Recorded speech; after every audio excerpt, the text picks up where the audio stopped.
Hi, Gamer Lee. How are you? Let me know if my music is a bit too loud, because we had a thing the other day with Google Chrome. I nearly said Game of Thrones. With Google Chrome, where found out the app on my PC suppressed the sound to 28%. Hi, Raina. How are you?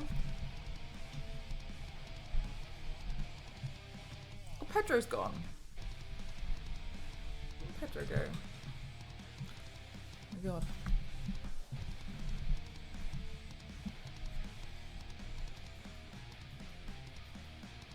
Okay, this is like so in the way for me right now. Hi, Killy, how are you?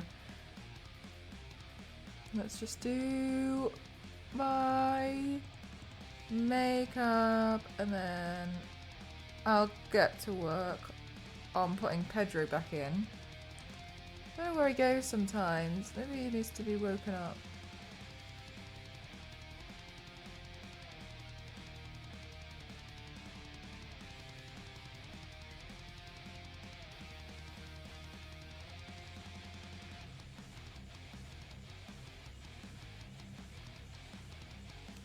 Hi Yanks, how are you? Oh my god, I'm so surprised some of you guys are awake.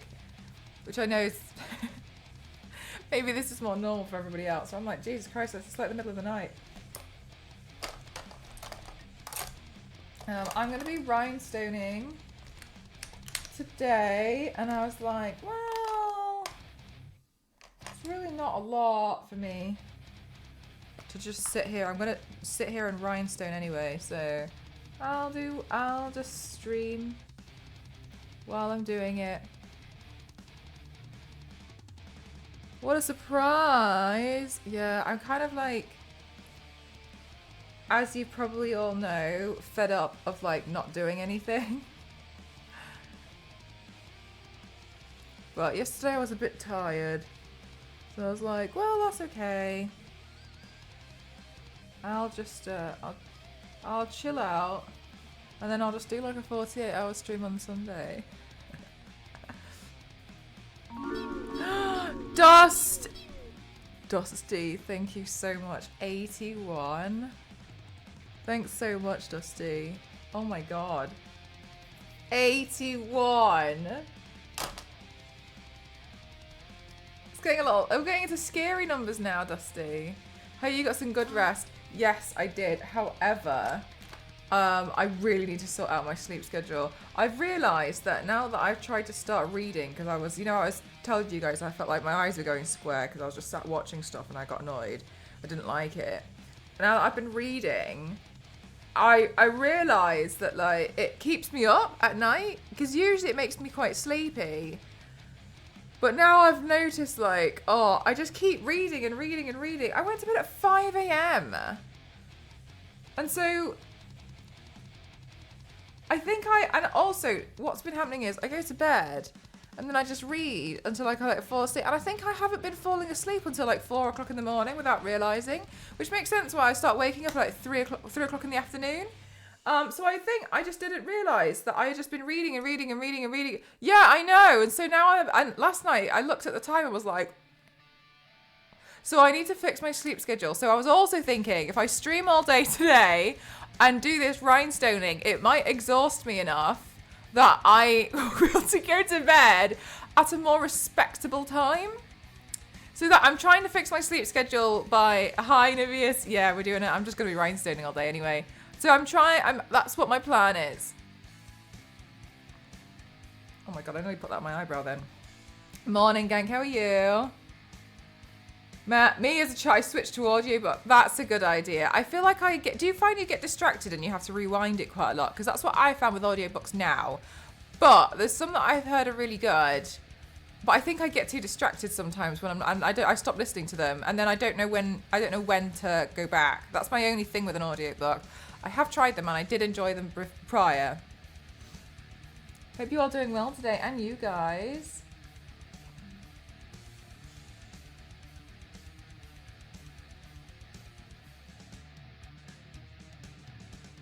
Oh, I forgot to put eyeshadow on. What a muppet. Alright, well. I'll just wait for that to dry and I'll just do it backwards. No, I play books I don't care about enough. Good shout. Fluffy books, so if you miss a bit, so be it. Set a sleep timer so you don't miss too much if you fall asleep. Oh, cool. So do you set a sleep timer on the Audible kind of thing, like on the audiobook? I didn't know you could do things like that.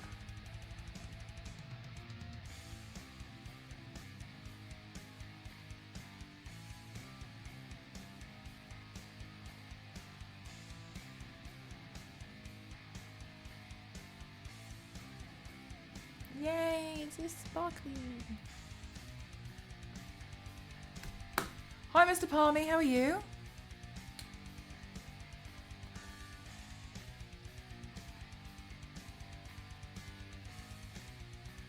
Yeah, so today when I woke up at like 12, I was like,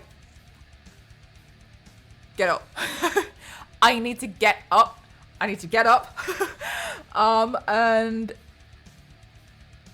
try and just exhaust myself today.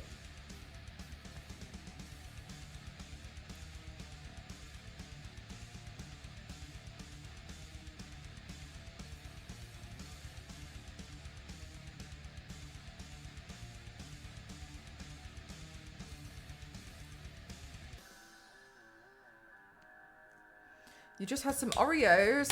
Do you have like the original Oreos or do you have a special Oreo? Yes, Audible and other platforms have sleep timers. I didn't know that. I now find myself sleeping real quick. It's usually only Really? Oh my god, that sounds amazing. Hi, Maxed Out, how are you?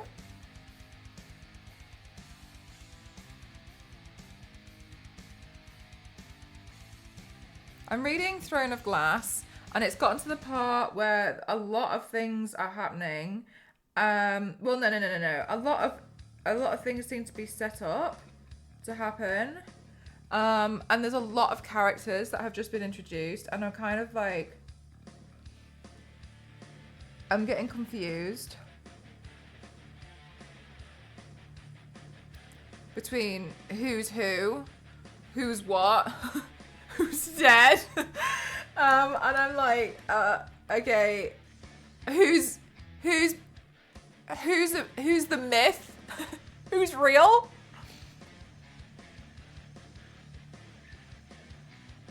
But I know full well it's just gonna take time to learn. But yeah, I'm kind of at this part of the book. I'm like, there's a lot of things happening right now. A lot of people. I keep switching point of view, which is fine, but obviously I'm still a bit like, oh my gosh, Mr. Palmy, the Coca-Cola ones. I wanted to try just one, but obviously I can't buy one Oreo. Did you try the limited edition Coca-Cola Oreo flavour? I tried it when I was in San Diego and I was severely disappointed. It just tasted like a vanilla Coca-Cola. Yeah, I know. I need almost like a glossary that I can slide out. So I can be like, right, okay, I got you.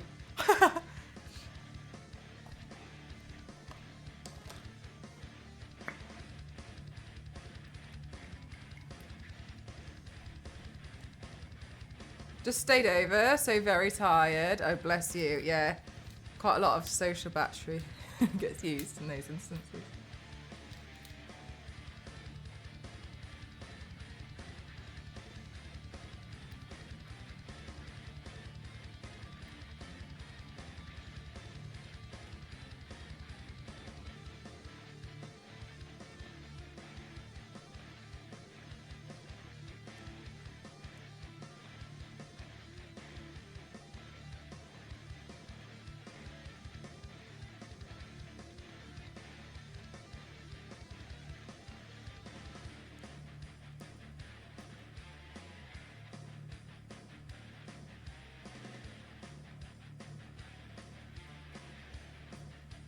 Okay, this lip gloss and then lashes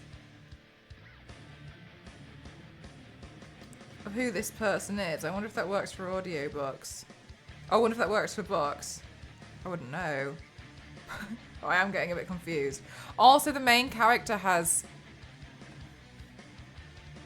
4 different names that they can go by. So I'm a bit like,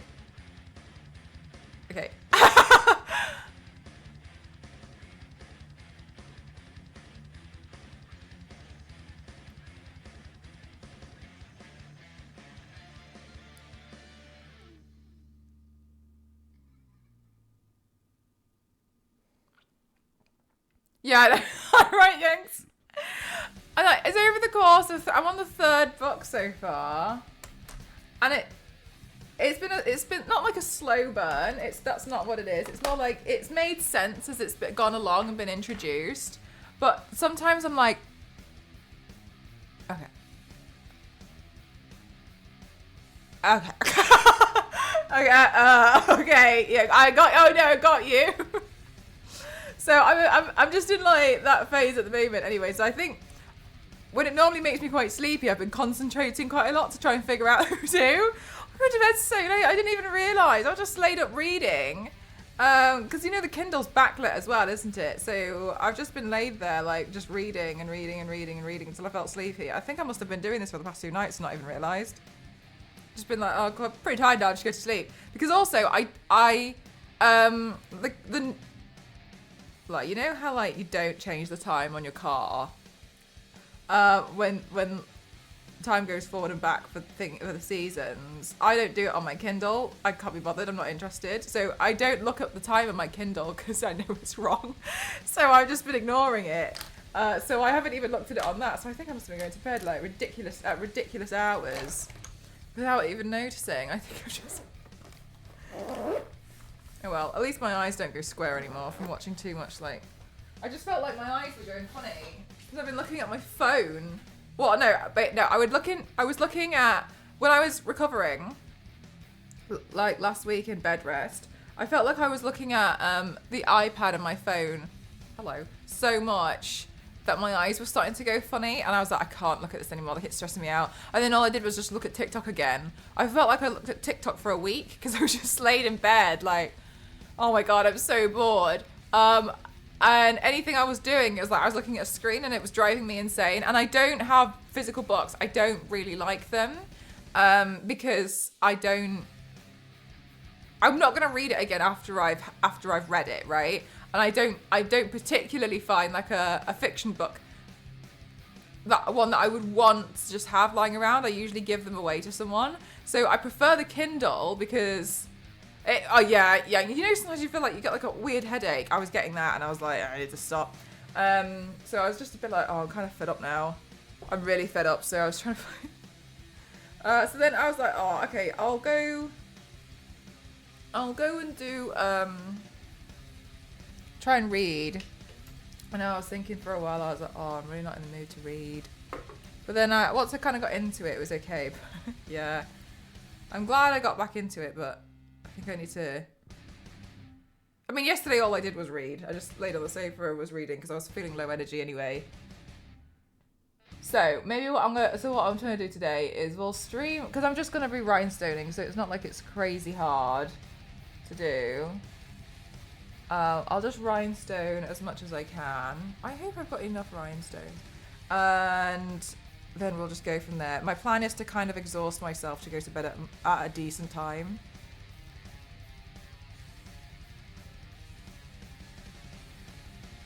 Blech.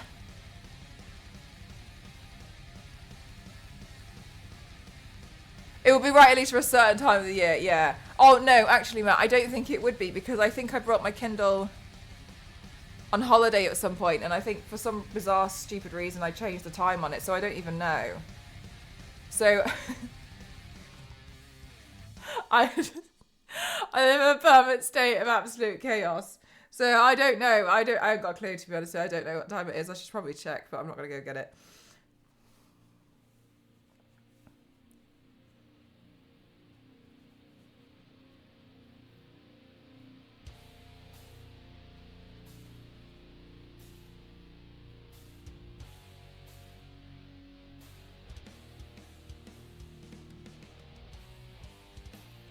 Somewhere in the world it's correct. I don't know where. Like my sleep schedule. Somewhere in the world this makes sense. Not here. I don't know what time zone I'm in. I don't got a clue.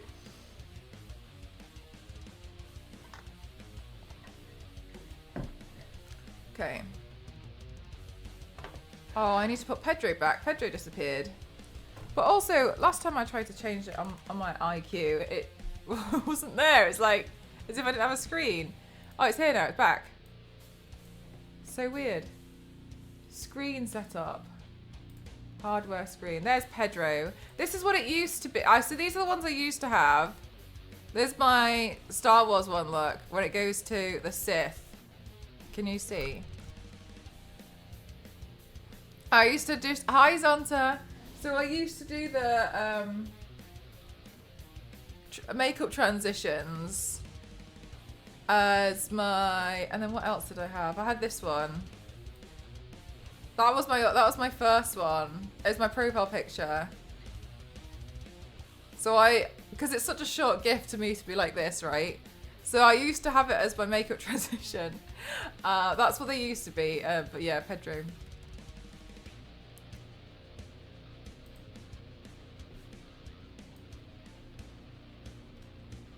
It is really cool. Hey! What did I do? I closed the app. Like, did I not press save? Is that what I... Did I press save?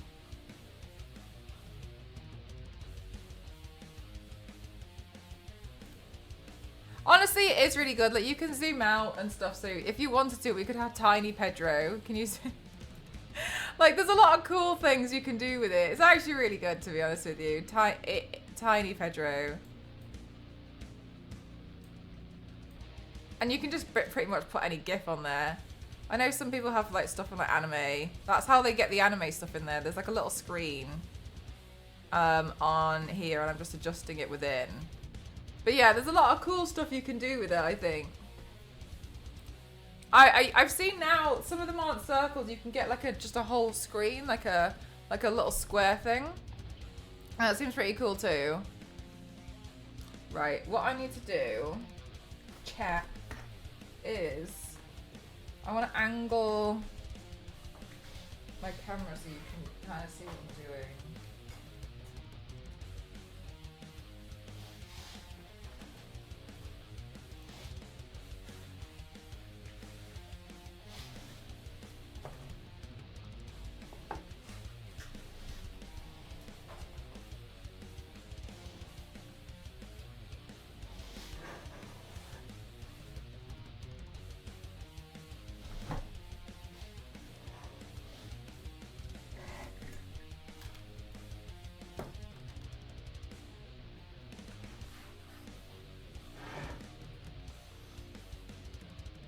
Just got back from Cardboard Crack. Did not win, but trolled so hard. What Cardboard Crack was it this time, Mort?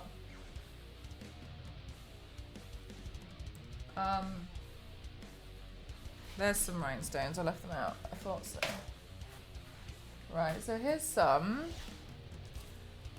This is a Skull Merchant mask. I just sprayed it yesterday. So I plan to cover pretty much all of it. If I need to buy more rhinestones, then so be it.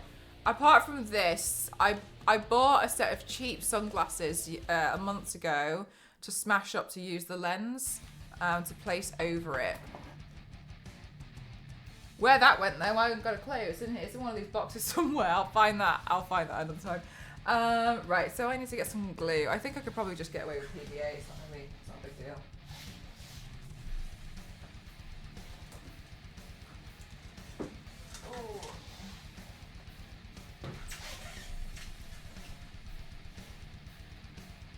Oh, you play Magic the Gathering? Nice.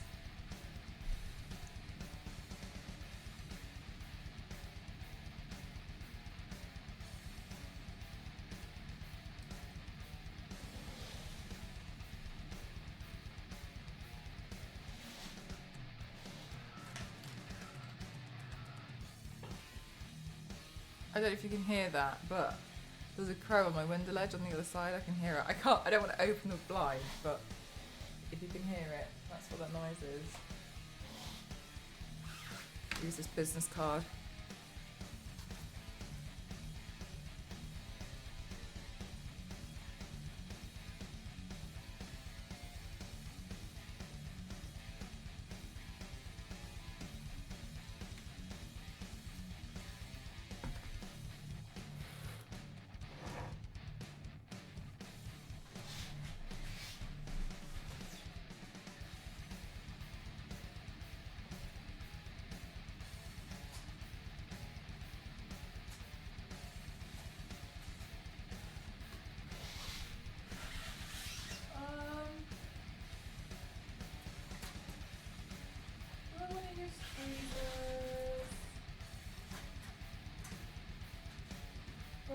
open. I don't get glue all over my hands.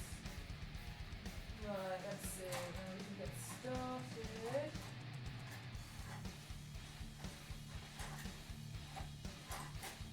Hey, where did the freezers go? Oh, they're here. Okay.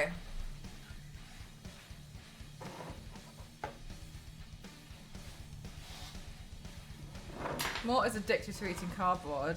I mean, I don't know what else you guys thought Mort meant when Mort said cardboard crack, but that's all I thought of. Okay. We begin.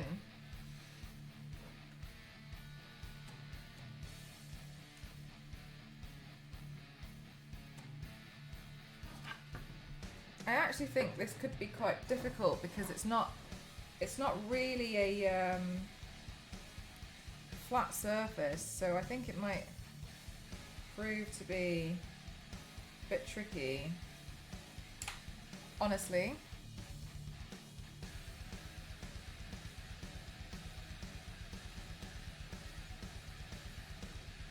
Hi Wader, how are you?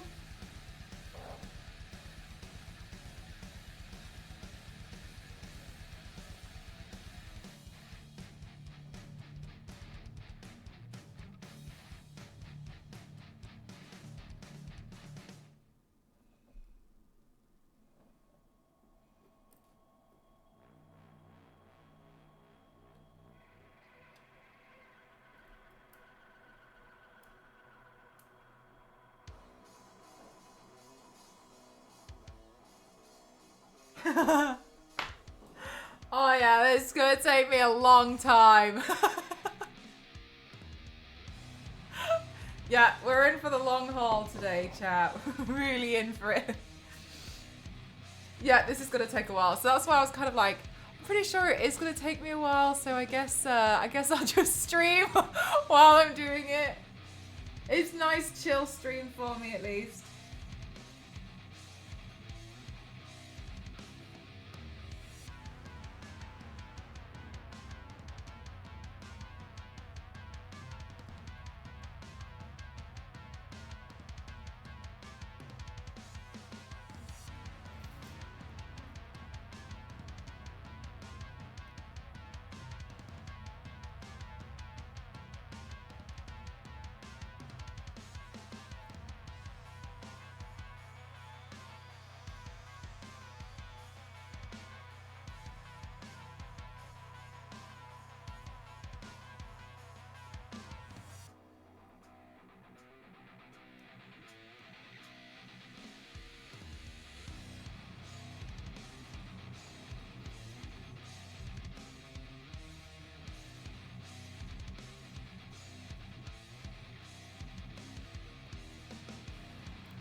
Blue, I think. Dead by Daylight, Wader. There's a killer in Dead by Daylight called Skull Merchant. Actually, apparently everyone really doesn't like Skull Merchant, but that's fine. I'm not really sure why, because I don't play Dead by Daylight myself. I like the design of a lot of the killers though. And one of the killers is called Skull Merchant, and she has this like half gas mask that she wears. And I was like, hey, I think that gas mask would be pretty cool to like rhinestone the whole thing, to do a makeup look with, so that's what I'm doing.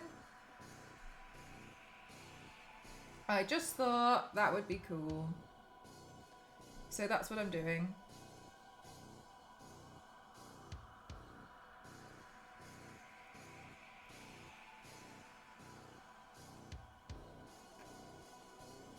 I can see how it looks a bit Fallout-like though.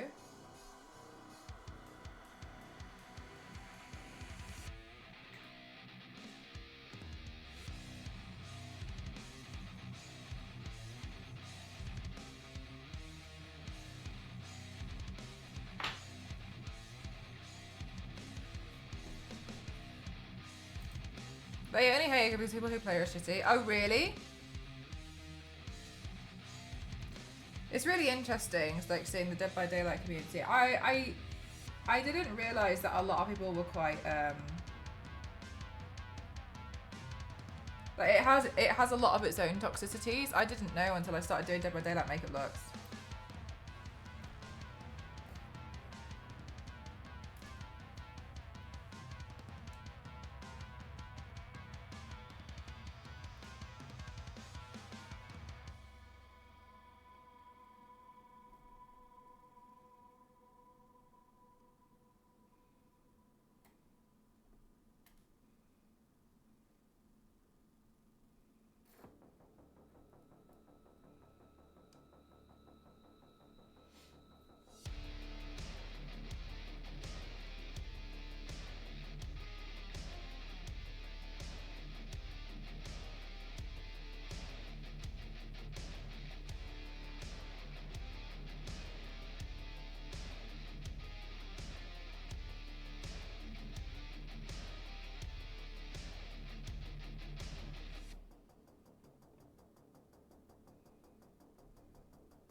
Yeah, every killer has their ups and downs. She just has more in her abilities that can allow someone to do cheap tactics to win.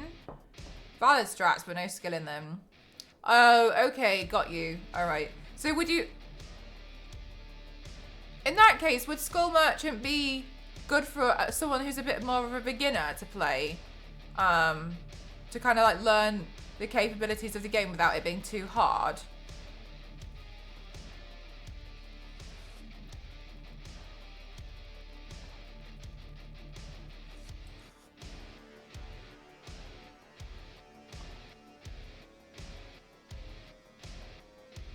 Have you had it as well, Jupiter? I feel better. I can still feel like... I can feel like on my insides where the uterus is, I can feel it's occasionally a bit sore. That's okay though. It feels like... It's not a big deal, in my opinion. Which is great. I feel a lot better. But the wounds are a lot more...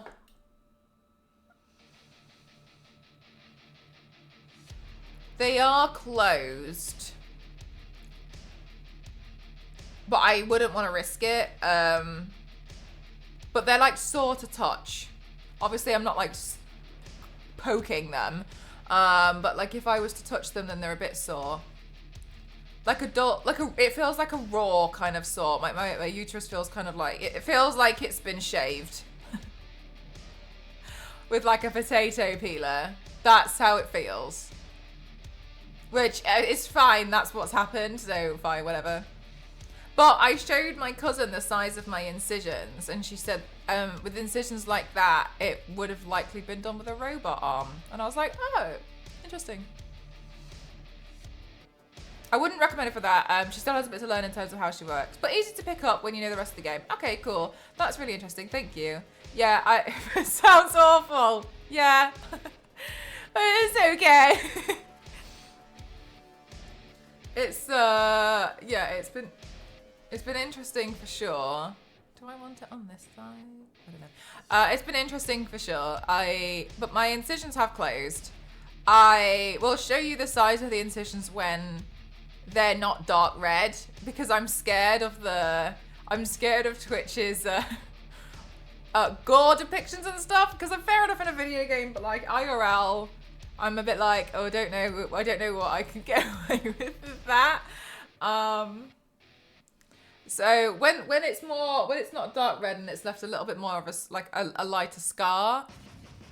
Well, you'll see it when I'm able to start painting again on my torso. You'll be able to see them anyway, and you'll see they're really tiny. They're so small. And then I was looking at them the other day. I was like, how can something so small have been so painful? But then Star Wars lady was saying to me, she was like, you need to take it easy. She was like, I need you to keep thinking about it as if you've been stabbed 3 times. I was like, okay, fair enough. They were careful, tactical stabs, but I did get stabbed 3 times. She was like, you're not taking care of yourself. You need to make it seem like you remember you've been stabbed 3 times. Okay, fine, fair enough. Yeah, you got a point. I watched the whole YouTube VOD of Amiru's cosplay contest yesterday. I saw you winning main prize for one paint. And the judges were, Smashing, was that the first time you saw that? Oh my god, I genuinely couldn't believe it. Smashing, there is a clip in Discord, I think, of when I found out. And I was like, ah! I felt sore for a while. I didn't feel myself for about 2 months. I didn't lift anything for 6 months. Holy heck and heck. 6 months! Not picking stuff up. That's crazy. It is a good way to think about it, yeah. But yeah, it was good. I'm glad. I feel pretty normal now. But I'm still gonna take it easy. There's no, I can't tell you how much I want to jump into a paint. But I'm trying to be like, just, it's okay. It's okay. Because also, I'm really aware of, as soon as I start jumping into doing paintings, I'm gonna hit 1,000 within like 3 days. So I'm like, I'll just chill out for a sec. Okay, let's just hold fire. You still need to have some rest. I know full well what's gonna happen. I'm gonna blitz through them. And I'm like, because in my head, I'm like, well, I can just do these face paints. But I'm thinking, I was like, whoa, if you do those face paints, the ones that I'm planning in my head, you are gonna hit 1,000 within about 20 seconds. And then we can't have 1,000, just you being like, yeah, so I'm gonna paint The Rock. Dwayne The Rock Johnson. Just something stupid. So I was like, okay, just Mel. Just take it easy. Because I'm gonna go, I know, you and I both know I'm gonna go from 0 to 100 very quickly when I start painting again. So that's why I was like, just chill. Does it count? It does count hidden NDA ones, yeah. So when I do a hidden NDA one, I'll add another. Which did make me laugh when I did the stuff for Visa, and then it went up by like 6 in one day.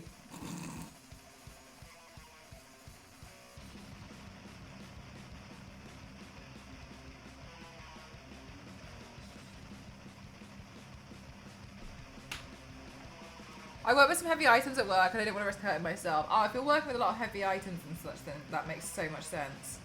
My mum had that when she had a hysterectomy, but obviously hysterectomy is a bit of a bigger procedure than what I've had done, or we've had done. I guess I don't really have to pick up too much stuff that's too heavy. In general, it's more like wig boxes, I guess, but it's not really that much of a big deal.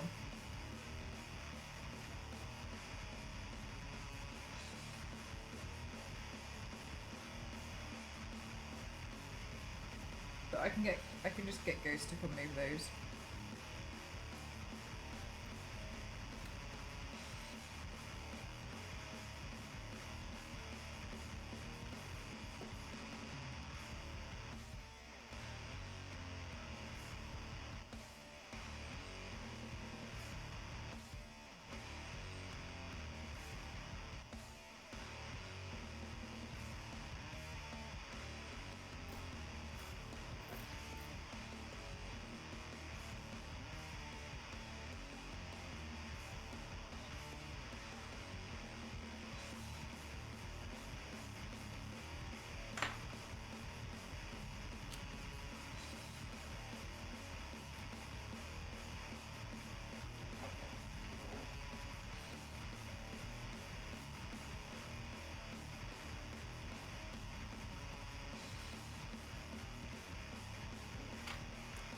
I should mix up some of the sizes actually.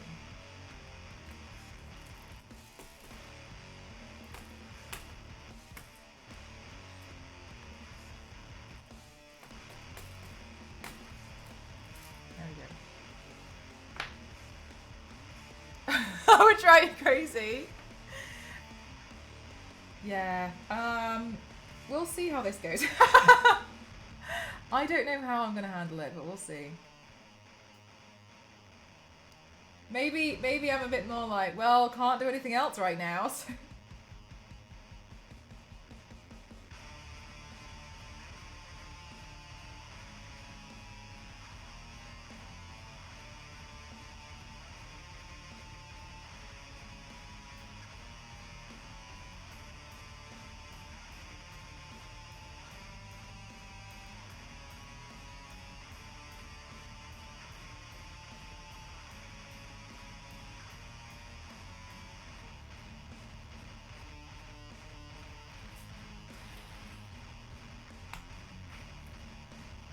I just hope for the best. They're all stuck upside down and such, and you're like, it's fine. It's fine. No, who's gonna know? No one's gonna know.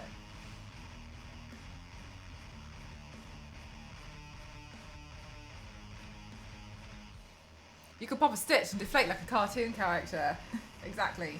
Because I think on the inside I must have had some kind of stitches as well. Where on the outside I was glued. So that's why I'm a bit like, huh.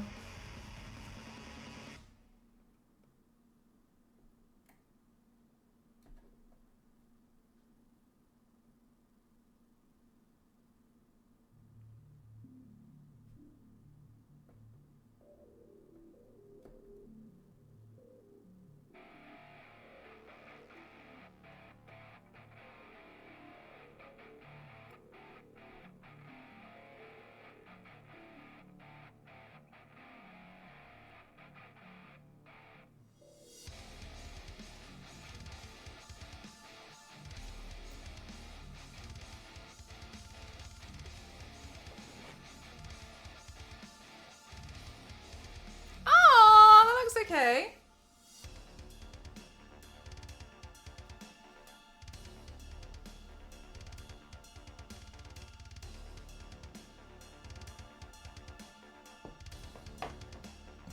Why was it? Why I get so much pain for 2 days? That is weird. I'm hoping. Well, I think it should be endometriosis. I mean, they've told me it was endometriosis on the day. They said endometriosis found, endometriosis excised. They did say it's gone. It's been. I feel like I'm gonna do a hiccup. They did say it's been sent off for biopsy. Check. But they told me on the day that, and it's on my record. I got a hospital that said it was endometriosis. So now if they tell me afterwards it's not endometriosis, then I will let the world feel my wrath, I guess. Oh, they're chucking it in a bowl of rhinestones. Most items at work are £40 depending on the box. I made sure the boxes were 10. Oh yeah, sure thing. That makes sense.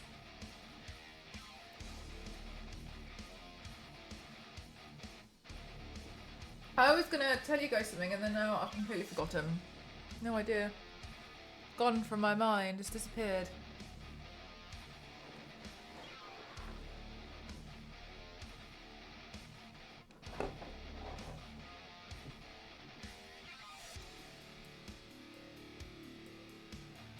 I mean, in my mind I'm like, well, you know, at least I've got something that I can do now, knowing full well last night I was trying to Google and understand how motors work.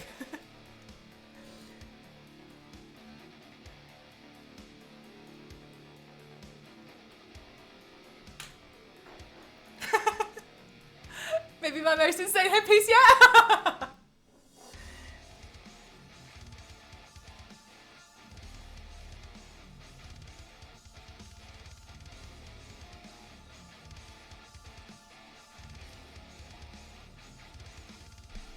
Maybe I'm going to enter my soldering era. What are you trying to film? I know. I'm like, honestly, Yanks, I know it sounds silly, but I'm like, hey, cosplayers are adding electronics into their cosplay builds. Why do they get to have all the fun? I want to have some fun with that too.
Robo-Mel.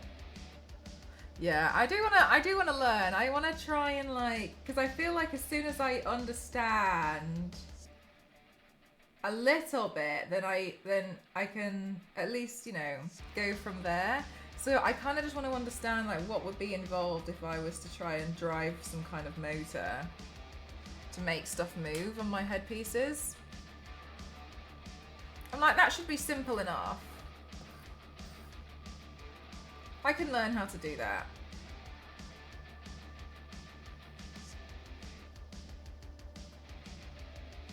And my dad's got an electrics award. So surely...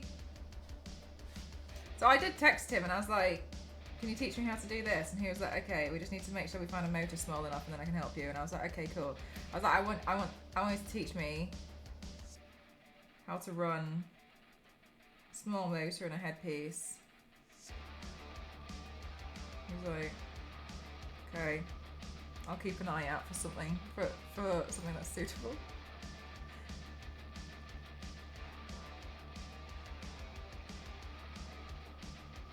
Like if I learn how to do it, then you guys know full well I will once again go from 0 to 100 very quickly.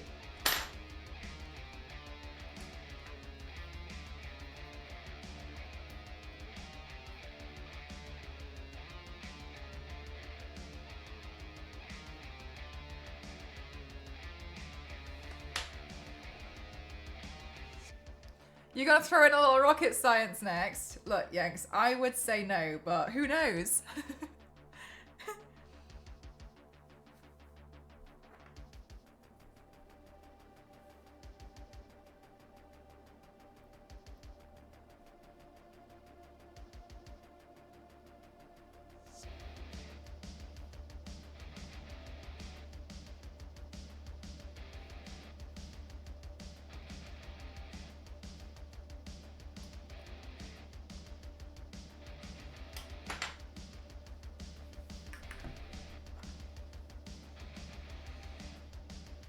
Lots of cool elements in the cosplay contest. Smoke, lights, chainsaws.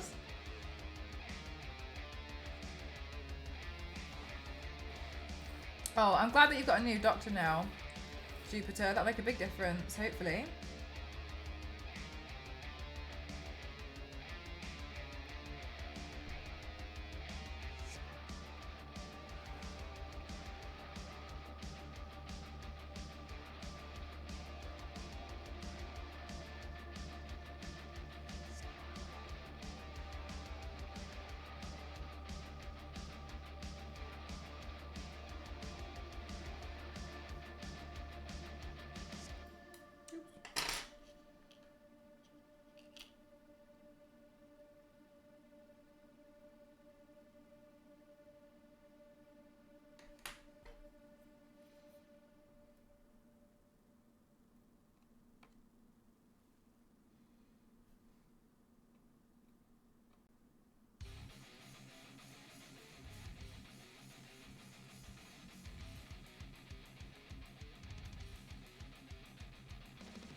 Rhinestone's going well.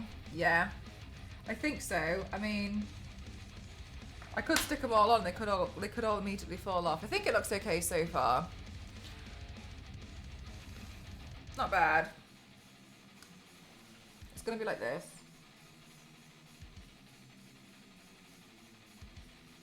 So I'm looking forward to having forward to obviously having it done.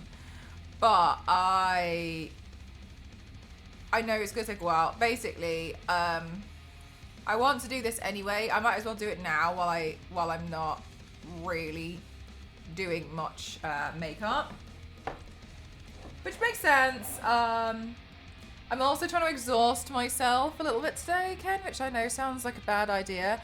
I didn't realize I've been going to bed. I think I must have been doing this the past few nights, like 4 or 5 a.m. because I was sat up reading on my Kindle, and I just didn't really check the time when I went to sleep. I checked it last night and it was 5 o'clock in the morning. So I was like, okay, I'm gonna get up, I'm gonna stream all day, but I'm not gonna do anything too exhausting, like a body pain. I'm just gonna sit here. I was gonna sit here and do these rhinestones anyway. So I was like, if I stream it, maybe I'll make me a bit more tired, and then I can go to bed at a more human hour. It looks great. I haven't played Dead by Daylight. I haven't played Dead by Daylight yet, but it looks awesome. Thank you so much. Thank you. I don't play Dead by Daylight personally. I've never played it. I'd like to. I'd like to give it a go at some point. But I like the design of the killers quite a lot. I think they're quite nice. Yeah, like a chill day. But I was like, oh, if I do this, then maybe I can help myself a bit more. Help myself. Help me.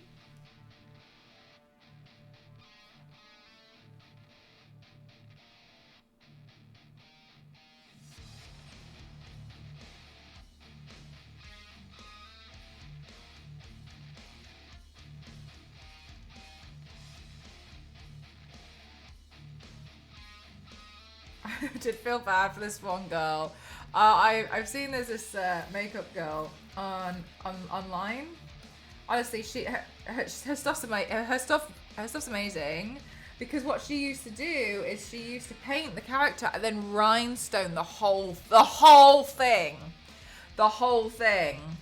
And honestly, absolutely insane. I did notice now though that obviously, I mean that would take hours, right? But I did notice that when she doesn't do the rhinestoning, she doesn't seem to get as much traction, or like it doesn't really do as well.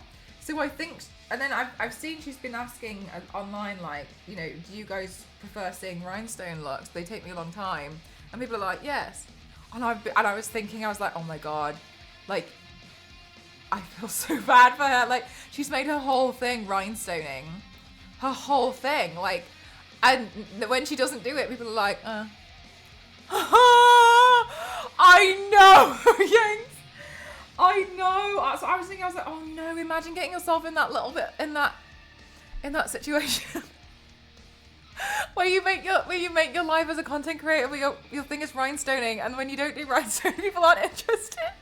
I was like, oh no, oh no, because it's not like she hasn't tried to do things that aren't rhinestoning as well. And I saw her like asking people, and I was like, oh no, I feel so bad for her. One of the killers is very pretty. I want to get 3D printer of her. I think the Saint. Hang on, I used to know them quite well because I used to research them quite a lot. Wait, the Plague. Dead by Daylight. The Saint. Maybe. No, wait. Spirit. Wait, Froggy, can you tell me what you think?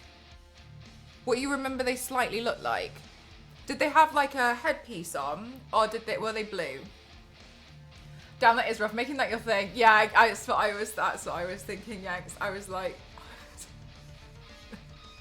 oh no. Oh. I can't imagine. Big fat. Oh, I think that's Plague. Hang on a minute. Dead by Daylight there.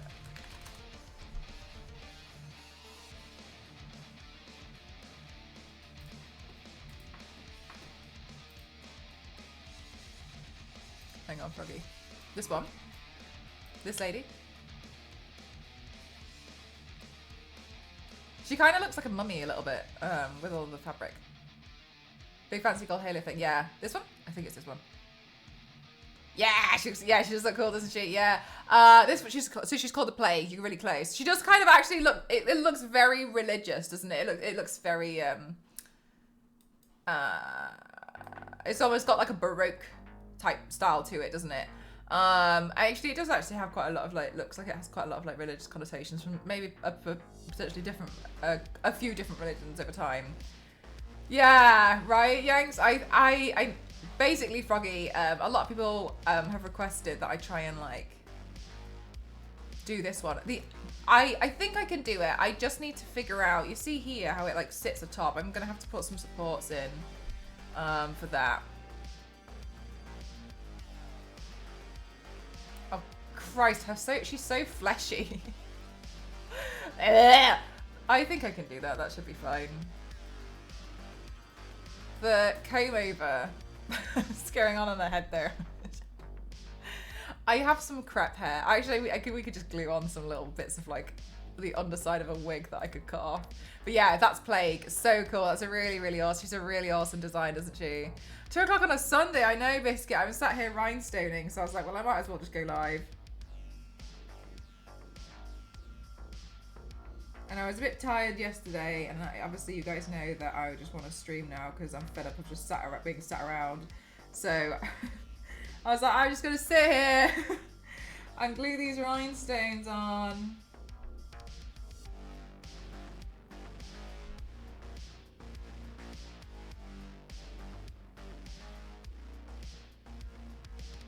Also, Biscuit, I need to exhaust myself because I've been going to bed a bit too late because I was laid up reading, thinking it wasn't that late. I thought it was like 2 o'clock, and then it turned out last night it was 5. So I fully destroyed myself, and now I need to try and exhaust myself so I can go to bed at a more humanly hour.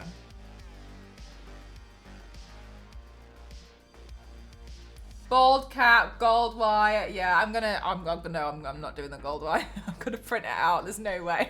There's no way I'm gonna do that myself. I'm like, I'll just send it to the printer. I'll come and collect it in a couple of days.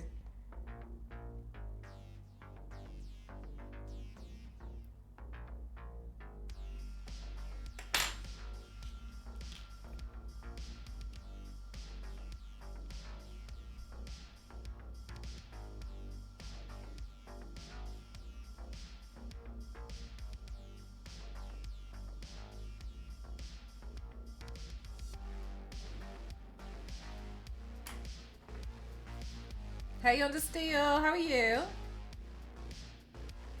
Do you know what? I tried that sweet, the traffic cone thing. I thought it was awful.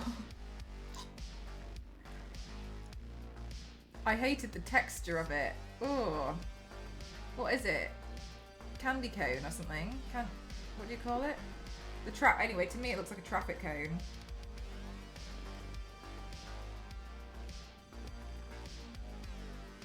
They're awful. They're really not that great. Corn candy. Oh my gosh. I thought, yes, Rogie, that's exactly what I thought they'd be like. But the way it like, not dissolved, like crumbled in the mouth.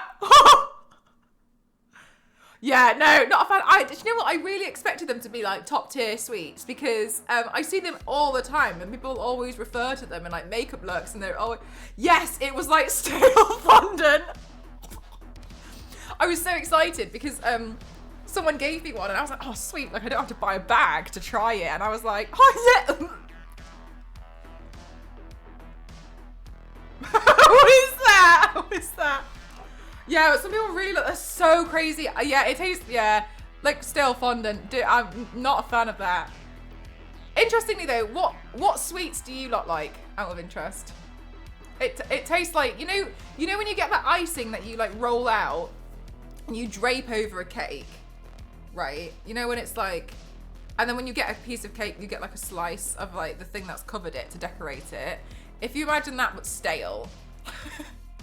It's a good way to describe it, Froggy.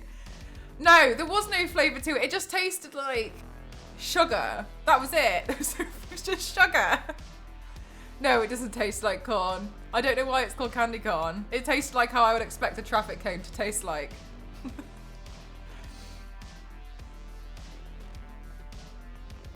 I've been kit bashing some miniatures. What does that mean? Sorry. What does kit bashing mean? They only sell one sculpt and they come in squads of 3. They don't even sell that model anymore, so I'm gluing random bits to other models and sometimes myself. Oh, are you like mixing them up?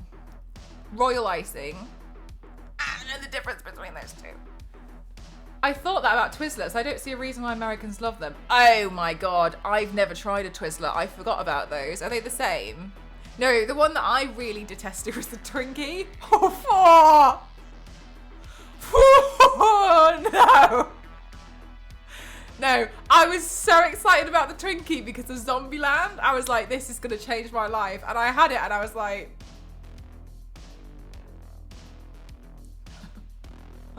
Sorry.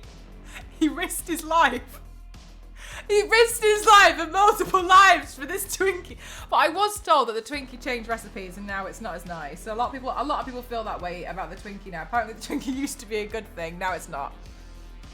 Twizzlers like flavourless. Oh no, I don't like licorice either.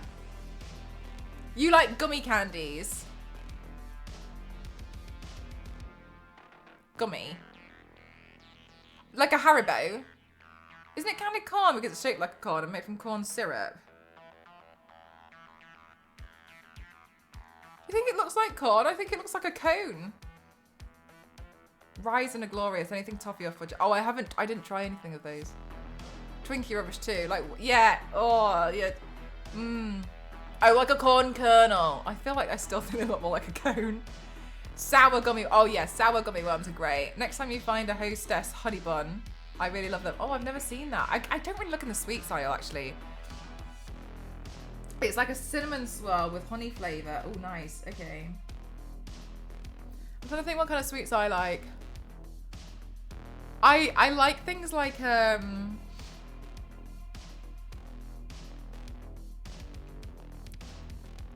So I used to be a big fan of the Tang Fastics by Haribo, but now I prefer, so you know that idea of like it's chewy, but it's covered in sugar. But I like vegan sweets that do that because I prefer the texture. It's not as like, it has a bit more of like a bite to it. So I actually prefer vegan sugary sweets now. If there's one that's vegan, then I much prefer it. Like Candy Kittens in the UK. I don't buy those because they're extortionate for me. I buy them for other people as a gift. But I wouldn't buy them for myself. But I like the vegan options. And actually you can buy them off like Amazon and like packs. So I know, I not that I'm judging at all, but I know when companies, when they send you a PR kit, they try and save money on little bits. They'll give you like this specific bag of sweets, which comes in like a silverish bag. And the front is clear. And they tend to put like a sticker to brand it to be like, this new game's coming out. Have some sweets just so obviously gets a bit of excitement for going, and I think that's sweet. Very, very nice. But I know it's the same one because I've received it multiple times from different companies with different stickers on. I really like those, and they're vegan, and they specifically buy it because then at least almost everyone can have it because then it's got like no dairy. It's it's vegetarian. It's quite. It appeals to quite a lot of different dietary requirements. I really like those. They're really, I think they're really nice. I like things like Sour Patch Kids. I've got Sour Patch Kids, but I'm a bit scared to eat too many. I have to be careful because my stomach freaks out if I eat anything too unhealthy. Last time when I came back from America, I had gastritis and it was horrible. So now I'm like, okay, I feel like I have to be quite healthy now. I've trapped myself. It's a good trap, but it's a scary one. We talk about snacks again. Yeah, gaming. Well, snacks, but also I was in particular, but don't feel like you have to stick to that subject. In particular, do you have like what are your favorite sweets? Haribo Picabella. I've never heard of this. Let me have a look.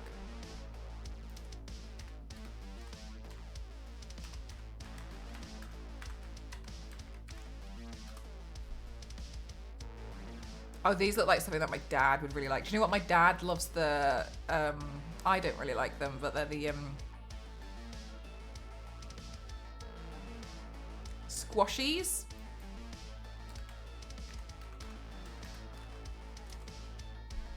Yeah, Sour Patch Kids. I've got the lemonade pack. I bought it at the airport when I was like, I kind of want something. My dad's obsessed with these. these ones. I don't like them because I don't feel like they taste like much. And they're like that kind of sweet, but yeah, my dad really likes these. But my dad just really likes, my dad's a big sweets fan. When you order t-shirts from QWERTY, you get a big little bag of Haribo in the parcel. Oh yeah, Biscuit. I like it when companies do that. I think it's really cute. I always gave the sweets to my dad because my dad likes sweets, but it is quite sweet. Ha! Just got my own joke. I can't have the Sunkist drink in the US. The Sunkist. Can I mean, let me Google it because I can't pick it up. There was one that I really, this one. In the pack, as the box, it kind of looks a little bit like,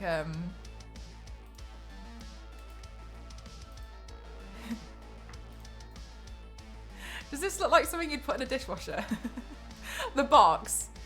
It doesn't that kind of look a little bit like a dishwasher?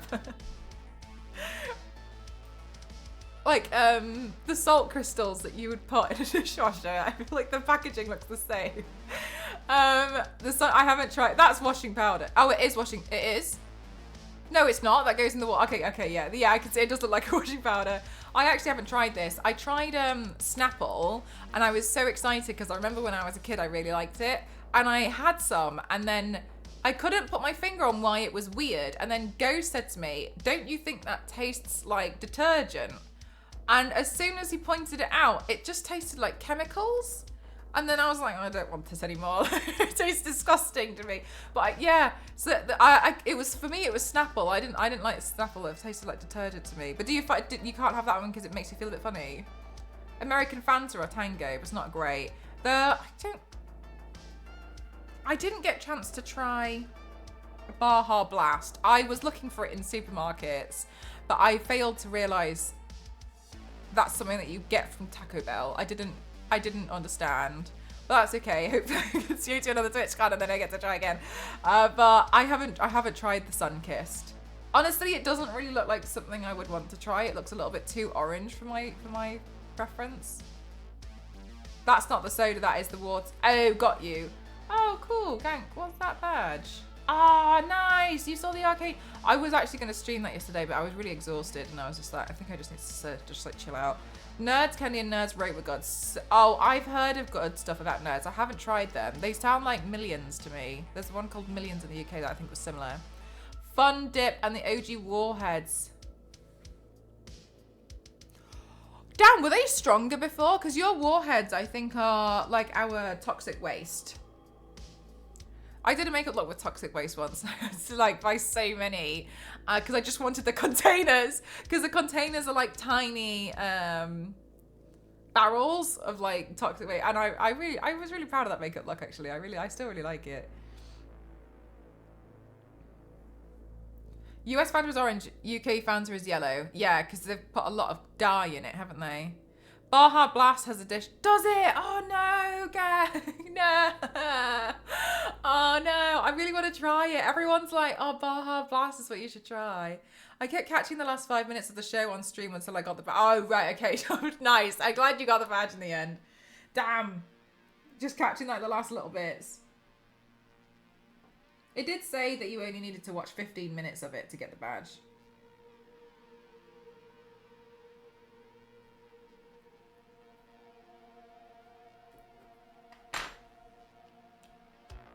So this is actually kind of tough because it's textured. So in some places the glue's just like sinking to the lower parts, which makes complete sense, but obviously it's a bit like,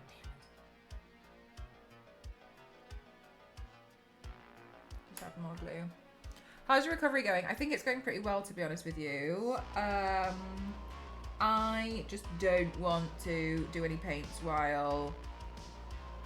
Oops, I've still definitely got glue on my stomach. So like the wounds, they're honestly, they look really good, and they look pretty clean. But I'm very aware that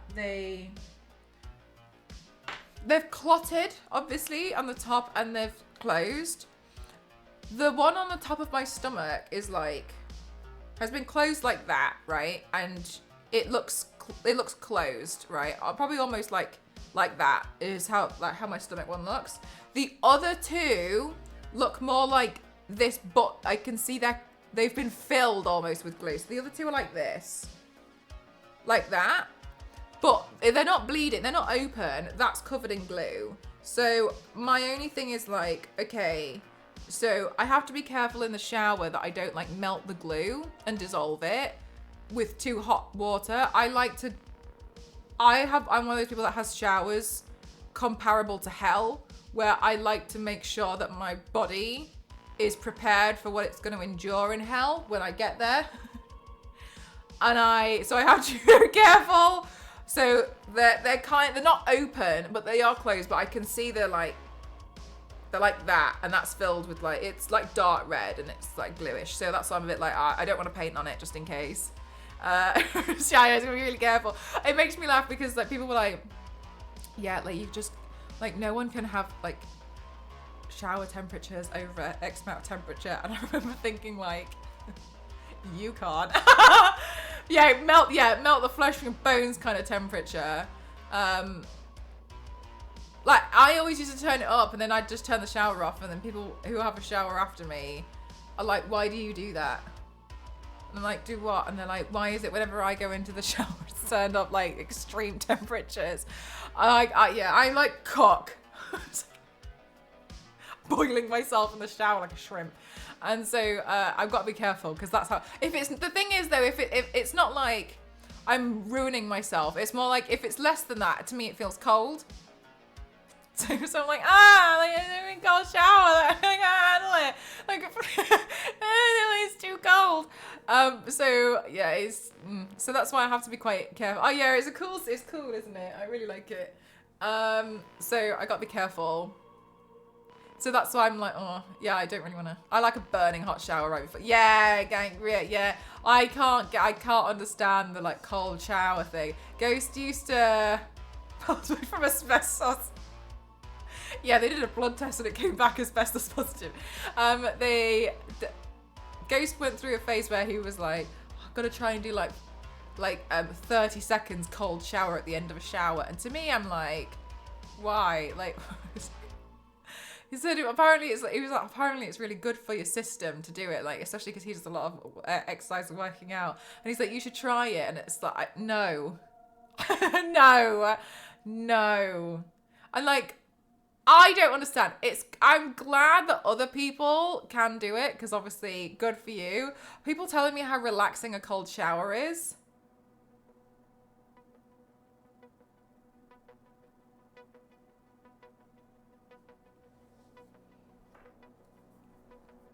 Charge complete.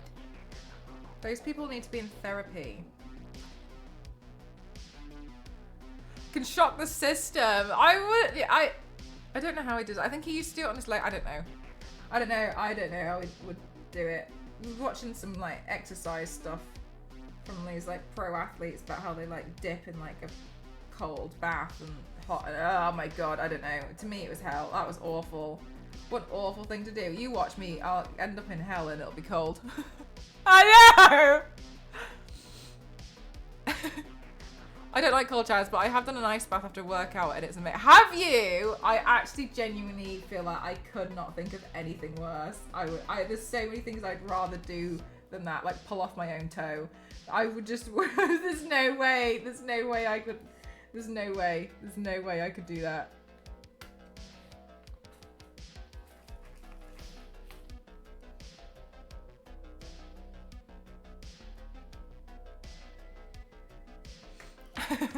Athletes have, yeah, because Ghost is a little bit more athletic than I am.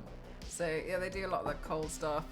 I don't mind the cold. There was a rule when I was a kid; it had to be above freezing for me to play with in the sprinkler and such. Yeah. No. No. I just quite like being quite warm. I think I'm cold-blooded though, so.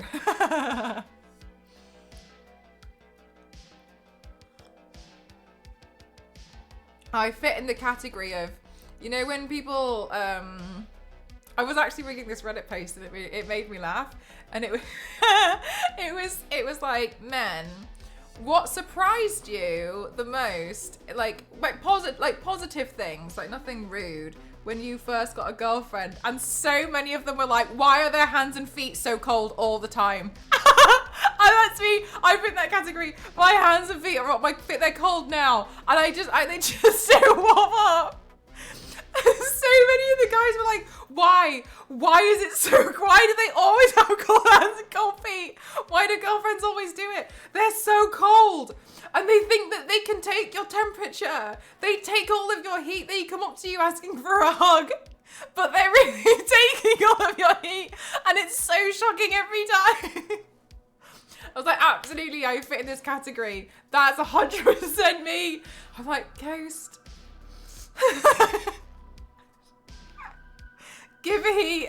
So I fit like, I've got socks and slippers on now. My feet are still cold. They're just sat here cold. Just permanent state of cold. And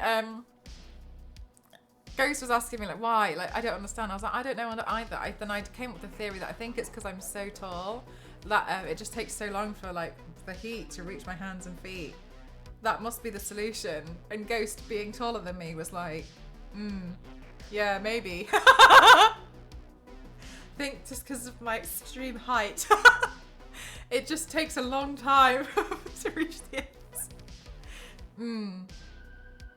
Yeah, maybe maybe you're onto something there. Can't feel my lower back, which would be in bed, and I would wake up like, what else? She'd lock on and say, you're so what? Yeah, mercenary, that's the kind of thing I do. And I hear Ghosty like a whimper. And then I'm like, sounds like legit science. I think it has to be legit science.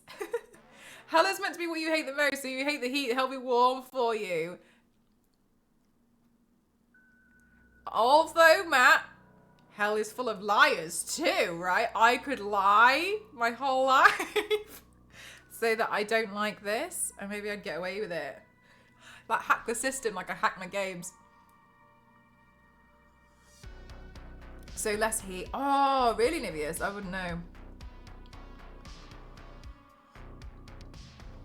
Hell is a town in Norway.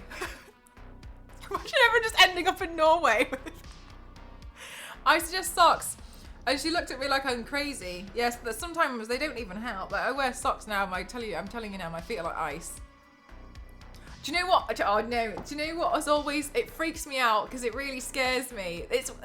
I feel like I've seen a lot of scenes in film, not like really bad, like triggering, awful, disgusting. I've seen some stuff and I was like, just no, I won't watch that. But the one scene that has stuck with me my entire life that made me feel so ill was in Pirates of the Caribbean. I think it's at World's End when he's like trying to warm up his frozen toes and he snaps his toe off.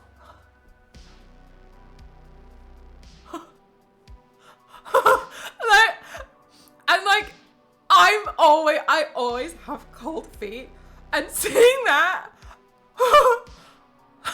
it like sent a ripple through me, and every time it comes on I can't watch that scene because it makes me so scared that one day my toe's gonna snap off because I'm cold.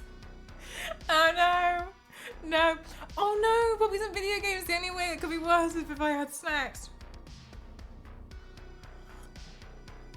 If I was Satan Biscuit, I'd buy it. We also have a portal. I mean, a town in Michigan, about a town in Michigan named Hell. I went to Hell's Valley in Japan.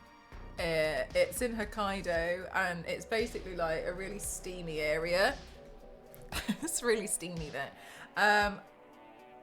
What was really fun, because they just have like pools of like boiling water because of the volcanoes and such or whatever. And what was really fun was Ghost and I kept making, it was snowing when we went, it kept making snowballs and like throwing them into the boiling thing to see how quickly it would just melt. They melt very quickly. God, it's 0 degrees Celsius right now in Hell, Norway. So Hell is officially frozen over. I know. Oh, there we go. Hell has officially frozen. I forgot that was a saying. I quite like that saying. Mel, you don't have frostbite. No, but I feel like I feel like it's one of those things where it's like such a mental thing where I'm so cold. I'm like, what if it snaps off? You know, because I used to have to play PE. I hated PE at school. PE, if you don't know what PE is, it's like the sports, like gym. That's what we would call it. Anyway, so at school we had to do PE. Oh my God, I hated it so much. They used to make us play like rugby or netball outside in the winter. Oh my gosh. And I don't know if you guys have ever had to do that, but like when you've tried to catch a ball and your hands are cold and you miss like catching it and it hits your finger and you feel you feel the cold and the impact ricochet throughout the bone. Yeah, physical education. I hated it so much. It was so dull. I hated it so much.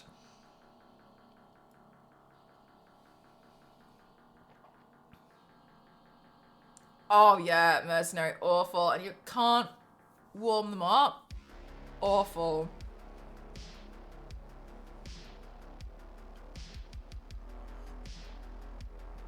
I never had to climb up a straight hemp rope. Apparently, Biscuit, for health and safety reasons, they don't, they have them, but they never brought them out. I only found out like recently, apparently they never really just got rid of them, but it was more so for health and safety reasons that it was quite risky for a lot of kids to just kind of like play on them, because there's not really a lot of safety if they fall from the top. Because those halls were tall. I heard that was why they didn't remove them, but they stopped using them because of the health and safety risk of kids like climbing to the top of those things that we would have in the UK and then falling.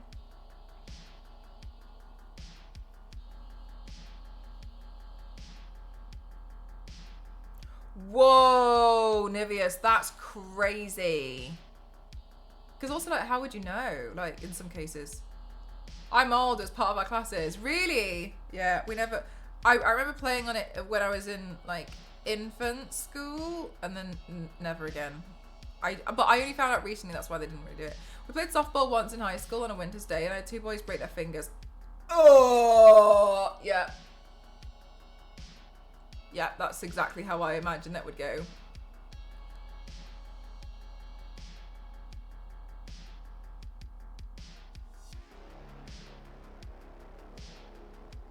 Who played for the county?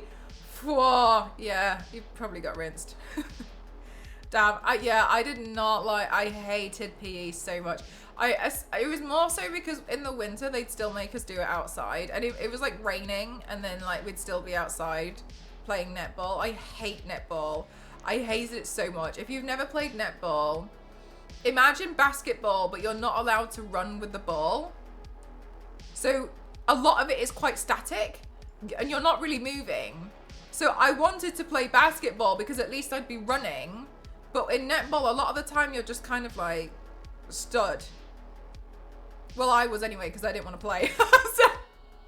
And I was always like, honestly, I was in a really low set because I really did not put any effort into PE at all. And it showed, and I just did not care. I was not interested. I did not want to do it, especially if I was outside. I liked games like Rounders in the summer. That was fine. No, I hated netball. So I was kind of always put on like the crap team. And they always used to do that thing where like you had to pick teams, and I always got picked last. And I was just like, oh. So I was always on like this crap team that never really, no, the ball was never going to come over. I don't even know what place I played. It was not good. It was not good. We rope burn because there's no knots to help break a slide down. Maybe that too, actually. I hadn't thought about that. Sorry, I've missed a bit of chat here. Though ropes were eliminated well, but even the cushion mats didn't help much from that high up. I mean, it would help somewhat, but yeah, like the cushion mats, they're not right because they're not enough. I always thought, oh sorry, I've read that one. We had these little square balls with wheels that would spin, and we would ride them around with a stick trying to hit a ball in the net. And every time someone would try and ride the board standing up, really? Damn, I've never heard of that. They would have us go inside the gymnasium and figure out something else for us to do. We would play outside. Oh, damn, yeah, I wish they did that with us. They just made me play outside still. like 2.5 hours just being outside. Because the girls can't run 80s mentality. Yeah, it was honestly, it was awful. It was all I wanted to do was run. And as soon as I had the ball and I would run and I wanted to run with it, like I'm just cold. Like I hated netball. I hate netball so much. I think it's just such a crap sport. Personally, for me, I appreciate other people like it. I can't stand it. I love playing dodgeball in school. They've banned it in most schools. Oh, we didn't have dodgeball. There was another one called bench ball. Bench ball was what we would play instead. It was hurting student. Dodgeball and frisbee tag. Yeah, dodgeball isn't really a thing in the UK. I think that's more of an American thing, and then people in the UK heard about it, but we didn't play. Frisbee, I've never played frisbee tag. Hi, Nini, I'm good, thank you. How are you? I'm good. I'm rhinestoning this thing. It's gonna take me at least 6 days. Play rounders, French cricket. I didn't play French cricket or try. Indoor netball was at least better because you're indoors. The cushion mats keep your burns. Do they? I didn't know anything about that biscuit. Is that part of the headpiece? No, it's not. This is the skull merchant from Dead by Daylight. I sprayed it silver just so it has like a base.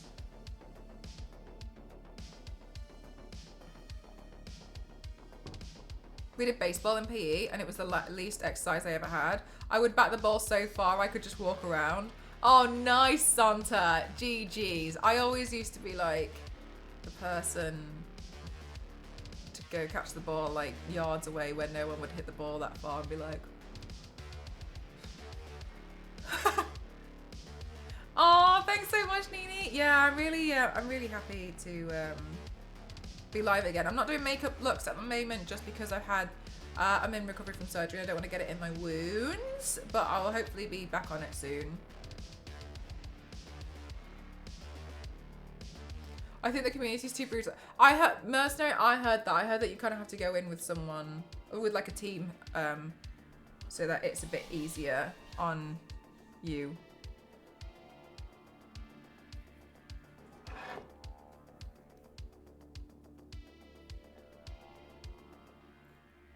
I think if I went in on my own, I'd hate it, but if I went in with a few friends, it would be okay.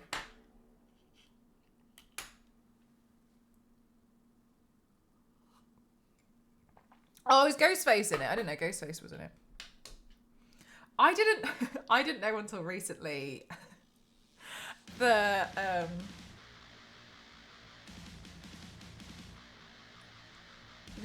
love people have for Ghostface.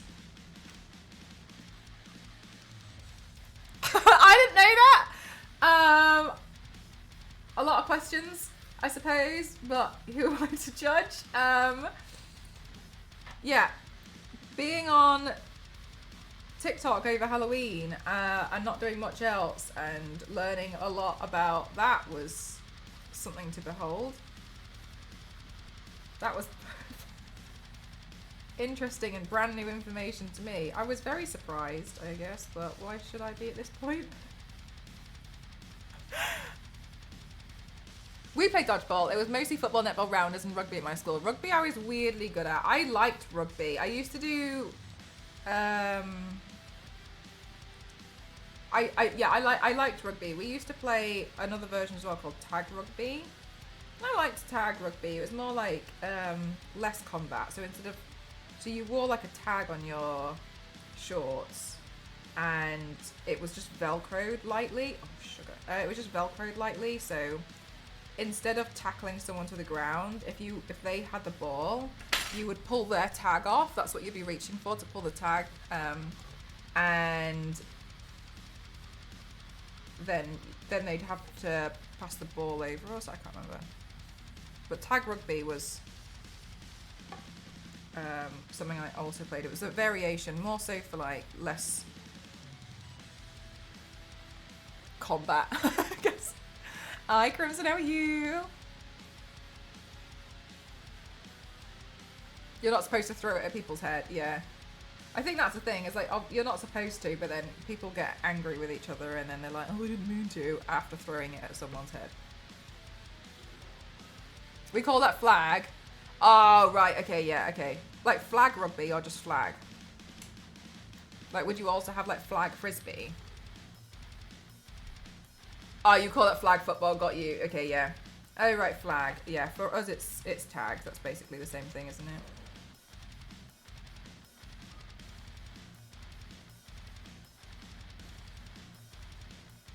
I'm good. I feel a lot better. I think yeah, I think overall I am a lot better. Just a little bit tired sometimes, but that's normal, isn't it?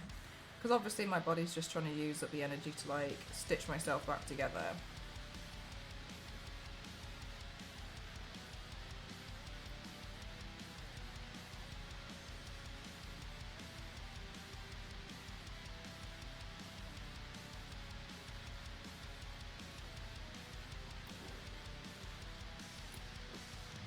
But it's quite nice. I don't have like any NDA projects on at the moment. So I'm glad that I don't feel like I've got like a mad rush for loads of stuff. So I genuinely do feel like I'm able to just like chill out for a bit. Which is, obviously this is the best time to do that.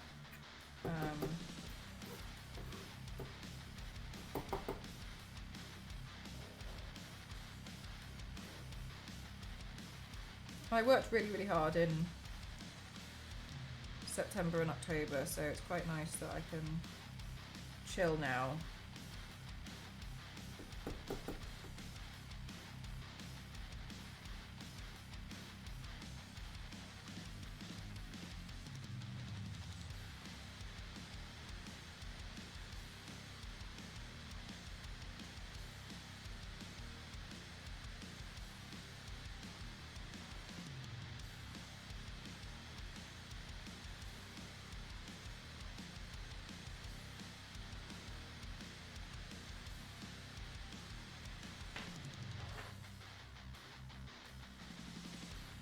No, not so much anymore. Do you wish you were still athletic, mercenary? Or you're like happy to leave it behind?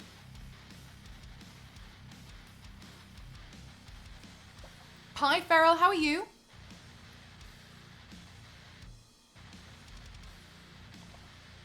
I won the year 8 basketball player of the year, but I think that was only because I could net a basket and no one else could. My highest total was 8, so a low bar indeed.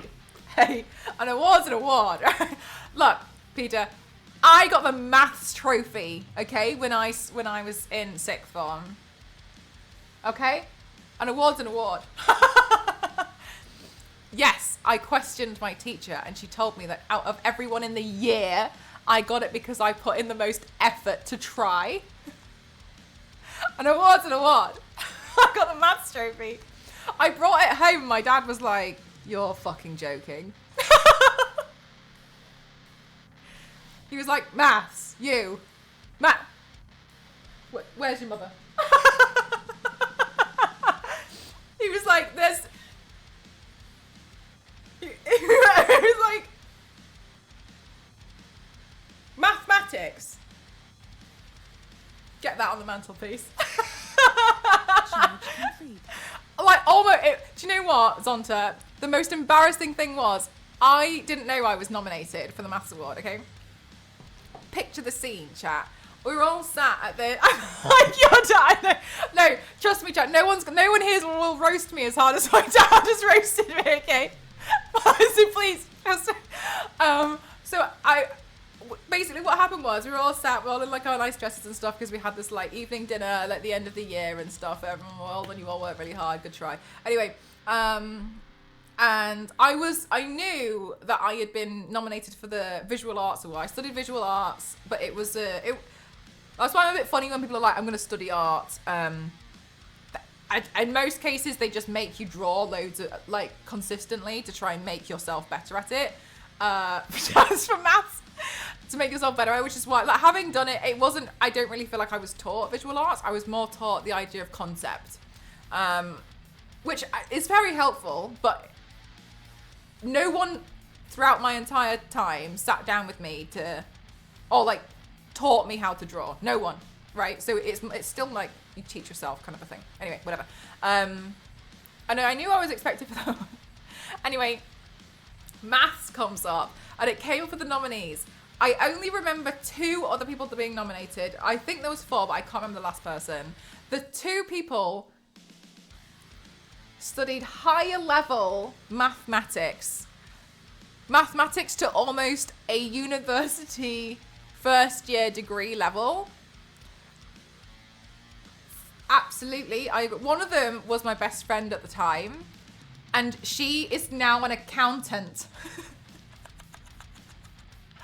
And then my name came up, and I remember looking at it like, and even my friend at the time looked at me and was be like, "What's your name doing up there?" And I was like, "There's a mistake." And I was like, "Okay." And I was like, "Well, I mean, whatever. That's really funny." And then my name got called as the winner, and I was like,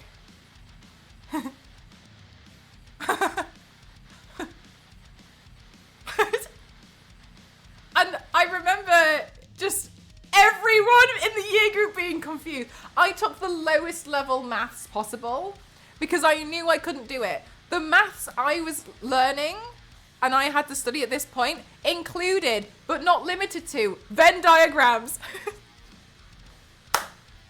perimeter,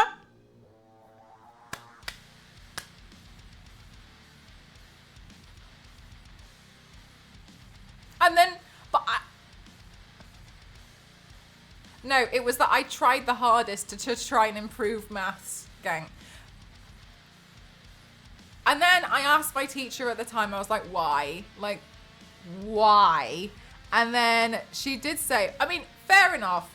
Whenever I had like a free period, I used to go sit in her office and try and do past maths papers to try and figure. And I was like, I don't know what I'm doing wrong. And I was literally like, I'm so sorry. I just don't understand. Can you please help me? And she'd turn around and she'd be like, this, and this. So you answer it like that. So I'd keep doing it. So every time I had free time, I did go and sit with her and try and like do extra maths, right? I still sucked at it. I tried really hard. It wasn't going to happen. It wasn't working, whatever. But I ended up with the award, and then my dad was just like, no. It's still on the mantelpiece at home.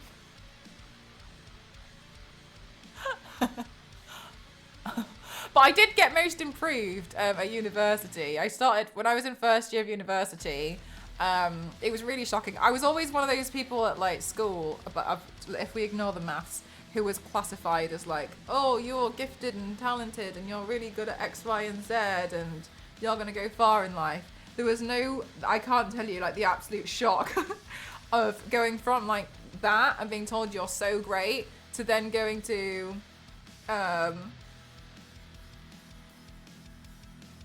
university and being so bad at it that I was like, I'm going to have to drop out. Like I was scraping by a pass by the skin of my teeth. And I remember calling my parents at one point being like, I can't do this. I cannot do this. I don't know what I'm doing so wrong. It's too hard.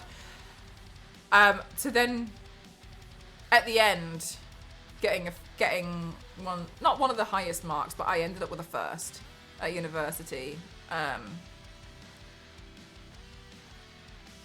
I did get most improved, which thank God. Proceeds to become Satan. They said you'd become a god. Which kind of god was it? It does sound like I did try really hard. I didn't get very far with it. It wasn't that I struggled with things like, like hypothesis, hypotenuse. It wasn't that. That to me was pretty basic, perimeter and stuff. I totally understood. It was when it got to more like quadratics that I really struggled. And then another thing was things like BidMaths makes sense to me, but when I applied BidMaths to certain questions, people still told me that I was doing it wrong, because in certain instances you have to do it differently, and that to me was like, well then I don't understand. But another thing which Ghost noted over the years, he was like, you don't understand maths. You only know how to, you've been taught to solve a problem, but you don't know why you're doing it, do you? And I was like, no. And he was like, so you've been taught how to do maths, but you don't understand. And I was like, yes, that is correct. So he was like, so when you're presented with an actual situation, you don't know what to do because you don't actually understand the idea of maths. And I was like, yes, that's exactly what. So essentially he was saying, you've been taught to pass a test, but you haven't been taught to understand what you're actually doing with these numbers and why. And I was like, yes, that's exactly what's happened.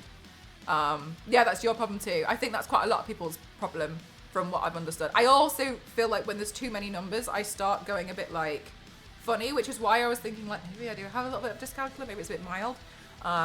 That's the difference at being taught to how to remember things versus how to, like I didn't learn, I was just like memorizing. Which was why I got so confused when, just so that I get confused because in the lesson they'd be like, we're doing quadratics, this is a quadratic, but then I couldn't really identify when I was in an exam that this is a quadratic situation now, because I would just be presented with it and I don't know what to do. Hi Katie, how are you doing? So that's why I'd be like, I get stuck, which makes sense. But yeah, I mean, it's fine. One of your degrees was in maths. Damn, Drew, nice. What were your other degrees in? Memorizing all the formulas is so dumb. Nivius, that is the one thing I will say I'm so grateful for. In a lot of cases now, we didn't have to memorize it. You were given a formula book because they recognized that in today's world, you would simply look up the formula. You never had to actually memorize what the formula was. So you'd be given a book, which to me made so much sense because that was kind of what I was arguing when people were telling me that. Is like, it doesn't make sense because in today's modern age, you wouldn't just be like memory recall. And even if you worked in mathematics all the time, you'd probably still have like a reference.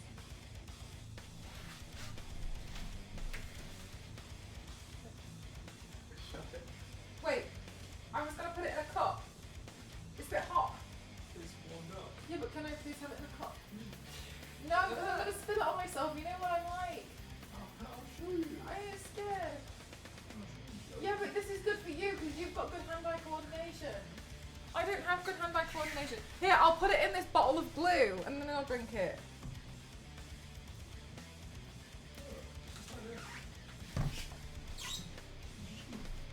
No, even you're finding it Seriously, difficult. you just point it to your mouth and just down it. Just It looks a bit hot. What if I finish this tea and then drink it? you want to do this right.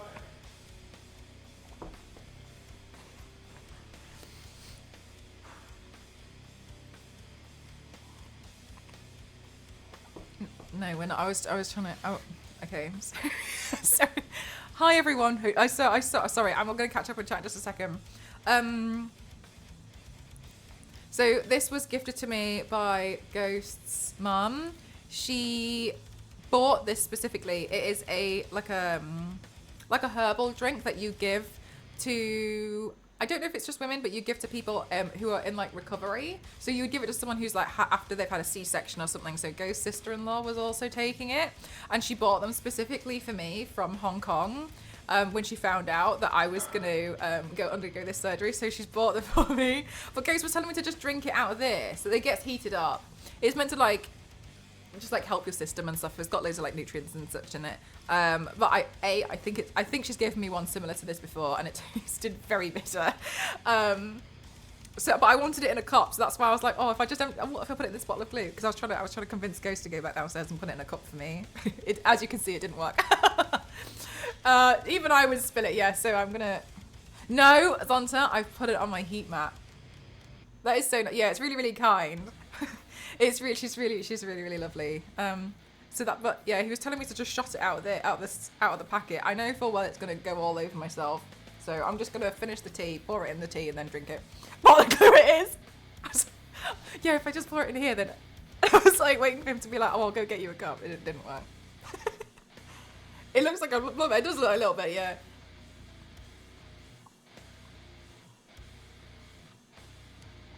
Oh my god, I really struggle with French. I wish I'd studied Spanish instead. Really, gang? Yeah, I'm glad they don't do that anymore. It's silly.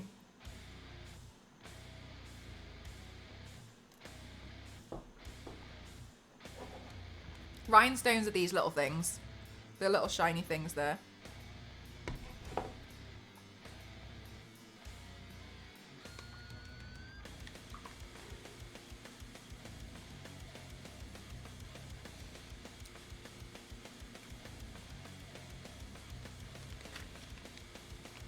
my god, I know this is going to be a bit bitter. I'm a bit scared that it's going to be a bit hot.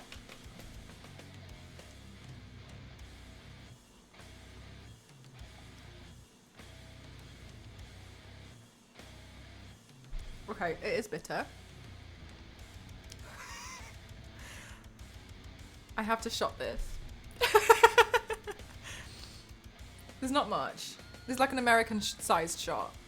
By the way, in America your shots are bigger. Okay, I'm just gonna... It will look a lot nicer real glitter dart. Oh my, 1 second. God, I feel like it looks like something really dramatic. I'm like, I'm scared. I'm scared. I have to drink this every day. Okay.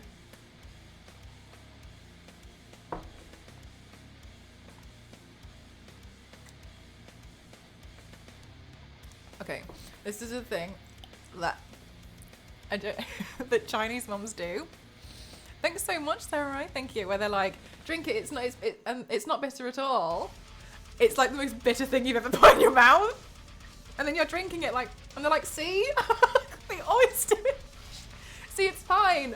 You're not the one drinking it. You're not the one drinking it.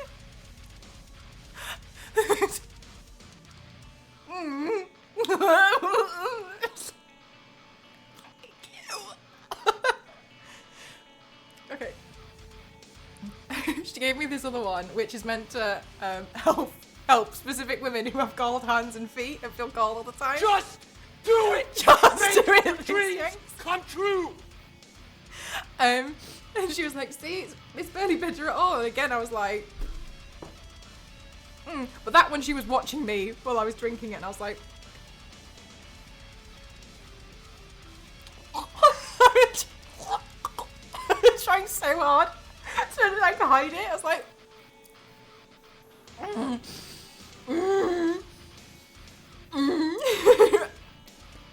yeah, it's not.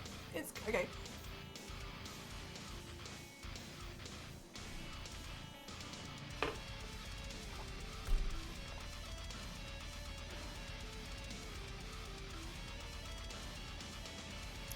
Okay, it's gone. I drank it.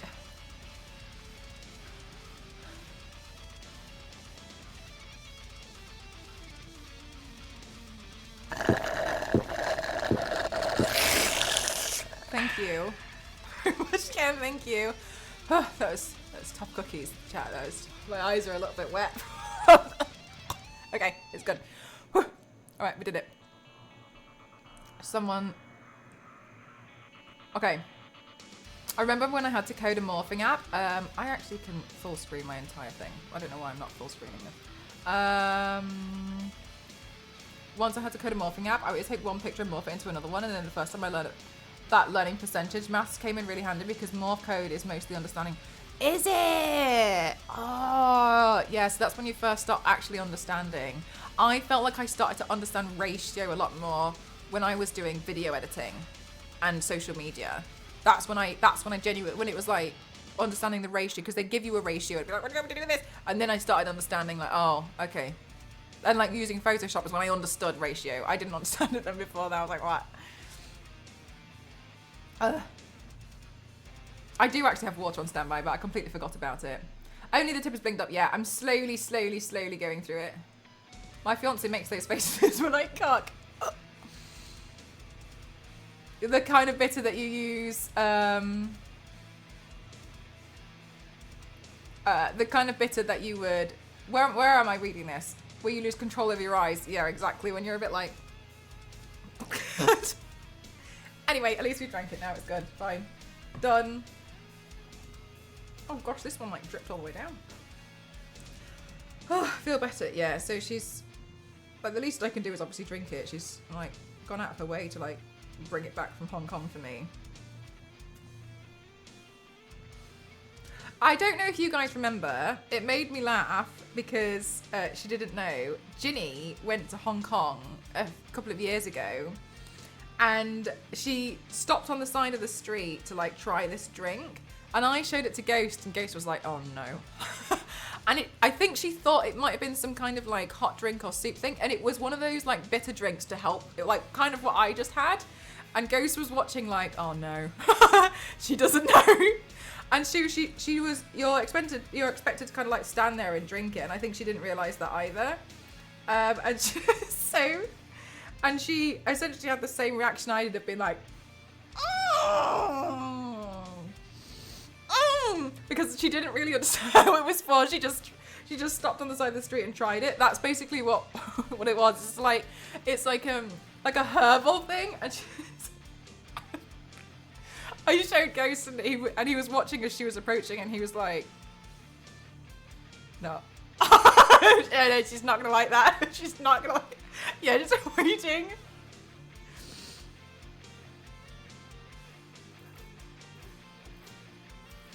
So that's why like people don't like drink it because they like it. They drink it for like the benefits it's meant to give. I think the one that she had was like if you have a cold, then you like would drink that and it's meant to like help you or so. I'm not sure. When she drank it, I was like, oh. The thing is as well though, the thing about Ginny is like what's awesome, like, obviously she's very successful and I'm really happy for her, but because her chat is so fast, you can't be like, no! Ginny, no! No! Oh. Because she won't see it. You can't tell her. So you just have to like wait and watch it happen. It's too busy.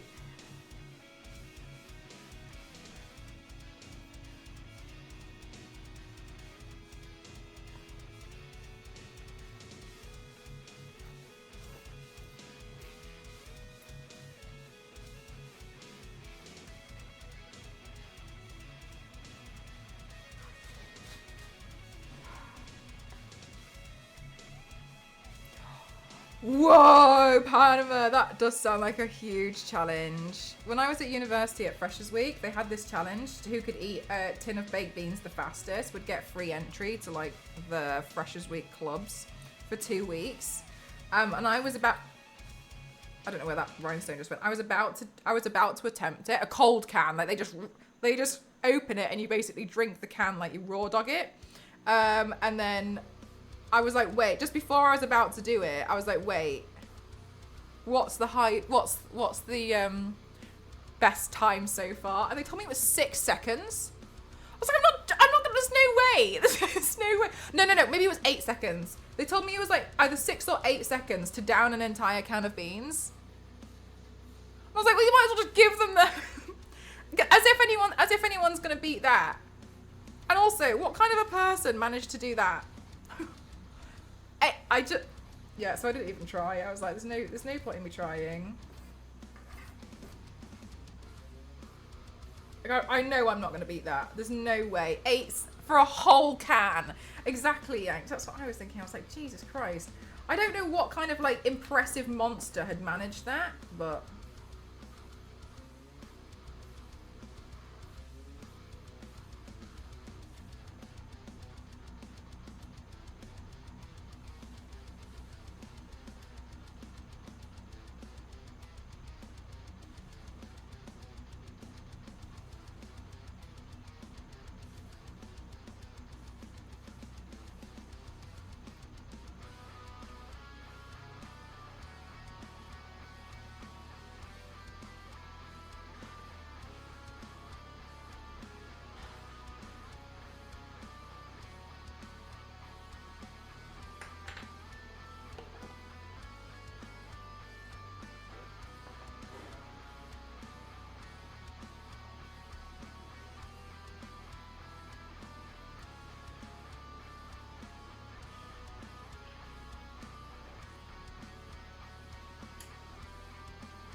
They choke on beans. Yeah, exactly.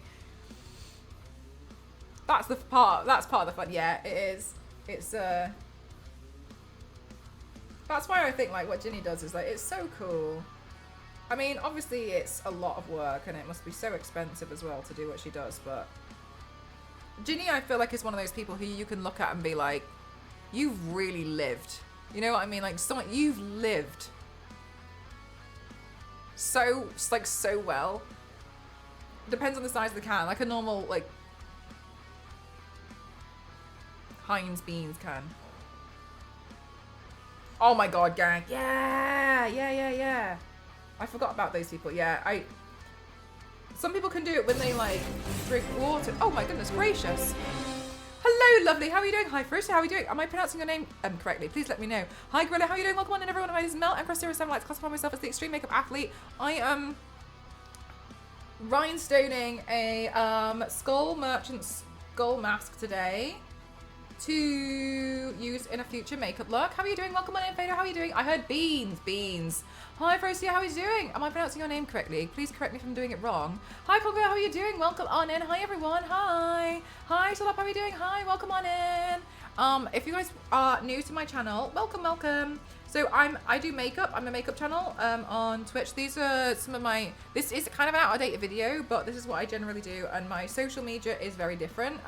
I do like a lot of the vertical videos with like cool transitions and such, and I film them all while I'm doing makeup looks on Twitch. So my socials tend to look a little bit like very different. So you can see more stuff on there, more up-to-date makeup looks too. I just had a endometriosis surgery, so I don't want to paint just in case I get any paint in like the wounds or anything. So I'm just preparing for some upcoming makeup looks. So I'm just basically doing some easy stuff at the moment. What were you doing today, Ferocia? I feel like I've pronounced it differently every time I've said it. I don't know if I have. Thank you so much. We summon raiders for beans. Maybe I should try that in some other streams. Yeah, maybe. I was just saying about how when I was at university, Freshers Week, they had a competition. And the winning prize, you would get free entry to like all clubs for Freshers Week. For the Freshers 2 weeks. But it went to the person who could down a can of baked beans the fastest, and I was gonna try it until I saw that the fastest so far was 6 to 8 seconds. Who? Ferocious. Ferocia. Thank you. I've never understood how that's possible, and how they expected the competition to go any quicker. There's no way. No, it is a cool name. That's a cool username. Oh, I dropped one.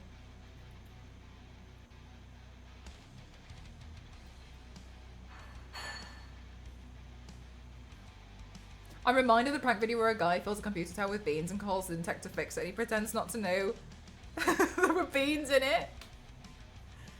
I have no idea.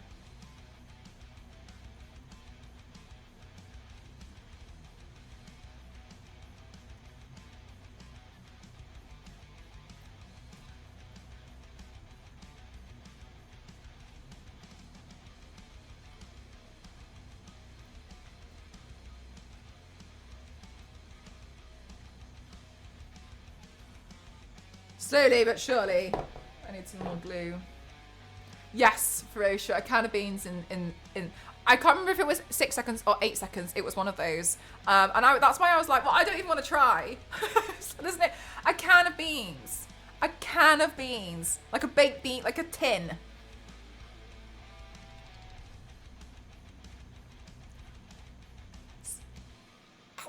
Like, just give them the prize there and then. Close your stall. It's like, there's no way.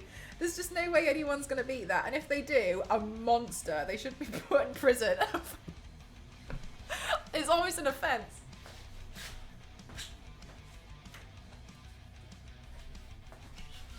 Like, how? How? I mean, how? That's another thing, Zero. Yeah, there's so many questions for this elusive person who I don't know who they are. Like, so many questions about them. I think about them all the time. Can of beans. Like, it's almost like a beautifully disgusting thing to be able to do and be like, do you know what I did at university? I ate a can of...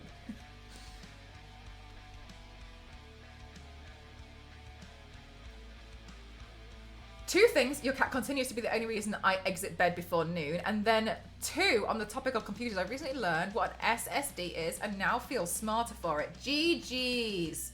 I'm glad. Do you think you are going to, do you need an SSD? How come this has been brought to your light? I'm glad. Yeah, I feel like this, like maybe they downed other things, and they were like, they looked at the baked beans and was like, I'm pretty sure I could do that. Maybe they're one of those people, like as Gank said, who can just like open their throat and like it bypasses their mouth. The mouth is but a tunnel. And I don't know. I don't know. Respectfully, golly gee, this looks like it's going to take forever. Yeah, Brunhilde, so I thought I might as well do it while I'm recovering. Although I've done this so far, like since I started streaming, and honestly, I was kind of getting distracted and not really doing it very much. So I feel like I could probably get halfway today. Hi, Hobby4000, how are you doing? Honestly, I think it'd be a different setup for that bean challenge deal, but I guess you've got to get engagement on campus at any way possible. Yeah. I don't know. I mean, I can't remember what... Now I'm wondering, like, were they raising money for something? I'm not really sure. I don't remember. Like, I can't remember if you had to pay to try it. I'm not sure, but it was insane. I remember thinking to myself, like, where am I? my first few days at university, and I remember thinking, like, what's happening?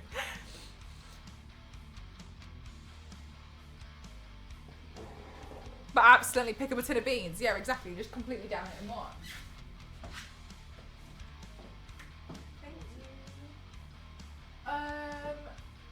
It's a little bit bitter, but I mean, I downed it in two.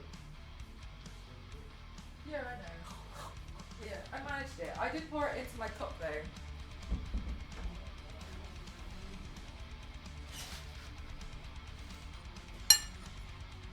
Well, I ate that really fast. Maybe this is my thing.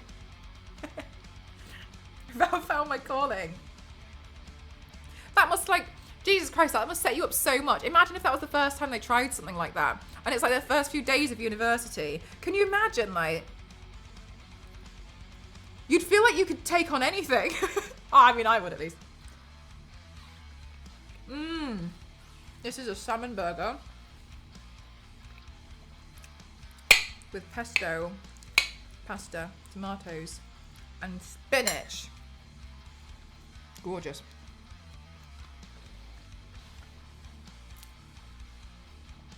You didn't know it existed. Nice. Well, now you know. More information's always better.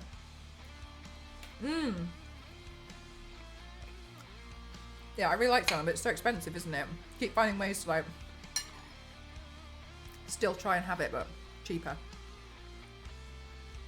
When these salmon burgers go on sale, my dad has a habit of buying all of them. Dropping them off, he's like, boy, it's salmon.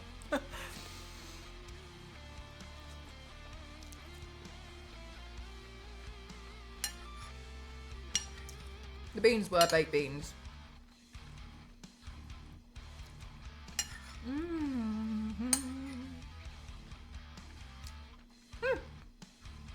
Ferocious, I'm so sorry. Did I ask you what you did on stream?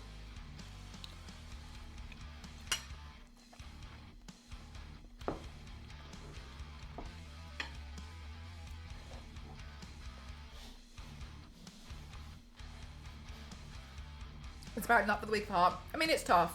Especially, do you know what? No, I feel like when you start looking into like PCs and stuff, I feel like the learning curve is really steep. But I also feel like there is this horrible fear that anything you press will break it and it will go wrong. I felt like that when I was building my PC. The first time I was doing it, I was convinced I was going to electrocute everything. and that everything was a lot more fragile than it actually is, and it was all going to snap at part. Like, even though people were like, it's going to be okay, I was like, no, it's not. I feel like the learning curve is quite steep. Initially, when you don't know anything, or feels like you don't know anything about computers, it is super scary. Once you learn a few little bits, because I practiced on how to build a PC by playing PC building simulator, and then the next day I built my PC. It's probably not the way to go, but whatever, I did it. It just feels like there's a lot to understand and learn. I think I could definitely build another PC quite easily if somebody else told me or bought the parts for me. The thing that I find hard is learning what's compatible with what. Hobby, you can do. Thanks so much, Zero. This PC was not the one I built. This one's custom. I do swap out the GPU every so often. So I'm partnered and sponsored by Scan Computers, and they built a custom PC for me. That's why it's got my Extreme Makeup Athlete and it says Mcroft here down here, but you can't see, got stuff in the way. But that's my specs. The GPU is incorrect because I am partnered with AMD, so they tend to send me GPUs all the time, like new ones. The dish looks incredible. Thank you. We played Chain. Oh my gosh, Ferocia. A tough game. The first time I played Chain together, my friend was really disappointed and angry with me because we were doing it for charity. That's not why she was angry. She's not disrespectful. Because we were sat next to each other, and I told Chat if we hit a certain amount of money, I was going to handcuff myself to her. But I didn't tell her that's what I was doing, so we had to play Chain together. The part that was the worst was that I was on controller and she was on keyboard. So I ended up handcuffing ourselves to each other, and she didn't know I had planned to do that because she didn't know that I bought handcuffs to the function. And then I also hid the key from her. See, I'm less so afraid of shocking myself and more so just not great logic. So as evidenced by the 5 screams of no when they saw me about to pry something open using an old screwdriver as a pry tool. I got you. Got you. Okay, so you have like different reasons to... got you.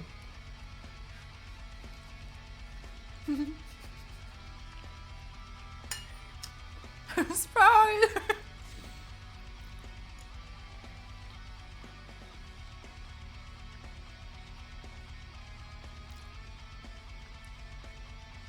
God, yeah, Noella.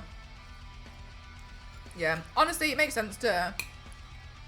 I don't think everyone needs to have, like, built their own PC. I know some people are, like, think they should, but... Some people just aren't really that interested, but, it's tough. I honestly feel like the software stuff for PC is a lot more complicated than actually building the hardware stuff together. Like, putting it together, I feel like is not really that much of an issue, but the software side of, like... Is it a driver? Is it the BIOS that I'm like, I don't know at this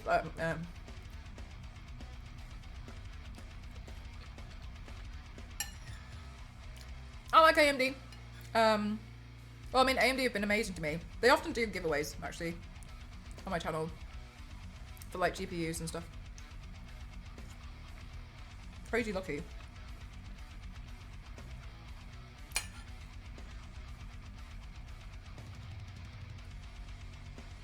Everyone says about the thermal paste. Honestly, I don't think the thermal paste is that hard. It's more so when people either put too much on. You just need a pea-sized amount, and then you should be fine.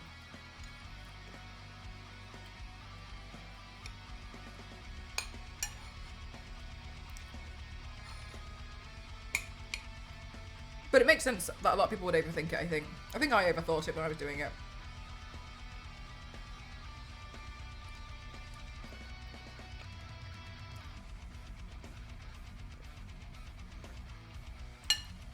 Noella, then it makes perfect sense that you should avoid that. 100%. Mm-hmm.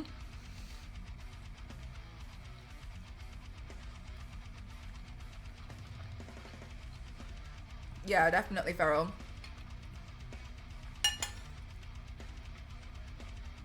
Honestly though, it's why I totally understand why some gamers will prefer to just get a console.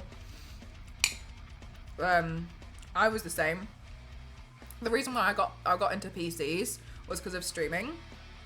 But before then, I never really wanted to bother with learning all the little parts of a PC. When I could just buy a console that could play the game that I wanted. And I wouldn't have to worry if like my GPU could handle it.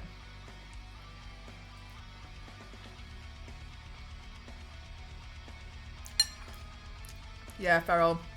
I've done a lot of cosplays. I've done a lot of paints.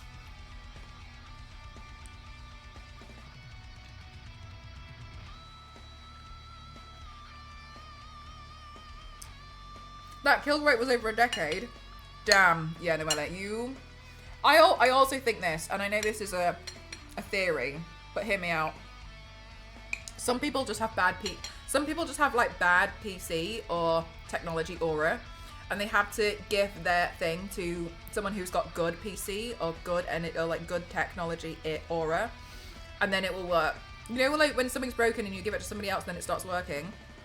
They've got better PC aura, right? It works for them because they respect more of the PC aura around them. The PC, you've just got bad PC aura. Your technology aura is not as strong as some other people's. That's why it's happening. And I know it's a stretch, but that's the solution. That's where I've settled, because as far as I'm concerned, it's disgusting that something's broken for me and I give it to tech support and I ship my PC out to them, and then they try and replicate the problem that I was having every single time I booted it up, and it works fine.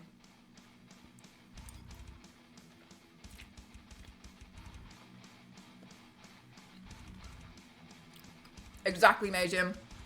Those people don't have any tech aura. No aura whatsoever.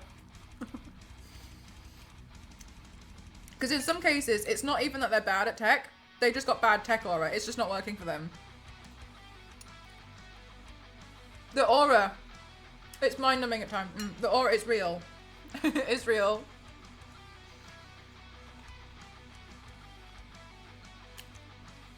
Oh, really, Majin? That's crazy. Oh, yours are monitors. I need to get another monitor. I want to put one from there.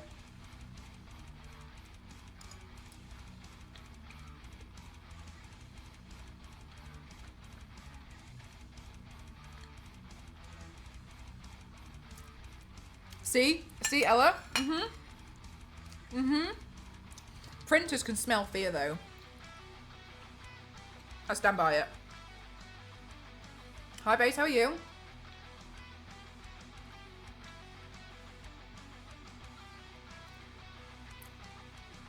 I don't have to walk next to it.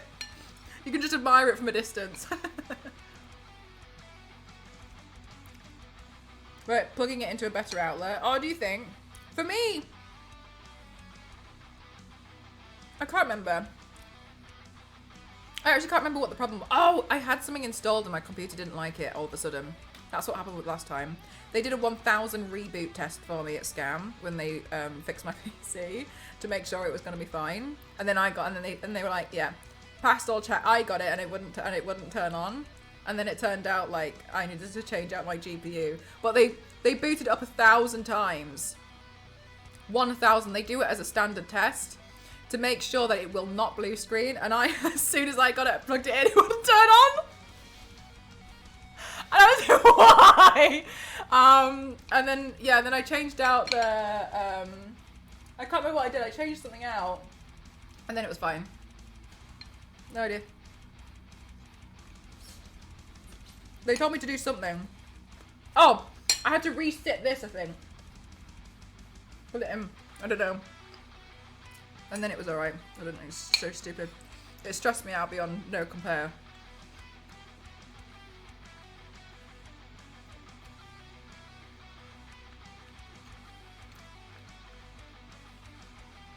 Mason, I find that with a lot of things, that people just want to like have someone tell them what to do instead of just having a quick Google, which I find fascinating. That's like a thing.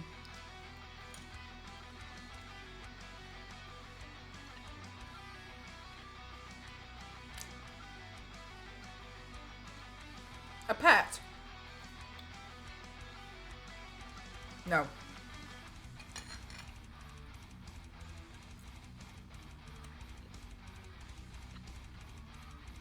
You've got good PC aura, Samara.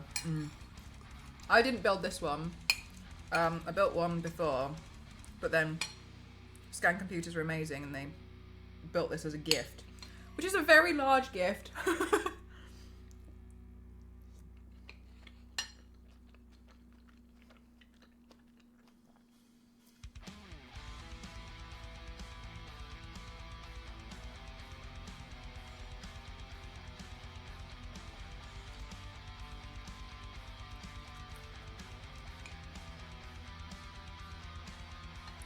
Oh, the glass? No, that's me. That reflection's me. Poor thing has my depth perception. Inherited it.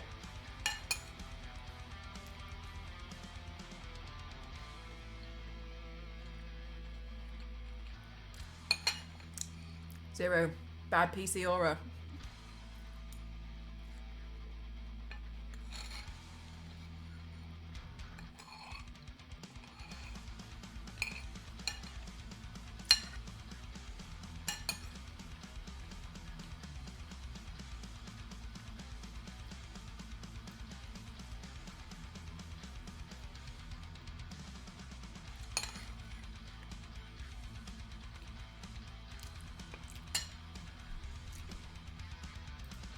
They are. No, they are. Noella's cat is It's, you know, like when people say they've got like iPad kids and iPad cats. Noella's cat is really funny. Has a really interesting personality. She has a Twitch cat.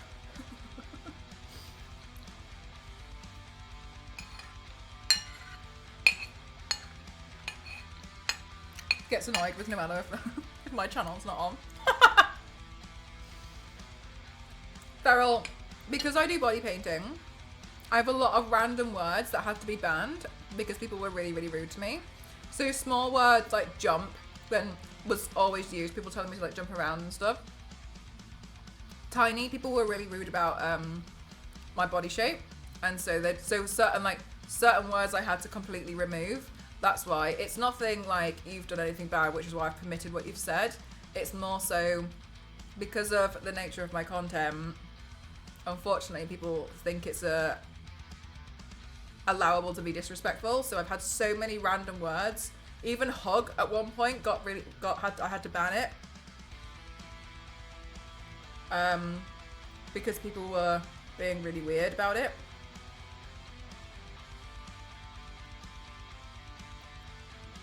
If I was referring to you, I 100% understand that.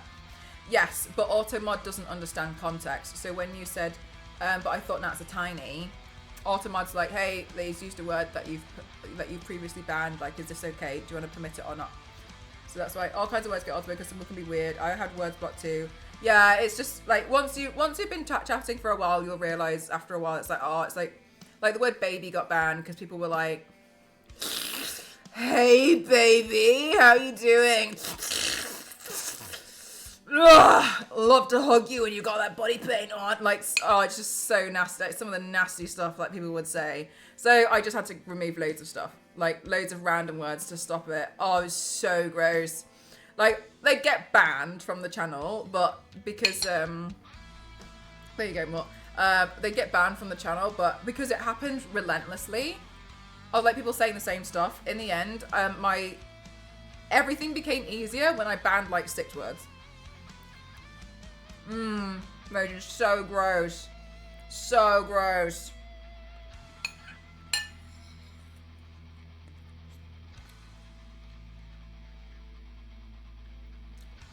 Oh yeah. I remember that on going. I know, Drew, so awful.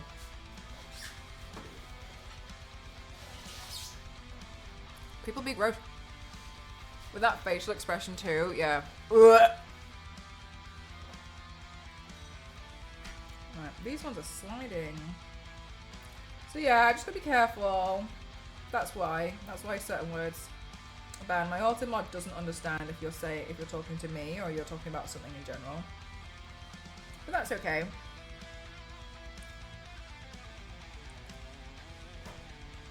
Some of the roast like, yeah, it's strange. My moderation testing is on like the strictest one as well, but yes, you have to. Sometimes people can be quite creative with what they say, and it still bypasses it. So, gotta be careful. But yeah, oops. But yeah, baby had to be banned because I had that one too many times.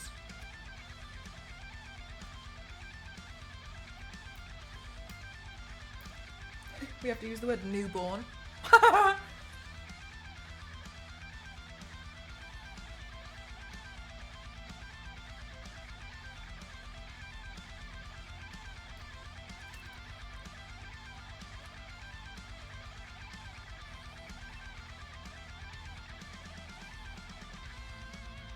Oh wow, Noella.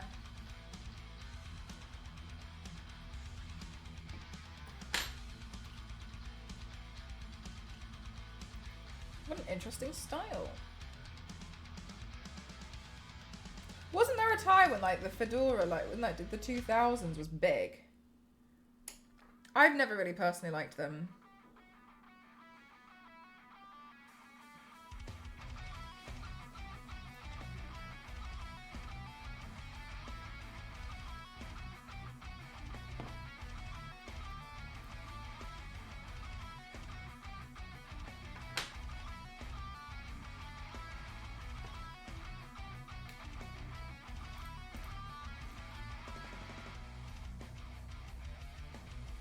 Running around busy until he finally left. Oh no, the fact that you had to like, run away. Oh.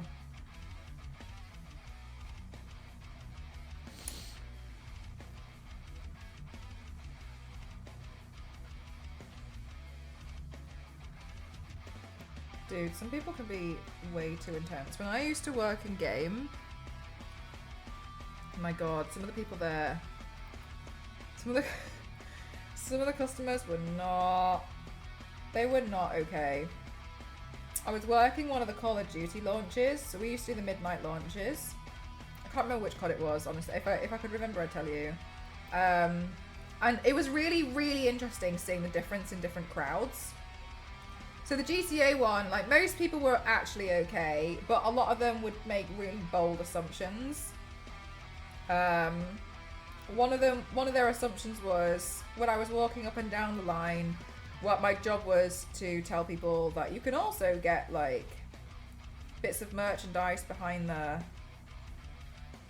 counter when you pick it up. Like if you want to get the art book strategy guide or whatever it was, I can't remember, then don't forget that you can just ask for that at the back. It was my job to go around telling people.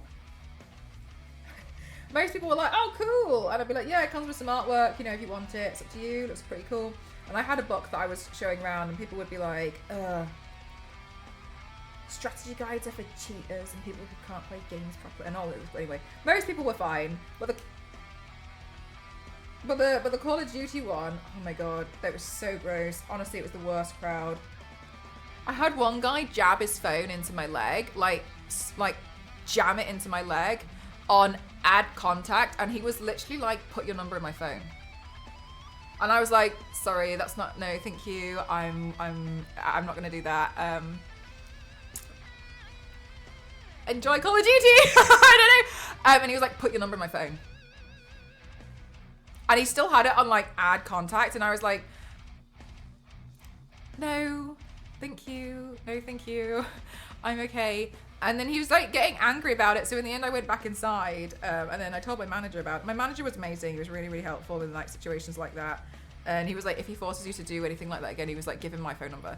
And I was like, okay. But like in the end, I kind of was like managed to like stay away from it. But like that crowd was, oh my god, that was the worst crowd. I had a number. I can't remember what the other situations were because I remember like no.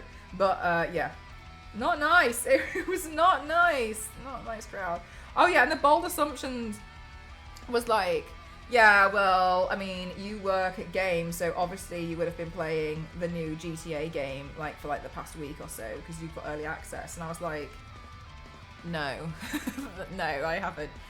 He was like, you've been playing the game already, I know you have. And I was like, look, mate, I'm here working. You can see this line is over a mile long to go pick up the new GTA game.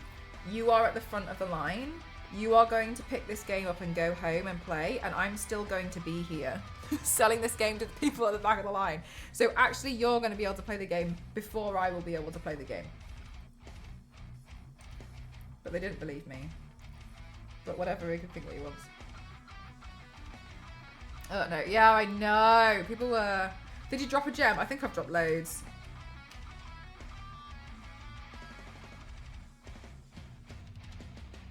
But yeah, some people are really intense. I was like, Jesus Christ. But yeah, the Call of Duty crowd was by far the worst. Like, literally driving his phone into my leg. Or like, I used to have people come in and then they would be like, do you work here? And I was like, yeah, can I help you? And they'd be like, but you're a girl. Oh, shocking! They're like, but you're a girl. And I was like, yes. And then they'd be, and then they'd murmur something and then run out of the shop. And I would just be like, okay. Okay, cool. Or, because I worked there when the PlayStation 4 and the Xbox One was just being launched. That was like my time. And I knew, it wasn't that I favoured, it was more that I knew more about the PlayStation 4. Because I had played it at Eurogamer. And so I went and I had just like learned more about it. It wasn't that I would literally, so and the rule my manager said was you can wear whatever game merchant like t-shirts you want as long as it's more of a recent game. Like please don't wear a t-shirt from a game that's come out a while ago. He was like, I just prefer it if you were not going to wear the uniform, if you wear a t-shirt for a game that's come out in like the last year. So I was like, okay, that's fine. Like he was really relaxed about it, which I really appreciated. That was just what he would prefer. And I was like, no problem. And so I used to wear my PlayStation 4 top a lot because I had two. And I really liked it and I really liked the colour and stuff and it was really nice. And so I used to wear that. I literally used to have people come into the shop and I was stationed near the front to like tell people about the PlayStation 4.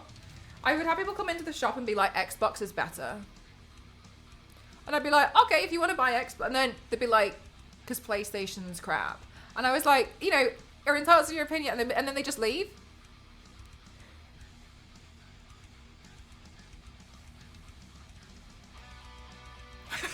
Okay.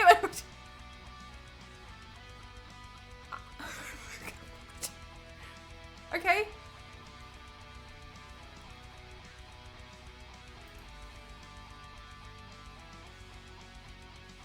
Oh yeah, don't worry about it. I just saw it. We have a new thing now where they'll all get flagged. How dare you use logic? So weird. People are really wild. Yeah. I don't understand what the skull merchant is supposed to be. This is a mask. The skull merchant is from Dead by Daylight. She's a killer in Dead by Daylight.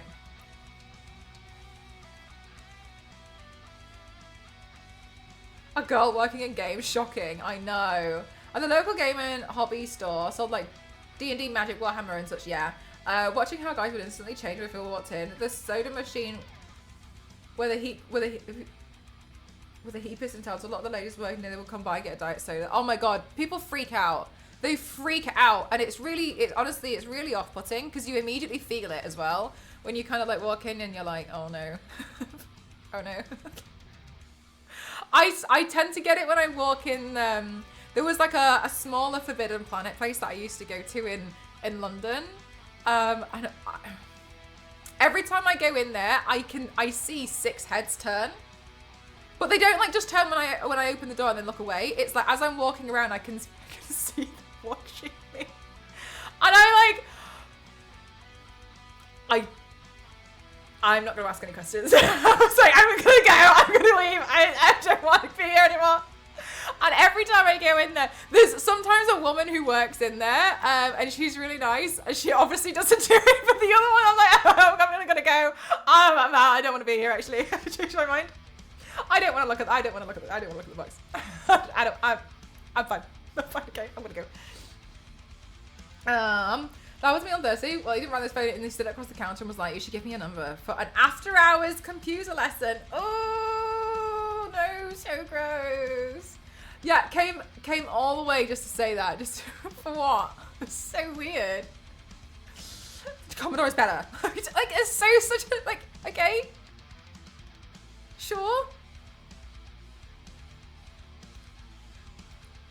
Like, I don't know what you want me to say. Like buy that then. I don't care.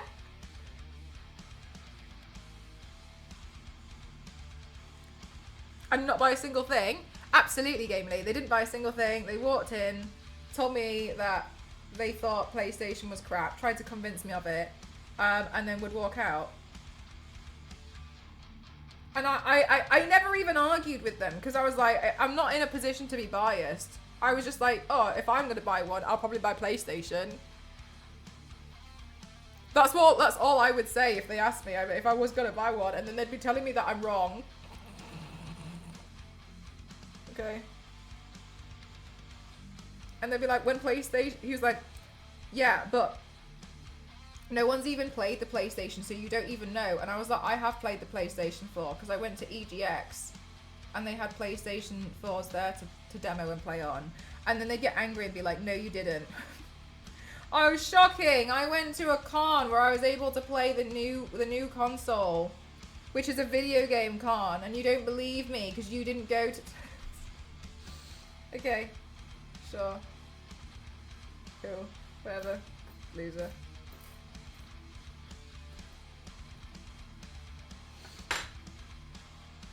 The console war was just a way to drive sales. Yeah, and honestly, like, while it is, I just feel like people get so aggressive with it, and that's the thing that got me. I was like, there's just no need to be this aggressive about which console you prefer. And ultimately as well, in that time period, I personally noticed a lot of people would buy the console that their friends had so they could play online with their friends. That was like what tipped the boat for me a lot. Because we didn't have crossplay back then. So you would be like, oh, well, you know, all my friends have the PlayStation 3, so I'll get PlayStation 3 so I can play. Whereas for me at the time, all my friends had an Xbox 360, so I was like, oh, I'll get Xbox 360, so then I can play. Now I don't. Now we've got crossplay, so it's very different. But now also I just don't like being excluded. Like I love consoles so much. I really love them. I love having them. They make me so happy.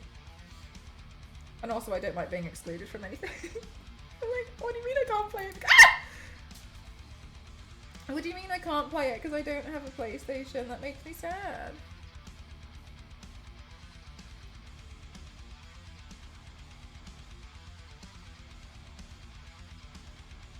When it's not, yeah, when you're like, exactly, they really were just like, the thing is though, they wouldn't even listen to me being like, some of the people who come in and tell me that they didn't like PlayStation, they wouldn't even listen to whatever I had to say. They'd literally just say that and then walk out. It's so weird. Like some people are really odd, but like whatever. No, I know, I've dropped so many now, I think.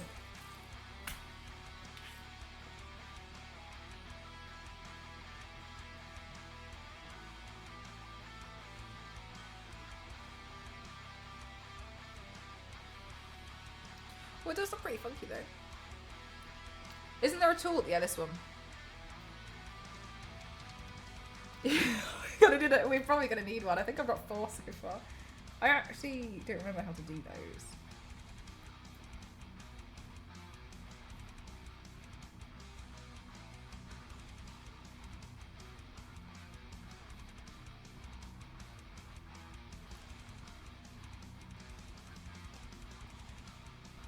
The same system as your friends. Yeah, exactly. So you could borrow games from each other. Yeah. Yeah, 100%, exactly. Especially because, like, you know, they are expensive, so it makes sense that that's what people would do. But it's just so, I mean, I've always found it silly, and I'm sure a lot of you guys would just be like, okay, whatever, because, you know, a lot of us are in, like, the same mindset, but I'm being on the receiving end of someone hating a console where you're just wearing a t-shirt of it while you're in the shop where they sell it. was something. Yeah, it was quite something. Okay.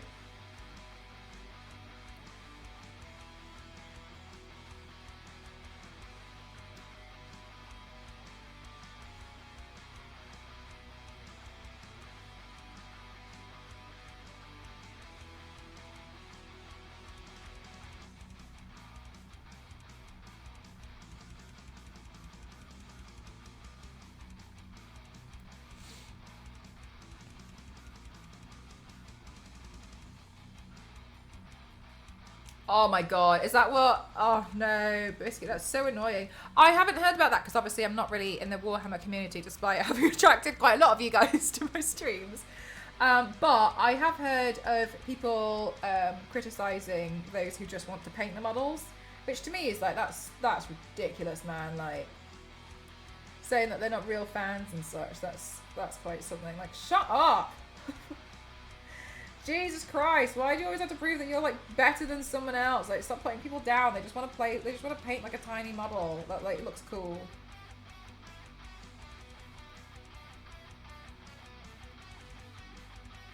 Also, like, in some cases it's like a little bit of extra cash for some people because then they'll commission it. Like, when people get really awesome at like painting, because that's literally all they do as well. I'm not saying that's like they don't do it, they don't actually play the game. Then like, it's awesome because in some cases you can commission those people. That's awesome. Making like little jobs for people, something that they enjoy doing. Muppets. Leave people alone. Do you know one of the comments that I always, like, kind of like on that topic, the comment that I always get now is like, about how all I do is waste my time painting on clothes when I can just wear them. And it makes me laugh because I'm like, you missed the point so hard. I'm surprised at how hard you could miss the point of this. But you've missed it so beyond, like, I think they think that I don't know how to get dressed. Like, the fact that it's completely mind-boggling to them that maybe, just maybe, I'm doing it because I can, and I want to, instead of, God, yeah, why would I get dressed? Or like the bias people have used on stuff like, it's so much cheaper to wear normal clothes than spend a gigaton on body paint, and I'm like, yeah, but look at the language that you've used here. You've almost biased this against yourself, because who are you arguing with?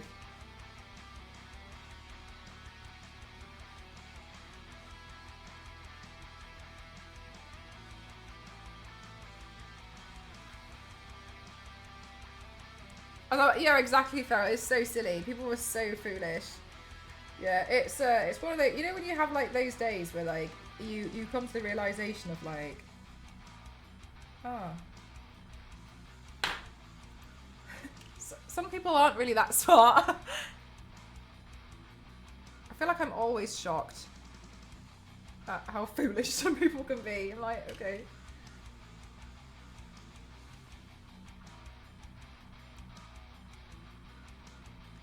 Thanks so much, Mrs. Doise. Thank you. I'm currently trying to rhinestone this skull merchant mask. I want to paint skull merchant, but I was like, hey, it would be nice if I covered the entire thing in rhinestones. So I'm just here now, like. But it's okay. At least it's something I can do while I'm getting better. I want to put like a really tiny drop of no, maybe I don't need to.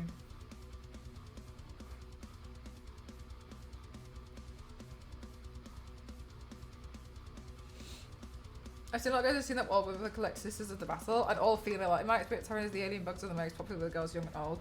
Yeah, it's strange how people. Well, it's silly, isn't it? How they make the complete bold assumptions. It's the same assumption of like when a girl goes to the gym, they assume all she does is cardio, which I used to get a lot.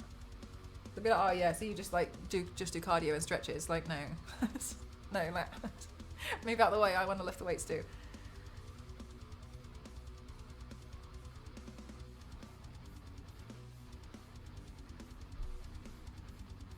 Look at this poor woman who doesn't know how to wear clothes. So silly.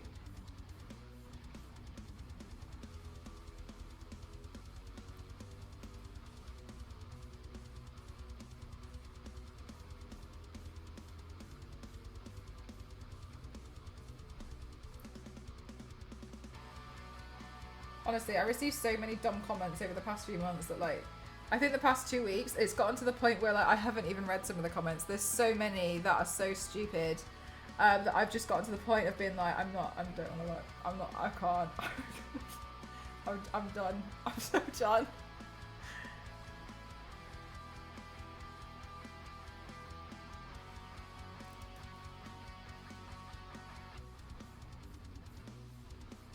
Be stupid then.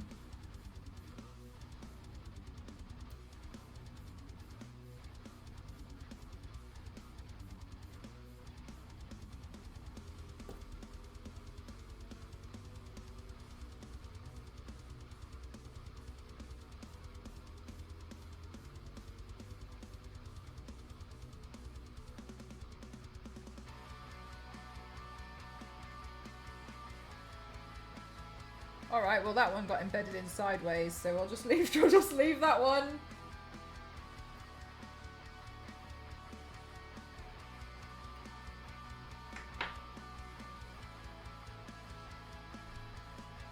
Hi V6, I am, thank you. I was feeling a bit tired yesterday. I really wanted to stream, but I was a bit like, I was feeling a little low energy, so I was like, that's okay. I'll just do the rhinestone. So I like got this ready. I spray painted it and like Ghost pulled the supports off for me, and then I was like, yeah, I'll just like get this ready, and then tomorrow I'll just rhinestone it. That's what I'll do. I gotta try and like fix my sleep schedule as well, because I mean obviously I've been asleep for a while in recovery, but that's fine, which is fine. But I didn't realize because I've been staying up reading because I didn't want to like look at social media anymore because my eyes were going square, and I was bored of watching TV and films, so I started reading, and then I was under the impression that reading makes me tired, but I think that I got a little bit too into my book. I've been going to bed at like 4 or 5 a.m. without realising. I only kind of realised last night when I looked at the time and was like but I felt normal and like not really that exhausted, so I was like, oh crap, like I must have been doing this past few nights and not realised, because while there's a clock on my Kindle I don't look at it because I know it's wrong. So I was just like put it away after a while and be like, I'm gonna go to sleep now. So when I got up today I was like crap, so I'm gonna try. I was like, I'll try and stream all day just rhinestoning this. It's not like it's that hard, it's just like laborious. Then maybe I can fix my sleep schedule a bit more. Maybe I can exhaust myself a little bit, because I did bad, a bit naughty.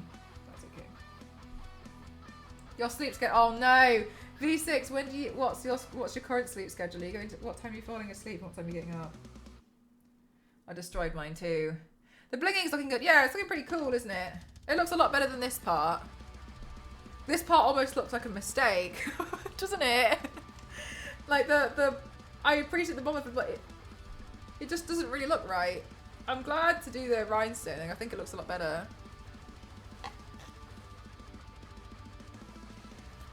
What's a sleep schedule? It's a good question. I think it's something you can eat.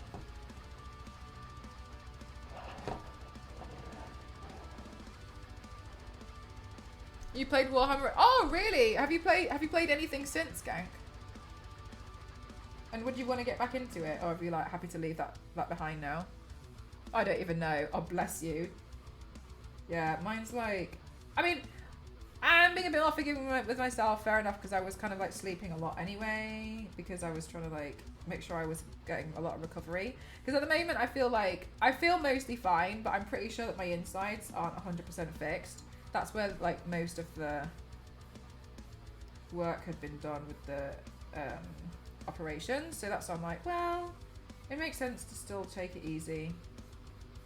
Because even though like I feel normal now, I don't want to push it, you know?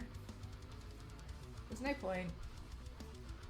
I then get up early, but I had this last week off and I've slept in a lot. Well, at least you managed to get a little bit of rest in, but yeah, it's frustrating when you feel like now you have to exhaust yourself to get back into the normal sleep schedule because you've done it like you like rested too much. That's how I feel a little bit like, oops.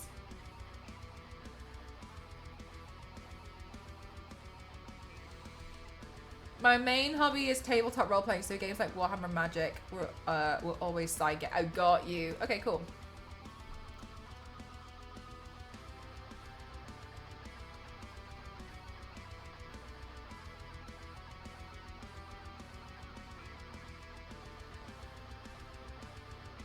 Yeah, V6, same. Same. Annoying because you want to, but then also you're like, oh, it's gonna ruin me for later.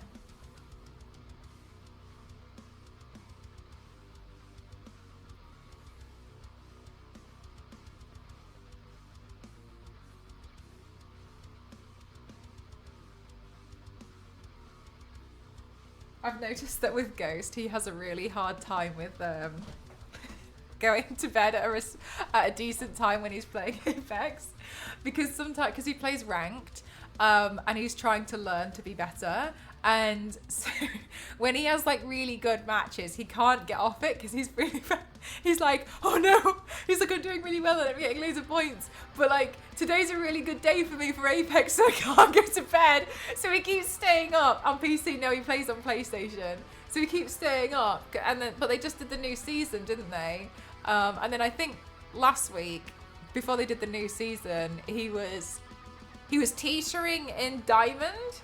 And he was having and like, I can see him being like panicking, but like the better he does, the more panicked he starts getting about it, because then he's like, oh no, I was doing so well. So I've been like watching him play, like, this is a dangerous cycle you're going in. 5 hours, oh my gosh, B6, 5 hours to me is like nothing. I feel like I need a minimum of 8. Which I know is really shocking to tell you guys, considering it seems like I don't sleep at all when I'm in my... When I'm at my 100%.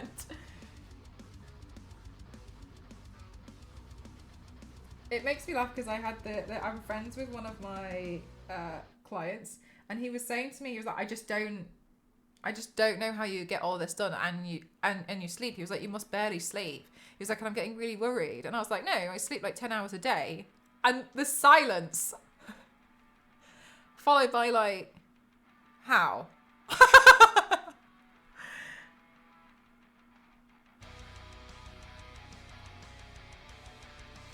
I think now it's more been like 8, 9 hours. But yeah, I actually sleep quite a lot.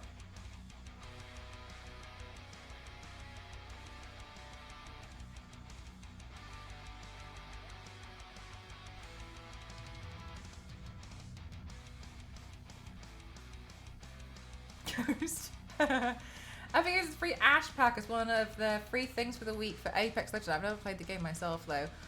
Ash pack. I don't know what an Ash pack is. Yeah, he plays it on PlayStation. I've never played it. It doesn't really look like a game for me. It looks a bit too stressful, personally. I think it looks really good. I like a lot of the character designs. I think they look really funky. But for me, I'm not sure it's like... I wouldn't mind giving it a go, because I know you guys know that I'm pretty happy to give pretty much any game a go and try something. But I'm not really that big into Battle Royale games.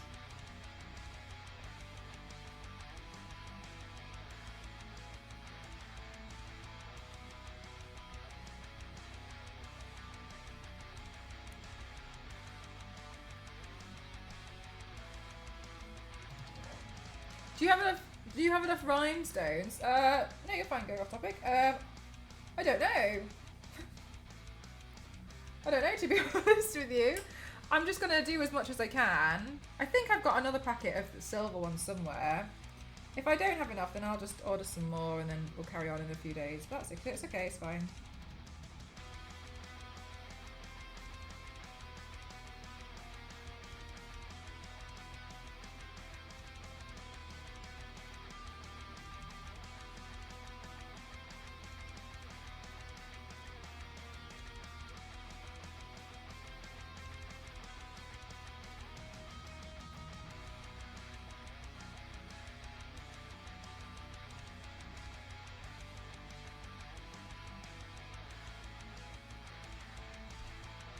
Ash is a character in the game. Ooh. I don't know Ash.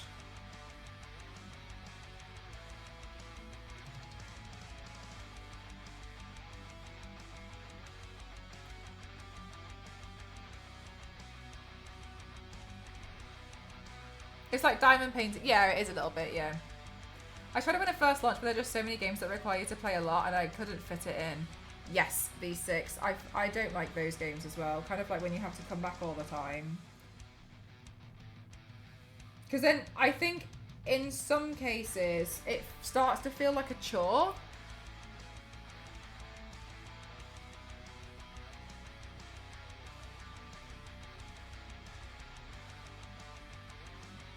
Because I felt like they felt more like a chore, like I had to do certain things, and I slowly like would not fall in love with the game. I'd fall out of love with the game, but I wouldn't really want to like not play, because then I'd be like, well, when I do want to play, I don't have all the stuff.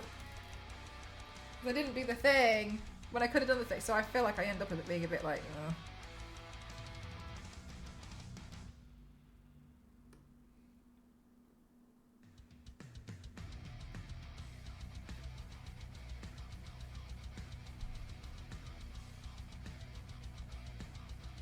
Have you asked Mel for a new PC?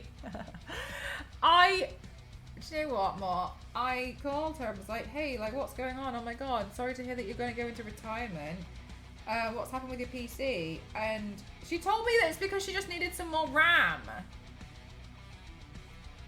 That was it.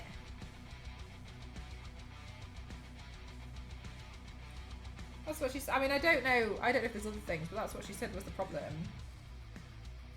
But then she said that you lot told her that she could just download more RAM, and she believed you. GG's.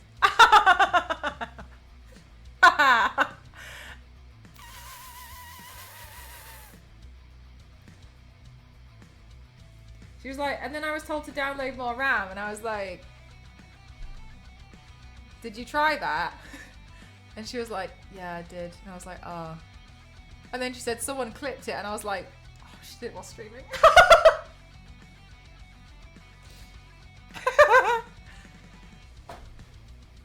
Okay. Okay.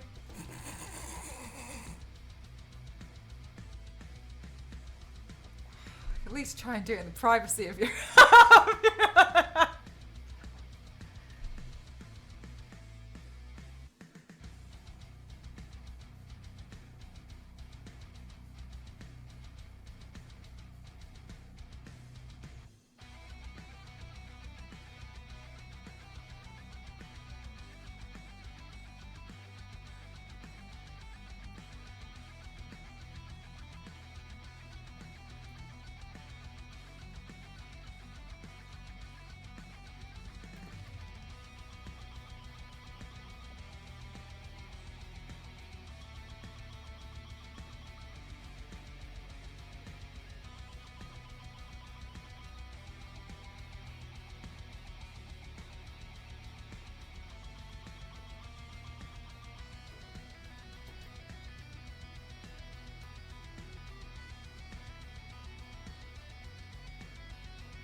classic joke from the 2000s. Still works to this day. Do you remember it in one of your quiz when Cassie thought about the planet Pluto had been destroyed? I forgot. You know what? She said so many things to me that I feel like I just see it as like a standard now. I'm so used to some of the stuff that she comes out with. No, I forgot that she thought planet Pluto had been destroyed, and not actually just like reclassified. You fool. I'm surprised. Oh wait, is there a whole website for it as well? I didn't know that. I thought it was just a thing that people tell people to do. Reminds me of an old internet joke when you could download a cup holder and activating it would cause your... No way, Visa! Oh, Drew, that's so kind. Thank you so much. 2 months is amazing because I'm really honoured that you've subbed for 1 month and you've decided to carry on with it. So thank you very much. That's really kind. Thank you so much. I had a teacher at school who tried to convince us that out of his PC, he used to sometimes get Kit Kats if he pressed the disc tray. And obviously nobody believed him. And then one time we were doing like an exam in the classroom, and all of a sudden, it's so stupid. He was like, and then obviously everyone looked, and he had a disc tray open, and there's Kit Kat on it. So stupid. He was like, I told you all, and we were all so stupid.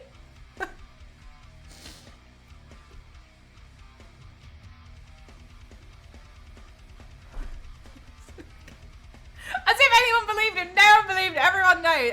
Everyone knows. Such a stupid thing. A stupid hill to die on. It's like, no, it does. No, it doesn't. It does. No, it doesn't. It does. Okay. See?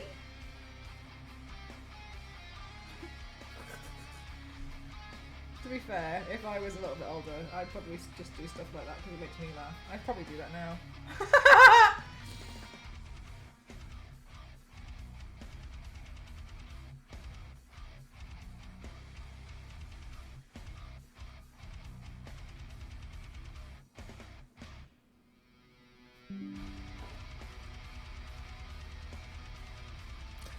You know what, chat? This is actually going by a lot quicker than I thought it would.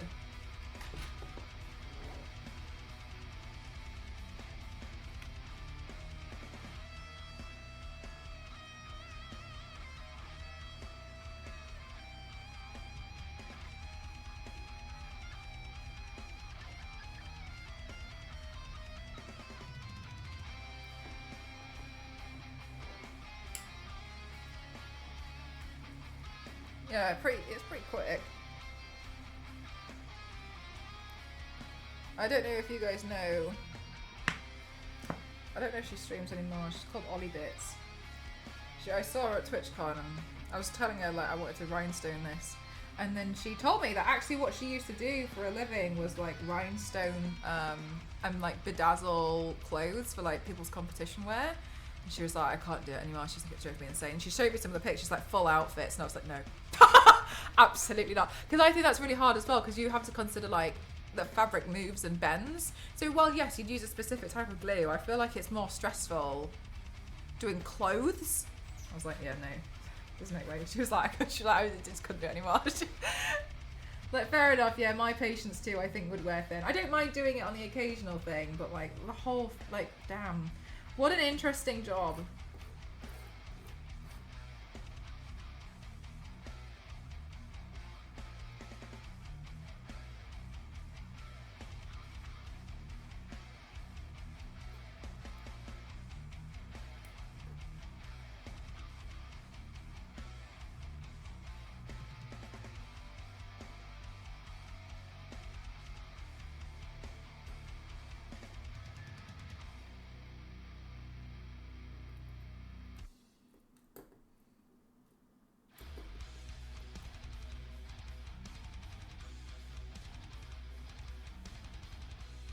One outfit would take Dave, yeah.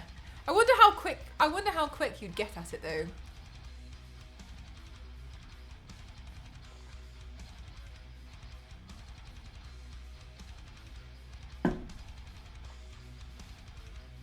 I don't know what a rhinestone cowboy is, Biscuit.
sparkly things tonight, yeah, probably. I was thinking after this, if I get through this today, what I might do is glue that Warhammer thing together and then leave it to dry. Bats Brown, thank you so much for the raid. How are you doing? Welcome on in. Hi everyone. Welcome on in. My name is Mel. I'm Cross Salad. It's called Top Extreme Makeup Athlete. Today I'm doing some rhinestoning. So I'm literally just sticking these gems on to try and cover this mask. It's gonna take me ages. What were you doing on stream today? Let us know. Thank you so much for choosing to raid me. How are you doing?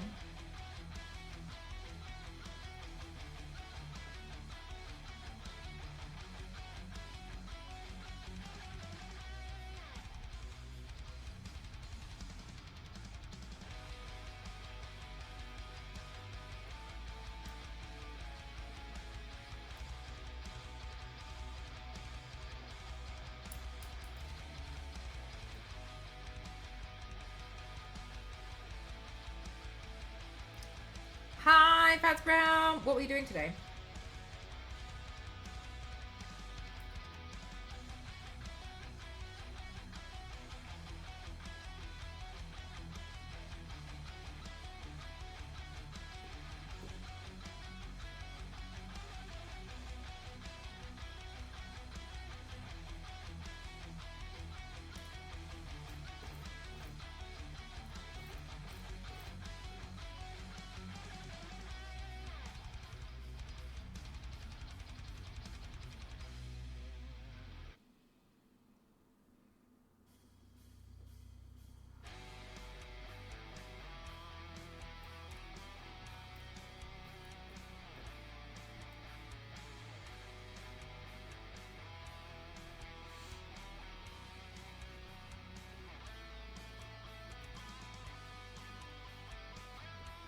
What was I saying? Oh yeah, sorry. If I manage to do this today, what I might then do is glue that Warhammer model together and then just like leave it on the side to dry, so at least it's ready for me to paint. Well, try and paint. I've never painted a Warhammer model before. Where is it? It's in here.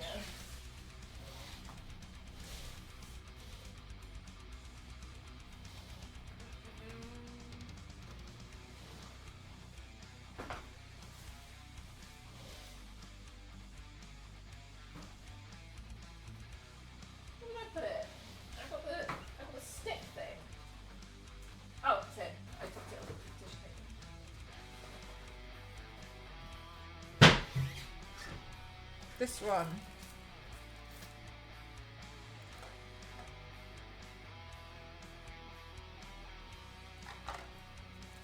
Oh, you like the Xenomorph? Thank you. I had a lot of people really like that paint. It's really lovely. A lot of people are very kind about that one. Yeah, this one. I don't think I want to paint it the way this one's been painted though. It kind of looks like a mutated Teenage Mutant Ninja Turtle. So I don't know what I'll paint it as. We'll see.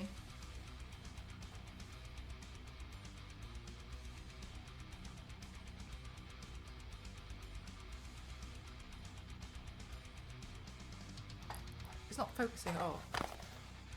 This thing. Looks really cool. I'm really excited. This is what Froggy gifted to me.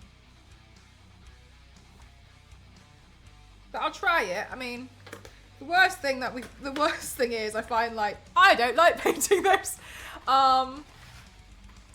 What glue do you have? Oh, Biscuit. Just so you know, I'm gonna do this like the most Mel way possible. I'm gonna super glue it together and I'm gonna paint this with acrylic paint and eyeshadow. Just so you're fully aware of what I'm gonna be doing. I know some of you guys are choking after I've said that, but just so you all know, that's what's going to be happening.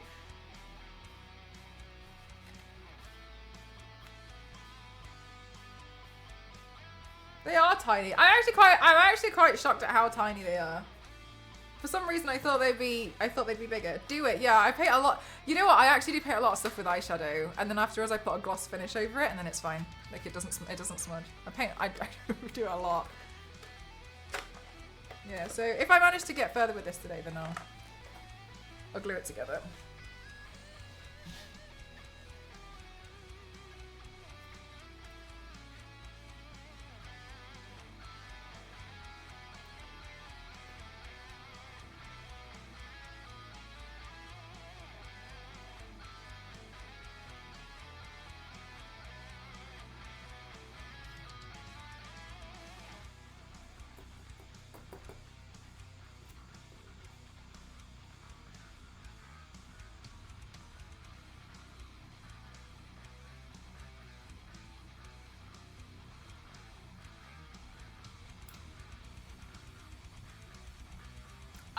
if I got this set up. No, I used to use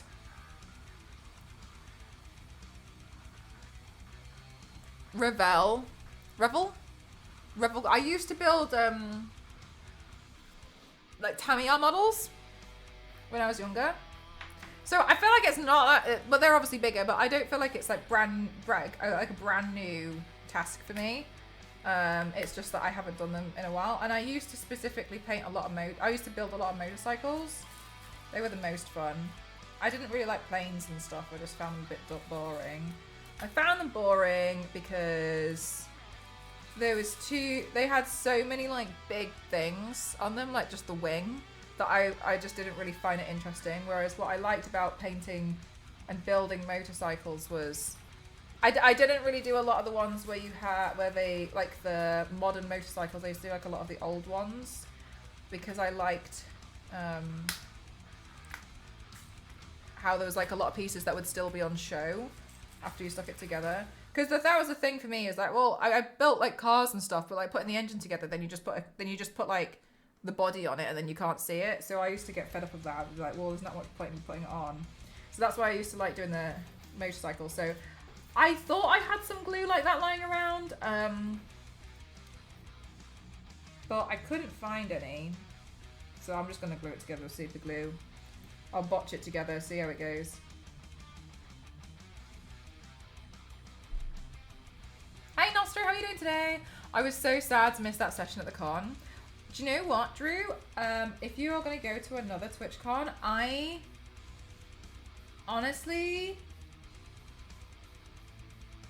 feel like that was one of the ones that was so popular that it would be an insult if Twitch didn't do it again. It was kind of like the Bob Ross ones. So the Bob Ross stuff that was happening at TwitchCon was so popular that they were really surprised. And when things like that happen, they tend to try and figure out how to increase capacity for the year after.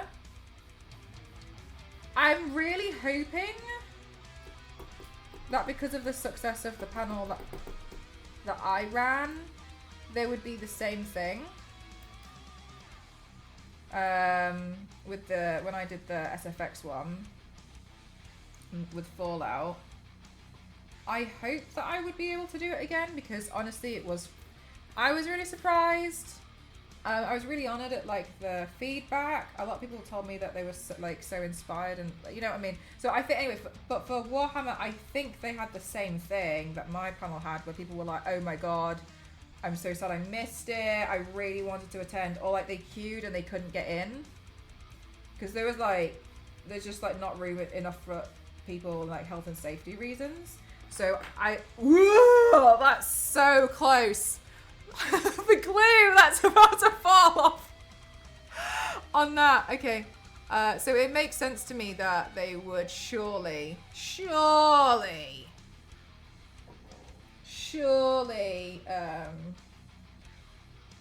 do it again. So I think I'd like to think that if you were to attend another one, there would be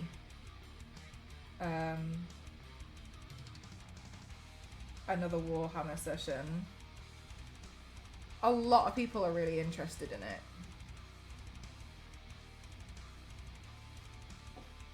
Because a lot of people really wanted to do the Bob Ross thing as well. And the Bob Ross one actually surprised me, because not only did they have a panel, they also downstairs on the con floor had like a marked out square where they had easels. So like every hour and a half or something, people would queue and do it like throughout the whole weekend. They also had a panel, and there was still people who were like, I didn't get to do either of them. I really wanted to do the Bob Ross stuff. So I'm aware that that Twitch was like, Jesus, okay. So I'd like to think that there's going to be some more, because it's nice that you get to like do something and then like take a painting home, isn't it? Hope you feel better today. I do thank you. Yesterday, I think I was just a bit tired, and I was like, oh, I don't want to push it. But also, I've ruined my sleep schedule, Nostro, so I'm trying to make myself a bit more exhausted today. I thought I'm just gonna be rhinestoning this anyway, so I might as well just stream. This was my plan for the whole day. So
thank you so much, Nostro. I'm really looking forward to this. I think it's gonna be really fun. Okay, obviously I'm not gonna do it like tomorrow, recovery and such, but I'll get to work on it. Thank you. Faces. Thank you so much. Thank you. Thank you. Oh, did you kick off a hype train? Level 6. Oh my god. Chad, thank you. Thank you so much. Thank you. Level 6 hype train.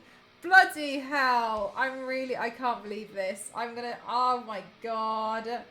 Thomas the Tank Engine. Loster, I really appreciate it. Thank you. I'm gonna thank you for hitting it twice. Because obviously, yeah, when it broke, but thank you so much. This is gonna be interesting. I'm trying to think of the best, most cursed way I can do it.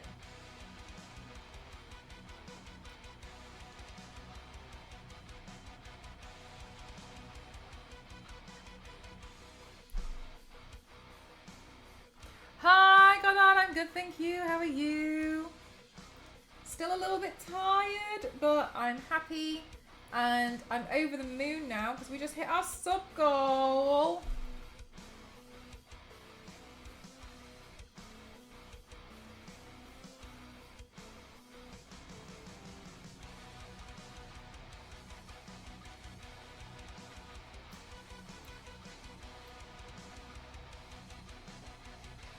a massive goal too. Thank you so much, everyone. Thank you. That's really kind.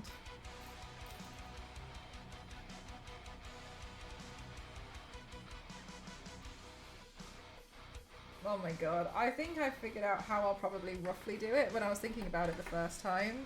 But now I'm like, I wonder if that's going to look cursed enough.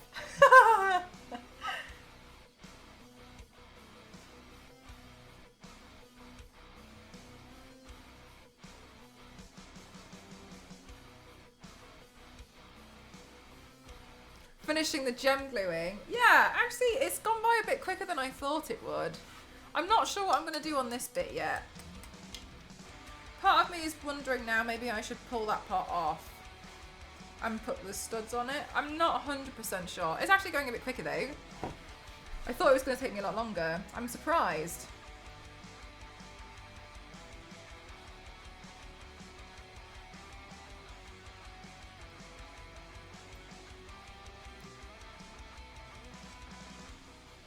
I have something to put over the eye, like a lens, somewhere. It's in one of the... I've got some, like, boxes of, like, props and stuff over there. It's in one of those. I'm not sure which one.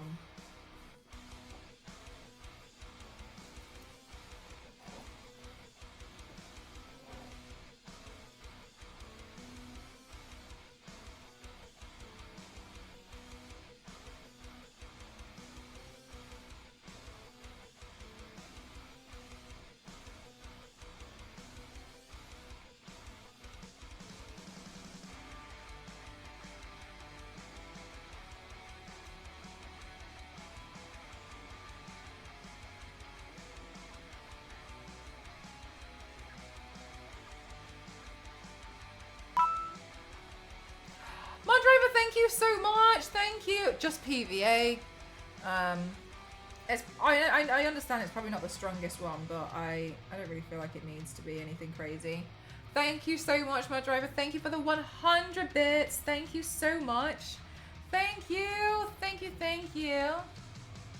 I googled it last night as like, what's the best glue for rhinestones? And there's all these special glues, and I was like, no. So now I'm just going to use PVA.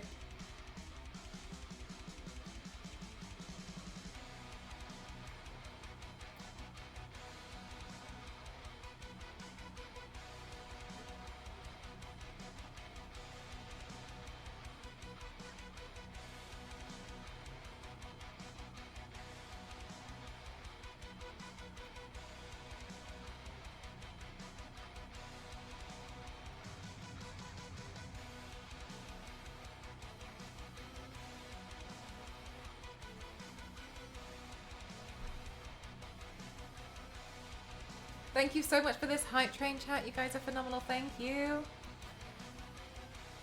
Hopefully not super glue. No, yeah, too. I think it's looking, I mean, it looks so much better than this part already.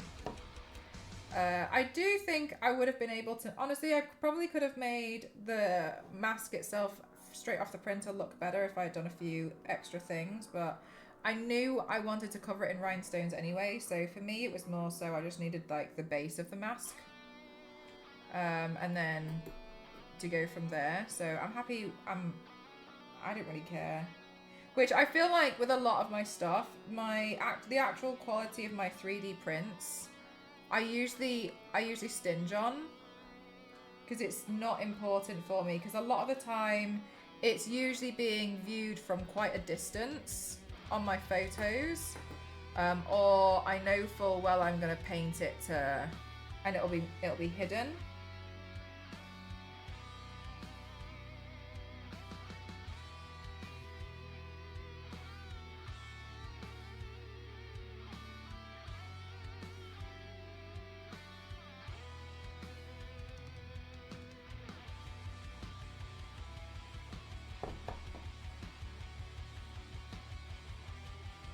Choo choo! Oh, my driver, that's such a cute emote.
Chat, question for you.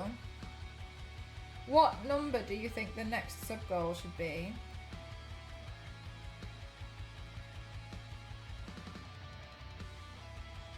$503.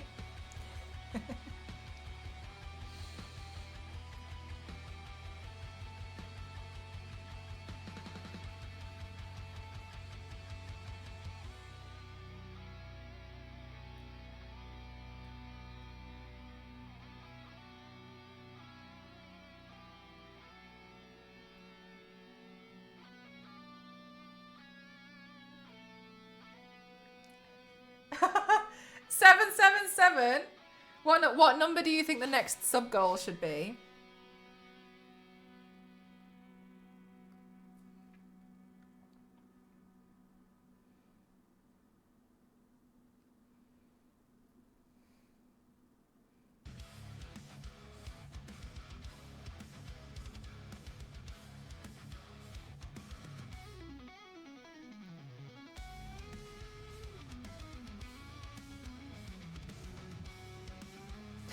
Beat me to it.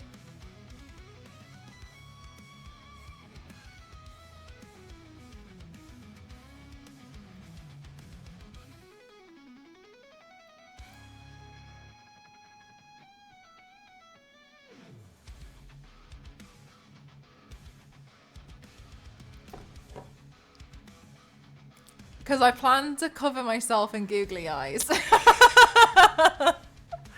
650. 650 feels like a gut. 150 more subs is good. Okay. 650 subs and I'll cover myself in googly eyes.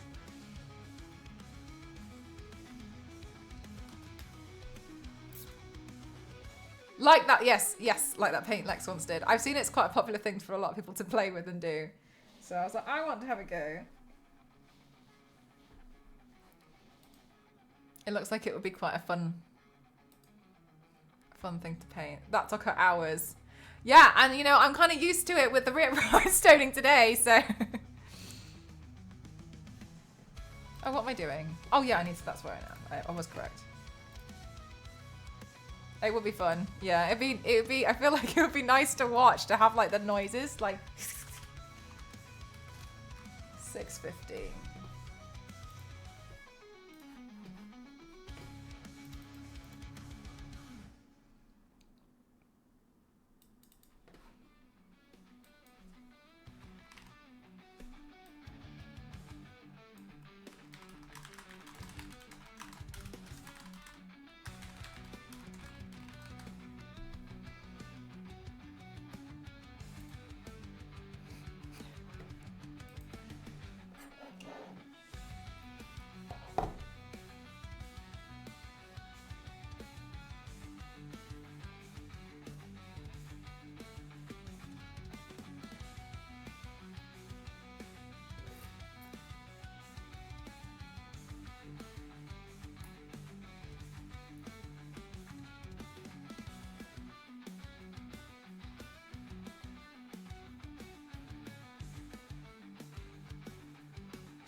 I might start wearing my Fitbit again soon, chat. I didn't wear it for while I've not been very well, because quite honestly I couldn't handle it telling me that I did 6 steps in a day. I couldn't handle it. I was like, I can't look. The fact that I've been sat down for so long after, like, you know, running around, doing my exercise, like being on the treadmill, I couldn't handle the number. I couldn't handle me looking at the time and it telling me that I've done nothing. It was the information that I couldn't personally deal with. So I couldn't bear the sight of it. So Maybe now that I'm able to start walking around, I can put it back on soon.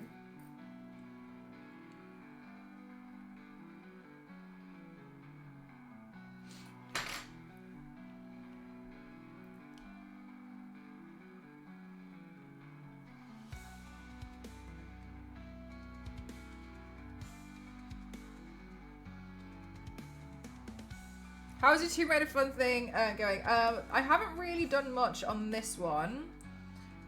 I haven't done as much as I would like to, which makes sense because I haven't been I haven't really been on my feet. But yeah, that's one of the things that I couldn't handle. I couldn't handle not only the notification of it being like move and then me being like I can't. I couldn't handle like it telling me I'd done 6 steps, and then I couldn't handle it being like we added your 6 steps to your Tomb Raider milestone. I couldn't handle that. I couldn't handle the notifications. It was upsetting me so much. I was like, I can't handle this. Like, it's really upsetting me. So I was like, look, I'll do it all when I'm back on my feet again. Because at the moment, this is making me feel really sad.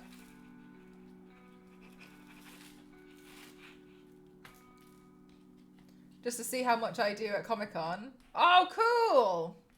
That's a good idea. Is there another Comic-Con already?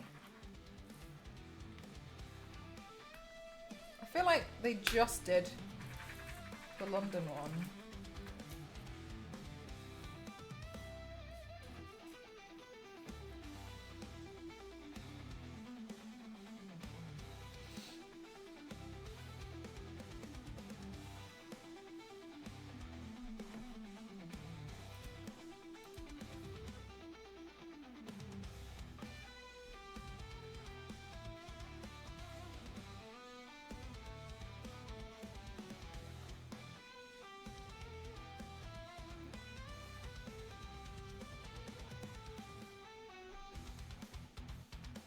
No way, Biscuit, that's so cool.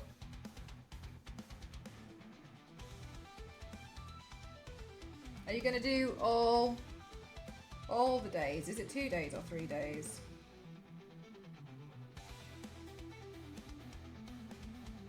I don't think I could do any more cons for the rest of the year. I'm like conned out after Twitch and after both Twitch cons.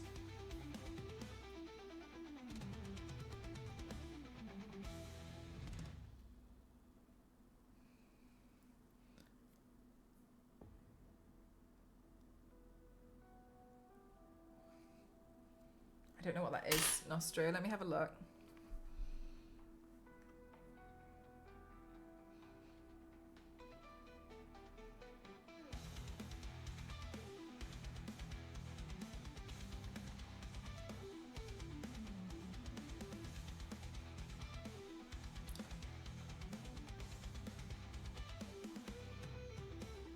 Oh, no. I wasn't planning on it, but it's pretty cool.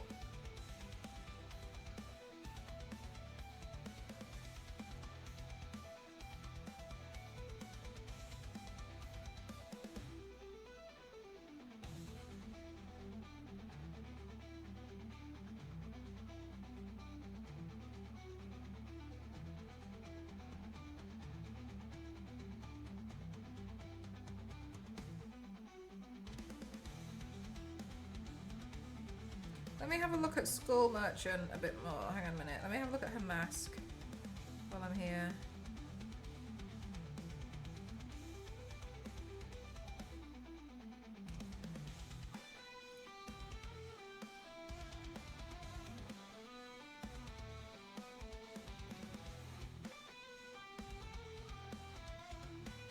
This part's like black. I wonder if I should rhinestone that too.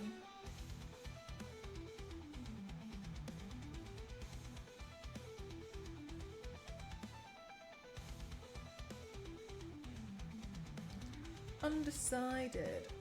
Do I have black rhinestones? I think I might.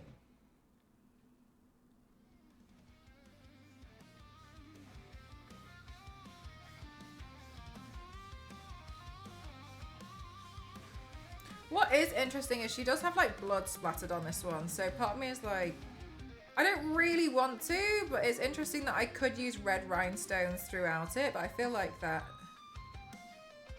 it's not what the look I'd be going for, but it'd be cool to do.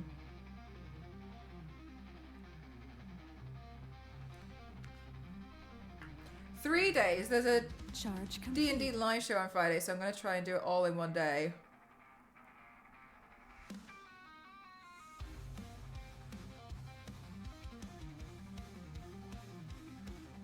It's 3 days, but you're going to do one day. Is that correct?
That's a really good lineup, to be honest with you, Biscuit. That's really awesome.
Only the voice is just a loudspeaker.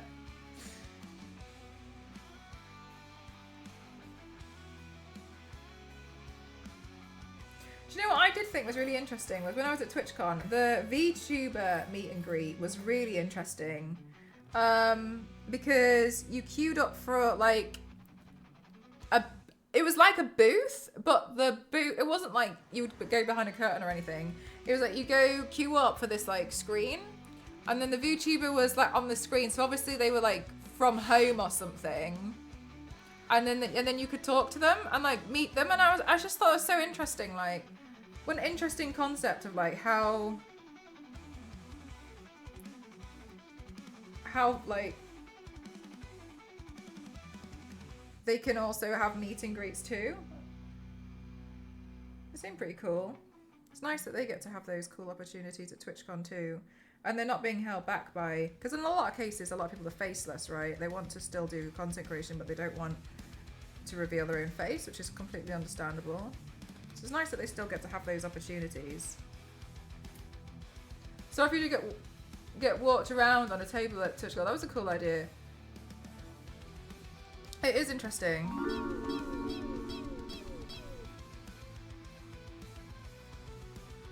It felt very sci-fi, very futuristic.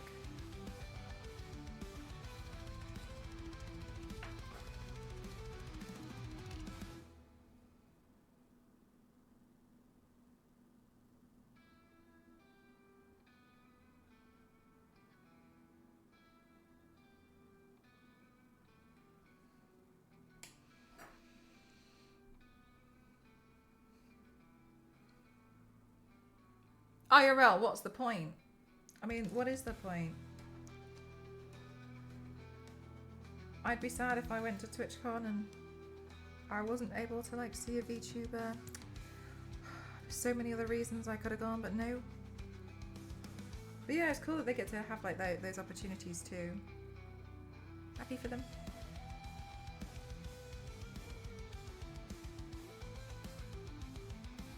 I always think it's interesting how like they have all the cute little outfits and stuff. So nice.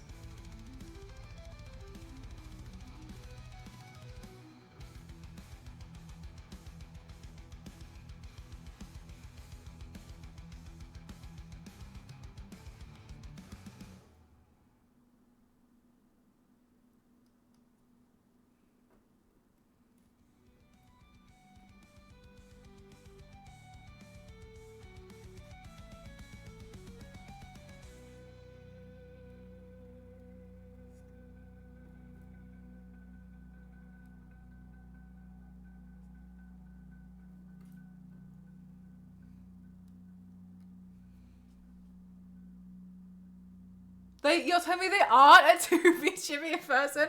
I can't believe you've had to find out this way, Biscuit, but that's exactly what I'm telling you.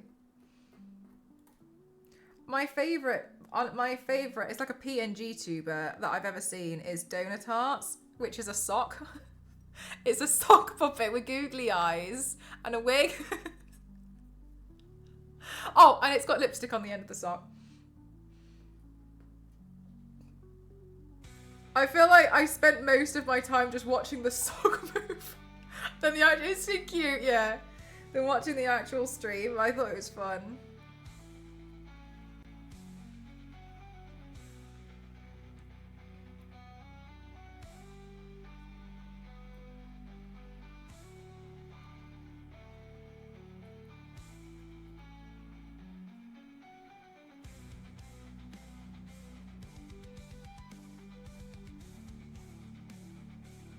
I wonder how many googly eyes I'm going to have to buy if we hit that goal. I actually don't remember the last time I bought googly eyes too. I'm assuming you can buy them in massive multi-packs now. Actually, that's something that someone pointed out to me recently. I think it was Billy. She pointed out, she's like, it's really interesting that when you shop on Amazon, in a lot of cases, you can only buy certain things in bulk. And I actually hadn't noticed because in a lot of cases, I do kind of buy like things in bulk. For like the stuff that I'm using, but I didn't realize that actually, yeah, a lot of the time it comes in like you have to kind of buy 2 or 3, you can't just buy 1.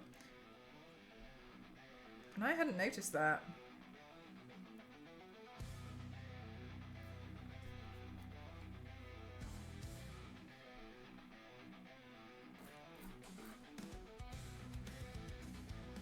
Not like big things, but like certain like smaller bits. Preparing us for the future if we ever need to go like underground, but we still want to do scrapbooking.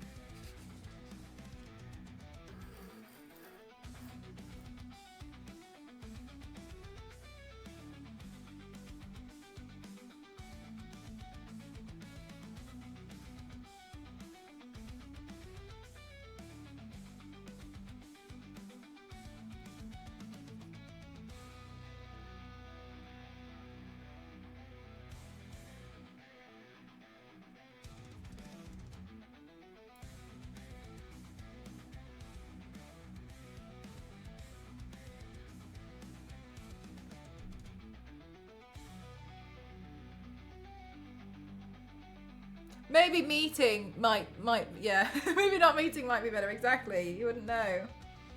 It's like, I mean, there could be a lot of like catfishing, couldn't there? That's why I always, like that show, but, oh, another one's gone. But I always used to think like that catfishing show, I genuinely couldn't understand. I just can't understand how it wasn't obvious. Because 9 times out of 10, it just wasn't who they thought it was, and they'd always be shocked. And I was just like, I don't really know how you've expected anything else. Like, what? They refused to do video calls with you. Did nothing give you an inkling that they might not be who they say they are? How have you not? I guess people must be just so blindsided by like, they think that they found, it's beyond me.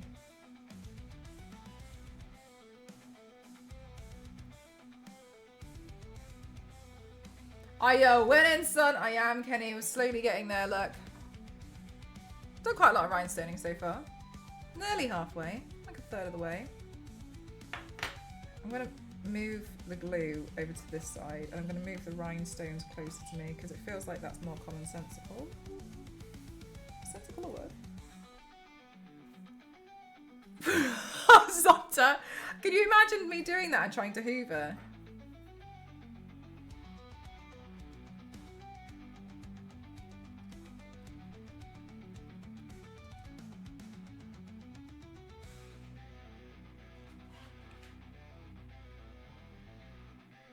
But I hope to meet soon. She asks me to send money all the time. Crazy, I know. Just to this really weird address, this offshore bank account.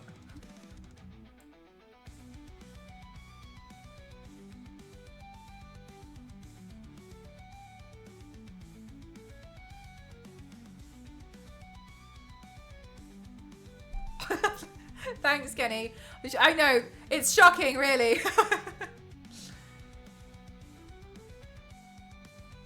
How to remove rhinestone from foot. Oh no! Oh no!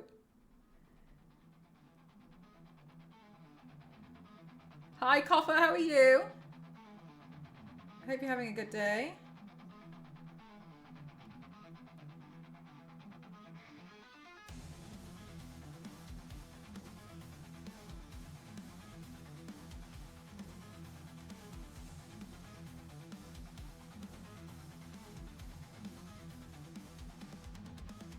It's also bigger than the bed you're sitting on. Damn, it's so sad.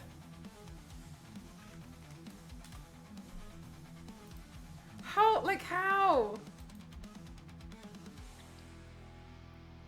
My desire to form a connection just blinds you to the red flag. Sad, really. It's so easy in the digital, to fall into that trap. Yeah, I think you're absolutely right. It must be that, like, stemming from loneliness, and then like someone finally like reaching out and stuff. It must, like, in some cases, I guess, like, people like don't want to think it's too good to be true. They just think finally.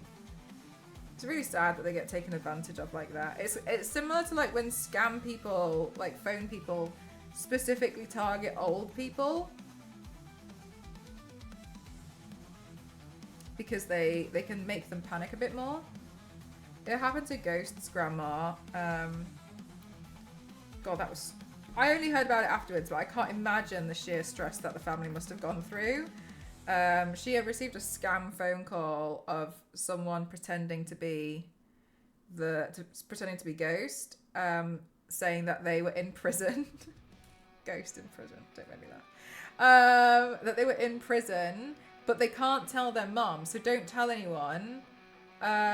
Because they're scared that their mum was gonna beat them, and I was like, there's no way that like she thinks this about her own daughter. Anyway, she bought it, and that they needed a money transfer immediately, and the only reason why they managed to put a stop to it was because she's quite old.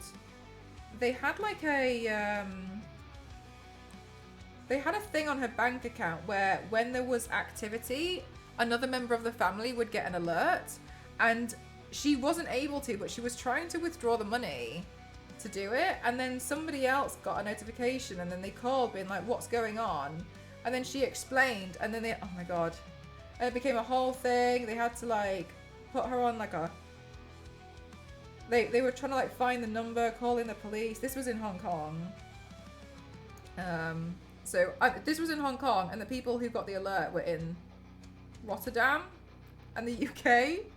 So I'm sure you can understand the sheer amount of like stress that was happening when you're on the complete other side of the planet trying to solve an issue, and you don't know where she is, you don't know where she's gone, you don't know if she's just tried to go to another bank. Like, in the end, I think they had to change it, like the bank details or something. They had to have some special agreement with the bank that like it had, like, if there was activity, it had to be verified by another member of the family.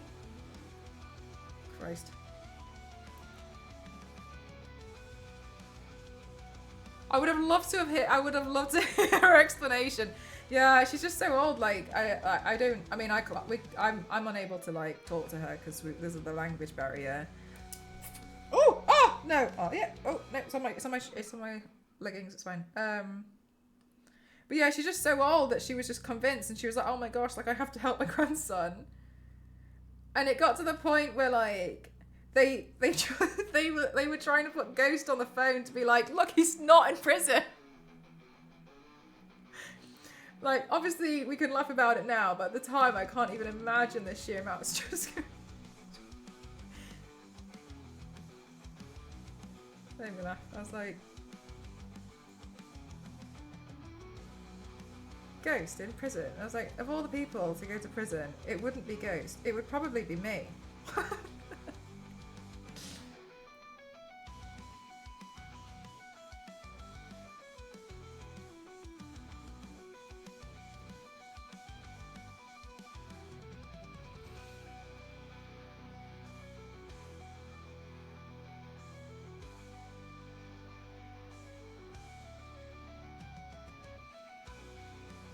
You don't speak that fast, man.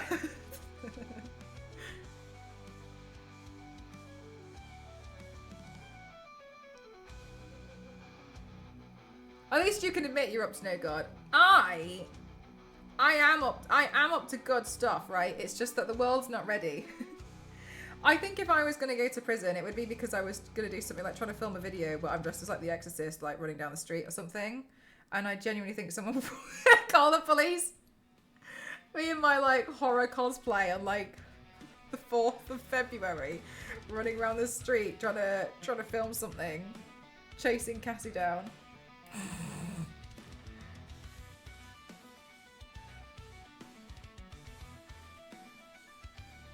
I think that's why someone would call the police on me. And then I'd have the mortified moment of trying to explain that I'm trying to film a TikTok. I think that's what would happen.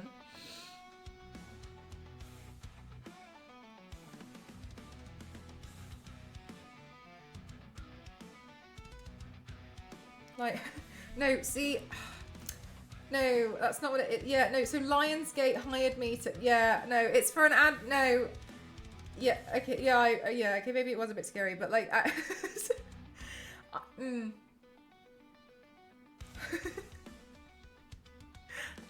really is a shame. It really is. It's really sad. But yeah, they prey on old people because they don't understand what's going on, and they like want to help, and you know, it's like taking advantage of like the good that people have in their hearts, you know. Very sad. I mean, there's been a few scams before that even I've nearly fallen for. The ones where they like ask you for like customs and stuff via a text message, and I've looked at them and been like, is that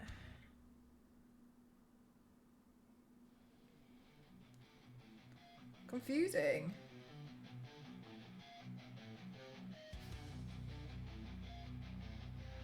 Oops.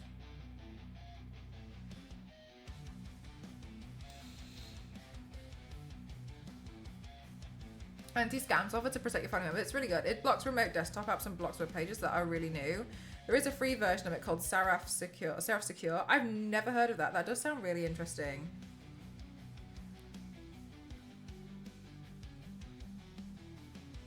We're called on a Winter Soldier cosplayer. Yeah, that is 100% the kind of thing I'd go to prison for. People not understanding that I'm in a cosplay, calling the police on me. I don't know where that went. Suffocating Gassy with a wig. Yeah, we end up in a fight down the street or something.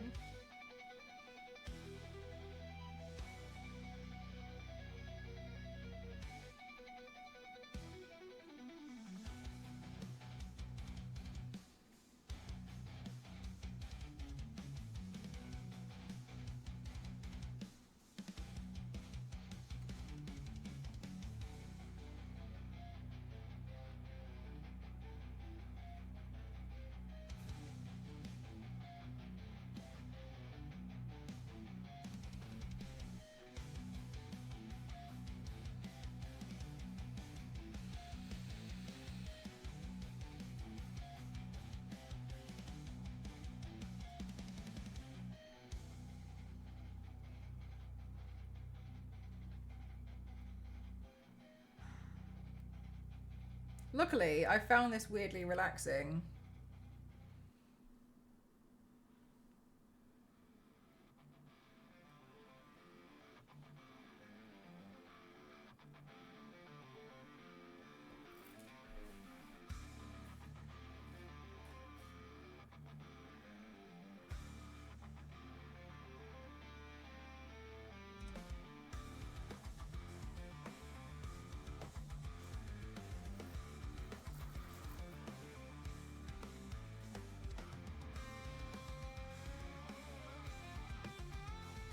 Oh, thanks so much, Copper.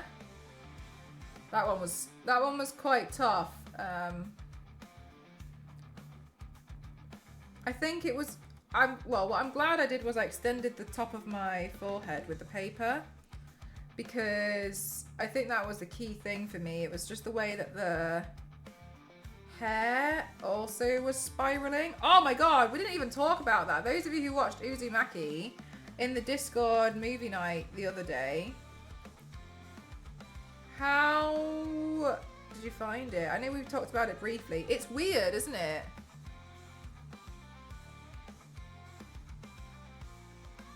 A trillion. Oh my god, I can't even, you know when like it's hard to comprehend a billion? A trillion is insane.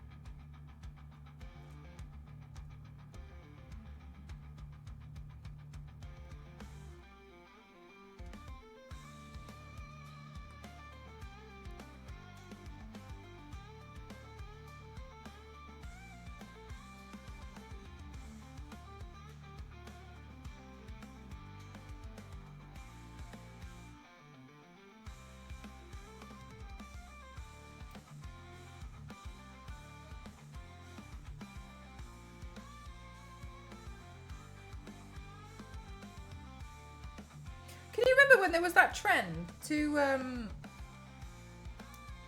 cover your floor in pennies. I'm still trying to work out Uzumaki. It's a lot. It's a lot to take in, I think. It's just weird. It's such a unique art style. It can be quite hard to... Yeah, it was tricky. The other one I want to do is Tomi.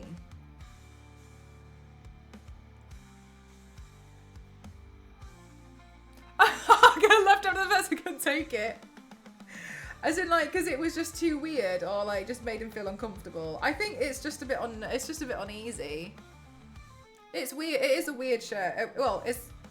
I read the book, graphic novel a few months ago because I was like, oh, I want to do some paints from this. I'm gonna read it, see what it's about, and then I read it and was like, okay, okay, sure. And then I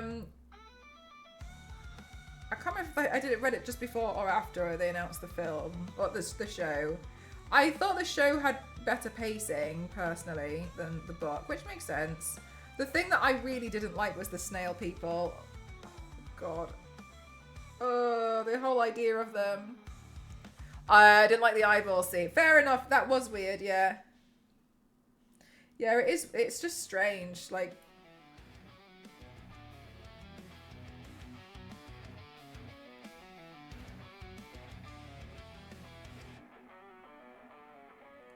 Have you read Berserk? No. No, I thought I had, but that's Akira. I have Akira. I didn't like Akira very much. I was just like... Okay. But everyone was telling me that, like, it's the best anime of all time. And, again, I wish people wouldn't do that. Because I went into it, like, fully expecting to have my mind blown. And I came out of that, like... Okay.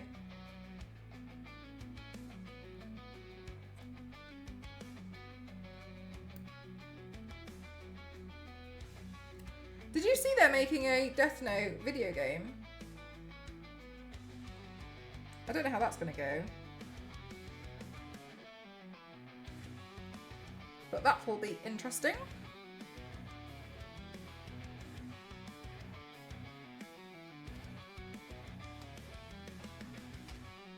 The anime has some of the best animation.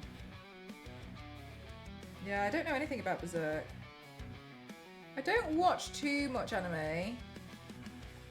There's a few that I really, really like, but I find some of them just hard to get into. Some of them I feel a little bit like I watch them and like, oh, I just get such an eye roll. You know when you're like, okay. I was trying to watch this one at the moment. I can't remember what it's called. It's like, I don't remember the name, but I was watching it while I was like in recovery, like bed rest for something to watch because I just needed anything. And I wanted to watch some like cute romance, but I don't like the high school ones because honestly I can't sometimes. Like I'm just like, Jesus Christ, this is too much. Like all this because anyway, and like they feel a bit too immature to me. So I tried to watch this one with it's like two adults who work in a travel agency, and like okay, so the premise is they work in a travel agency and they don't want to go to be shipped off to work at their new branch in Alaska. But because they're single, they're classed as people who would be considered to become branch manager and they'll be shipped off to Alaska, kind of like whether they like it or not. So the only solution, their only solution is they have to pretend to get married. And like, I understand sometimes it's a bit like whatever, it's just a show, but I sit there like, that's the only solution you could have come up with, the only one. There was nothing else. There was nothing else. You had no other choice. Oh, did it, Zero? Okay, maybe I saw a trailer for it that had been released then. Interesting. Zero, if you've got it up on Google, what is it coming out for? Is it like Switch or something? Definitely was his idea. It was her idea. She's the one they're making up all these stories about how they like pretend to propose and stuff. And now and I'm like, honestly, this is ridiculous, but whatever. So then in my mind, I'm like, okay, cool. So there really can't be like much else going on. Oh, I was wrong. The drama that now ensues. A member of the travel agency has suspected their lie and is blackmailing them. Good grief. You will go to Alaska. I know your marriage is a fraud. The father finds out. My son's getting married and he hasn't told me. How dare he? Turns up to the travel agency. Mentions this to none other than the soon-to-be pretend wife. I'm watching it like, dude, come on! Okay. So, I don't know. Sometimes I kind of feel like I watch some of these shows and I'm like, okay. But then again, I feel the same way about when I used to watch things like Desperate Housewives when I was younger. Because my mum used to watch Desperate Housewives, so I used to watch Desperate Housewives. And some of the absolute crap that goes down on Wisteria. How can so much happen down one street? There seemingly was no normal household down the entire street.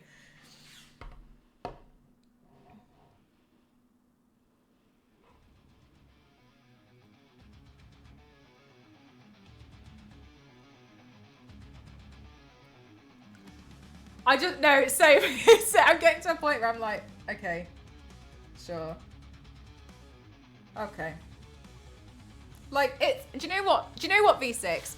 I feel like it's getting to the point for me where shows like Agatha All Along and WandaVision are more realistic than what's going on in some of these dramas, when they're based in like a travel agency, and I feel like it says something when I'm watching something about witches that feel, I'm physically seeing them perform CGI magic that feels more realistic than Wisteria Lane. Like, it's more believable to me.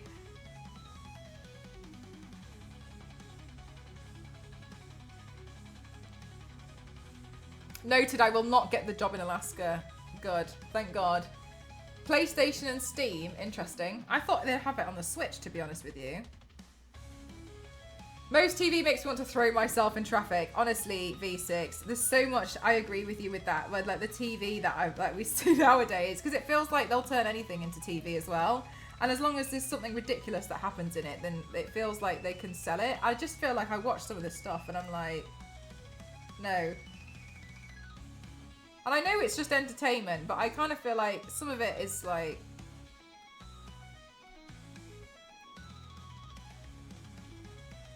Like, it's further than an eye roll. It gets to the point to me where it's kind of like not really enjoyable anymore. And I'm like, okay. I don't watch it and think, I watch it and think, no. No.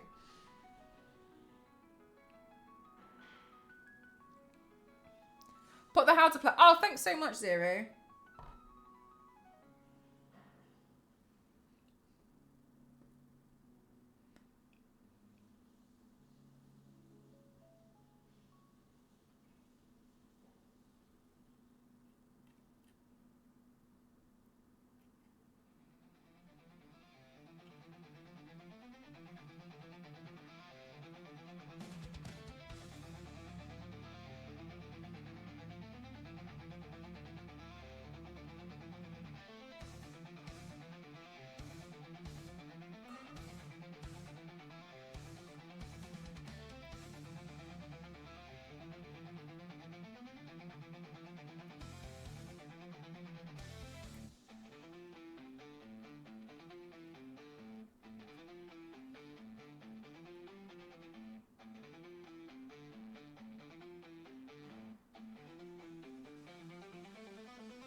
Bye, Copper. Thanks for spending some time here.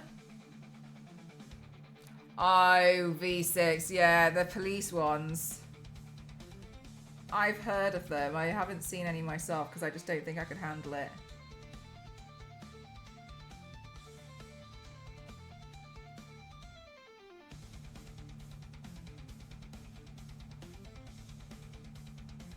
think goofy is the right word. Like, they feel goofy and, like, to me, like, corny.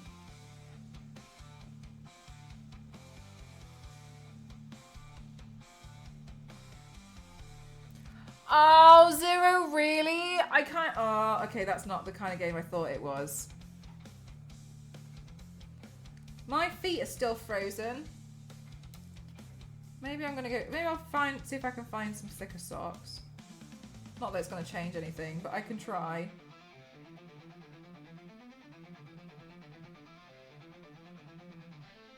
Oh, or maybe what I'll do is I'll fill up the hot water bottle and put my feet on it.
Hey, turntable.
Trigon. I haven't heard of Trigon. What's that? What's the, like, blurb of that one?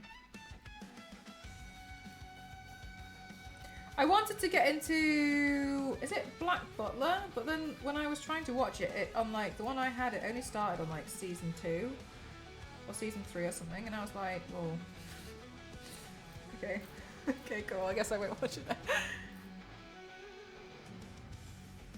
Also, by the way, and I know this is me being selfish, the whole Netflix thing of like kicking you out with the amount of households is so annoying. My friend shared Netflix with me so I could watch Tomb Raider, and I really appreciated it. But then also my other friend shared the Tomb Raider shows with me. But then I was really excited to watch a few little bits on Netflix, but like after like 3 days of being signed into it, I'm now not allowed to, it's now detected I'm not actually part of their household. And it's telling me that I need to like re-input passwords or now they've like, and my access has been revoked.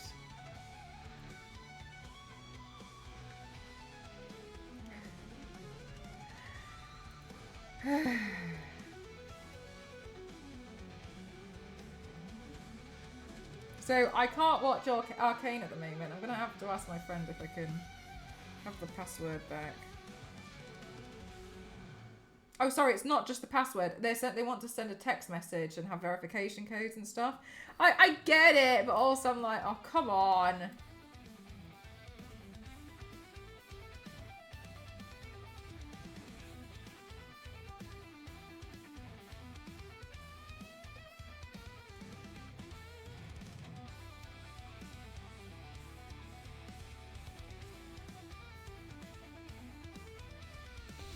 Yeah, they're really cracking down. I didn't realize they'd cracked down that hard. I knew they'd crack down.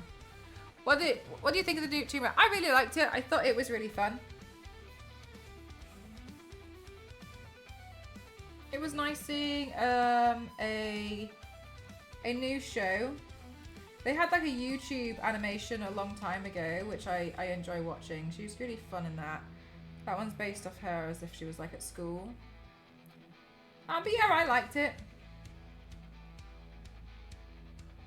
I wish there had been like an intro song or something, I guess. I thought it was a good start. There's a few things which I'm a bit unsure of, like timeline wise, but I don't really feel like it doesn't seem like it's as canonically accurate to the games. It feels like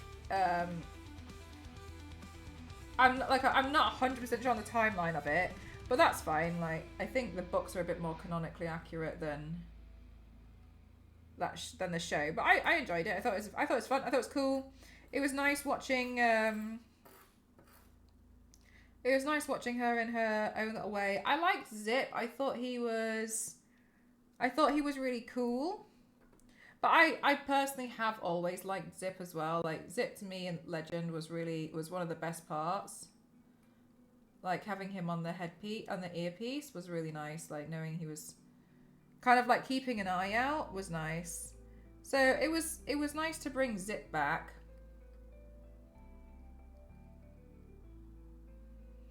Whew.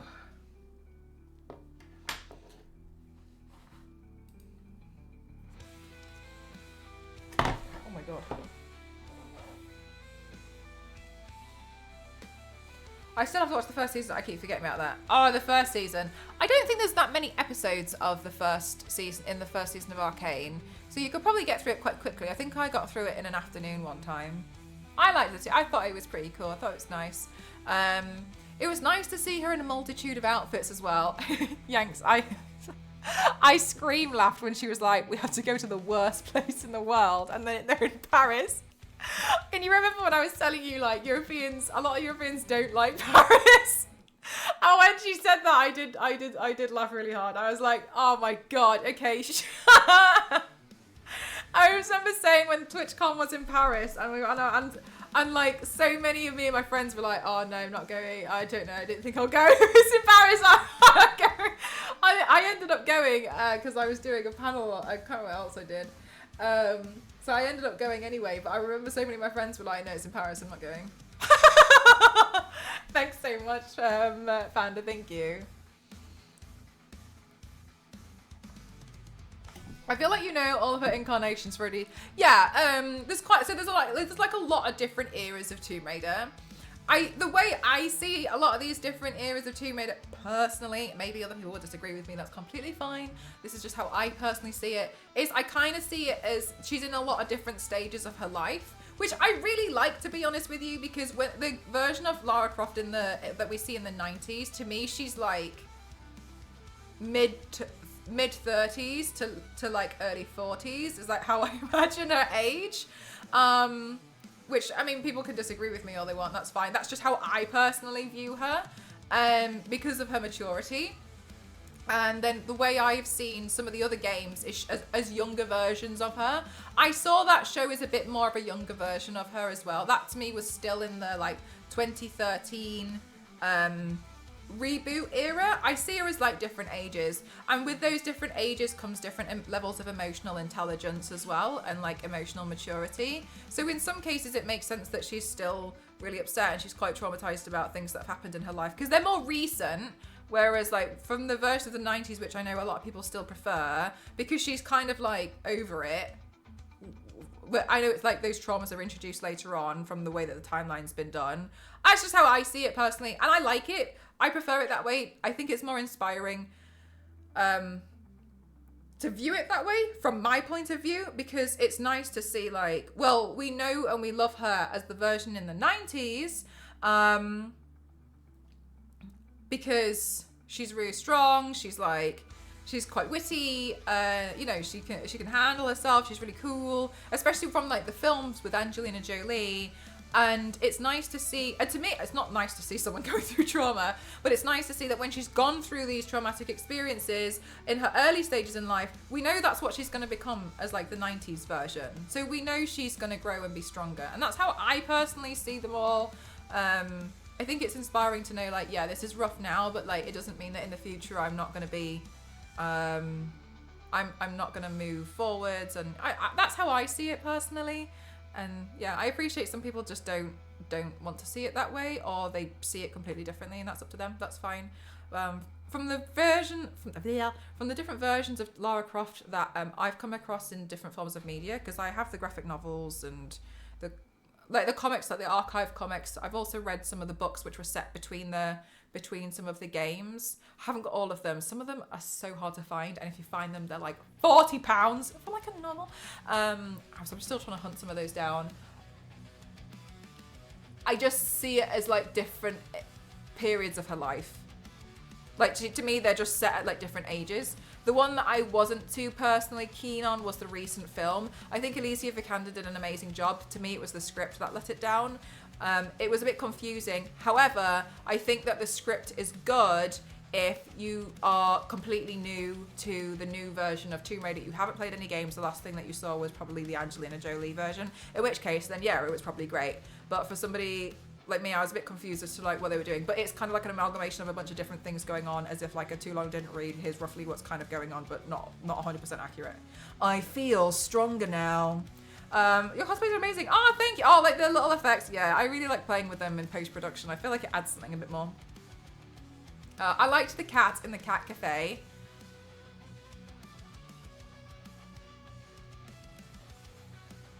I can't remember the cat. I remember thinking that I liked seeing a lot of the animals in the show though. And I was really interested in adding depth to her life experience. It gives more real world. Yeah, that's personally how I see it. What was the one? The reason why I started seeing it that way was in one of the books. I think it was Tomb Raider and the 10,000 Immortals. It described, that one is set directly after 2013 reboot when she gets stuck on Yamatai, and that one goes into detail about the PTSD that the one that knocks her. The one, and they just kind of like accept it, and I liked that they showed that she went to go clean it up as if like, okay, because it was more real to me. It was like, oh fine. I liked that like she didn't ask someone, she just went to go clean it. I thought that was quite nice. So in the 10,000 Immortals, it goes into detail about the PTSD that she has from Yamatai, because that's the first time a lot of people died to like gunfire, gunshots and stuff like she had seemingly experienced from the new reboot. And she did experience quite a lot. Like it was, obviously it's traumatic.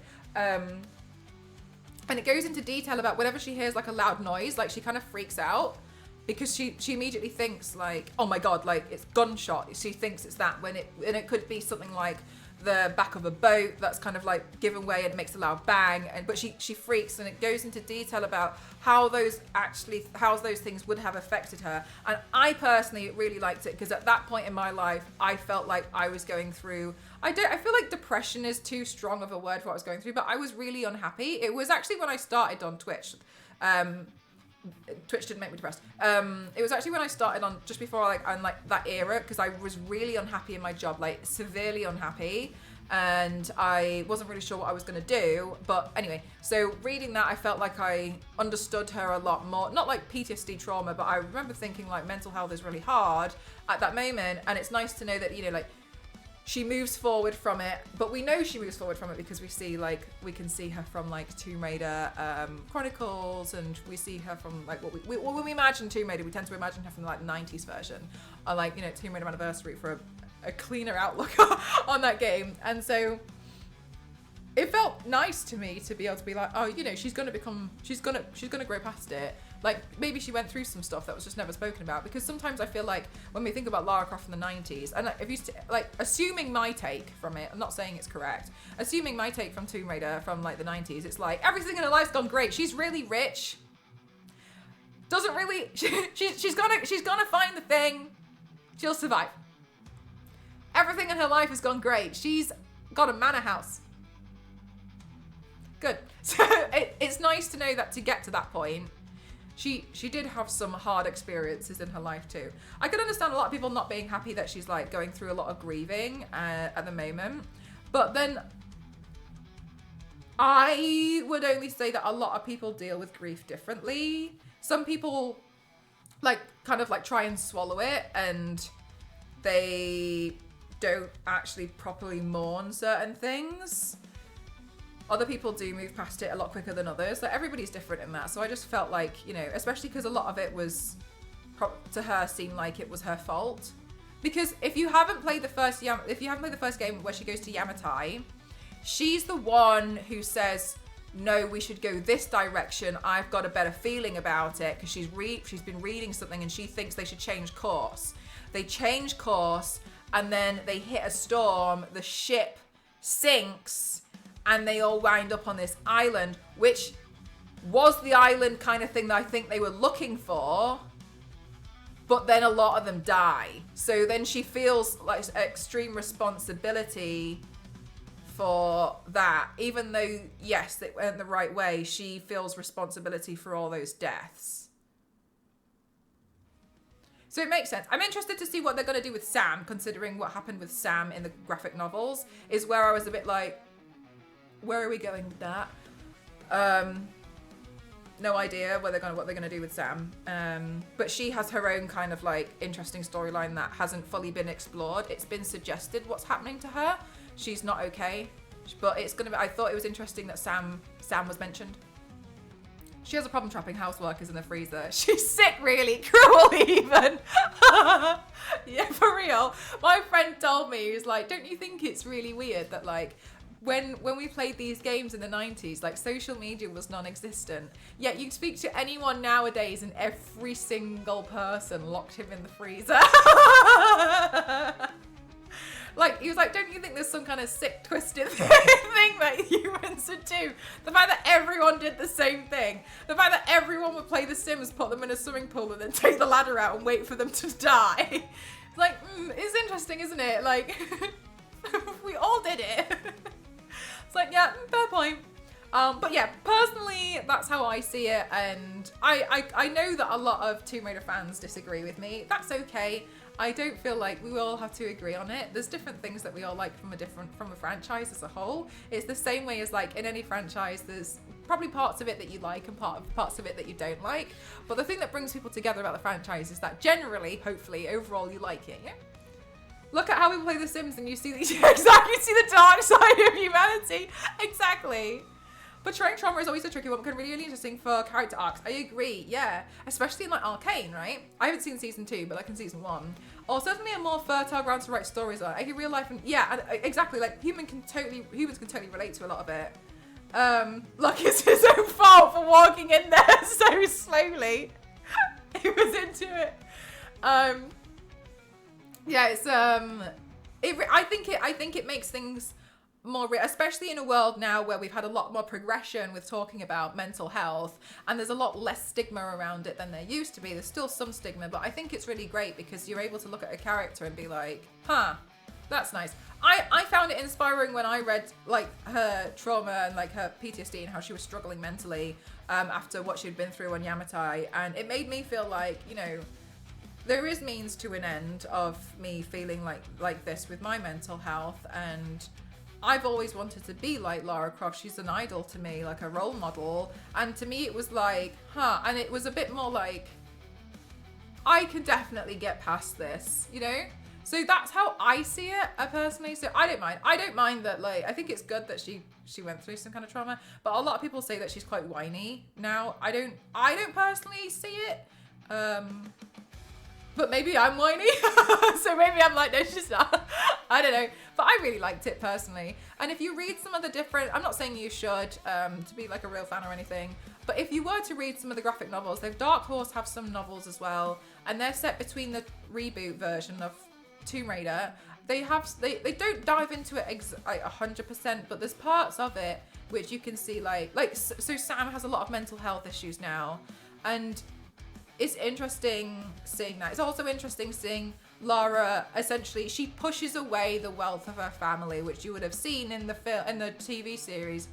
She's not keen on it. She wants to kind of like leave it behind, and it's interesting. We know she takes it back in the end, but it's interesting that she's conflicted and she changes her mind, because humans can change their mind as well. It doesn't make you a hypocrite. It just sometimes means that, you know, after a while you change your mind about something, and that's okay.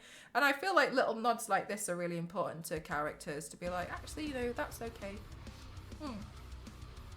I really liked it. Yeah, I'm really interested to see what they're going to do with Sam. So I'll give you some spoilers about what happens to Sam in the graphic novels, because I don't expect everyone to read them. So when I'm finished with the spoilers, I'll wave my hands like this. And 3 years, damn! Thank you very much. I'll wave my hands like this, and then you can unmute me if you want to. So in the graphic novels, Sam from Yamatai, she was used as like the host almost for Himiko, the sun goddess, because there was a story about how she's got like an ancestral link to her, and that's why she was used as like a sacrifice almost in the game. And then Lara saves her, but she's being almost like sacrificed, used as the host while Lara's saving. So there's like a connection that's been made. Anyway, whatever, she saves, so they go home. Cool. What happens in the graphic novels is like Sam is extremely mood swingy. She's very angry. She shuts people out. No one can get hold of her. She's like disappeared, and they don't know why. And I thought it was interesting that they kind of tapped into it a little bit in the TV show. What we do see from Sam is that when she like looks in the mirror, she sees Himiko. She doesn't see herself. So Himiko is still with her, as if like part of her is like infected her almost as a host. So now Himiko wasn't left on Yamatai. She's in Sam. Sam pushes everyone away because she's going a little bit crazy, as you would. She doesn't know what's going on. We don't really know if she's fully Sam anymore or if she's Himiko. Her parents become extremely worried, and I think they end up having to send her to like a mental institute or like a hospital, because there is a scene, I can't remember where she's almost in like a straitjacket. Thank you so much, X-Men, thank you. Where she's almost in like a straitjacket and her parents are watching from the window, not knowing what to do. And her friend, like the group of friends, like Lara and that, they can't really get hold of her. She's gone, like they don't know what or why, because she won't tell them what's going on. Obviously, she's really going through it. So it's interesting to me that they brought up Sam in the new series. It would be interesting to see if they follow along that storyline. The fact that like Sam was on the phone and called her for help is interesting, because that's not something that happened in the graphic novels. So I'd like to see where they take that story. I thought the graphic novels would probably lean into the next game, and maybe we look for Sam. Instead of maybe what we would do is we're looking to help Sam and we need an artifact to almost release Himiko is what I was thinking might happen. I don't know though, but it's interesting to me that they tapped into it a little bit with the Tomb Raider show, the animation. I'd like to see more of that. I would hate to see that as a loose end that doesn't get tied up, and I'd really like to know more about how, because it's kind of like a consequence of the action. It's not like, don't worry, it was all saved years ago. It's nice to see a long-term consequence of something that had happened, because things have happened and things have progressed in the storyline since then, but Sam kind of got left behind, and that's a reason why we didn't see Sam in Rise of the Tomb Raider and Shadow of the Tomb Raider. It was Jonah. And so it'll be interesting to see more about what happens with Sam's storyline and where they go. I'd like to see something where we complete that storyline. I think it would be good. Thank you for the hydrate. In a game of the Alice in Wonderland universe, I personally stand by that. I think it would be really cool to have almost like a horror game of Tomb Raider, but I appreciate that's what I would like, and maybe not other people, but not complete horror. I think there could be more elements of her going somewhere really nasty to try and retrieve something, because I think it would also signify how far she'll go for something, because she would also probably, in that respect, after finding out, because she doesn't really know what's going on with Sam, it's like a point of view of somebody else she doesn't know.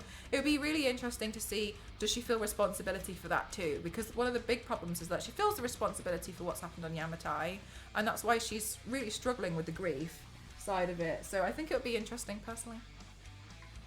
Lara Croft, she would be awesome if she was written like Ethan Winters. I think I'd struggle though. Right, chat, what I'm going to do is I'm just going to go heat up a hot water bottle for my feet.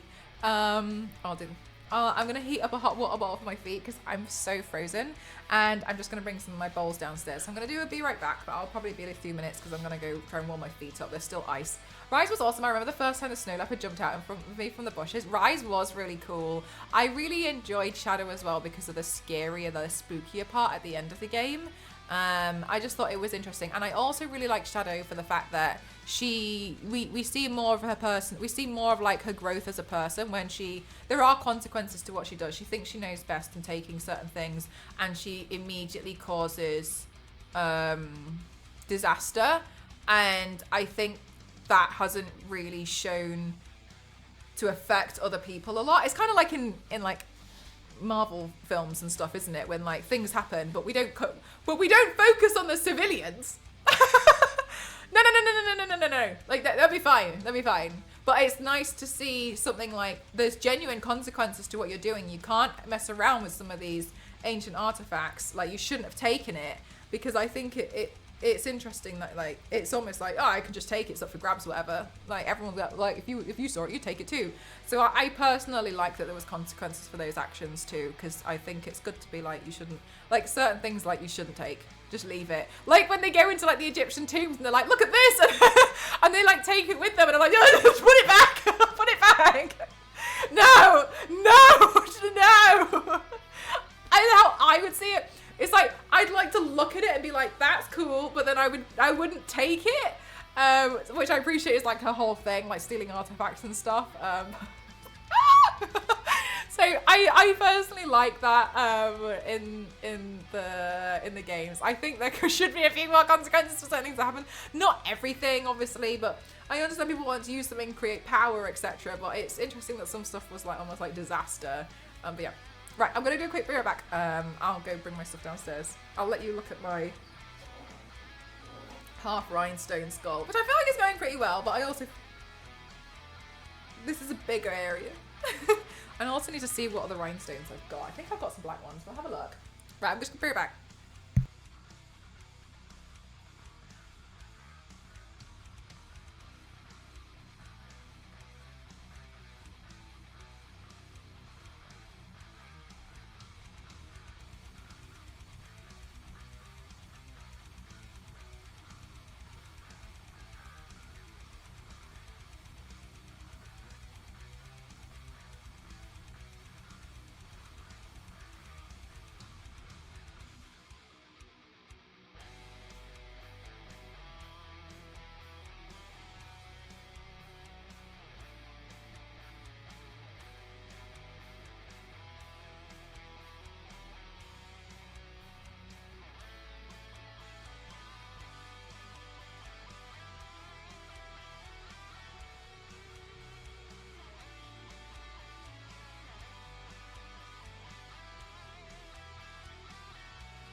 Cute, it is cute, isn't it?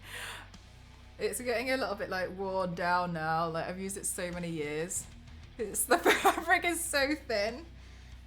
Maybe I should replace the Velcro so it shuts properly, but it's cute, little fox thing. Oh, cold! I didn't realise how cold I was until I went outside. I'll warm my stomach up first, and then I'll put it on the floor and warm my toes on it. I like this. I like this thing, but I was, you know, I've definitely used it quite a lot. I really like it. There, it's been through some things. It has. Like I was like, oh, it would be nice to get like another hot water bottle cover. I just want the cover for it. But then I was like, oh, this was so cute. Yeah, my little hot water bottle. Like a little fox.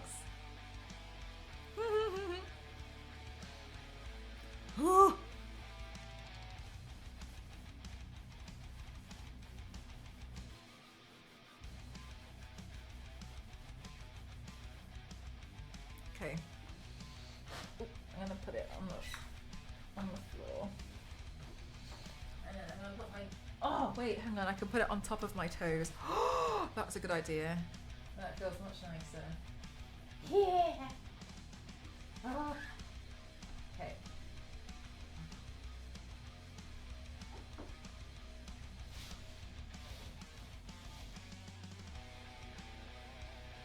This is how I'm saving money on heating.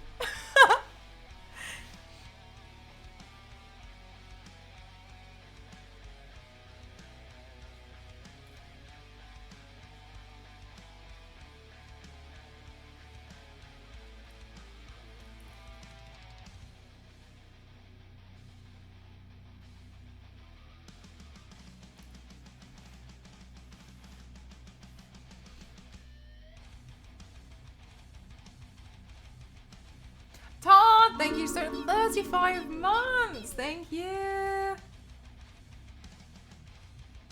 Oh, that's very kind. Thank you. You got hung up by Madonna stuck in your head. What was something I had in my head the other day? I had like some Kylie Minogue song.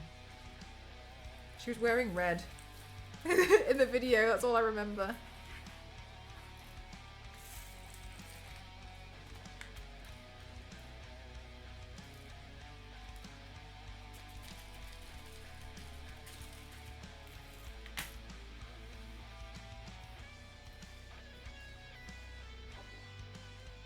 Okay. Maybe I'll go around this way.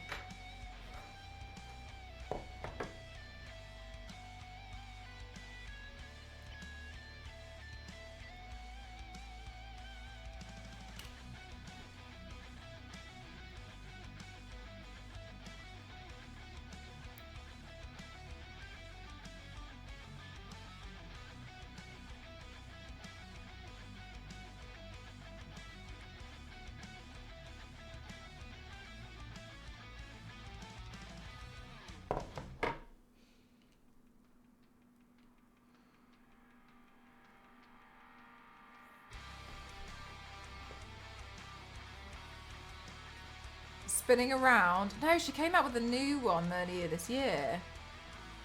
I only knew because it was on in the hairdresser. Maybe it was earlier this year. I'm not sure. All right, back to it.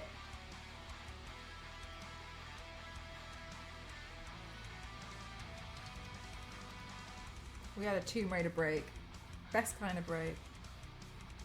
Oh my gosh, my toes feel so much better already. Hot water bottle on the toes was a good shout.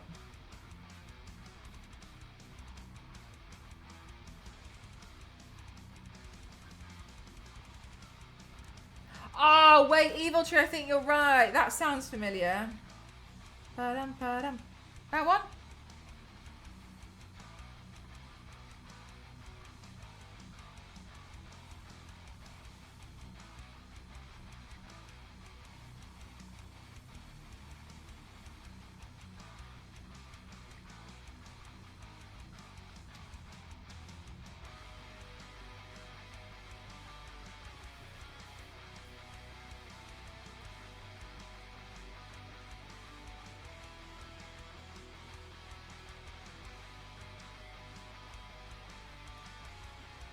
It's a song. Oh, from last year. Oh, right. Okay. Oh, GG's then. Both of you.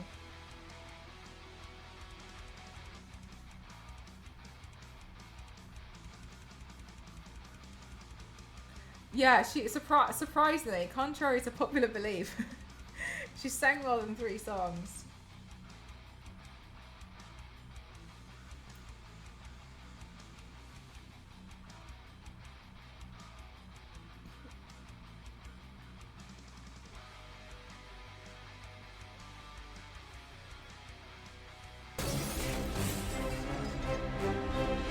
Vitani, thank you so much. Lovely. How are you doing today? Welcome on in, everyone. My name is Mel. I'm Christina. I'm like to myself as the Extreme Mega Athlete. Today, I am. Honestly, I thought it was going to be a bit more painstaking than it actually is. I'm rhinestoning a mask for Skull Merchant. It's a lot of fun. How are you doing, Sizer? Welcome on in. Vitani, what were you doing today, lovely?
It did send the raid. It did. Don't worry. Thank you so much. Thank you. Your computer froze. Ugh. Vitani, that's such a shame. What were you trying to do? Oh, did it freeze when you were raiding me? But yes, the raid went through. Thank you so much. What were you doing today?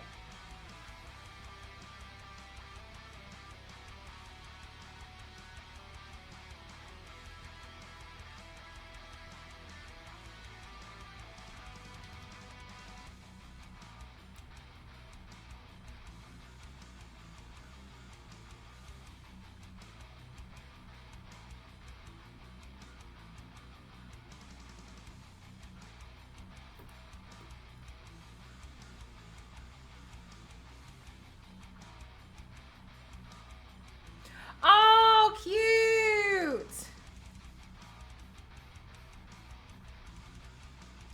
Love that. Oops.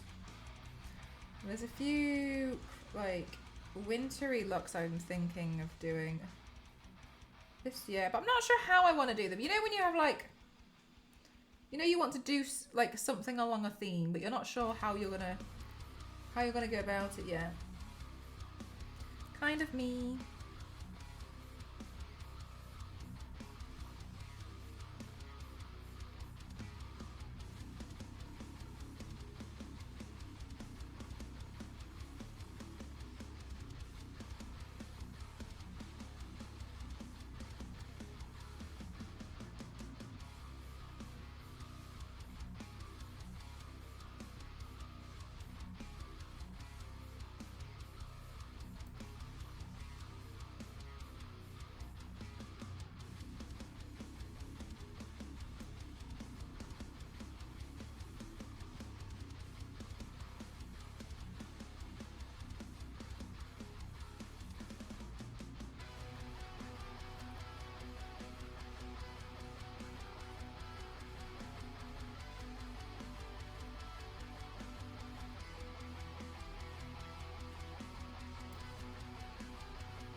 Zero.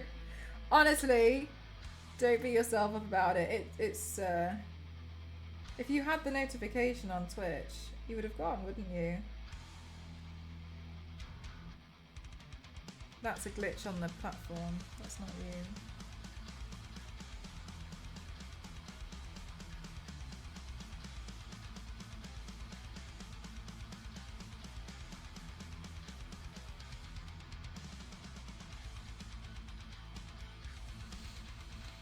Looking good. So focused, yeah. I think it looks pretty cool so far.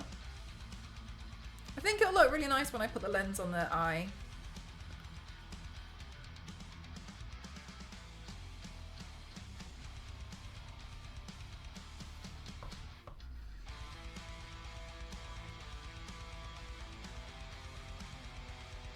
Honestly, I'm surprised at how much I've managed to do.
Noises.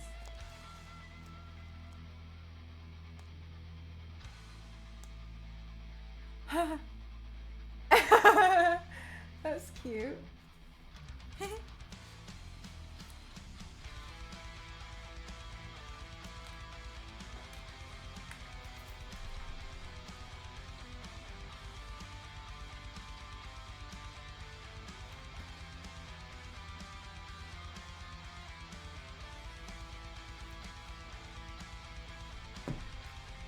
Stop it.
wish there was an easier way to like prop it up and hold it.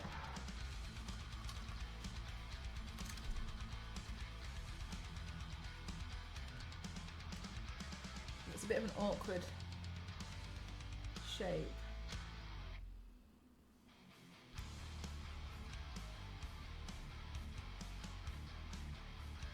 Okay.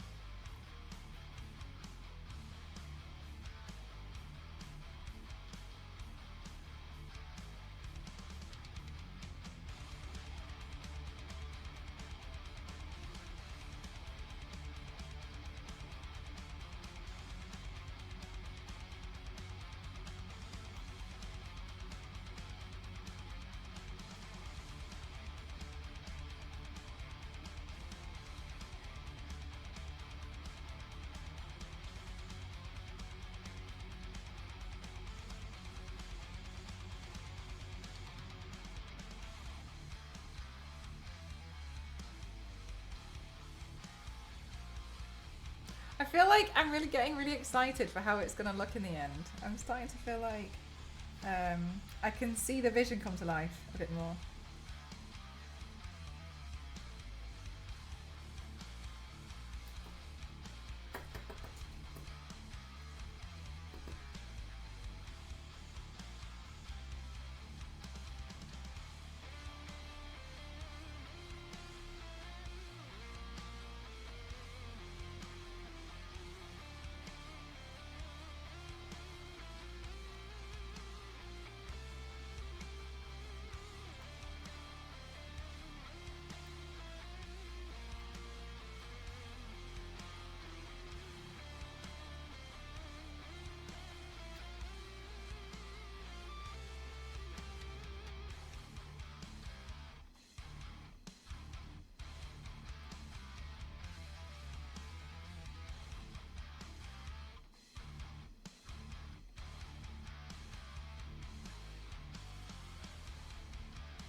Chat, I can now confirm to you my feet feel like they are at a normal temperature that a human's feet should be.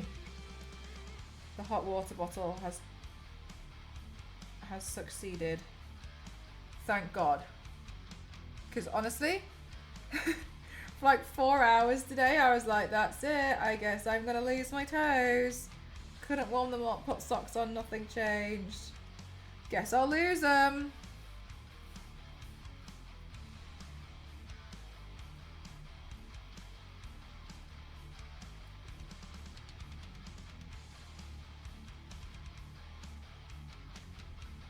I watched the film Aliens again yesterday. I was so confused by how I ever found it scary. Oh my gosh. Do you know what? I think this is I think this is such a thing. Like, when you go back to something later on and you're like, oh right, okay. I used to find that about Hocus Pocus. Billy Butcherson used to scare the absolute bejesus out of me. My God, I hated seeing him. I stopped watching Hocus Pocus because when I was younger, I couldn't handle him. And then when I watched it a few years ago, I genuinely was absolutely mortified to believe that he's the good guy. Thank you so much, Jupiter.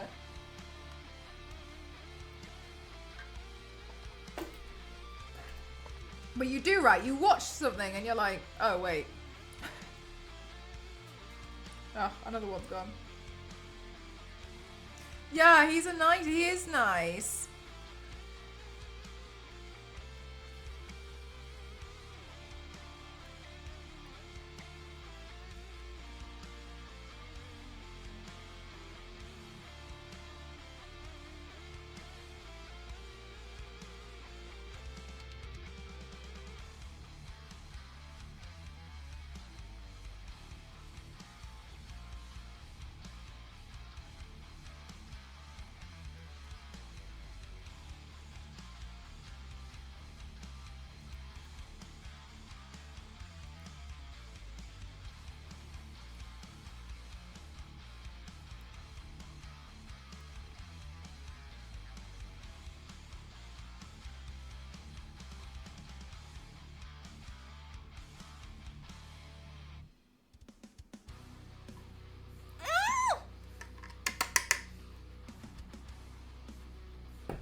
Because I was, I started to pay attention to things I missed, and suddenly there were lots of plot holes.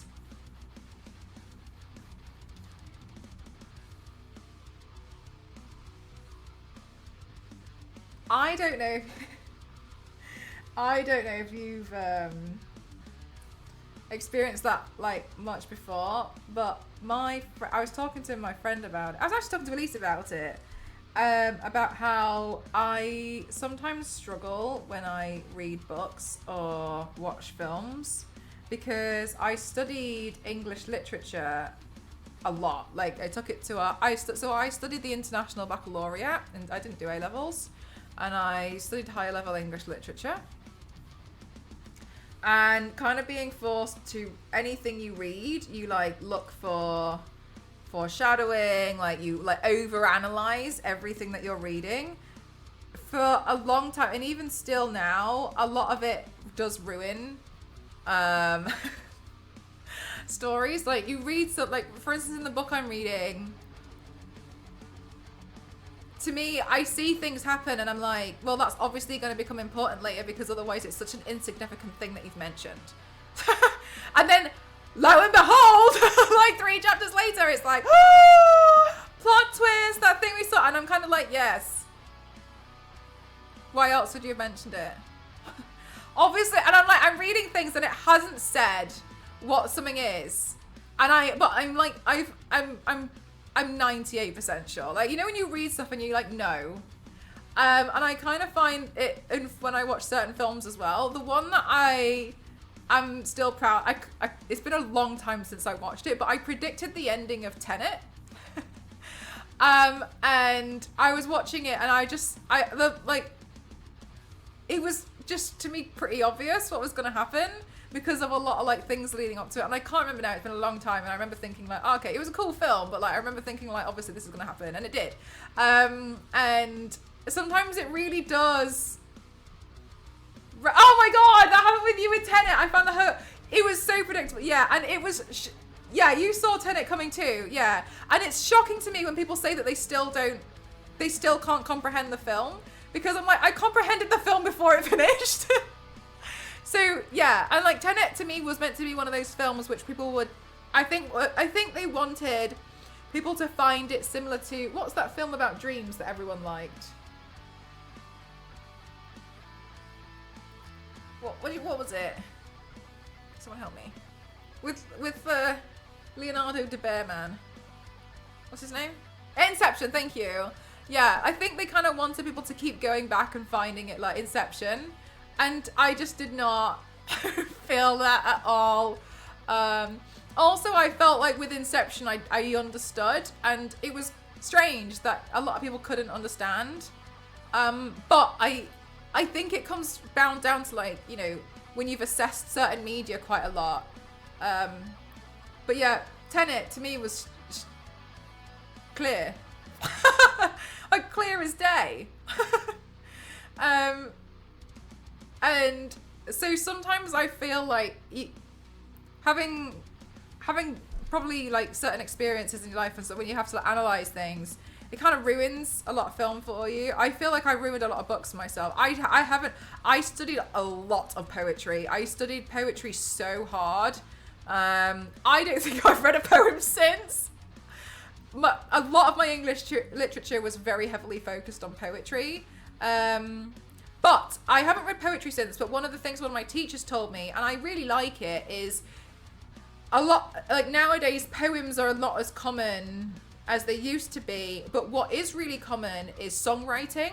So if you imagine songwriting being the modern day poem, not that songs never used to exist, but people kind of treat songwriting as a form of poetry, then you can still appreciate. So one of my exercises used to be take songs and song lyrics and analyze them like poems. So sometimes when I'm listening to songs, it does annoy me because I can't not try and figure out what's going on. Sometimes I don't enjoy the song for the song because I'm like, oh, what's that mean? And what does this mean? And that must be referring to. But it's foolish because in a lot of cases, a lot of these singers are writing about personal experiences in their own life that's very vague that you don't know anything about, and I don't want to know about it. It's your life. I'm not really interested. But like because I was taught to analyze songs as poetry, sometimes I feel like it ruins that for me as well. Learning how to not enjoy things. Exactly. Yeah, I did. Yeah, because I studied English literature really hard. I did really well in my English literature as well. I was actually quite proud. I'm very proud to admit. But yeah, I'm reading books now. It's why for a long time I stopped reading fiction, because I was like, I know what. Not I know what's gonna happen, but like, okay. It's very obvious. I really liked it, but I walked out of the cinema hearing a lot of people saying I don't understand what happened, which is really interesting because, like, I mean, I thought it was, I haven't seen it in a long time. I wouldn't be able to recall, but I remember watching it thinking like, okay. But my cousin was like, I've been to the cinema 3 times and I still don't understand, and I was like, oh.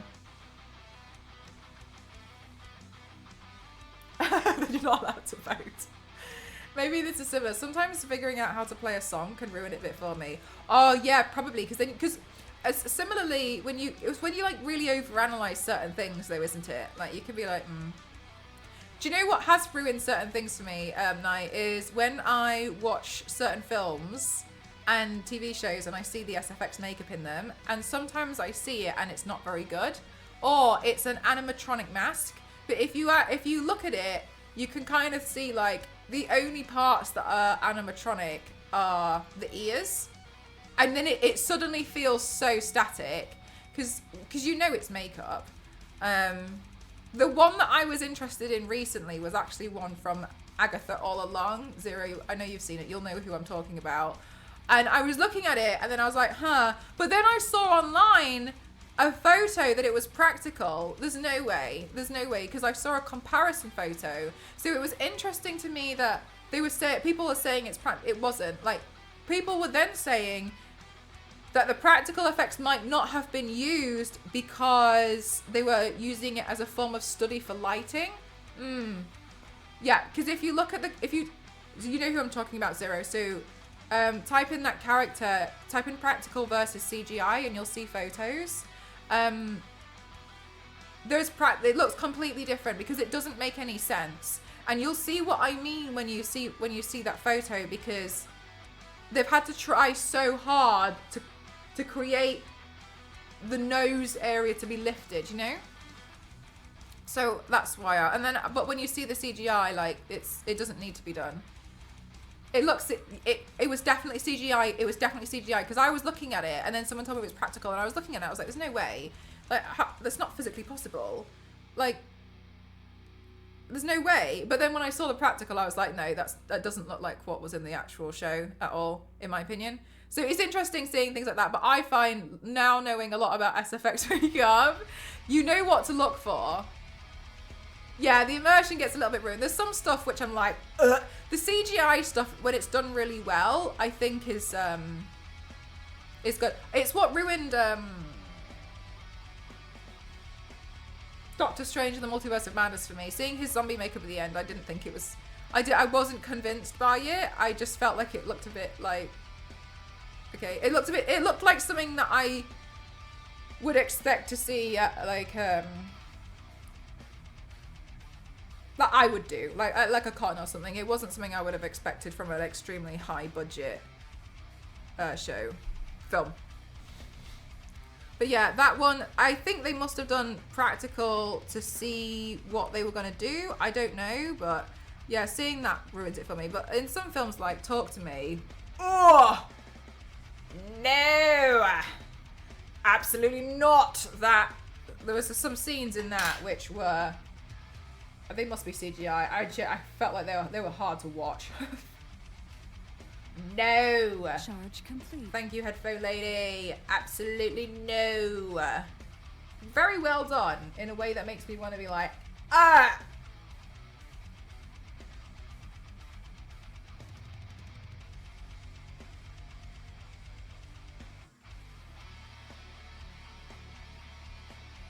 Oh yeah. Talk to me. Oh my gosh. Yeah. Those two scenes. Oh, to me, the scene with the table. And the eyeball, and then in the hospital bathroom. Oh my god, no, no, absolutely not, absolutely not, absolutely not. No, I can 100% go the rest of my life and never watch that again. Oh, and you're squeamish. Oh no, yeah. Talk to me had some good scares. Oh my god, no, the part with the toe suck part. That was awful. I hated that. I didn't like that one bit. No. No, like, no. There was too many. Do you know what? There's actually too many scenes in Talk to Me that make me want to just be like, no. Absolutely not. Absolutely zero chance. Thank you. Oh, no, not that. Not that. Not that. Not like this.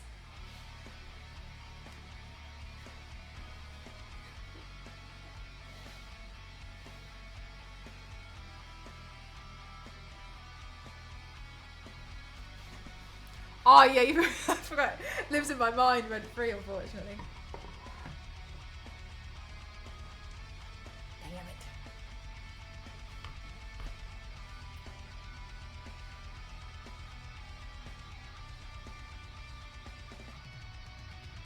But like, I think Talk to Me. I think some of that must have been CGI.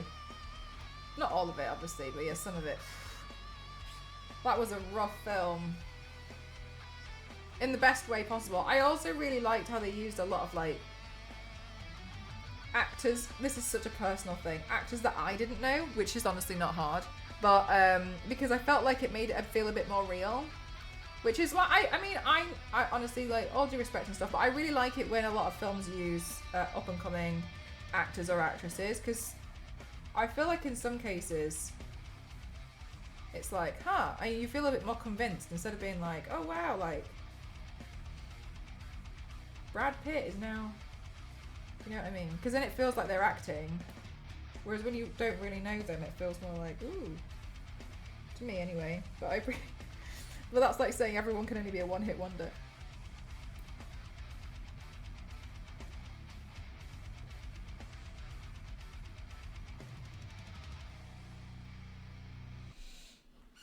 Oh, for 3 people, yeah. Oh, the table, yeah, the table with the eyeball. Absolutely not. No.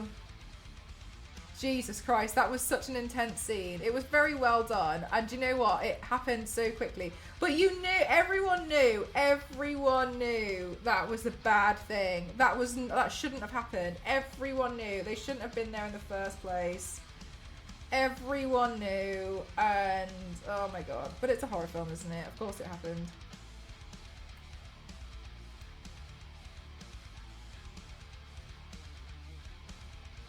But then in my mind, I'm like, no one in their right minds would do this IRL. I saw a video the other day of this guy who crawled into a bear's den, and the bear came back. Why were you sat in a bear's den?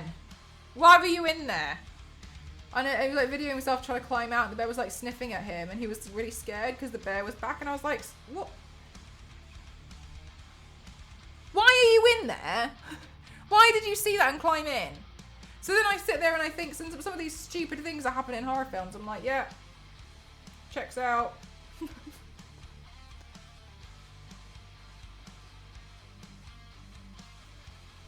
He wanted a bear hug. Who could have foreseen this? I mean, to be fair, the guy got absolutely roasted in the comment section. And you know what? In this case, I was like, you deserved that.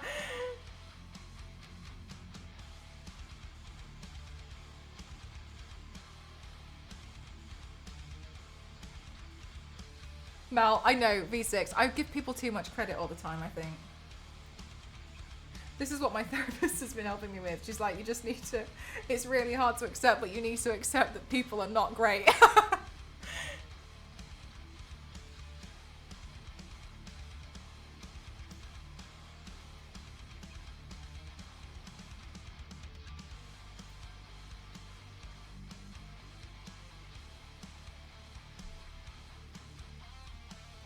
Goldilocks who? It definitely works in horror films' favour. The expectation goes, it does, yeah, it goes straight out the window. In so many cases as well. My ex-boyfriend was so stupid. We'd like walk, we like go on like a day trip and he'd see this cathedral and he was like, I bet I can climb that. Why? Because I've played so much Assassin's Creed, like I know. Can, like, yeah, but... but no. Yeah, I know, I bet I could. And then proceeds to try and tell me, like, what he's gonna do to... No. Jesus Christ. Please, no. Please. No. Fool. Oh my god, that's like me saying I've played so much Tomb Raider I can fight a tiger. A punch a shark? And could he climb it? What do you think, Biscuit? I wasn't going to risk the police on my shopping trip. It's crafty! It is full shot. Yeah, getting somewhere with the rhinestoning. Admittedly, this is probably the biggest part, but at least I've got like this part. Let's cut out and this part around here. Getting there. I recently learned that most people are stupid. Yes, it's a very unfortunate thing to have to accept. I feel like you learn a lot of that when you work in retail, but I haven't worked in retail for a long time, so I kind of feel like I forgot. But then, yeah, my comment sections are full of stupid people as well. Like the comment section, I'm genuinely so perplexed at some of the comments I get. People saying that it's a different person at the end of the video because the hair colour changed.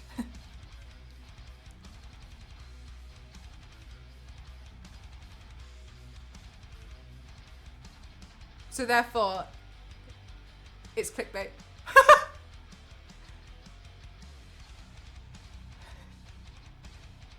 I could fight one, you wouldn't win, would you? We overlabel products to prevent injury and they still injure themselves. This is just Darwin. Yeah. I mean, it has to be at this point. It's just shocking.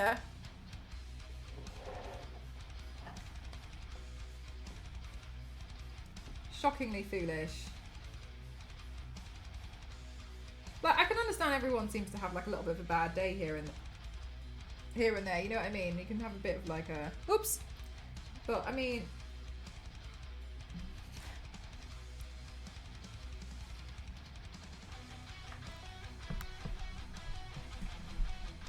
solid reasoning, which that's the only one that I feel like I'll accept at this point. The only way was to swap it to a different person. The only way. Or they don't understand contact lenses exist and then ask me how I painted my eyes.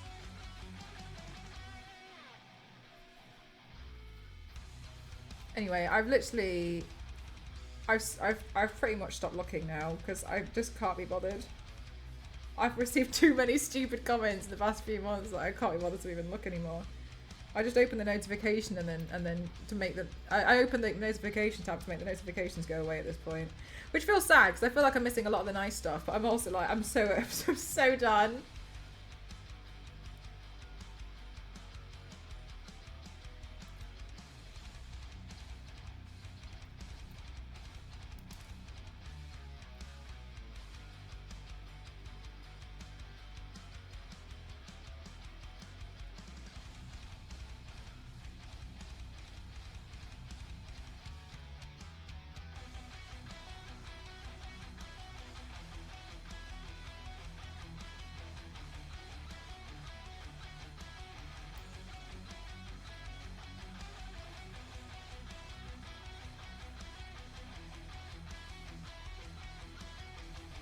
Can you turn off comments? You can, but what from my experience in Vale, they just find other videos. They just find other videos, they find other places, they start hunting you down on other social media. It's not even worthwhile. Also, to turn off comments is tricky because a lot of the time when I work with companies, they take how much engagement you get into consideration to hiring you. So, for instance, like, how many comments do you receive on something? Or, like, how many likes do you get? Like, they need to see it. So, it ends up being like, well, I just leave them on at this point. I'm too tiring, too much. Yeah, so they take it into consideration of like, okay, because it's you can like fake engagement in some cases by like pretending, oh, like you could, you know, pretending you've got loads of likes on something, but comments are a lot harder, and so they take it all into consideration when they hire you. So I might as well just leave them on. Most of mine are fine. It's like, it's stupid. I mean, a lot of the time I've noticed if you manage to delete some of the nasty comments at first, then you'll get a lot less overall. But like, I'm also like, mate, I'm tired. I'm tired of getting rid of these people. They're so foolish and so silly. Leave me be. Let me paint myself in peace.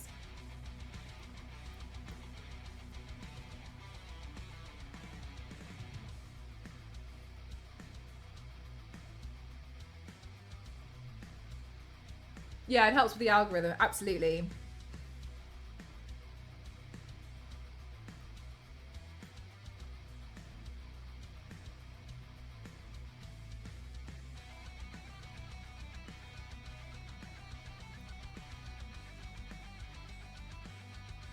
So might as well just leave it.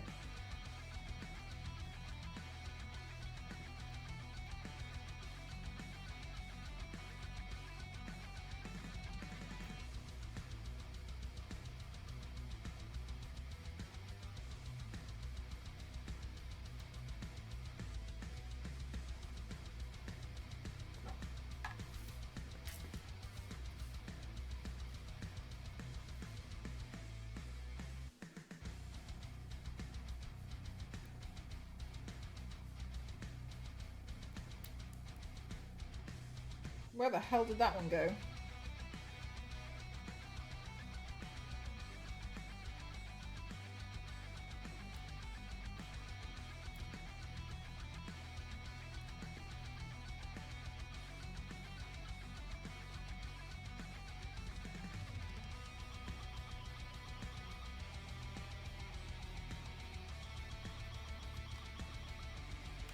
I 3D printed it.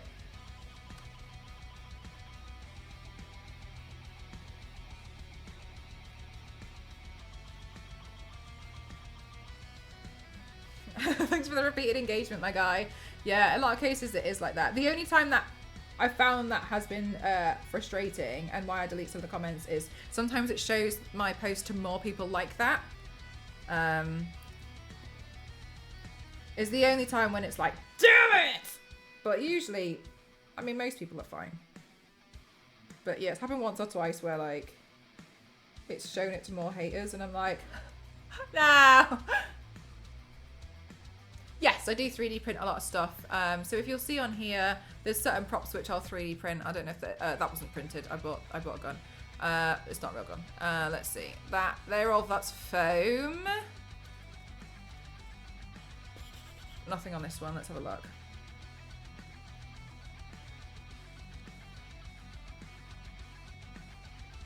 Nothing on that one. Well, this happens every time. I'm like, oh yeah, just check that gallery, and then I look at the gallery and it's like nothing there. Nope. Nope. Nope. Ah, the circle on that axe was 3D printed. But yeah, I appreciate it's gone now. You'll see some things on here that'll be 3D printed. Yeah, as I'm watching, literally nothing on here is 3D printed, but that's cool. Nice. Good for me.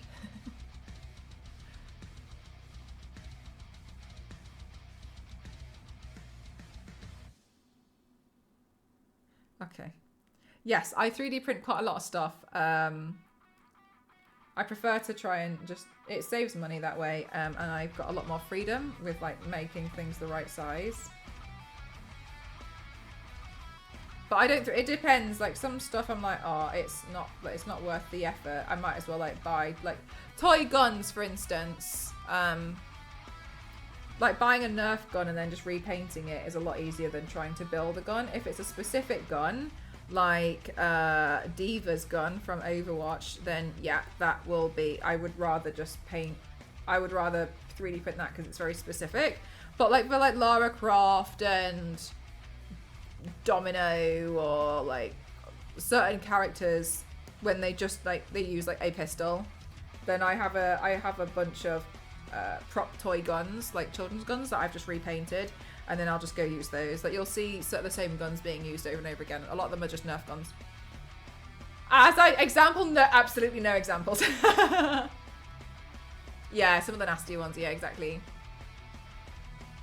More rhinestones on the floor than the mask. Yeah, oh my god, that would be shocking. That headpiece there was 3D printed for the tick.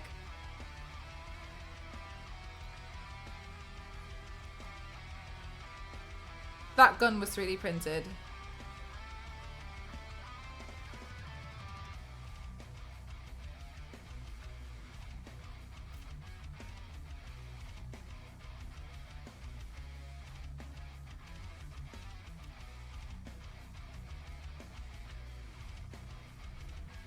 The sunglasses on that were 3D printed, and the earrings.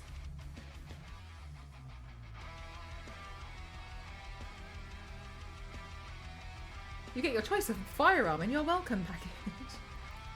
I don't know how people move to the US. I've never looked into it, but last time somebody told me like all the stuff that you have to consider to move there and like the amount of money that you have to have in your account and stuff. Like it seems really hard.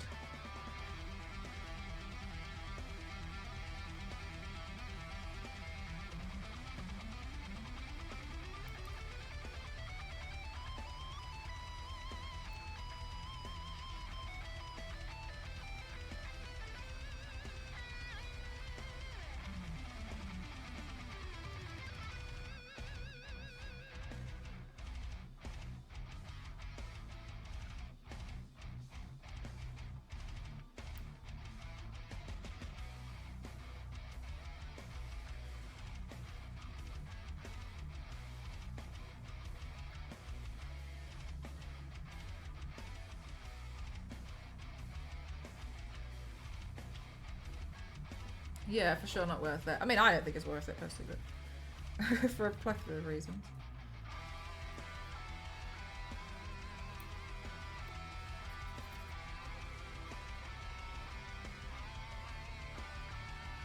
Out of interest, do you have to have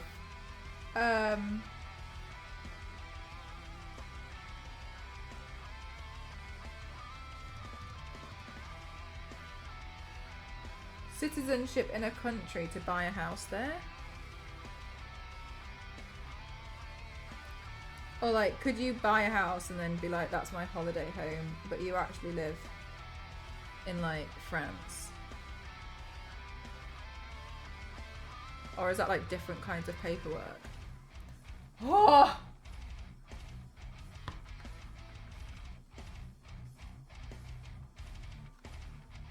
Oh, really? Gamely? Oh, it depends on the country. Okay. Just wondering.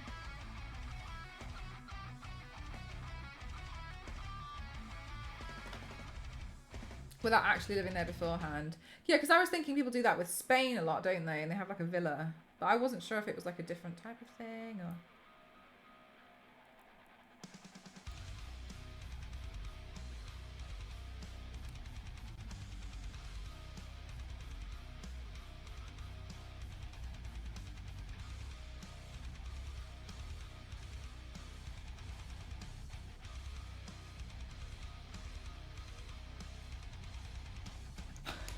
I haven't seen that biscuit.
Charge complete.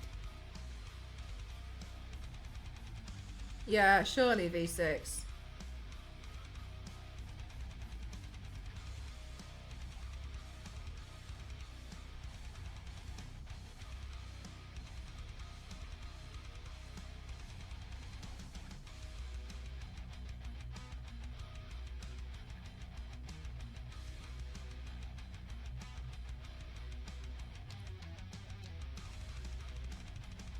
Oh, really, Zero? That's crazy.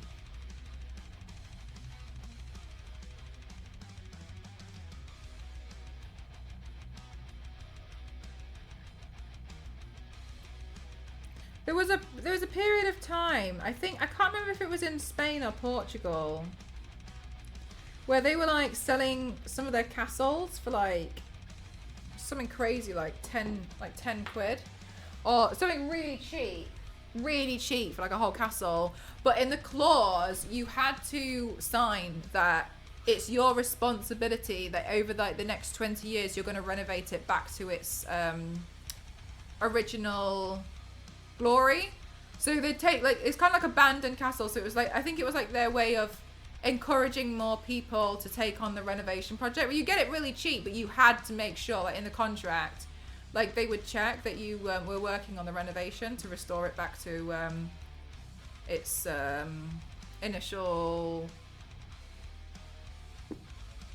I don't know. I've got no words. It would restore it back to what it initially used to look like, which I actually thought was quite an interesting project for a lot of people to do if they had the money. Especially a lot of people who would be interested in a big job like that. Obviously, it would be colossal with the amount of stuff like back to like its traditional stuff. Because in a lot of places in the UK, when you get like graded houses, which I would never, like. If it's a really, really old house and it's got single glazed windows, you can't upgrade it. Like, if a window breaks, you have to put single glaze back in. And I'm kind of like...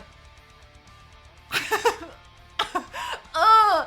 So, yeah, just to its former glory, yeah. So I think, like... But then I often think, like... And then what happens is a lot of, like, roof tiles. So they still have to make really old-fashioned roof tiles. Because when people have graded houses, it's, like, they have to replace the roof tile to match how it originally was.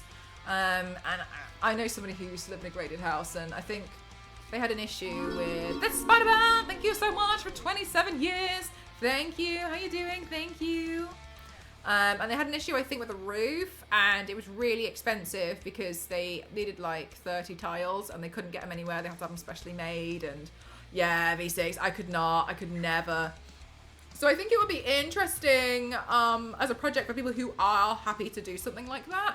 And they have the money to do it, but it would definitely be like £10 is like, what a steal. And then obviously when it comes to like having to have things custom made because it has to be restored back to its original traditional form, I'd be like 3D print them all. Yeah, exactly. I don't know about materials though. I think that would be interesting. Like, could you use modern day materials as long as it physically looked like it? Because I was wondering as well, like, could you not change the windows so they were like triple glazed, but they're designed to look traditional? I don't know. Do you know? I've often wondered it. Like, could you not? But like, I feel like it's a bit like it kind of goes against making houses desirable to live in, to like efficient with energy. Because obviously, if it's single glazed, you're losing a lot of heat. So then I was like, well, it kind of. So I don't know. I've always been like, yeah, but surely we can have some leeway. But by castle can be lord, exactly. A broke lord though, when you have to replace everything with custom-made stuff. I would burn the house to the ground, rebuild whatever I want. Yeah, I think that's a clause. I think it's a clause you can't do that, but yeah, it would mean that you totally want to, because at least you'd have the land of it, wouldn't you? Like those chateaus in France, they sell really cheap. Yeah, but the renovation cost. Yeah, exactly. It's the same kind of thing. And I think that's what they were doing in Spain at one point, saying that you can can absolutely like have these houses, these castles, but yeah, you have to. I think Catherine B bought one. I don't know whether she actually did it, but yeah, that's one of the things that they were saying, that you can have it, but you have to restore it back to its original form. Which Honestly, that's a lot of work. I would never. But, you know, for somebody else, that's cool. Basically, someone wants you to make sure that he can tax you probably if you're going to be here for extended periods. And trust me, he's good at collecting those taxes. I believe it. Maybe I can balance this on my headphones.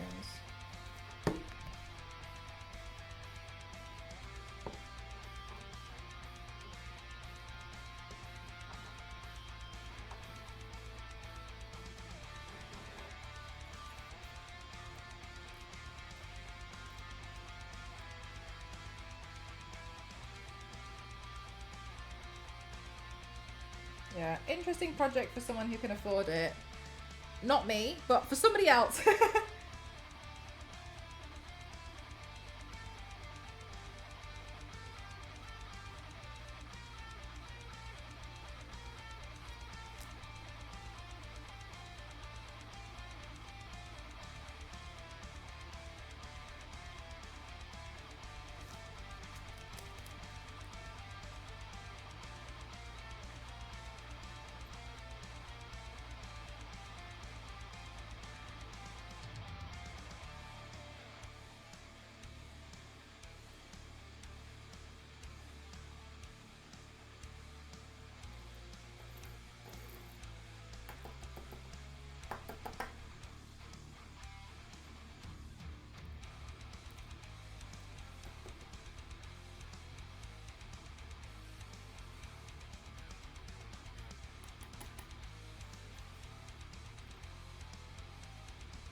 sometimes because I've put the glue on quite thick for it to make sure it sticks. I can't tell if I've stuck it on upside down or not.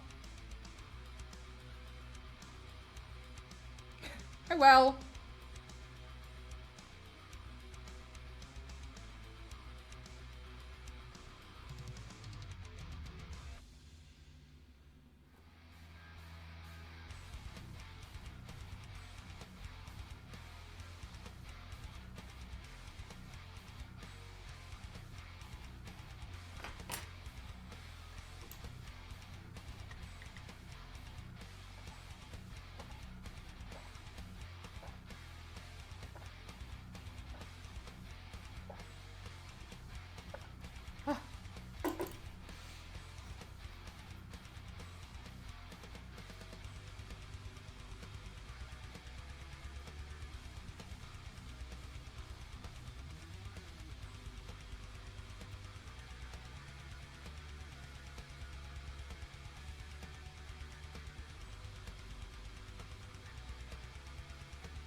I'm going to take a mini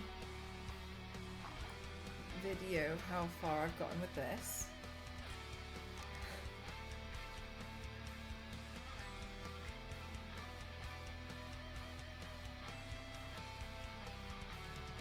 I think it looks kind of cool. Hi KTD, how are you doing? It definitely looks a lot better than the bottom part. I think it also looks quite nice now that I mixed up. Hi Creation, how are you? I'm good, thank you for asking. I mixed up the sizes of the rhinestones and I think it looks so much better. Oh, you probably can't see because it's all just reflecting. At the top here, I just made them all the same size. And I think it just looks a lot better now that I've kind of like changed them all out.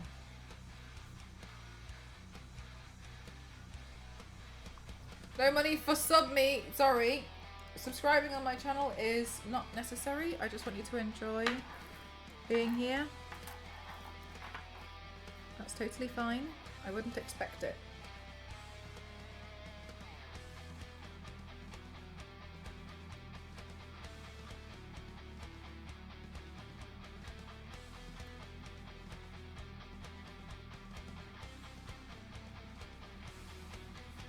Bedazzling skulls. So, you know the skull merchant from Dead by Daylight? I really wanted to rhinestone her mask. Because I thought it was pretty badass and really cool, so...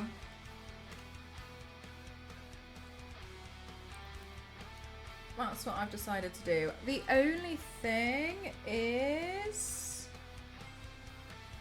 not 100% sure what I'm going to do for the part on the front. It's got a bit more of a grill. But yeah, I've been really wanting to do a makeup look with her school merchant mask. I think she looks really cool. But yeah, I was just a bit like, oh, I don't really like the texture of the thing. I think it would be better if it was rhinestoned. Because it kind of has like a hammered metal material, which I think is cool. But for me, I wanted to do something which was a bit... I obviously wanted to make it harder.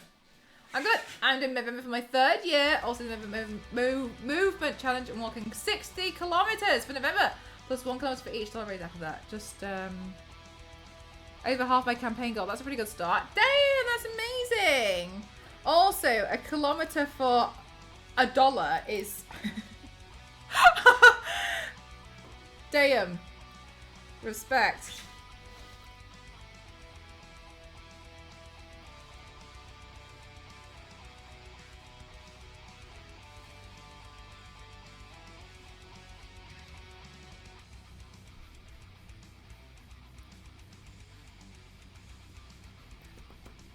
I once saw somebody do this thing for charity where they were raising money because they were going to do burpees for 1 mile. And I remember genuinely thinking that was one of the most insane things I think I've ever heard. A burpee. I hate doing one. They're awful.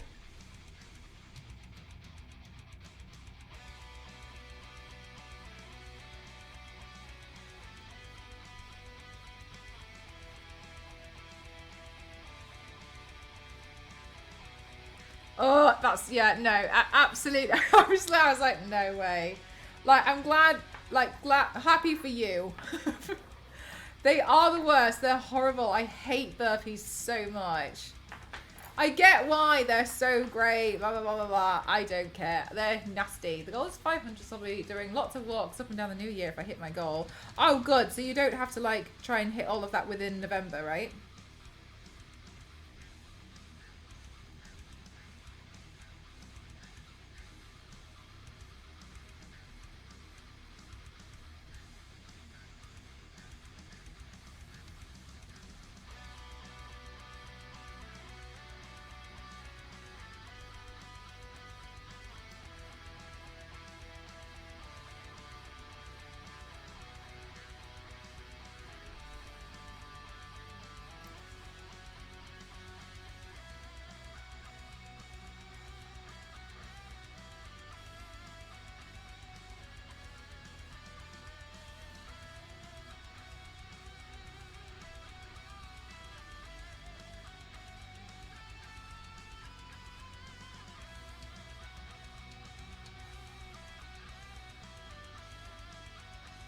No, only 60 for November. Okay, got you. Okay, I think I misunderstood. I thought you had to do all of it in November. That's good. I mean, it keeps you moving and stuff, though. That's great. Sometimes, I don't know about you, designs, but sometimes I feel like I need a bit of, like, motivation, which is why I quite like the Conqueror thing. Which I haven't really done anything of recently, but that's fine, because I'm not expected to do that coming straight out of surgery.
Hi Rooster, how are you? Hi Chuck, how are you?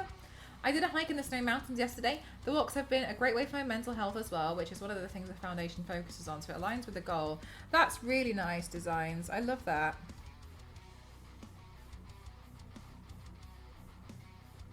It's interesting, isn't it, how like little things like that can like clear your head. Sometimes it's nice to just kind of like have a bit of a reset.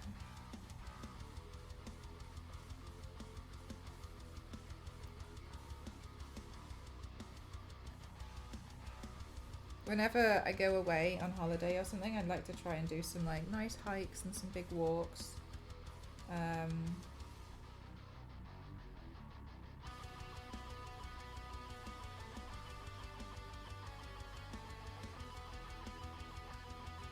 When I was in LA, was it last month or the month before? I can't remember. When I was in LA recently, did the Hollywood sign, and that was really fun. It was really tough. We did like one of the longer ones, but yeah, it was nice. I'm glad I've done it. Interesting view.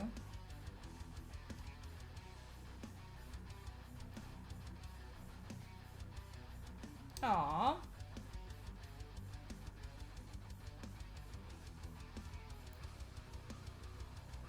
Do you like yourself with the mustache designs, or does it feel great at the beginning of December when you like shave it, when you like want to shave it off, or?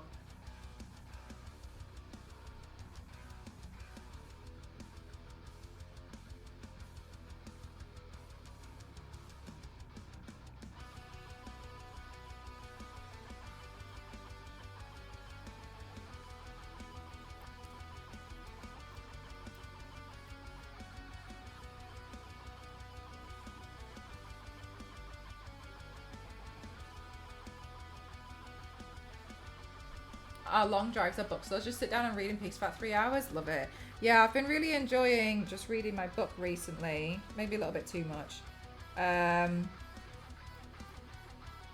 Because I was like having to lay in bed all last week, and for a long time I was just trying to like watch. I was like, I can use this great opportunity to like catch up on TV that I haven't watched. I watched Agatha All Along and I liked that, and I watched a few films, and then after that I was kind of like staring at social media, which I don't really mind. You know, I think a lot of people make a lot of fun stuff and pop it on there, and it's nice to enjoy it. But my eyes started feeling like they were going square, and for a lot of reasons, I don't want to be on social media right now. So I was like, oh my God, like, I'm so sick of this. I'm so sick of looking at screens. I'm so sick of looking at my phone. I'm so sick, like, the whole thing.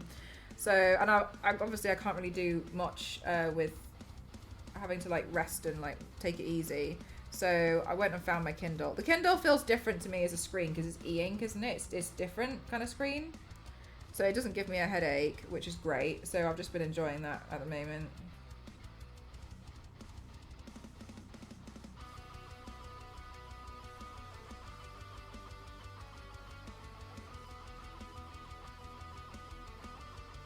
So cute, base. Thanks, Crimson.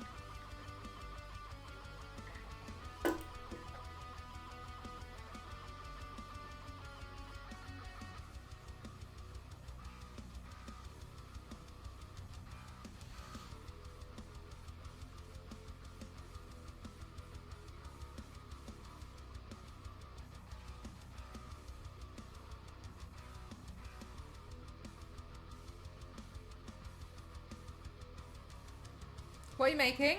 I don't know if you're familiar with Dead by Daylight. It's a game. They have a lot of different killers and characters in Dead by Daylight. One of them is called the Skull Merchant, and she wears this like gas mask. And I really liked the design, but I wanted to... Oh, I just put my finger in all the glue.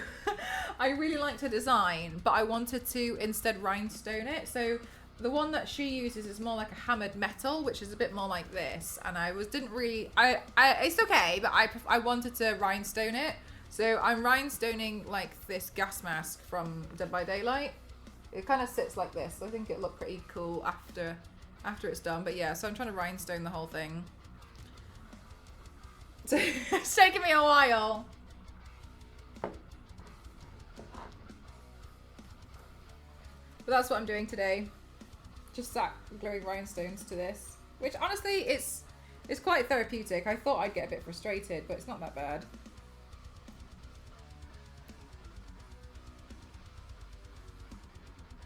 I think if I had like a whole outfit to do and this was just part of it, I think then I wouldn't be very happy. But I actually, it's just fine at the moment. It's still your Dead by Daylight name. I remember when she being like, I'm still shocked she's not the killer. I don't mind, people tell me it looks pretty good. Mind you, they just could be having me up for the campaign. When I maintain it's fine, but if I let it grow wild, it gets a bit nasty because it's like tasting whiskers while eating. You get sauce and it's like a never-ending process to clean it. Yeah, I have heard. Do you know what? Not that I've heard of that, but I one time I painted Green Arrow and I stuck a fake mustache on, and I tried to go the whole stream wearing this mustache, and honestly, like, no, absolutely not. It was a mustache that kind of went like down. I think I can't remember what it did. It was every time I ate, it was in my mouth. Oh my gosh, I was talking, it was stuck in my mouth. It was just, it wasn't. You know, it wasn't the most pleasant experience, but alas, I tried. And I think the entire time I was like, I don't know how some of you guys are doing this. Like,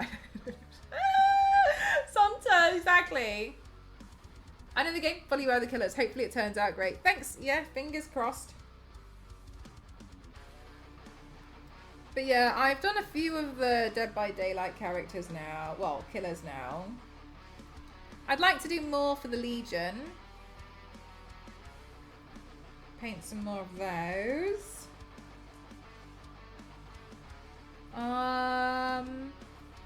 But yeah, I like School Merchant's mask. I think it's pretty cool. I think she's got cool hair.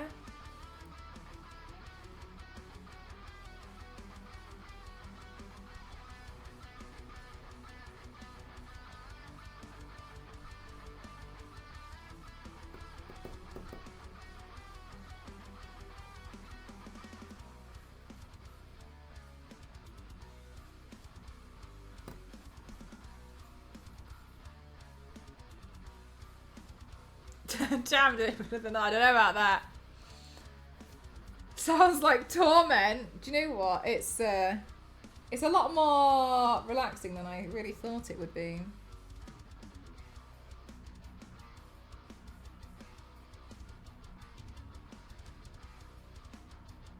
Until next November, from December on, maintaining it gets a bit exhausting.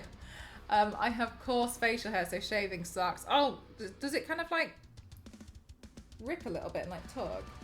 I wouldn't know.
Oh, how come you won't be dressed as Wolverine anymore? Are you in Wolverine retirement?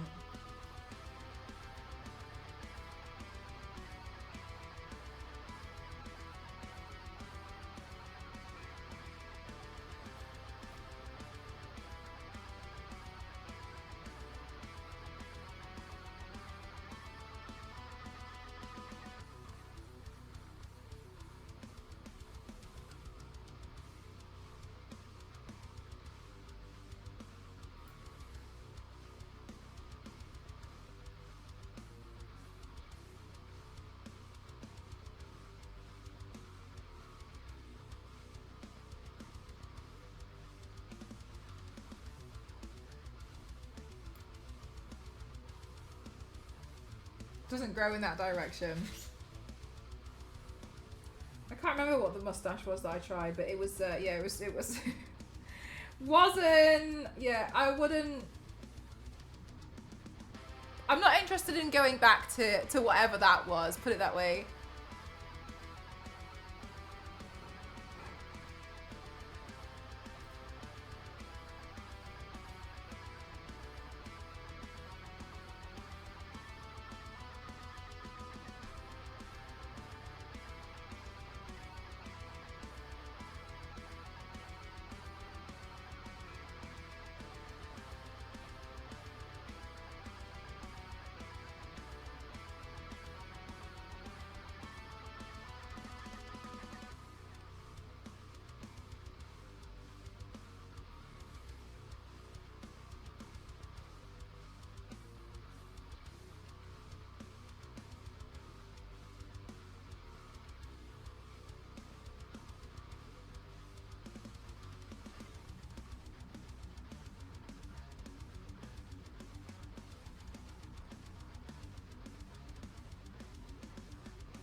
Chat, I went back and I was watching the clips from Silent Hill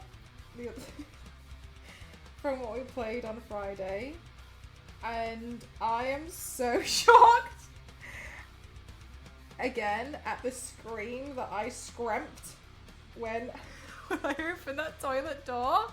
And I loved seeing you guys back in the chat being like, seeing what you guys were saying. And like, Jesus Christ, Mel. I think I ruined so many of you. I'm so sorry. I went back to watch it and I was like, I honestly, I remember how I felt when I saw it. I just so loud.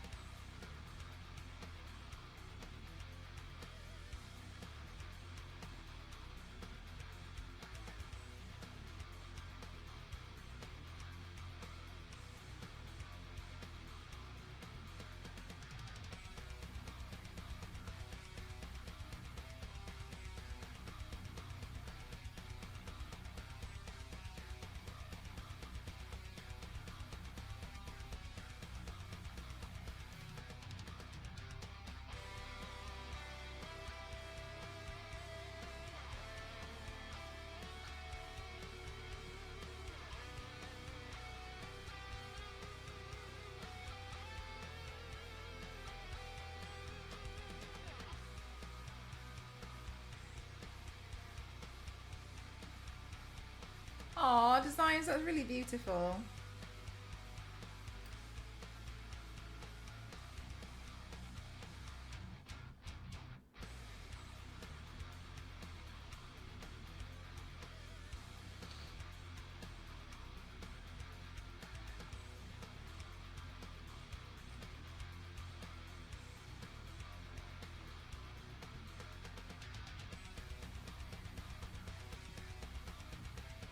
Don't know where that one went.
Can you imagine if, like, after I finish this, like, they all just peeled off in one?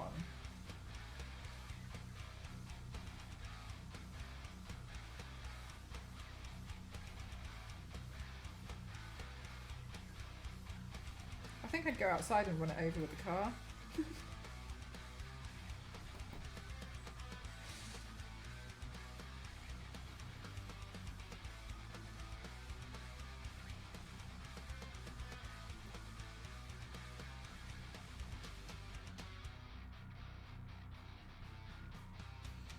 Hi Zolkeeper, how are you?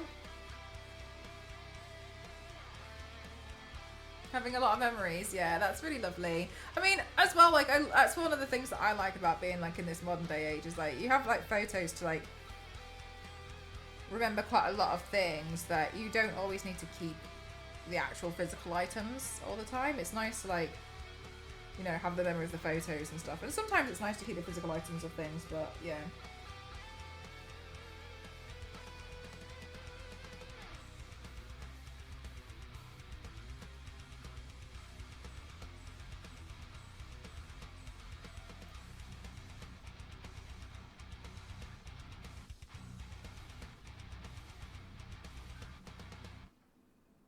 I need to get rid of some clothes from my wardrobe. I can't decide which clothes to throw away. I think I'd wear them at some point. Any ideas? Okay, so Super Soul, when it comes to an item of clothing, yeah, you might wear it. Did you wear it in like the past 3 years? And you might like something, but do you think somebody else might like it more? And if you think somebody else would like it more, then I personally give them away. That's how I go through it. It's like, I liked it, I didn't mind, but I don't love it. So somebody else, I wouldn't mind if somebody else had it. I like to imagine that, like, in the charity shop, someone's like, oh my God, cool, look at that. Maybe it's a bit optimistic, but yeah, it took me, I was upset about downsizing my wardrobe at first. It was really tough, but that's what the conclusion I came to.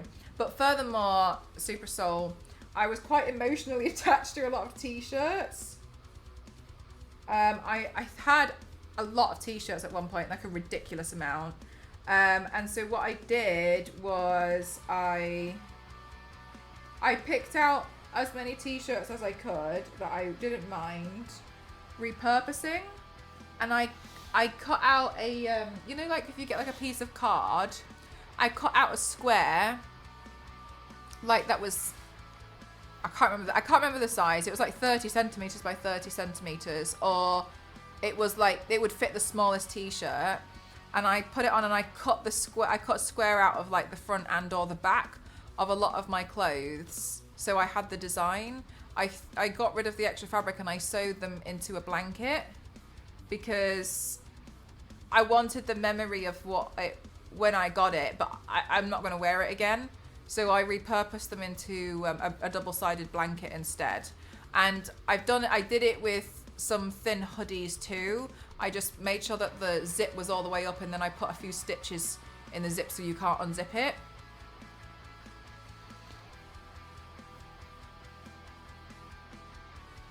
Yeah, the emotional connection was tough, so that's why I repurposed mine into a blanket. And then I found that to be a lot easier. Because now I just use the blanket. You're kidding, I can't. Yeah, I mean, for those shirts, you know, if they're really, really special, then don't. Obviously, if it's too much. But that's what I did. I cut them up and turned it into a patchwork blanket of everything. You didn't wear it for a long time. Yeah, I mean, like, if you haven't worn it in like 3 years, you're probably not going to wear it again. Like, maybe, yeah, you'd wear it like once or twice, but you'll wear other clothes. It's not like you're going to sit there and be like, oh, that one t-shirt, because you just pick out a different t-shirt. The Joker face? Oh, thank you. I have some other ideas for some Jokers. I'm good, thank you so much for asking, Zolkeeper. Hi, Kings. Yeah, downsizing clothes is hard. I think especially in like, in a world where like you get like sometimes like free t-shirts from like doing certain things, and you know, like you need to work do a charity thing and they give you a t-shirt, and you know, for sure it's like, damn, like I want to keep the memories and stuff, but how many can you really keep, you know?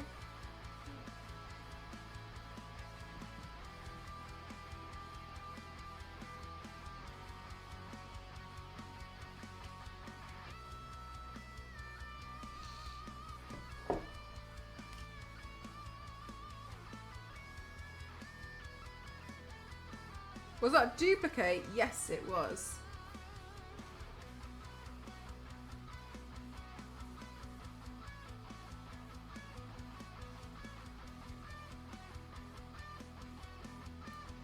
Oh!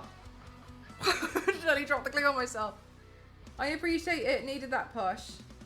Yeah, I mean, you know, do what's best for you. That's what I found worked for me.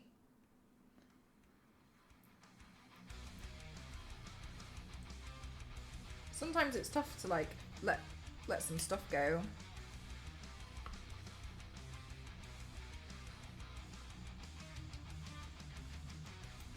But yeah, that's what I found worked for me. Sometimes I'd just be like, you know what, somebody else is gonna like this a lot more than I would. Like I used to have like a bunch of like cool t-shirts and stuff, but I didn't even, I used to get given them free all the time from like cons, and then, okay, that's gone. I just wouldn't, I couldn't even remember some of the games.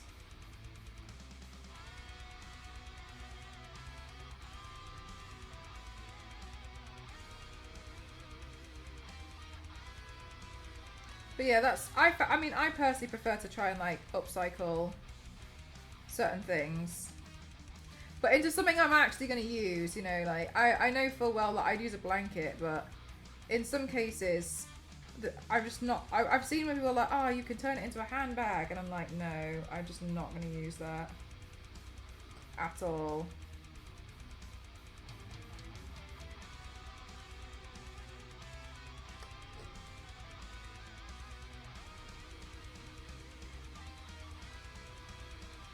It is quite nice though once you've downsized, because I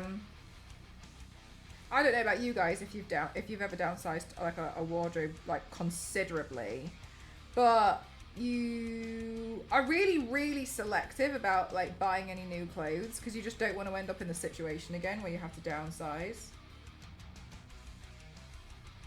Like you get quite particular, and I think that's just, I personally prefer it that way.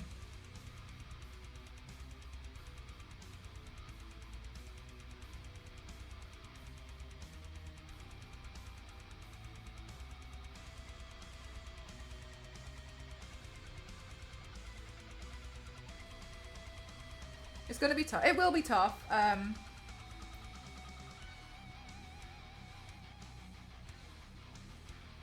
But you don't have to do it all in one go, as much as tempting as it might be. Like maybe you go through t-shirts, not today. You go through t-shirts in a few weeks when you're able to like, when you've had thought about it a bit more about what you want to do with them. If you want to like repurpose them or just give them away or like just throw them out, it was up to you, you know.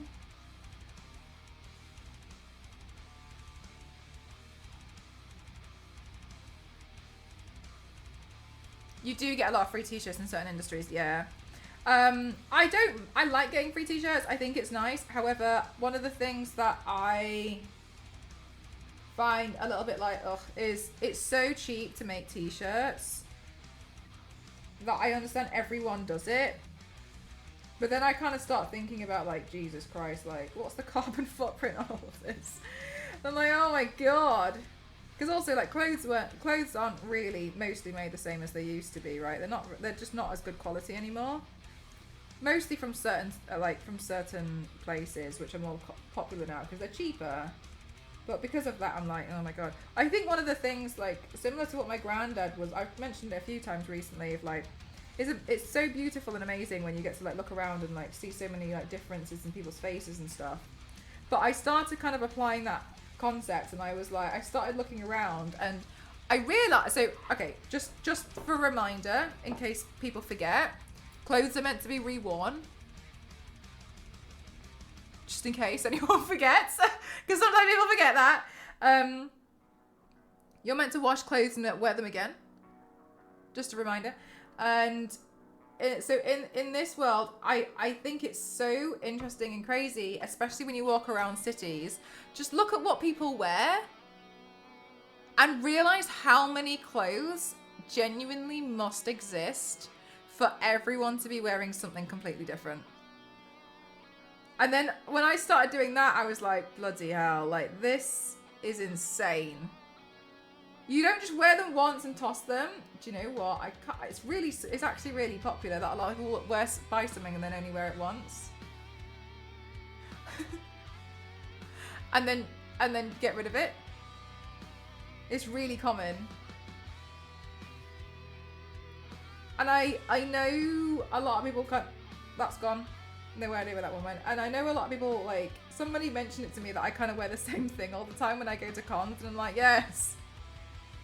Yes, I do. That's fine though, because, you know, clothes are meant to be reworn.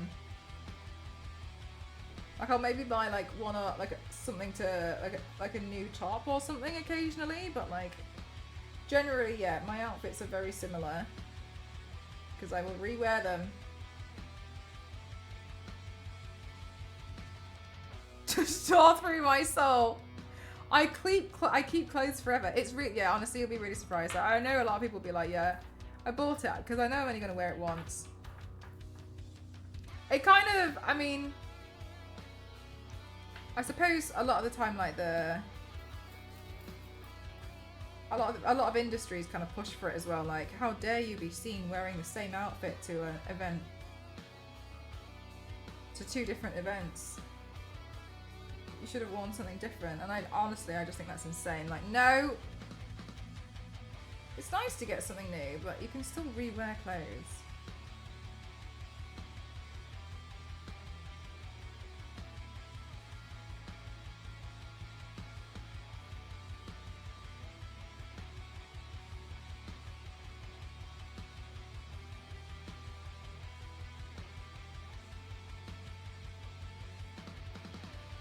I wasn't able to send something back that was the wrong size, and it was a jumpsuit, and I'm really looking forward to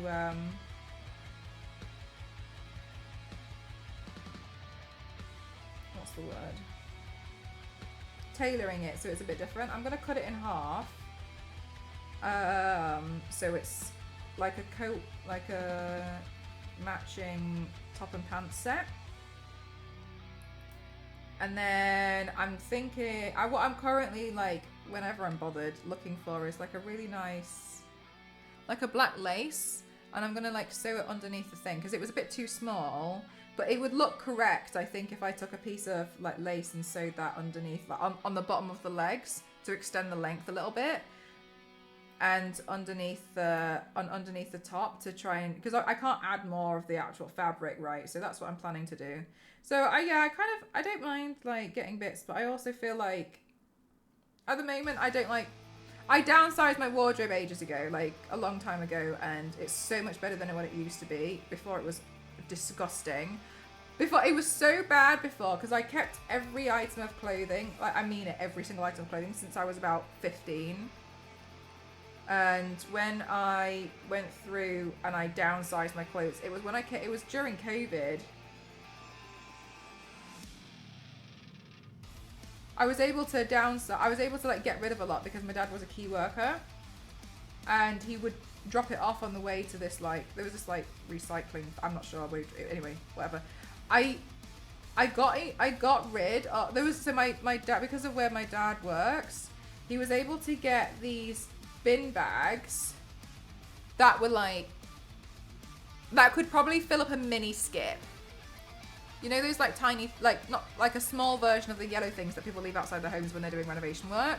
Like I think a small one of those, it would be able to line that like a bag. I filled 3 to 4 of those. It was so stressful. Every time I like went into the loft or something, I'd find another bag of clothes. It was awful. I couldn't believe it. I was so shocked. Some of them still had tags on them. I was so ashamed of myself at how many clothes I had bought and I never wore, or I'd wear once. And so I was like, I need to sort myself out. So I'm glad that was 4 years ago now. I managed to get right. And so since then my wardrobe's a lot smaller. Thank goodness. Are you wearing the same clothes for like 20 years? Yeah, that's how I personally would like to go about things now. Just rewear them. My gosh, it was so many clothes. And like some of them, I remember, I remembered when I was younger. Obviously, like I was like a kid. Like I was like 15, so I didn't really. Sometimes like, I'd just see something on the sale and I'd buy it because it was on sale. I didn't really. I remember thinking like, I have nowhere to wear this to. It'd be like almost like a evening dress. I have nowhere to wear it to. I didn't really like it that much, but I'd buy it.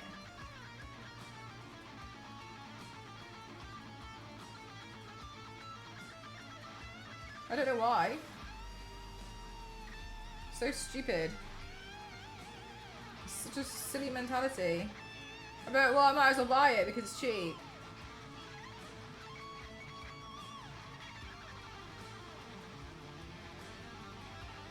Ridiculous. Ridiculous! Anyway, so I'm glad I've moved on from that part of my life now. Thank goodness. Foolish. Foolish thing to do.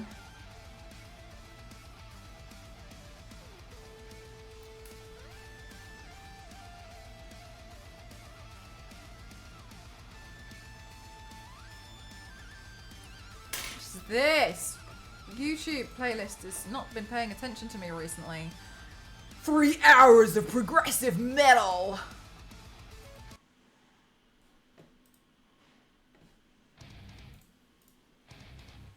I'm giving away some clothes with a tag on them and it's just like somebody else would benefit from. Yeah.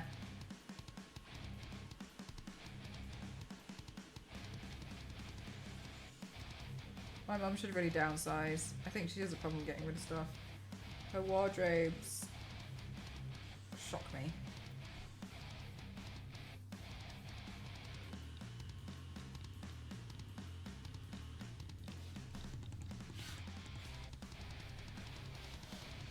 When you have had them from when they first came out, everything will come back around.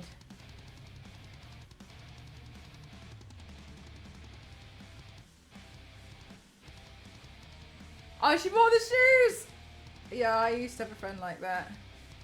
I used to have a friend. So I had a friend who had a colleague, and every month he had this compulsion that he had to spend his entire wage. So if he had paid for like his rent, he had paid for groceries and stuff, if it came to payday the next day and he had like 150 quid left, he'd have to spend it. He'd just buy something he didn't need. He'd buy like kitchen items. He had to be back down to zero. And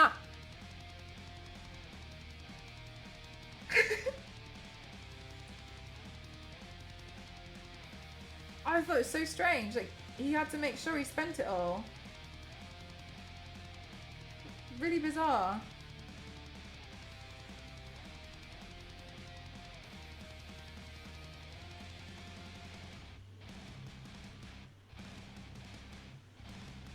Wow, no, nothing. And like, I feel sick, right?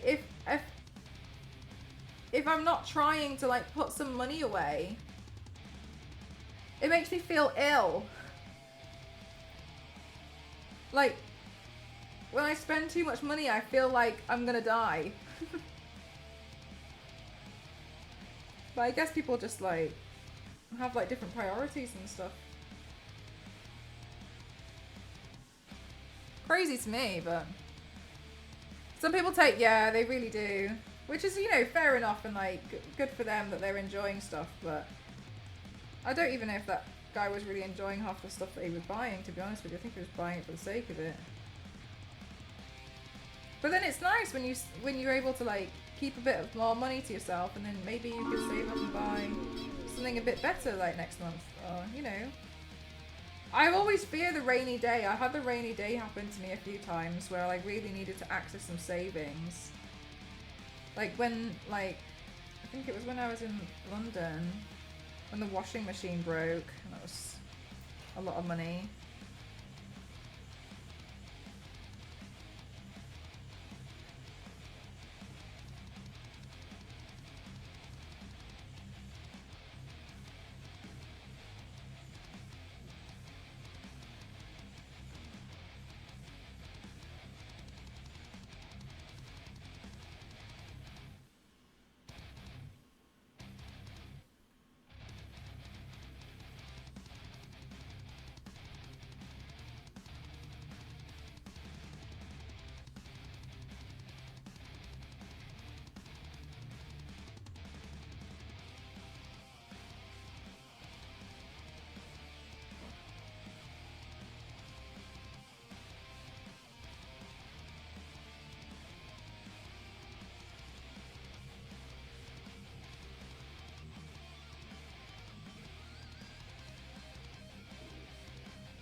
Pilgrim, thank you so much. Sorry, I was concentrating so hard there. I totally missed it. Thank you. Thank you very much. 25 months is ballistic. Thank you.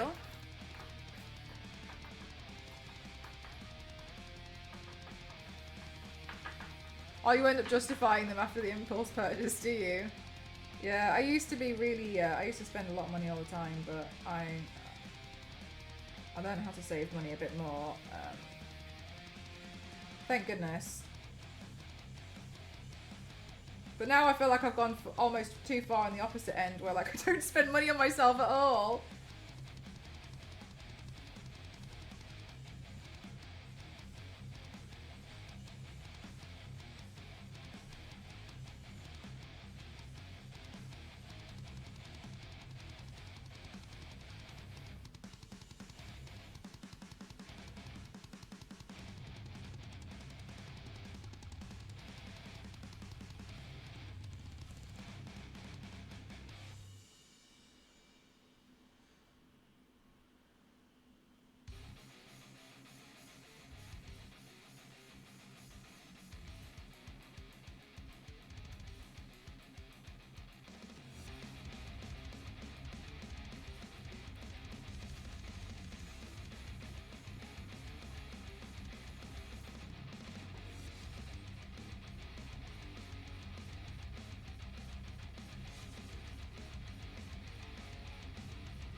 Panda, thank you so much for your subscription. I hope you love the emotes. They're all Lara Croft. Thank you.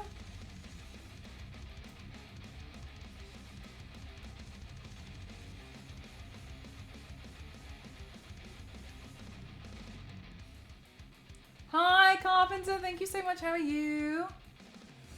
I was a straight sneaker. I used to make it a goal to buy a new pair every paycheck. It started at one of my jobs at Foot Locker. Did it? What was your favorite brand of sneakers? Were you like a Nike person or? I remember a story on the news about another woman that paid for everything via checkbook, and she was confused that her bank account was empty because she still had checks left. Oh no!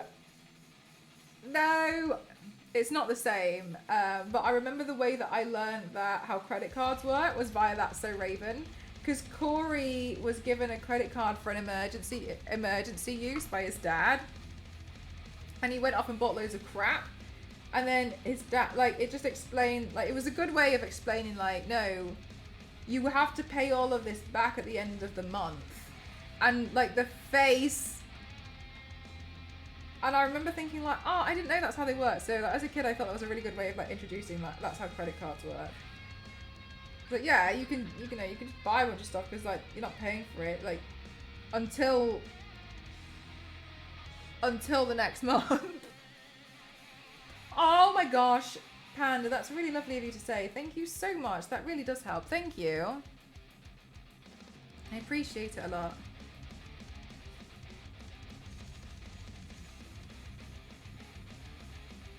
I appreciate today's been probably not the most exciting day watching me glue these rhinestones on, but done quite a lot so far. Probably half.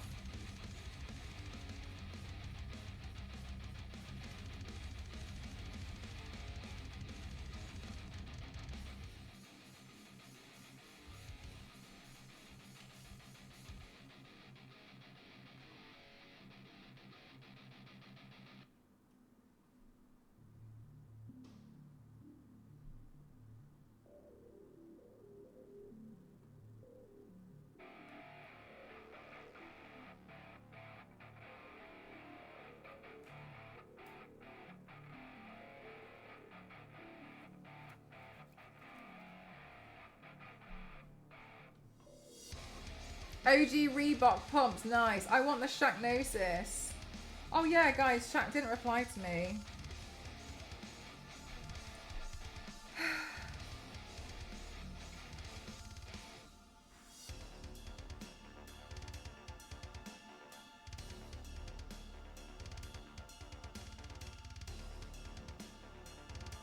I'm shocked.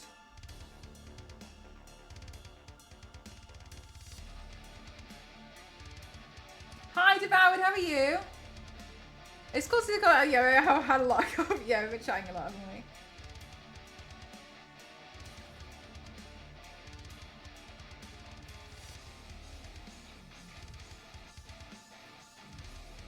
Okay, don't know where that one went. Oh, don't know where that one went either. It's when I pick up the smaller ones that they ping off really easily.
Not cool, Shaq.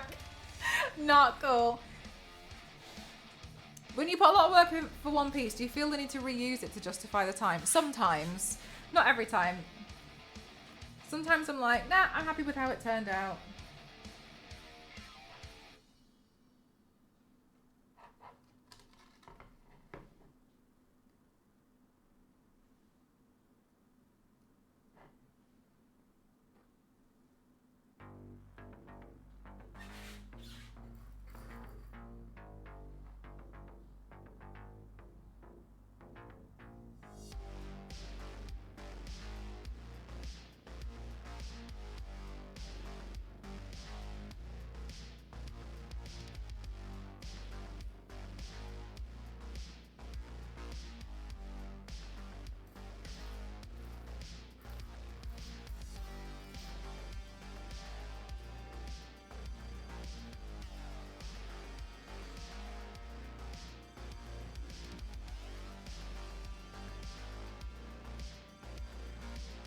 But like, sometimes, because I tend to like keep them in case I make something else in the future, but in some instances, like, I'm not trying to say this to make me sound like a hero or whatever, but like, yeah, I work really hard on something, and you know, I'm proud of the stuff that I make, but there's been a multiple times where I've heard something from someone who's in the community.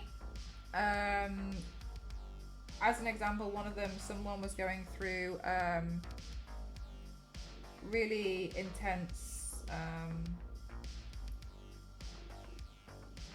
gender reaffirming surgery where they did the facial features as well, and it was I think they had quite a lot, and they were bed bound, and it was quite scary. So I heard about it from somebody else who was a community member and stuff and whatnot. So I pulled apart one of my headpieces, and I sent them a gift in the post of like, here you go, like, you know, hope you get better soon, hope it's everything that, you know, hope you're happy.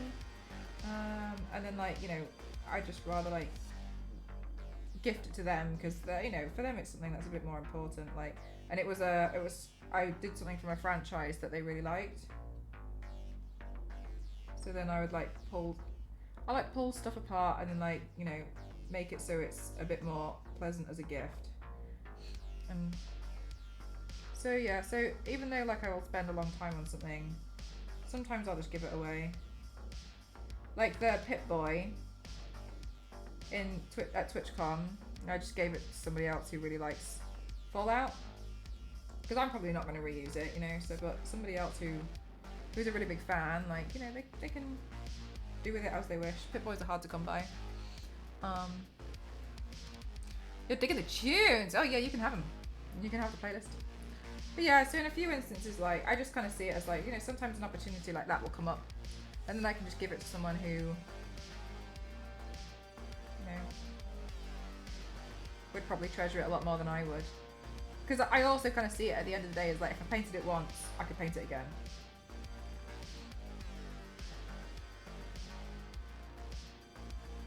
Like, for instance, this rhinestone mask. Yeah, it's a lot of work, but I could rhinestone it again. It's just taking me like, it's like almost a day. That's fine. Sometimes you get kept to hits too. That's how your name is actually W Croft. That's very true. Perfect moment. I'm glad that was caught on the IRL stream. I'm good, thank you, Potato. How you doing? Have fun bedazzling. Thank you. But yeah, so not to be like, anyway, I'm such a hero at all. But yeah, so sometimes like that'll happen.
Mr. Piggy, thank you so much for kicking off a sticker party. Thank you so much. Thank you.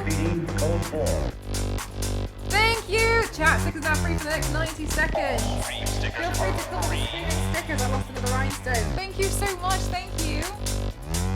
Your planet is about to be attacked. You can take my word.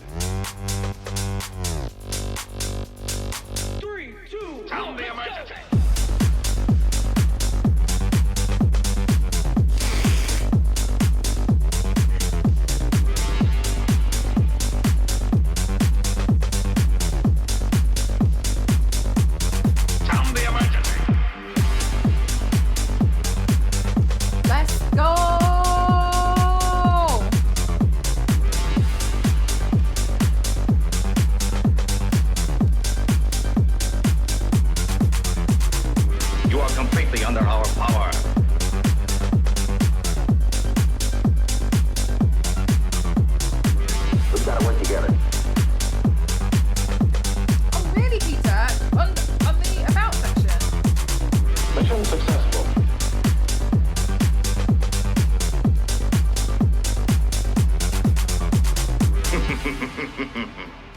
GG's chat. Holy hell, look at all of those. Damn!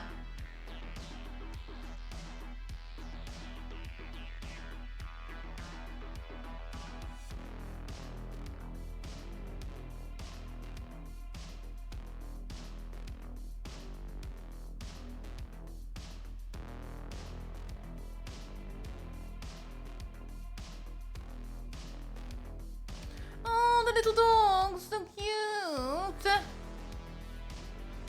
Look at all those chickens.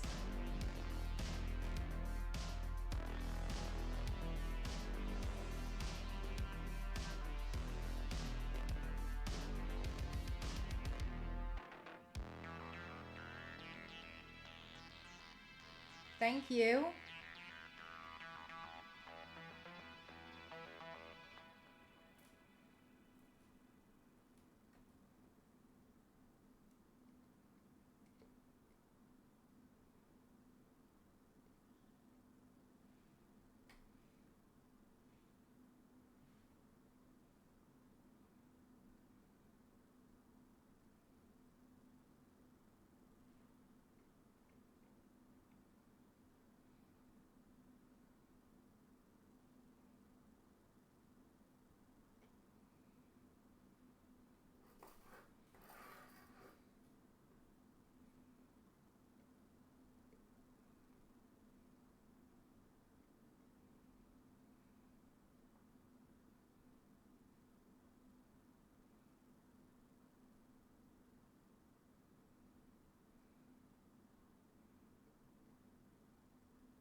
Oh, my elbow.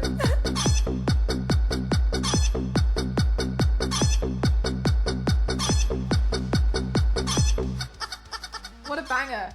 What an absolute banger. Thank God the internet was created so we could have chicken dance songs. Thank you so much. Thank you, Mr. Piggy.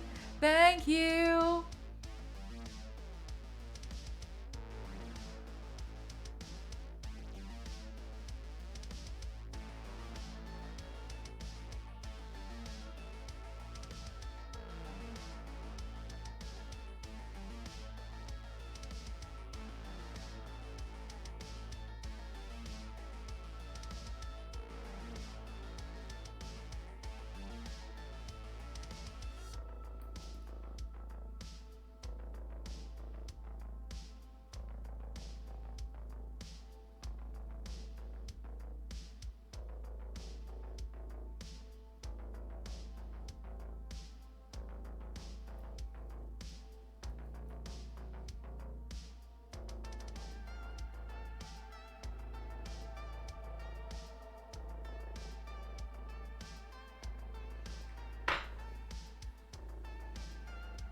Thanks so much, Mystic. Yeah, slowly getting there.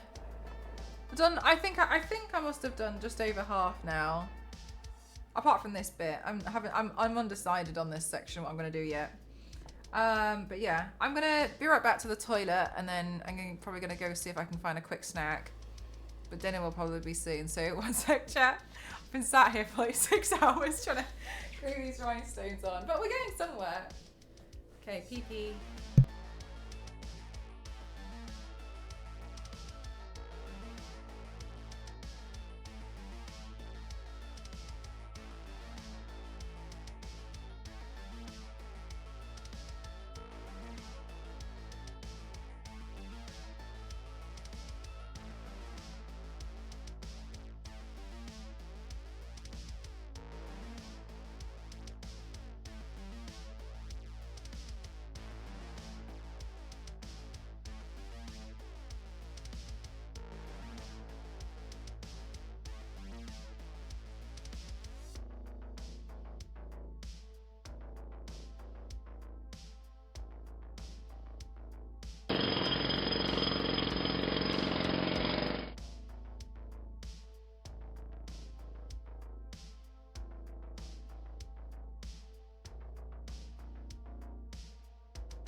My hot water bottle is disintegrating.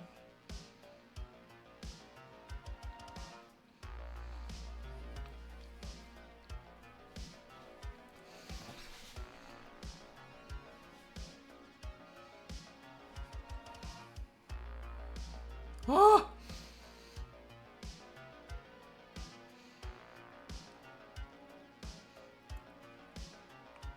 Just to cover in rhinestones. Oh my god, you should. Can you imagine the look on Froggy's face if I cover this Warhammer mini in rhinestones?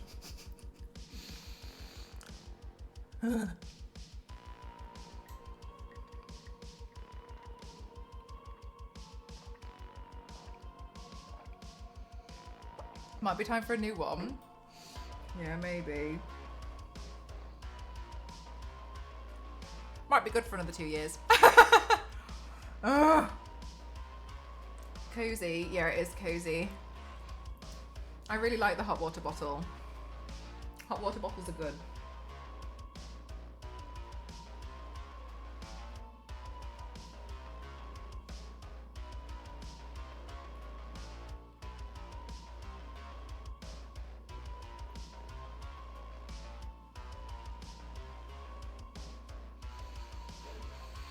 Have a good time. Yeah, I did. Thank you. I got a little bit of a light snack. Hot! Mr. Piggy. I can't tell you how much I really want to go and have some really brutality, like spicy food in Korea. I really want to. I've been watching so many videos on YouTube about like some nice food in South Korea, and I want to go back. I want to go back and devour. I love spicy food so much.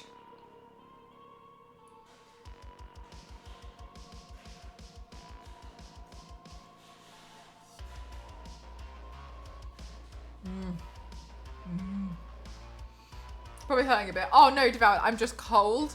I'm just really cold. Do it. Do it. Thank you, Mr. Piggy. But I was thinking, I don't want to go away on holiday anytime soon, because I feel like I've just got back. But maybe at the end of next year, maybe I'll go on holiday again. Maybe I won't want to. I've got TwitchCon. I'll probably be going to TwitchCon again, won't I? I should try and make myself go on holiday. I should try and make myself go on holiday next year. But I'd like to go back to South Korea and eat. But I also want to go to Taiwan and sweep the streets.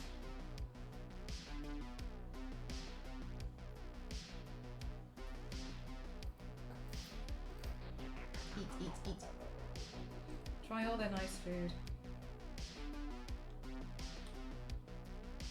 But then Ghost is like, oh my god, he's really missing Hong Kong. So I was like, oh, she could... Too many exciting things to do. Maybe I should just like tag along with Ginny's life. Did you devour? Did you get to try lots of nice food? I might have to go get my hoodie. Oh wait!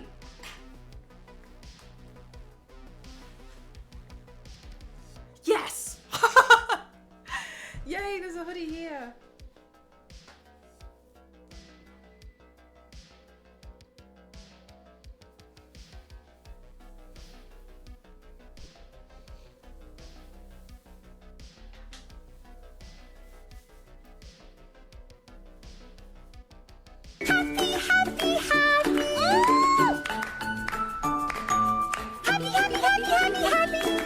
So cute.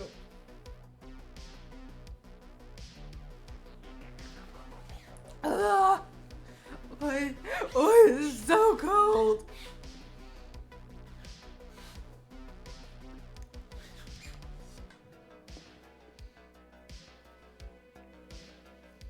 Took off your Sharks onesie there. Oh no, now it's gone. Do you know what? I feel the way no. One of the reasons why I really don't want an Oodie, I don't want them well actually there's many reasons. But it's because whenever I've seen people like, where do you put the hoodie when you're not wearing it? And it seems to take up a lot of space. Like, I thought the onesie was bad enough.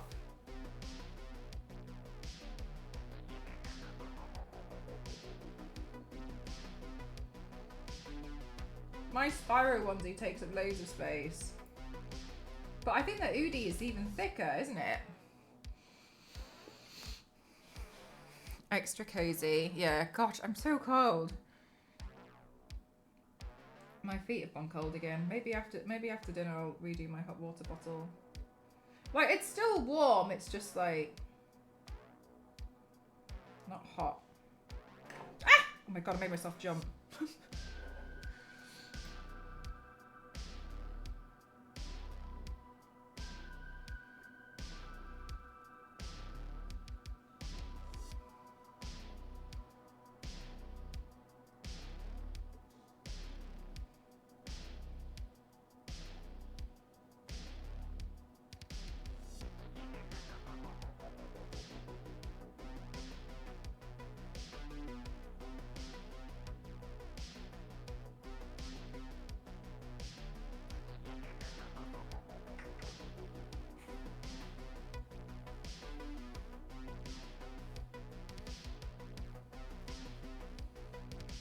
Back of the sofa, come back from work, yeah, put it back on again. Yeah, it's nice when you come back. And it's like, you know, it's like winter and then you come back after you've gone out somewhere and then you like change into all of your cozy clothes inside and just feel cozy again.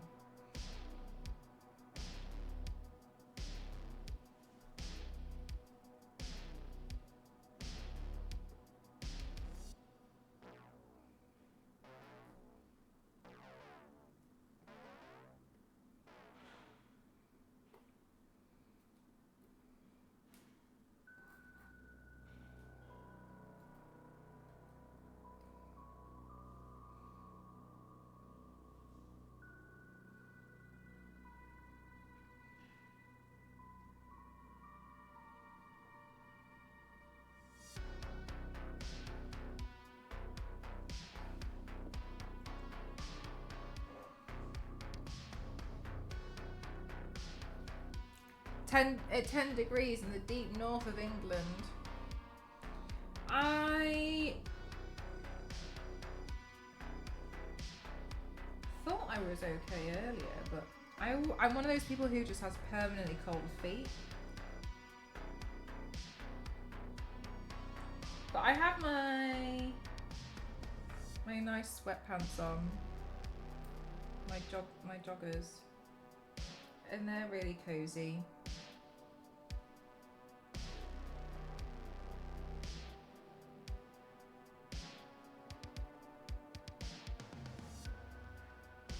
But usually it warms up in this room quite easily because of the PC and all the lights.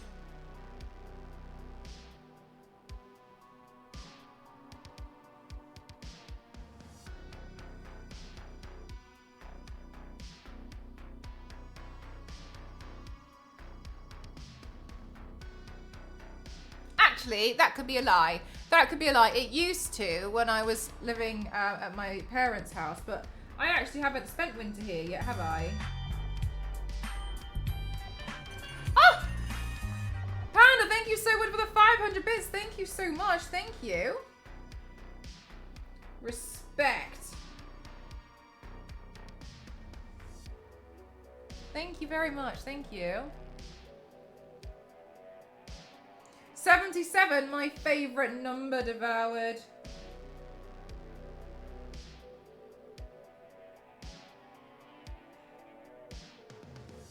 What's 77 in Celsius? Can someone please do the convert command for me? Because I got glue on my desk.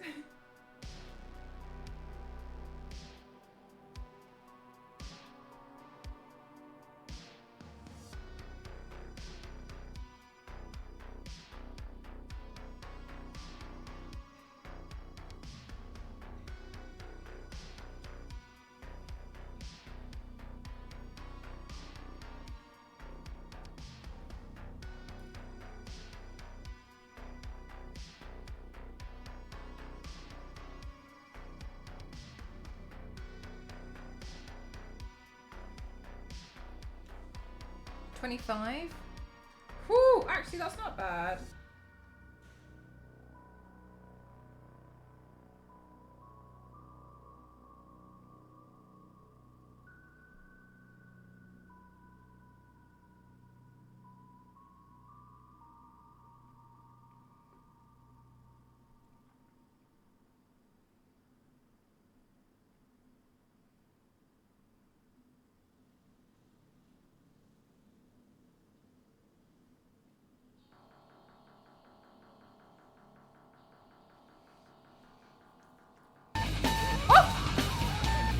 Panda, thank you so much for gifting to Devoured. Thank you so much. That's so kind. Thank you.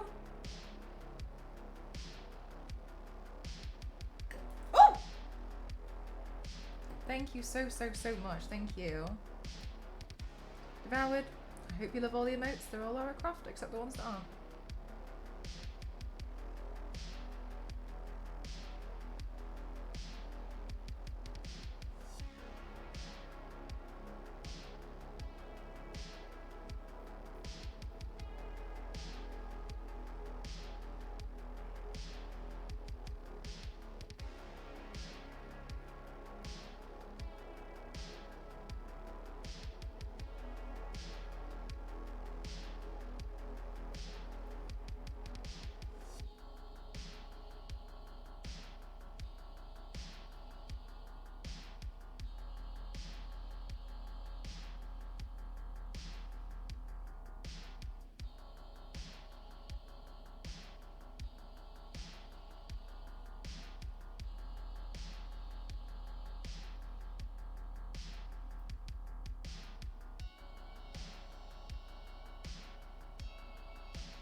Is it nice in the UK? What, weather-wise, or just generally?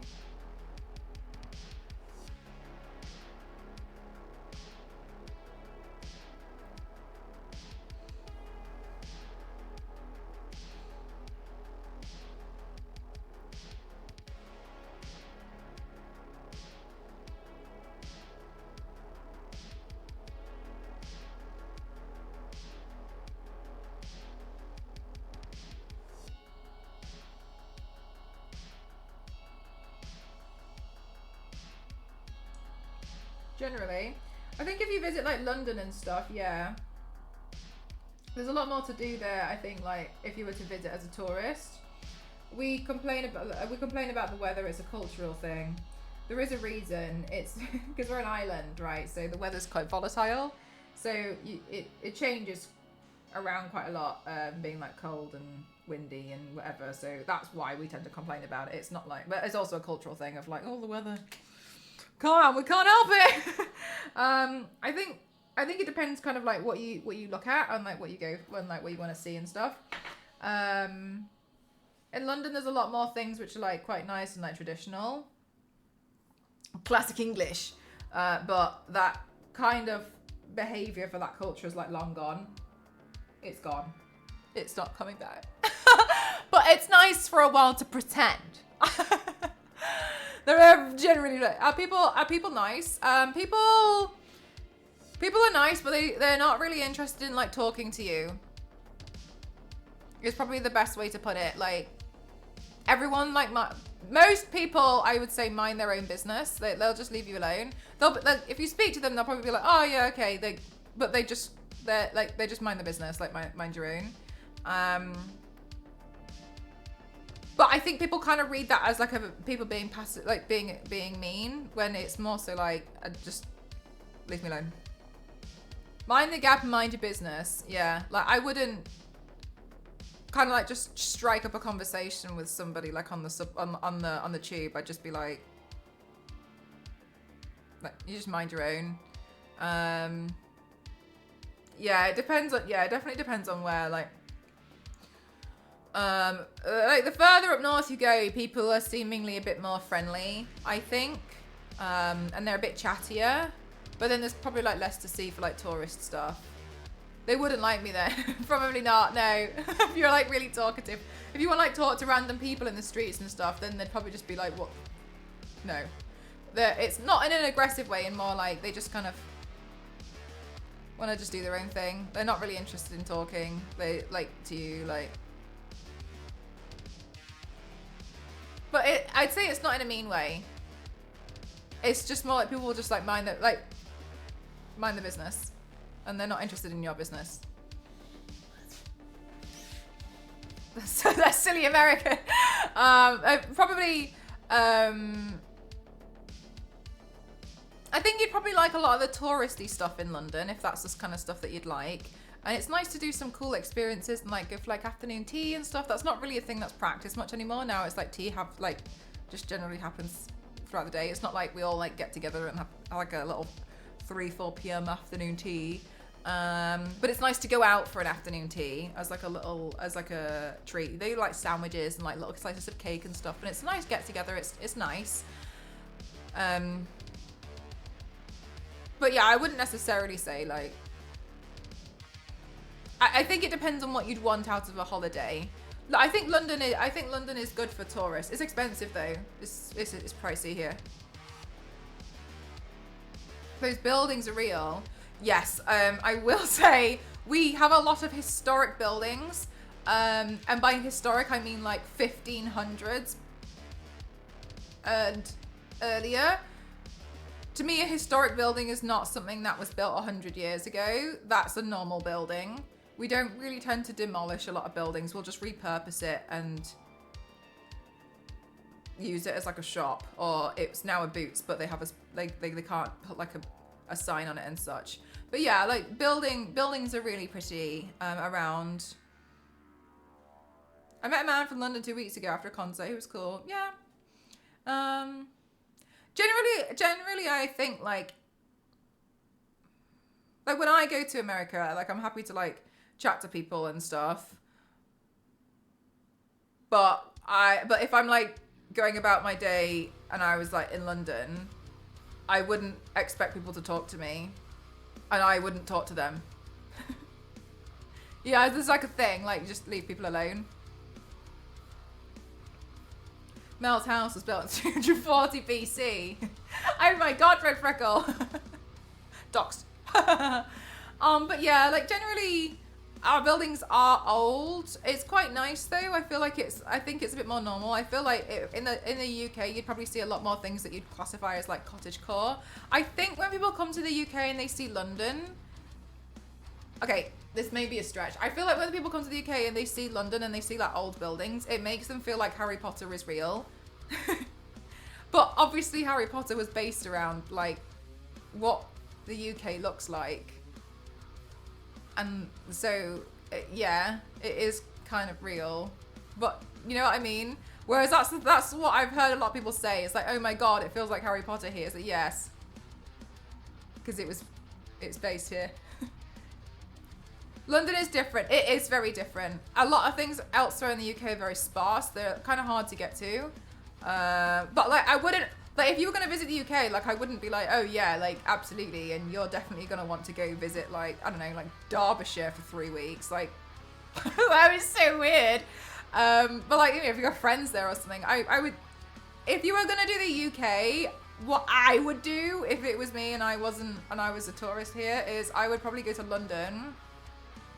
Then I would get the train and I would probably go up to somewhere like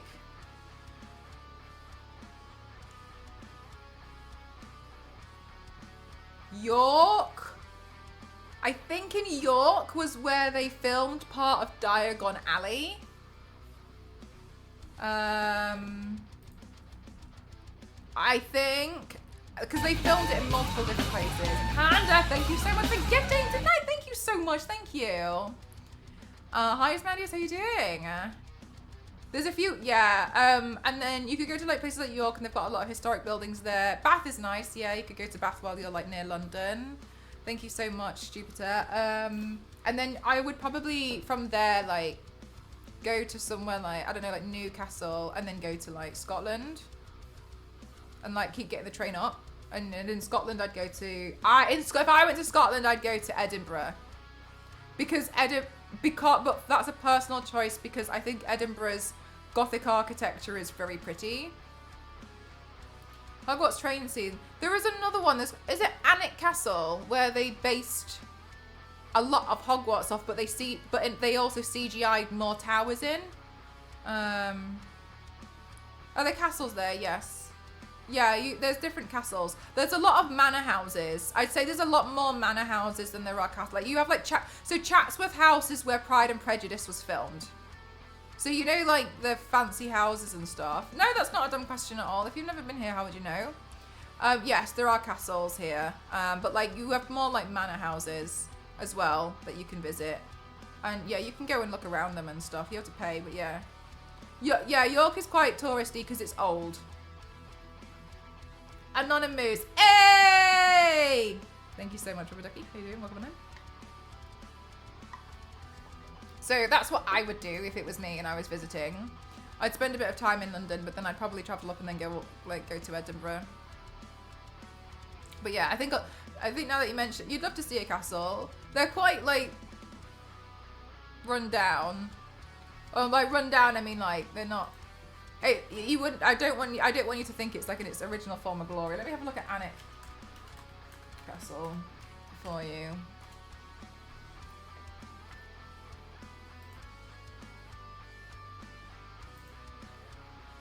Okay, so you can probably get the idea of how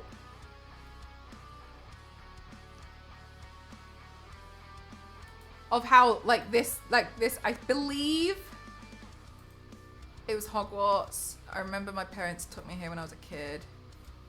Right, so this is like Alnwick Castle in the UK. And I think that was like their starting point for designing Hogwarts. So that's kind of what they look like, but yeah, that's what it would like. The castles here, in my opinion, are like nothing in comparison to what you'd probably see in like Germany and such. I think their castles are a lot more prettier. But yeah. Yeah, so like that's like Charge. I know it's not, but like that's Hogwarts. It's very disappointed if you went there and you thought, you know, but like that is like the basis of Hogwarts. Getting a bit of a standing too close to the Queen's Guard on the horse. Yeah, a lot of people try and touch them and stuff, which is a guard horse. Why would you poke it and stuff? You know what I mean? Like, stop touching it. But they get really frustrated because a lot of people kind of just like go up to stuff and touch them, like the horses, and you're not meant to. I mean, generally as well, like you probably wouldn't do that to a horse with a policeman on it. I would like to think so. I mean, yeah, the royal guard. Yes, I mean, you know what I mean. But like people. In the same way, I feel like it's the same way as like I wouldn't touch a police dog. Because like Jesus Christ, it might bite me. Because it's a police dog, right? People be peopling. Yeah, exactly. Is this a place you have your eyes on for a house? I don't know how much money you think I've got. But yeah. There were, yeah, I was gonna say, I was thinking of guide dogs as well. I feel like it would be, the reason why I chose police dogs was because I feel like that's an easier way to describe like police dog and guard dog. But equally, like, people touch guide dogs all the time and it's really annoying because they're working and like that person needs help and that dog is helping them. So don't touch it. Yeah, they're working on well. There's in the video the guy asks a couple of hours if he can. And then he pets the can't. No, I didn't see that. Said funny. That's good. GG's. But yeah, so it make like don't touch the like. I mean, you would think it's common sense. They obviously get annoyed because they've learned it's not common sense for people to not touch the guard horses. You see the changing of the guards, very nice. Once, in my opinion, like they kind of just walk over. I don't think it's that exciting personally. Like Buckingham, like things are quite pretty. I think it's nice, but I have obviously lived in the UK, so I'm like, could be better. And a lot of reasons. For real, Ruby, it's so frustrating. Like that you, Ruby. So I don't know how much you know about my content, etc. But like, so I do makeup and stuff. Do you know the amount of times that I have so many comments of people not believing that it's me because my hair color has changed? It's a different person and she's got different hair. Even though they'll watch a video of me painting it on myself. But because at the end the hair color's different, it's someone else. Okay. You're doing some boring household stuff. Yeah, I'm on like a slight break, but I've done quite a lot of the Rhinestoning, but yeah, still got a lot.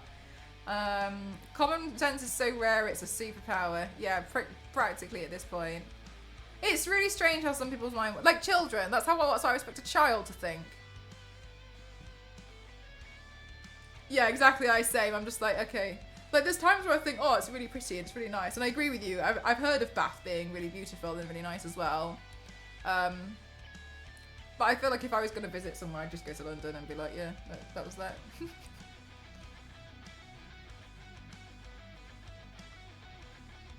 Exactly, Ruby. That's exactly what it is. Yeah. Well, Clark, 100%.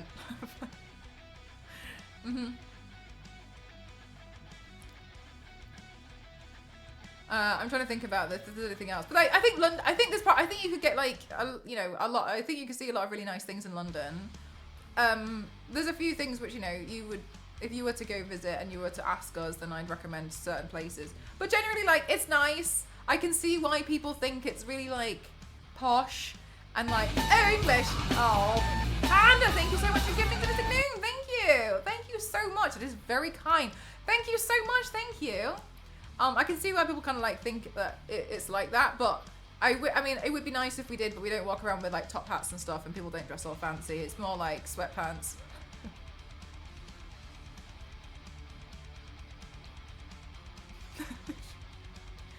Sweatpants and hoodies, and yeah, like that culture is gone.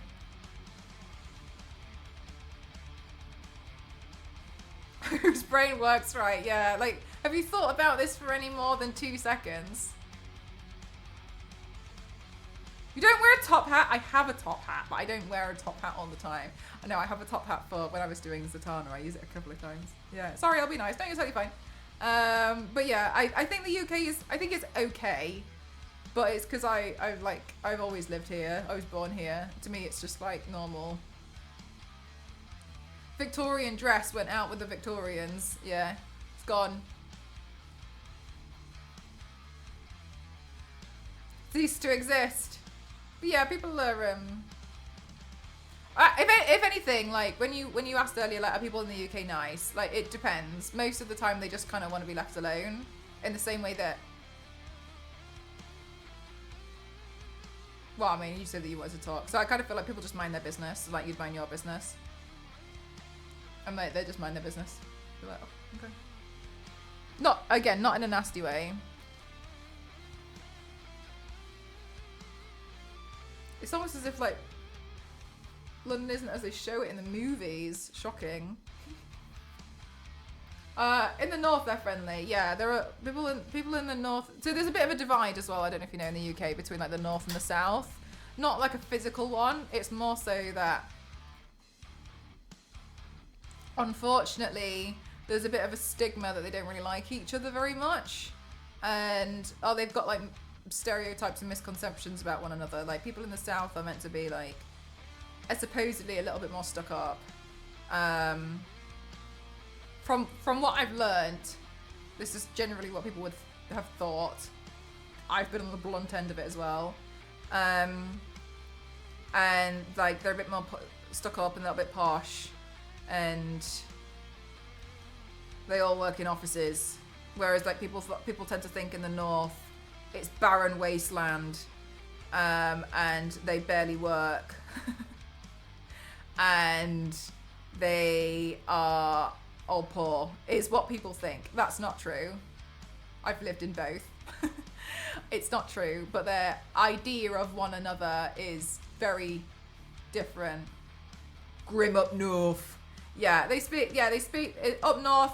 People will speak a little bit more like me, whereas it's interesting because in the south everyone's like, oh, you're from the north, and then in the north up here everyone's like, you're from the south, because I've got a mixed accent because I've lived in a lot of different places around the UK.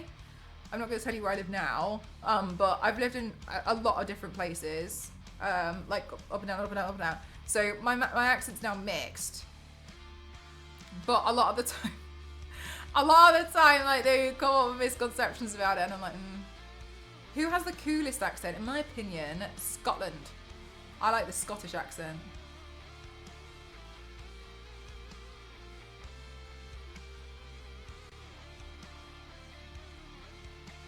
Bob's your uncle in the UK. Yeah, yeah, and then Bob's your uncle.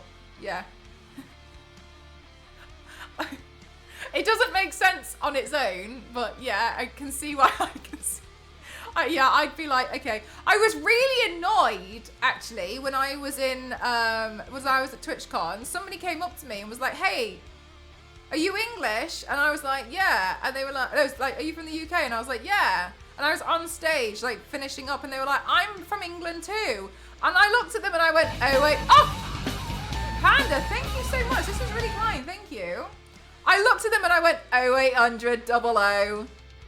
And they looked at me blank.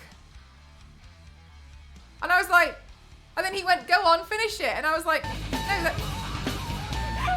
Panda, thank you so much for gifting to Red Freckle. Thank you so much. Thank you. What the hell? And they like looked at me and they were like, "Yeah, go on, finish it." And I was like, "No, you finish it."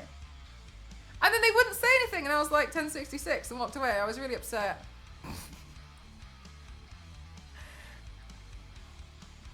Hi, RBC, how are you? Yes, there are really strong stereotypes because because your accent, because the UK has an extreme, a lot of different accents, and if you're really good at accents, you can place somebody within a few miles. Which is annoying, I think, especially in London, because people can tell like which part of London you're from, not even which like northeast, southwest. Like they can usually tell like part. So it's a bit scary in my opinion. Thank you for gifting all these subs, Panda. Now back in the south, it's changed back. Oh, really?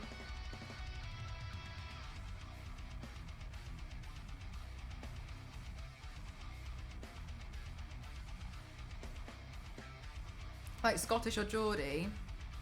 Yeah, there's generally a little bit of a divide, I find, between the north and the south. I think there's a lot of assumptions about people. From what I've seen from living in both, they're all completely wrong. But people have these presumptions there, so.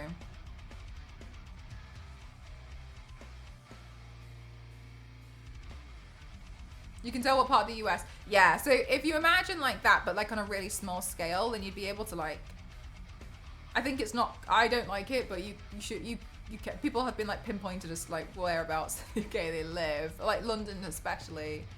I'm glad my accent is mixed because otherwise it'd be a dangerous game. 40 to 56 accents in the UK. So yeah, British accent is really broad. Then there's so many differences in the British accent as well. Because I mean, UK in Britain includes Scotland, Wales, and Northern Ireland as well. So if you say English, because English is just England, then there's a lot. There's a lot. Boxed by accent is a new. You could be. You got East Coast accent from West Coast. Yeah, exactly. With a very strong accent. The other side could not understand him, but he was so polite about it, but had to respond in writing. It's a little bit like, like that scene in Wreck-It Ralph 2 when Merida, she just starts stalking and they're like, but yeah, The UK is very broad. There's a lot of nice places, but there's a lot of like really run down places as well, where they like don't put the funding into like helping certain towns and such.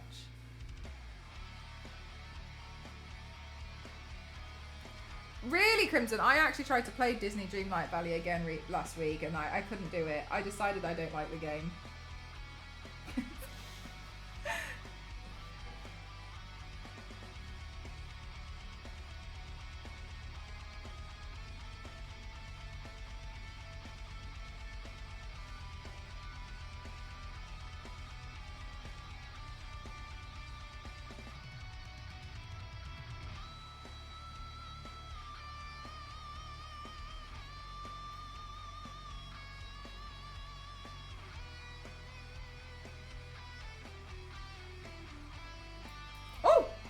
Gosh, that made me jump.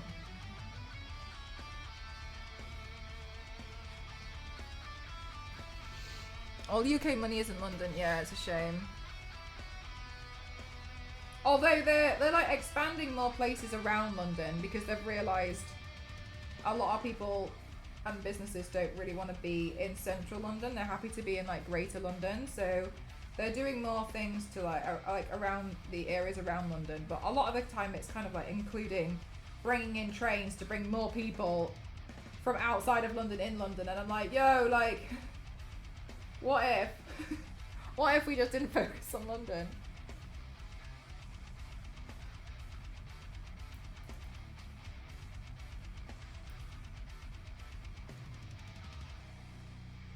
But yeah, I don't like it there. It stresses me out. It's too expensive. Way too expensive. There's no way. There's no way.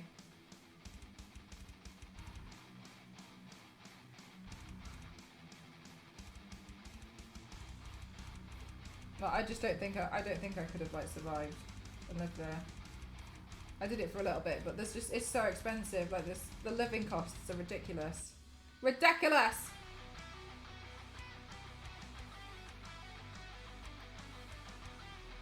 Going to downtown LA for any tourist. What's downtown LA? Like what? Like whereabouts?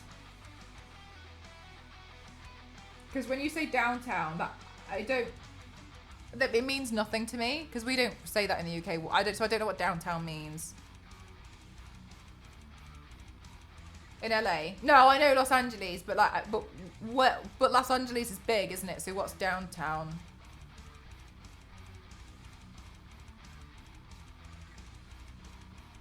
Is that like the south? In the bad area? Oh, like it was like a city centre. Oh, right, okay. No, but then like everywhere has like a bad area though, don't they? Like there's places in London like I'd make sure people don't go. I can't think of any now, but when I used to live there, I'd be like, don't go here.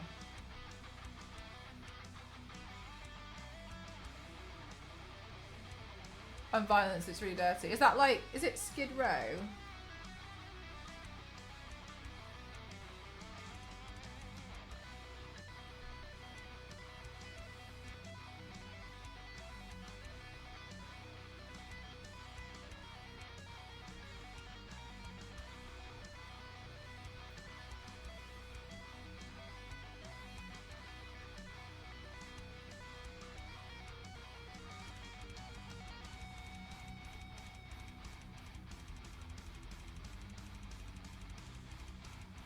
Yeah, let's get. Okay, got you.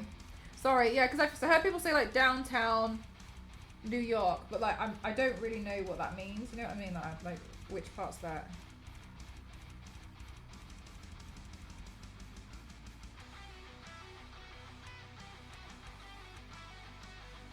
Yeah, thanks for explaining. Yeah, but yeah, there's like different places, and I think I think it's like nice to go to like visit, but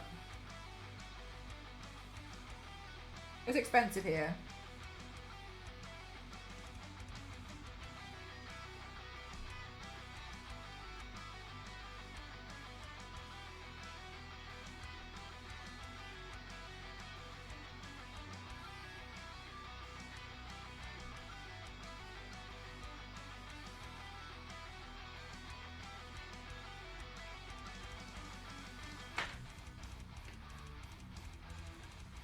It's just dangerous. Yeah, for sure.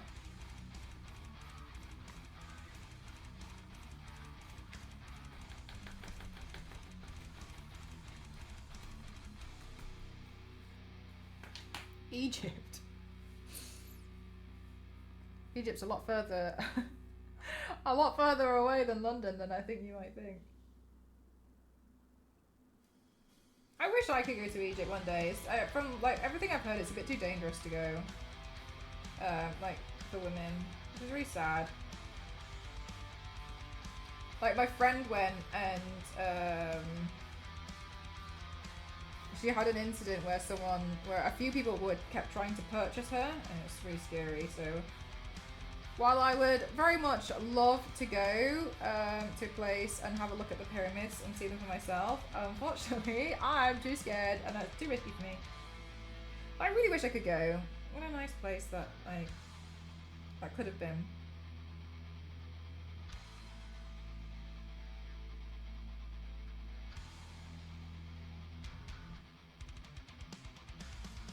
Oh my gosh, yeah, no, it's so expensive, and like the commute costs to go to work was awful. I don't want to be at work. Why am I having to pay so much to get there and back? I got a train that was like 15-minute journey every day, and it cost me £160 a month just to get the train. Ridiculous. And I'm a graphic designer. I didn't need to be in. Oh my god. Panda, thank you so much. Thank you. Oh my god, there's so many. Thank you so much, Panda. What the hell? Thank you so much for giving the Prejudice as well. Thank you. I'm a graphic designer, so like I can work from home. Like, and I was trying to encourage it more. Yeah, I don't know, crazy.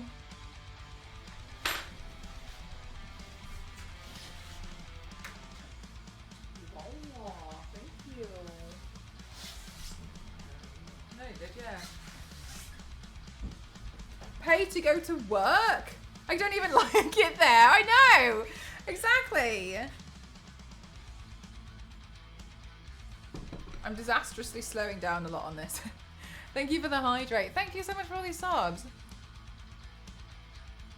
They're like, yeah, no, oh my god, that's so, I've seen those photos as well, because I've looked at it a lot on like the internet, and it's really wild how close they are. Train prices are ridiculous. They are, they're so stupid. This looks nice. Yay.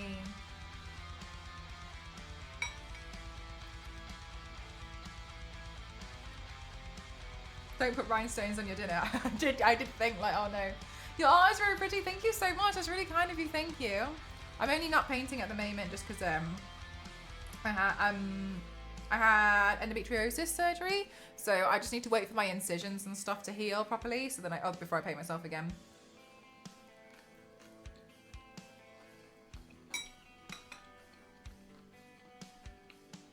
Yeah, rice, onion, celery, carrots,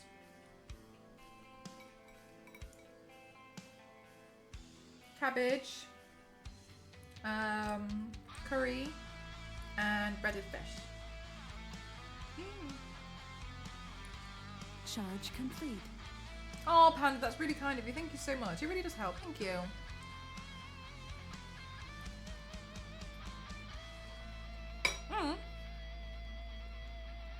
Whew.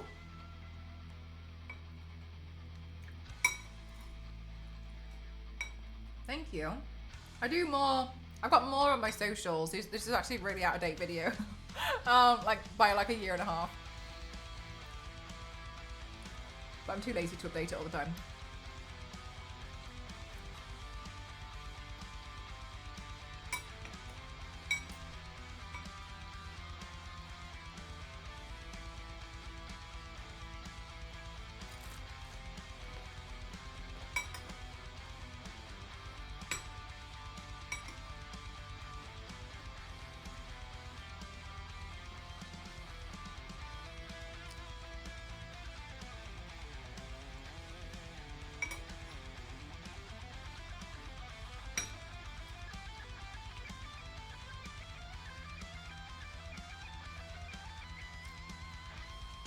Honestly, that's awesome though, Maxwell.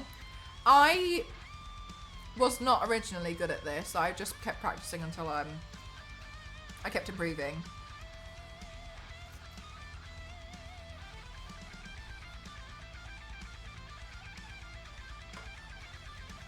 Oh my gosh, devoured! I love dried fruit.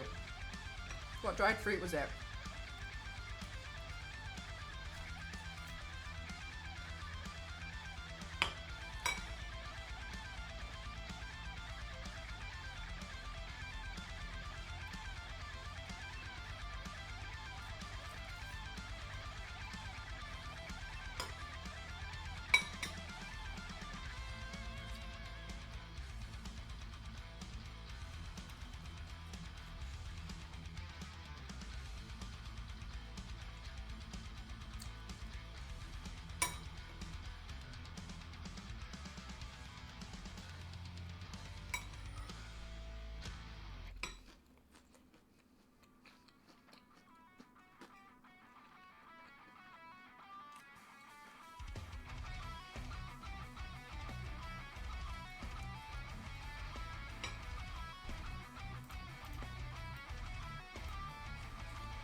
Oh, cranberries. Nice. I really enjoy dried fruit. I like it, the trail mix that you have in America. I like trail mix. I think that's quite nice.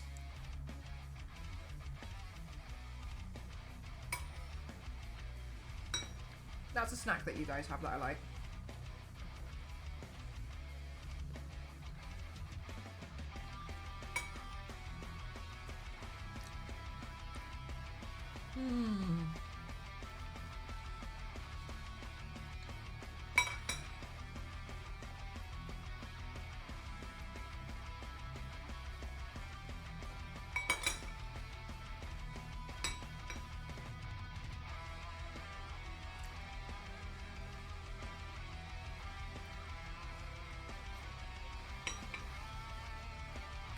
Biscuit. What chocolate bar was it?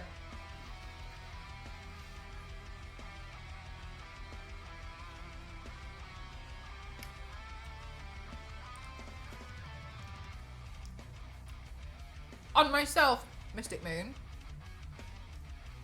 Like what I'm using to sketch it out.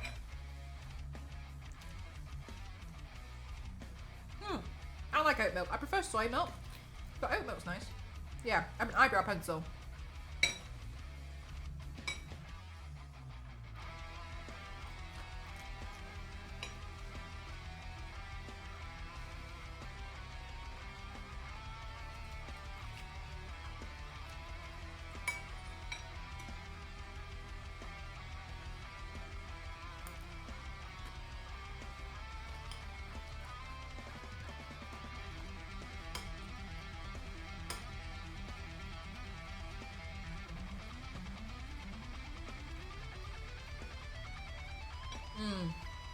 No, eyebrow pencil.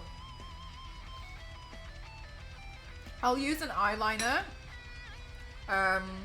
If it's a massive, large area, that's going to be. But thank you so much for 25 months. Thank you very much. When I like sketch it out before the stream, because I've got too many eyeliners, and if I know that it's not going to affect the paint, in some cases they do because they can blend with it. Like, if I was going to be painting something and it was red, I would use a red eyeliner pencil. If I was going to be painting something and it was going to be white, I wouldn't be using that red eyeliner pencil. I'm just trying to go through them, so maybe that's why got you mistaken.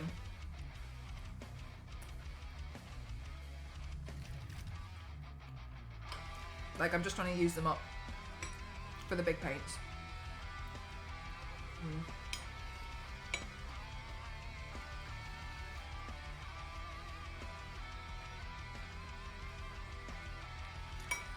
Yeah, more delicious.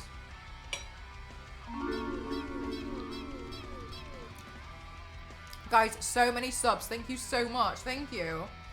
Thank you, damn it, for your prime.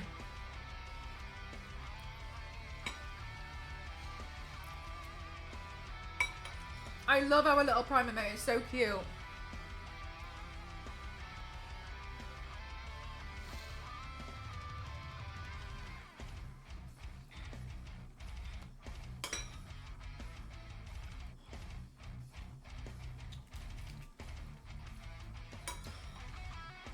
Hey, damn it. What have you been up to?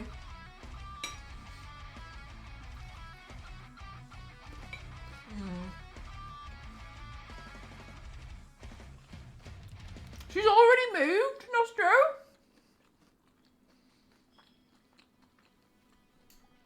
That was fast. Oh no, wait. Has it been like 3 weeks or something and I've just been like sleeping?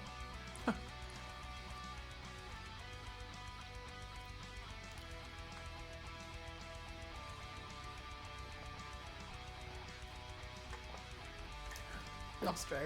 Not that we didn't know, but now that the common denominator is gone.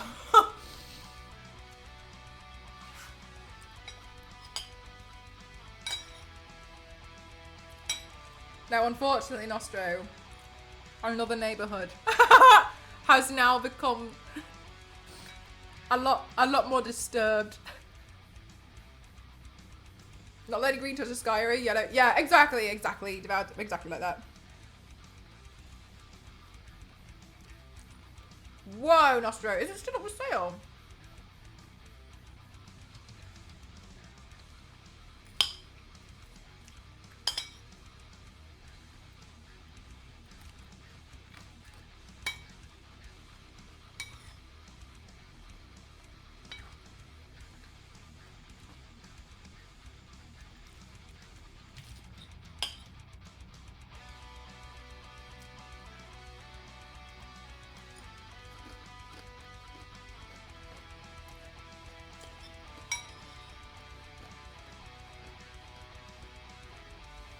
It is good. It's even better because I'm starving.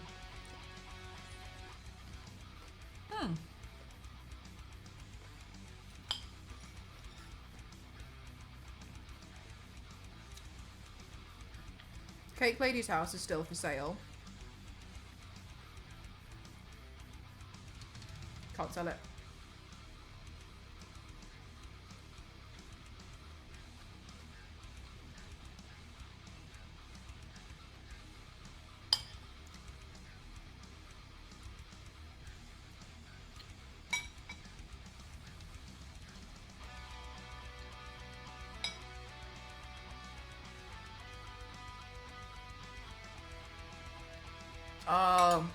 I got you, Nostro. Yeah, Cake Lady's house is still for sale. I think because they have to tell you that someone died in the house, and it's enough to freak some people out. But also, I don't know how much they say, but she is the second person to have died in the house. So I feel like people see it as like a bad omen, don't they? Which is fair enough. It's enough to freak people out. Thanks so much, Devoured. Dry all the time. What kind of... I mean, I'm not like a big skincare knower. But, what kind of products do you use? Ghost House, yeah. For real now, yeah. I think it just freaks people out. Yeah, exactly. Like, a lot of people die in hotels, but they don't say anything. It's really common. Like, obviously if they fall off a balcony and then it's like everyone sees it, but a lot of people do pass away in hotel rooms. And then they don't say anything. They just clean it up.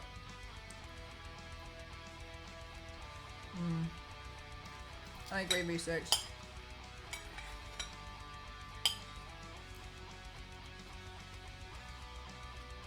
Really Devoured.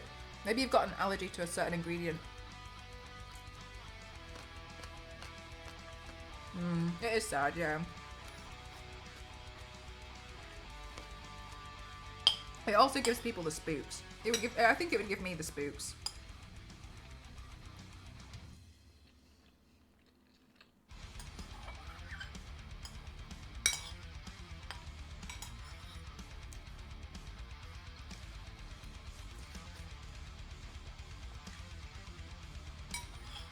Really, Mark?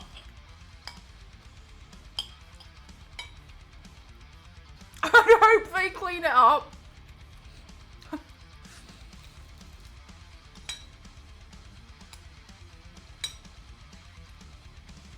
Yeah, but you can like develop allergies, can't you?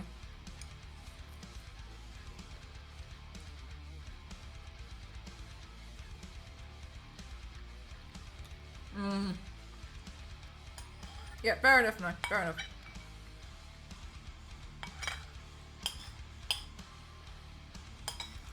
Hygiene ick is real.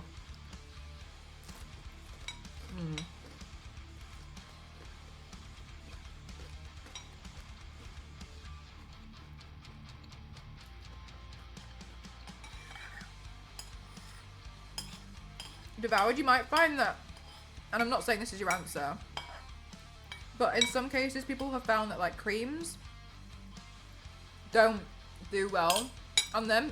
They're better off with certain face oils because creams and stuff, like, it just doesn't happen. It doesn't work for them.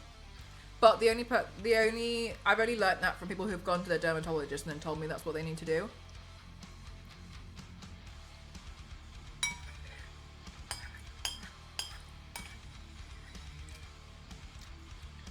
Have you tried the Charlotte Tilbury Magic Cream moisturizer? It's really good.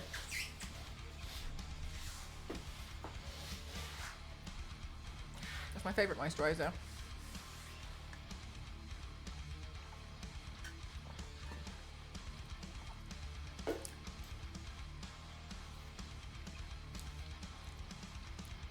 $50 is not old. Yeah, oils. It's good to look into. I didn't know that until somebody else mentioned it. That they were advised against creams because their skin reacts better with face oils. And I didn't know that until somebody told me that's what their dermatologist recommended. And I was like, oh. I heard rumors about why she moved, but it's not true. Oh my god. Do you want to spill the tea, Nostro? Or like, is it private? I'm just going to see if I've got some more rhinestones.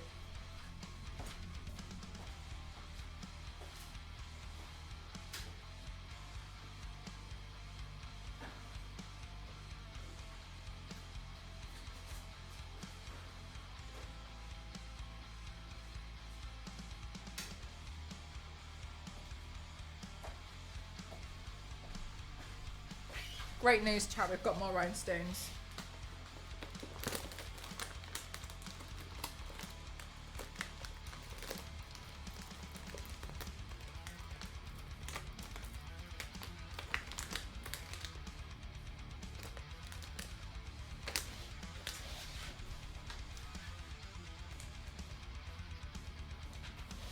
You don't feel 50. Good.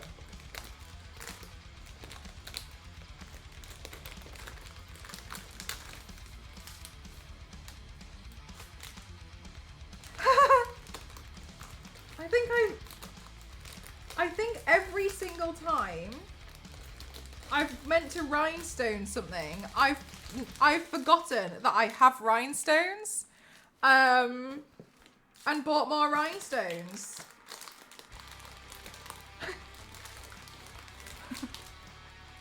Why do I have like 40,000 rhinestones? Alright, well, whatever. Good, I guess.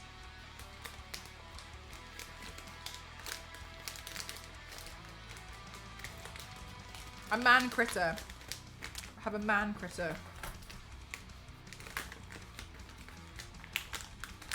He enjoys cooking. Good. Because I cook to survive. Whereas like, he cooks food to enjoy. That's not me. That's not me at all.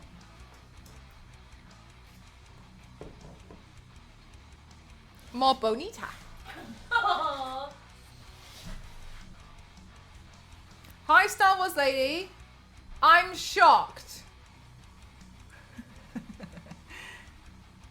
What do you mean? Rhinestone full torso paint coming soon. Can you imagine? I can't even imagine trying to, like, how I'd even understand trying to do the removal.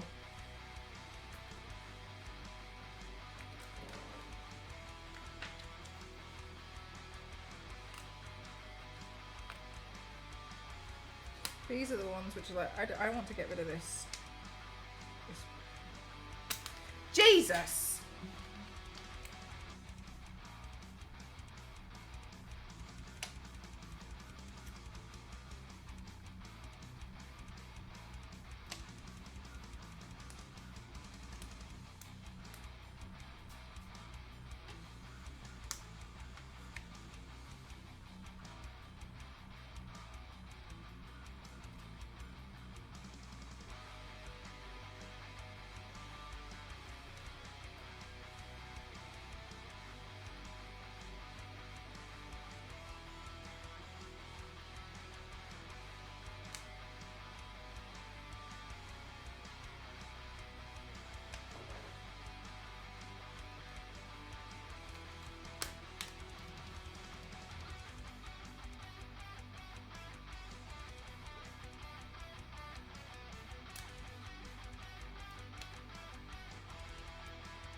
Yes, yeah, I know. I know. Unbelievable.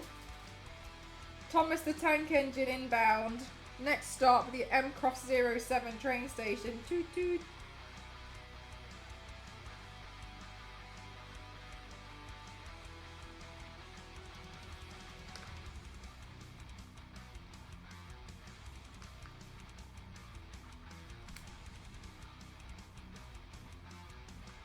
It's going to be so cursed.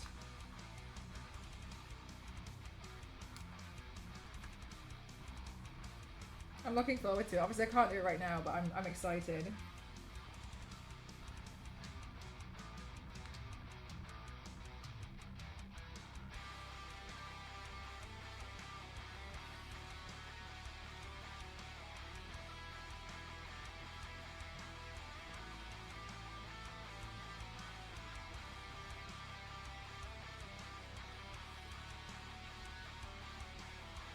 Has the giveaway been done? No, it has not. Okay, don't know where that went. Are you using tweezers? Yeah, these are the tweezers that came with the rhinestones. Sometimes I find them easy to use, sometimes I don't. I actually find it easier to put rhinestones on myself with my hands and just use like my finger and poke and prod them on. But when it comes to stuff like this, I find it easy to use tweezers. They're like special ones, look, bent.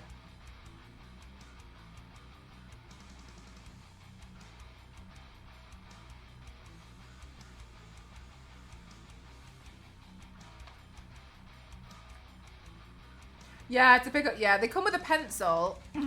And sometimes I used to put a, you know, like white tack or like blue tack or something. I used to do that and add that onto the end.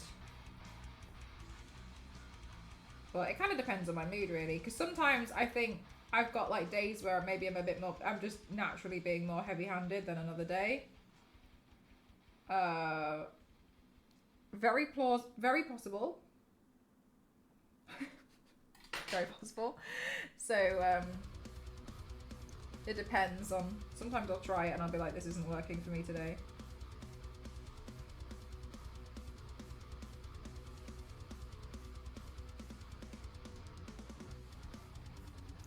Star Wars Lady, I'm trying to exhaust myself, which is why I'm doing long stream today. Two things. I was just gonna sit here and rhinestone this all day anyway. Secondly, I've been really enjoying reading my book because it's been, I've just been laying in bed reading. I didn't realise I'd accidentally been going to bed at like 4 or 5 o'clock in the morning. So today I woke up at 12 and was like, okay, I'm just gonna get up, I'm gonna go stream. I'm going to exhaust myself from streaming. I'm just going to sit here and do this rhinestone mask as much as I can.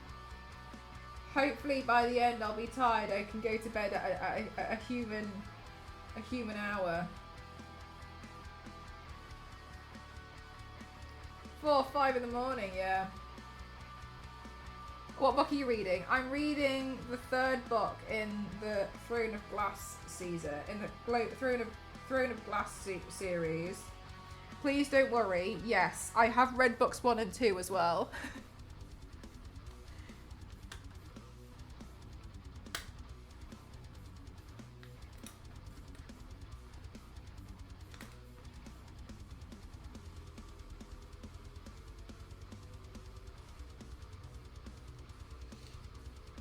Hope it helps you fall asleep. Yeah, fingers crossed.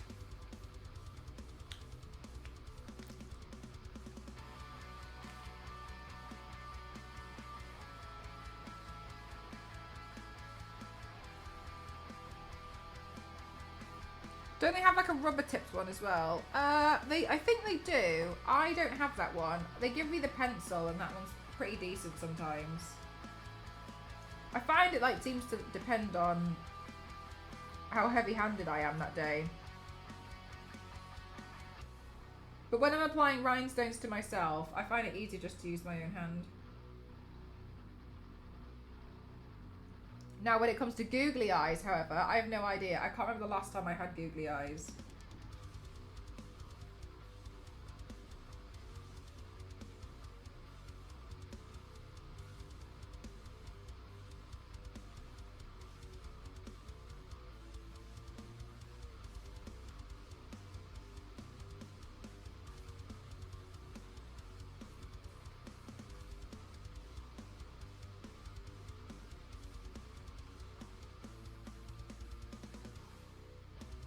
But they're a lot bigger, so I'll probably find those easier. Are they any good? I'm trying to get back into reading. Yeah, they are really good. I like them. Throne of Glass seems quite nice. There's a few moments. I think that a lot of it is kind of build up. There's a lot of books in the series, to be honest with you. Throne of Glass is good. I'm enjoying it so far. Sometimes frustrating, but more so frustrating in like, oh my god. Oh. Like that kind of a thing. Not like, oh, I'm really fed up with these characters. You know what I mean? Generally, I feel like a lot of it seems cool. I'm at a point in the, I'm at a point in the series where there's a lot of characters being introduced. So I feel not lost. I just feel like I'm a bit trying to figure out what's going on. And some of the characters go by multiple names to different people. So it can. I found like it's not hard. It's just trying to remember like, oh, okay. Because you know how when you've read a book like after you've gone through that part, then it's easy to understand and remember, but when it's being introduced, it's a bit like, ooh. But yeah, I like it so far. I will say, I think the cover of the book is not very nice. I don't think that does the book any justice, to be honest with you. If I saw the cover of Throne of Glass, I would not have picked it up. I picked it up because I think I had 3 friends telling me that they really enjoyed it and were talking about it, and I was like, meh. I was looking for something to read on the plane, so I thought I'll just go read that, and then yeah, I quite like it. I don't normally read fiction, so it's nice to get back into fiction. The thing I find hard is I don't really read a lot of fantasy, so understanding what certain mythical creatures are is hard for me to understand. I feel like I have to Google a lot because I don't know what they're really talking about. Whereas when I've spoken like with like Meg, who really, really enjoys fantasy and like high elves and wyverns and fays and fairies, and she understands like like that kind of stuff. To me it kind of goes over my head a little bit, so I feel like I'm having to Google what these things are that I'm reading about, because otherwise I'm imagining them completely wrong. So it feels like a big learning experience, which is fine, but yeah. I don't have a PO box, I'm afraid. They're a bit expensive here, but thank you though.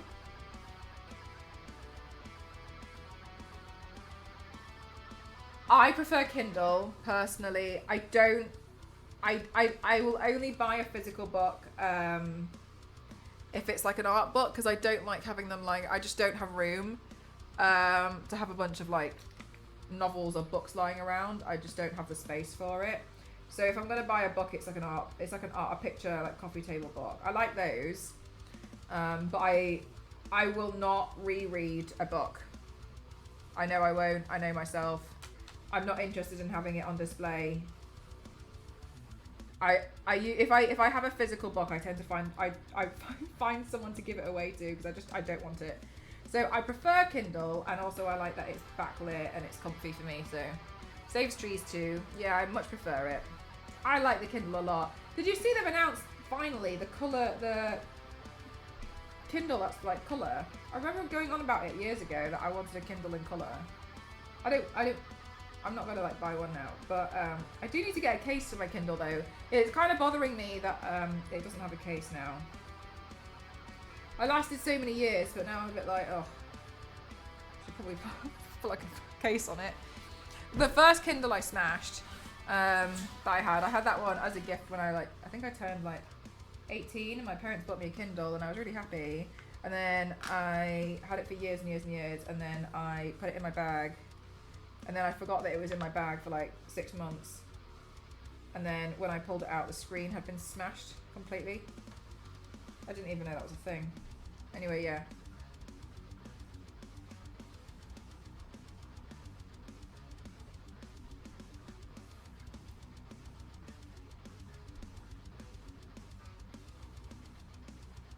But yeah, so I like reading on the Kindle. I find it preferable for me. Other people prefer other stuff, and that's okay too, but I just prefer the Kindle.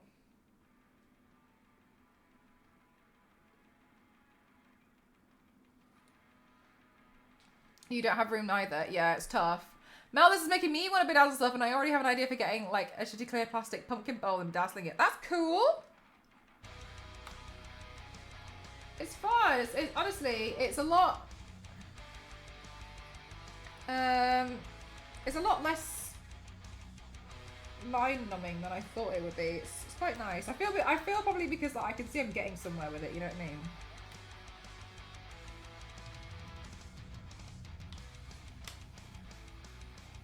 Kindle. I was like, no Barbie. Oh my god, bless your soul. No, Kindle, like the reading thing. I've used Apple's Apple Books, though I like Amazon's Kindle due to Prime giving some free books. Yeah, I don't know anything about the Apple Book. I've only ever used the Amazon Kindle. You can get like Kindle Unlimited for like the first 3 months, and it's like £1, and then you get access to a lot of books. From what I understand, though, a lot of those books, some of them are just crap, and I'm not personally interested in reading like crap. I would prefer to read something that I might actually enjoy. You know how like you get some people who, and it's no slight on them at all, they just want to read and they'll kind of like read whatever. I'm really not like that. If I start to get irritated, I can't finish it. I'm over it. So I prefer to try and figure out things that I'm actually gonna like. It's another reason why I get really frustrated if I had the physical book and I didn't like it. Because then I just feel like, well, I don't know what I'm gonna do with it now. I don't want it.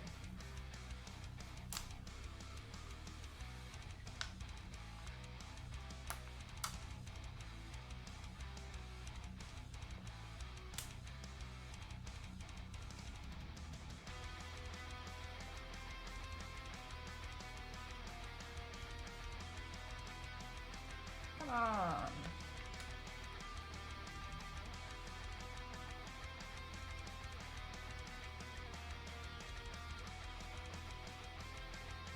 You can get a few graphic novels. Yeah, and that's why I wanted the Kindle to be in colour before Biscuit, because I was like, hey, it'd be cool to read comics on Kindles. That's what I wanted, but seems like they've only just launched it.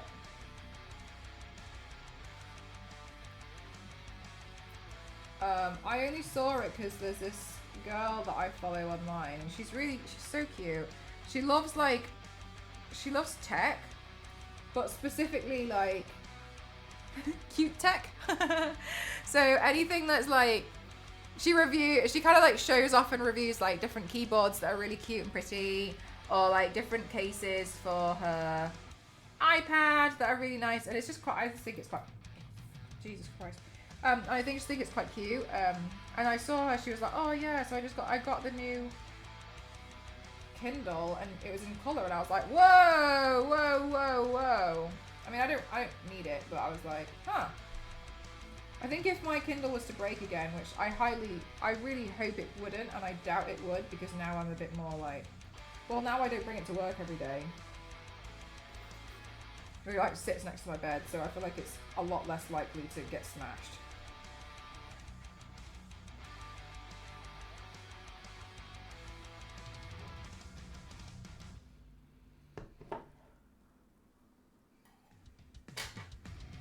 Bye, devoured!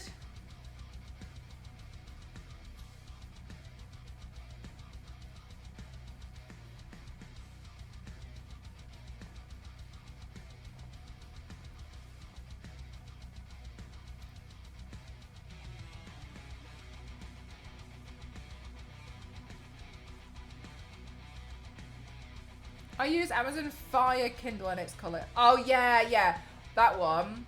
I remember that one. I remember I didn't want that one because I wanted one with e-ink. Because it doesn't give me headaches after a while.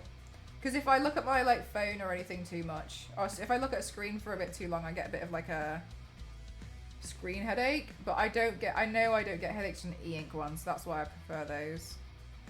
But I was considering that for a while. Because when I read digitally, like when I read comics digitally, I read them either on my phone or on the iPad. And I was like, nah, then I feel like I could just use those. That's why in the end I chose to go for the Kindle.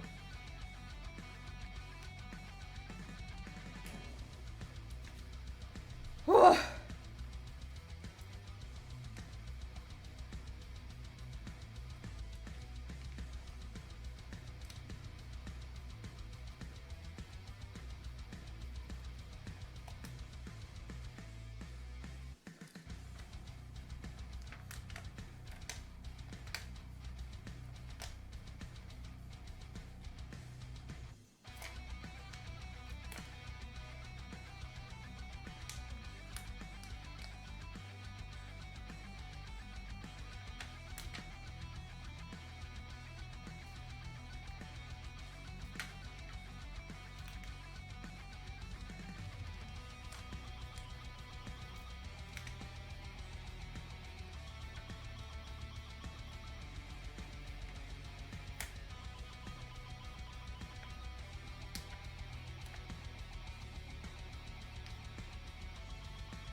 Have you guys watched season 2 of Arcane?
You not finished season 1?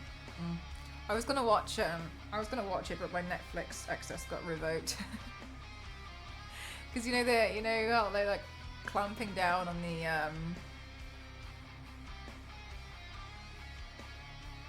Whoa! No way! You're gonna get one? They're clamping down. I got my Netflix access revoked. So I got kicked out of 35p Ramen's Netflix account. Okay, fine. I was like, yay, where can I watch it? It was like Netflix, and I was like, okay. Okay, fine.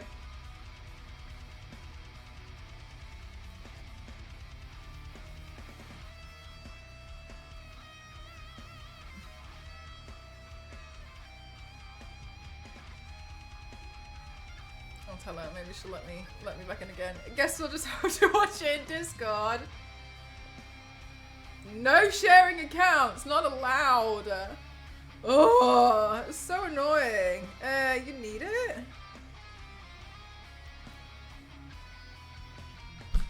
Well, legally, I'm gonna have to say yes, I need Netflix, but unlegally, unlegally, if you know where else I could watch it, you cannot access me anywhere, including my / Discord offline, to let any others know, because that's a legal activity. Okay, right?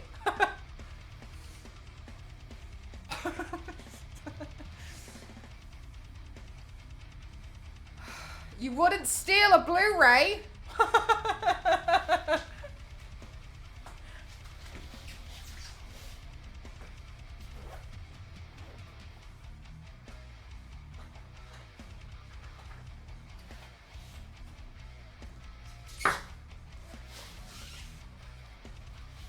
What is this discussion about? I don't know what you're talking about.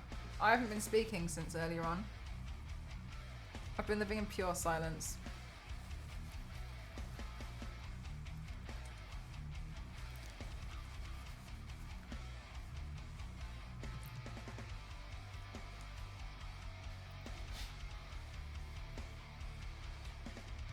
Ah!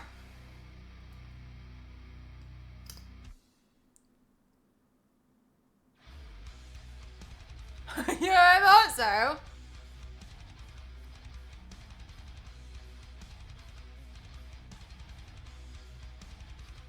I didn't know there was one for... Still got some episodes of Gaggle to watch.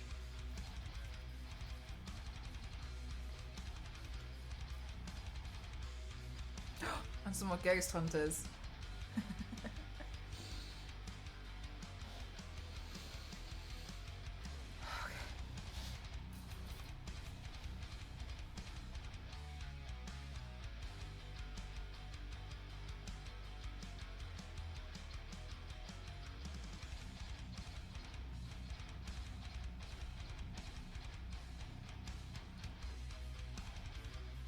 Well, if it does more, I'll make sure it gets deleted because that's a legal activity.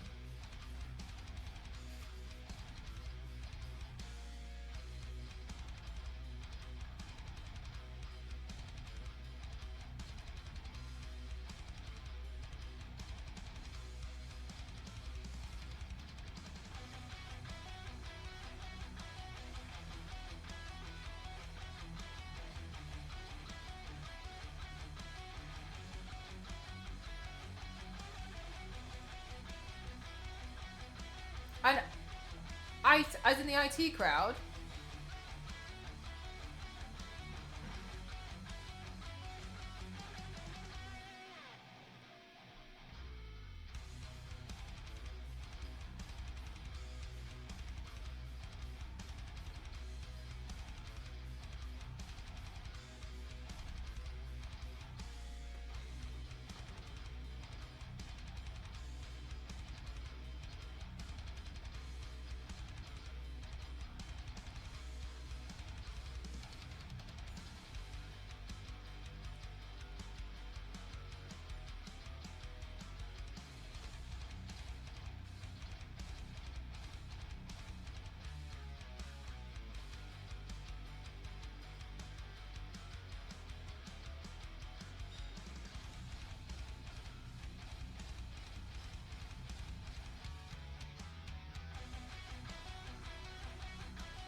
Chat, it's working. I'm starting to feel a bit sleepy.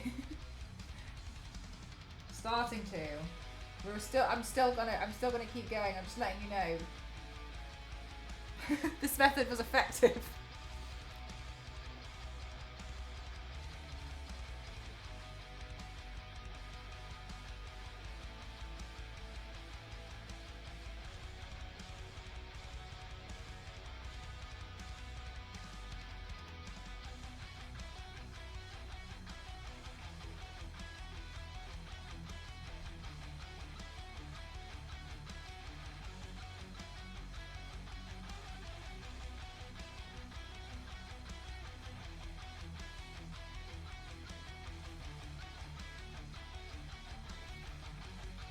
Oh, bless you, Firth. Hope you feel better soon.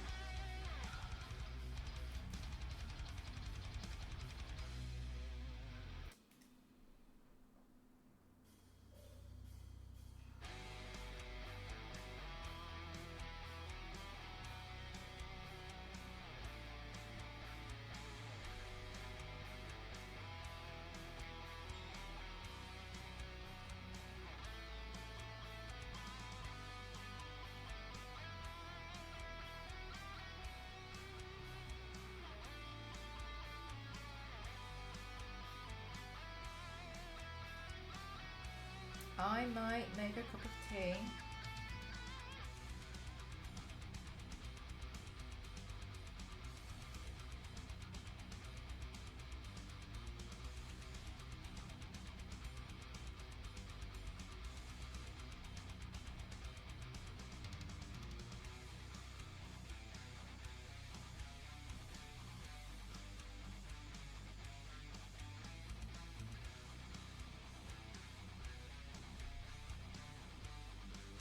I don't know if I want green tea or English breakfast tea.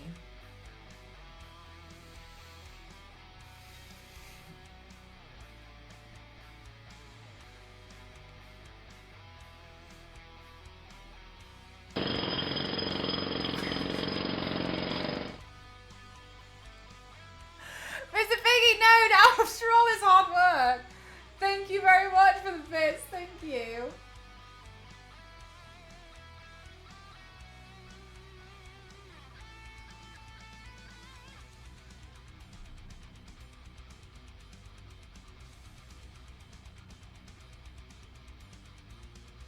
I wonder how many rhinestones I've stuck on. Destroying the art. I wonder how many I've done.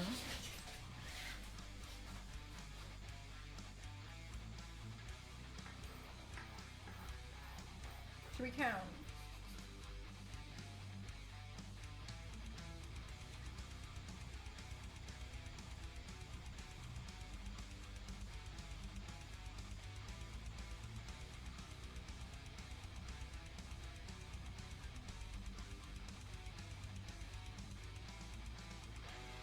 There's at least there really is. Oh, it's really increased in weight. I wonder if it's easy to see if I turn this light off. I know that sounds silly, but oh yeah, look at that.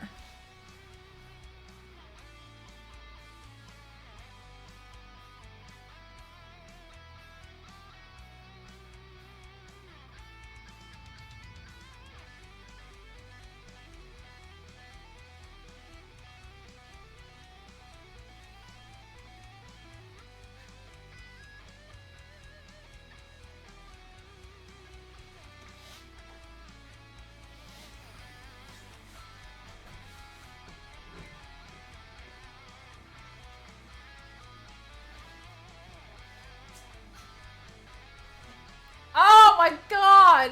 Star Wars lady, no! I hate the crab in Moana. I hate that shiny. I hate the song Shiny. Do you know what? That's my least favourite part of the whole film. I hate it. Hi, Panda. I hate that part so much. He freaks me out. It makes me feel so uncomfortable. All of the, like, crusty bits stuck to him. But it's shiny. Yeah, right, fair enough. You got a point. You hate shiny? I do. I hate shiny. I can't stand that one. The crab sings so good though. Yeah, I mean, like, it's not a bad singer and such, but it gives me the heebie-jeebies. Hello, crab cake lady. Hello, Todd.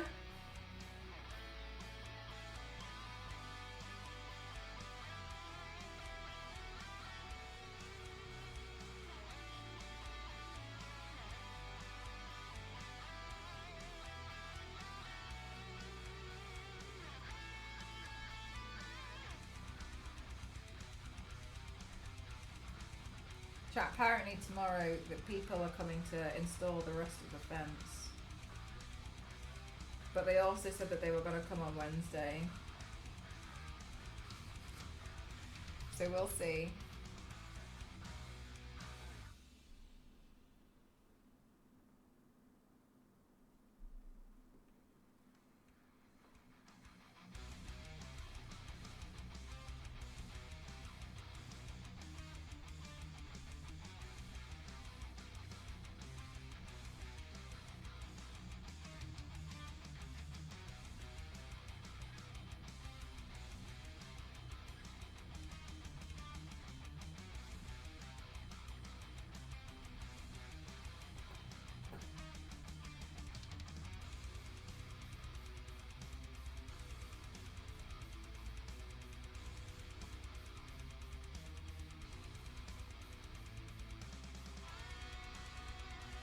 This I know, so annoying.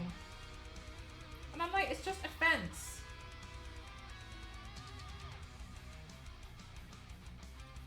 And then, like, we'll see. I don't know. We still haven't got. I don't even know what we're gonna do about the driveway anymore. So annoying. I want it done.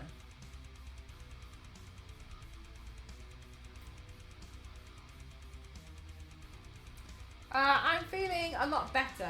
I'm still... I'm holding back on doing paints and such because I don't want to push myself too hard. I know I've said that and I'm literally sat here like I've been rhinestoning this for 9 hours. But at least with something like this, if I don't finish it all today, I can stop. Whereas naturally, I'm sure you guys would agree, it's very difficult to not complete something when I start painting myself. And also I'm worried about getting paint in the incisions and stuff, so while I feel a lot better, I'm still being a bit careful. As well, I think it was last night, it's hard to, like, you know when you like involuntarily just like scratch an itch? I did that yesterday and I accidentally scratched at one of the incisions. And I kind of pulled a little bit more of the scab off than I needed to, that I should have done. And it didn't like bleed or anything. It's just that part now is a bit like, I'm a bit cautious around it. So until that sort of stuff stopped happening, don't really plan to paint myself properly. I wouldn't mind doing a face makeup look, because I can wash my face in the sink, but I don't want anything that like might infect it in the shower, like painting my like chest and shoulders, etc.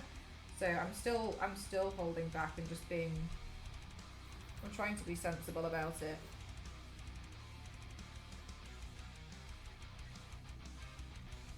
What surgery did you have? I had a laparoscopy where they checked for endometriosis, and if I have endometriosis then they shave away the scar tissue on your uterus, which was quite painful.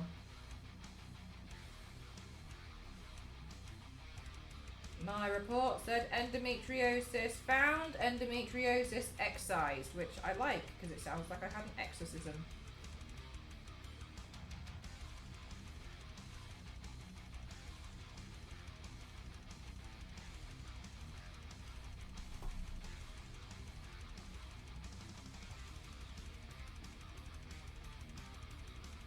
Oops. Okay.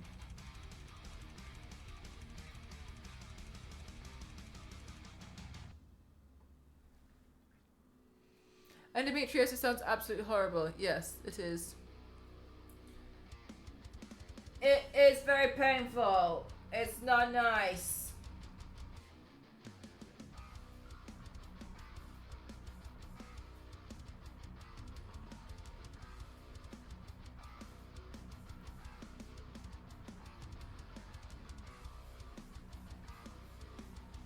Yes, please!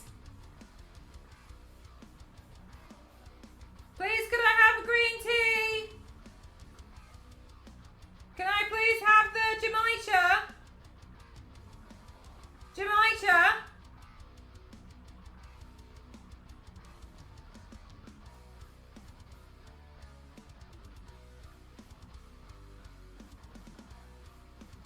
Huh?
I don't know why he waits until I come back here to then say something else.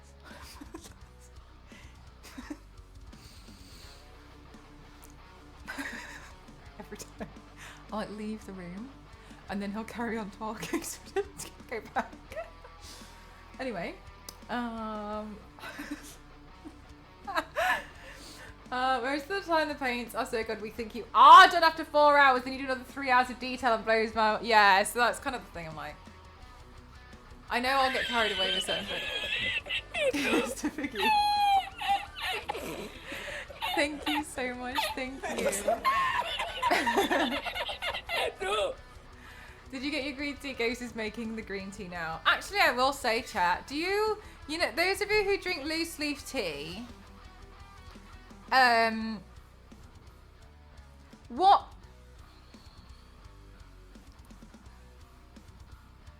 tea leaf holder do you recommend? Because we currently have these like one use. Yay, Jack! Thank you. Hot. Thank you. Because we currently have these like one use tea bag, like I think they're biodegradable tea bags. Can you kind of see that we use?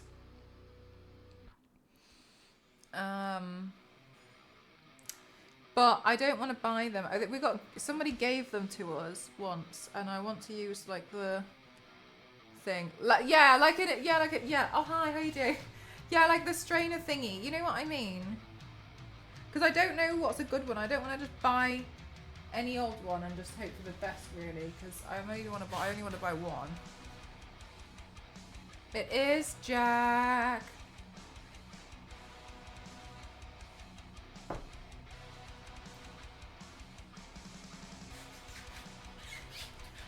Like, because I want one that's a bit easier to clean too. I'm not sure like what's recommended. Because you can get cute novelty ones, but I don't know if the cute novelty ones are actually decent, or if it's really easier to make a tea strainer thingy and no one minds them. You can get this, yeah, the spoon ones. That's the one, like the one that you just put in for a little bit and then pull it out. Yeah, that one. Not the one that's like make a whole teapot set. Just one that you put like a little bit in and then you like leave it there and then you pull it out. You know what I mean? I'm not a big tea connoisseur. Oh! That's hot.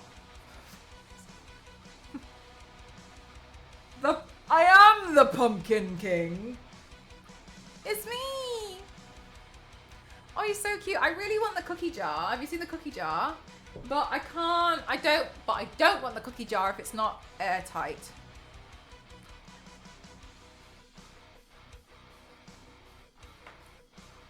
If the cookie jar isn't airtight, I don't want it. Because I don't want all the cookies to go. I don't want all of my biscuits to go stale. Got a link for an article on the 4 best tea strainers. Please may you send it to a moderator.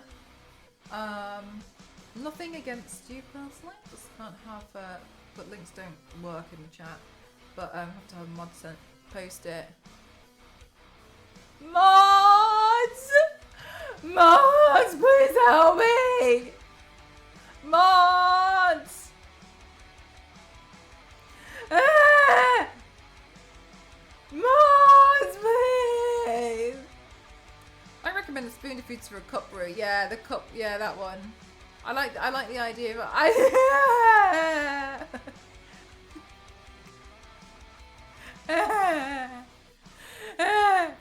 Oh my gosh, nice quick little head massage.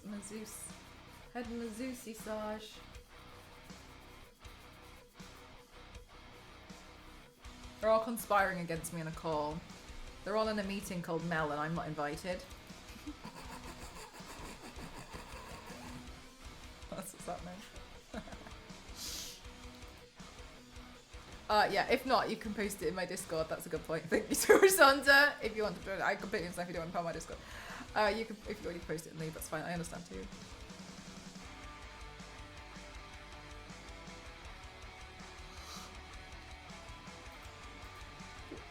Teaspoon. Is it strainer? I'm into, yeah, that's why I thought. I don't like trying to convince people to join my Discord because I'm pretty sure that most people are in at least minimum 30. Arcane Season 2 is not finished yet. Are they doing an episode a week?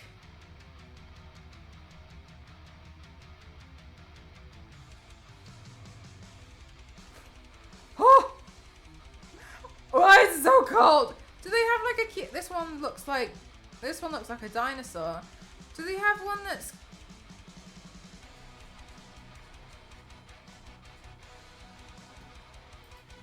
tea infused? Do they have one that's like cute or something, like a skull?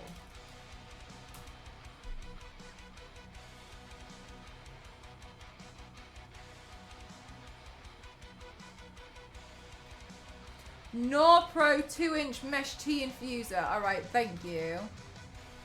It's November, Mel. But Vonta, goth is not seasonal. Goth is forever, okay? Norpro.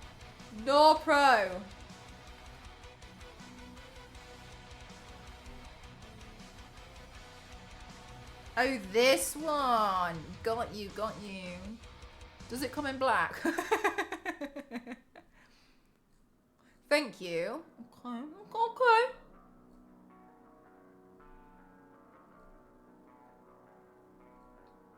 Is the 2nd of next month? Are you planning to do anything nice for it? You're gonna chill out. Easy to clean. Yeah, because of all the little tea bits, right? You'd want it to be easy to clean.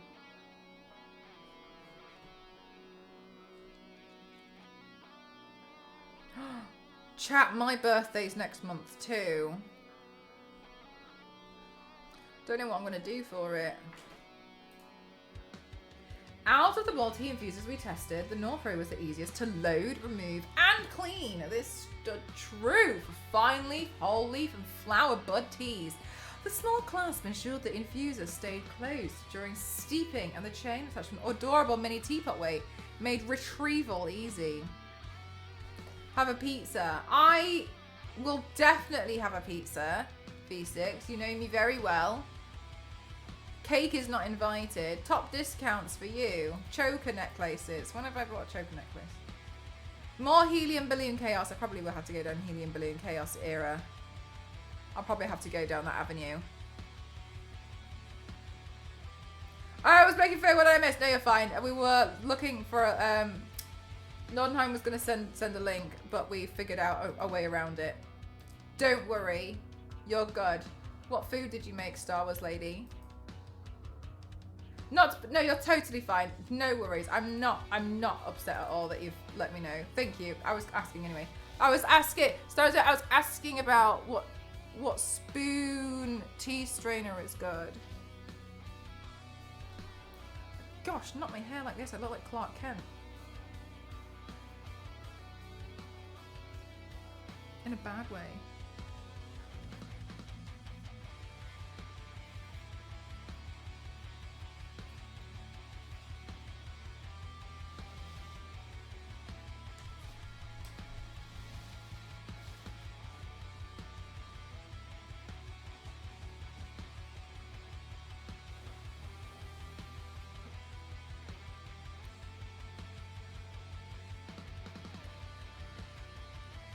Make that so hot. Any plans for any Dragon Age themed looks? I did one.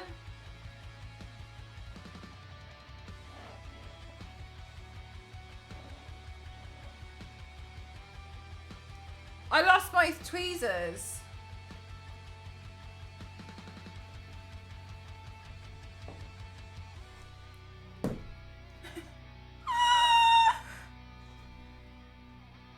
Stupid. Oh, why are they over there?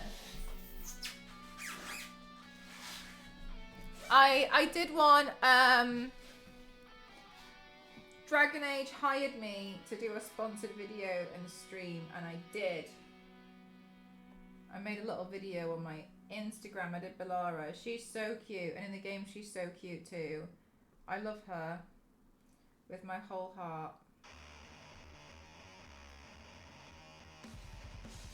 Oh, there's the noise. Ghost has turned on Apex. I can hear when he turns on the PlayStation at the wall. It's Apex o'clock.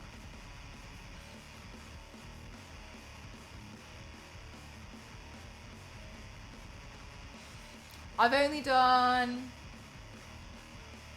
Bellara so far.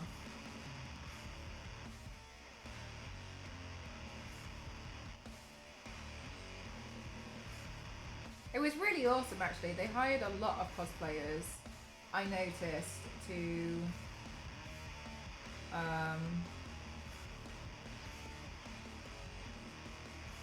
do a bunch of cosplays, and it seemed like, from what I've seen, most cosplayers were given or picked a different character, like of the main characters, which is pretty cool. I like it when they like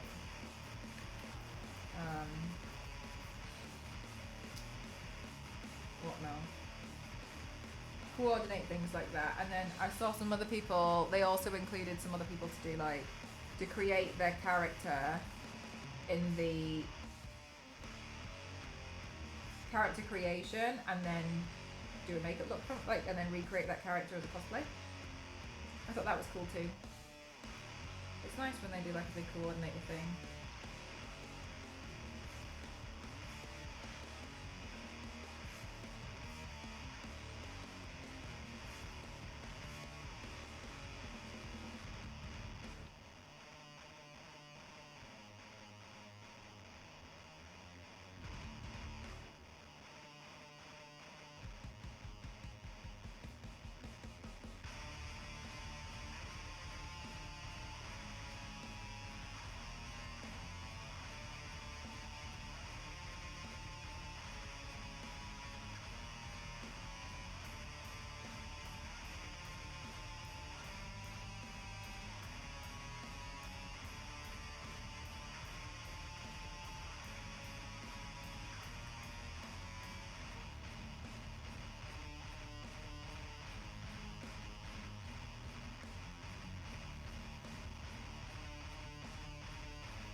Egghead Elf Supreme. Disappointed that you didn't do Solus. Look, I was trying to make my life easier, okay? Yeah, it is like diamond painting, yeah. Would be cool to see a paint of your Dragon Age Oh my gosh, my Dragon Age character's so pretty. I don't care if anybody else, I don't care what anybody else thinks. My Dragon Age character is the prettiest in all the realm.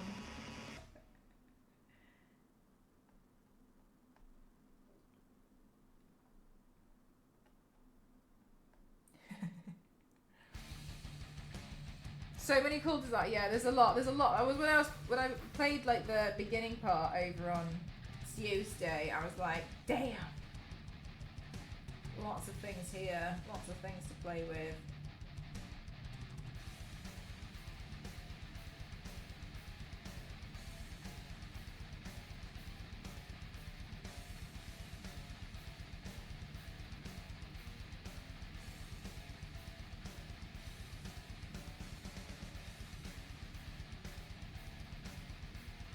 In all the realm. Hopefully you do more character paint sometime, yeah. It's cool like being able to like learn more about so many and like have played certain games like that for myself so I can like see a lot more because then I can maybe like,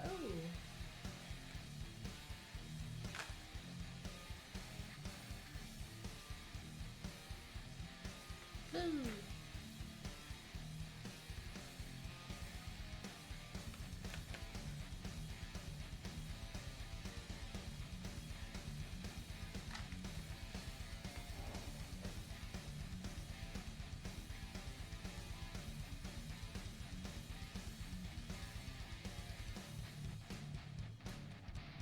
Can you imagine if I did this and then they like removed Skull Merchant permanently from the game? Oh. Okay, cool.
Yeah!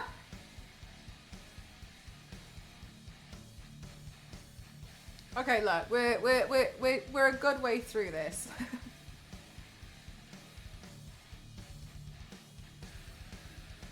When are you planning to play more Dragon Age?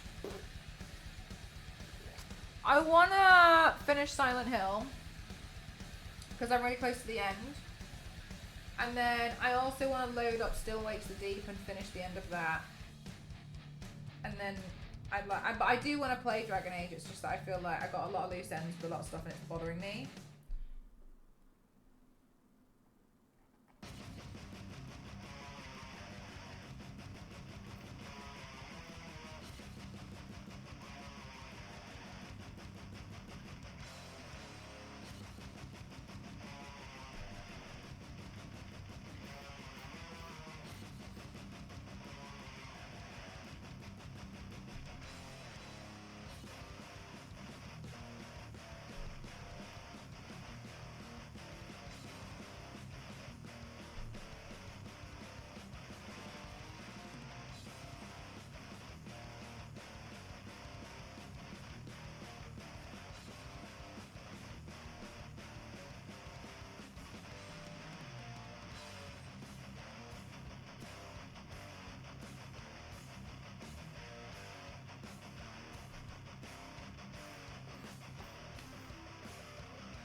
I've been out for 8 hours, I know.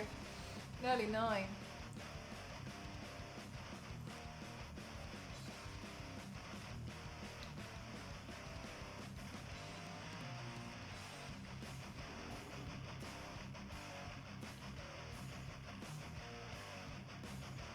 Honestly, the thing at the moment that's kind of, I just really want to stick the eye on. I'm not sure which box it's in though.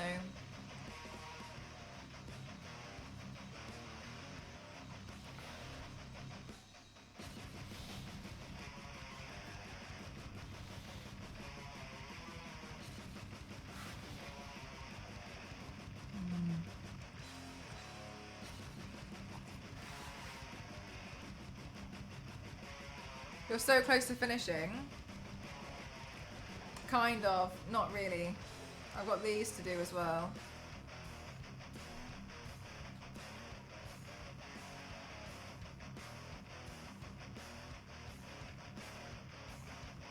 So kind of.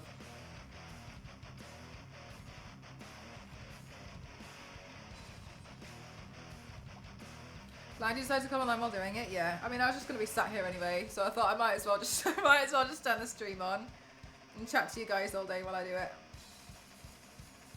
Whew.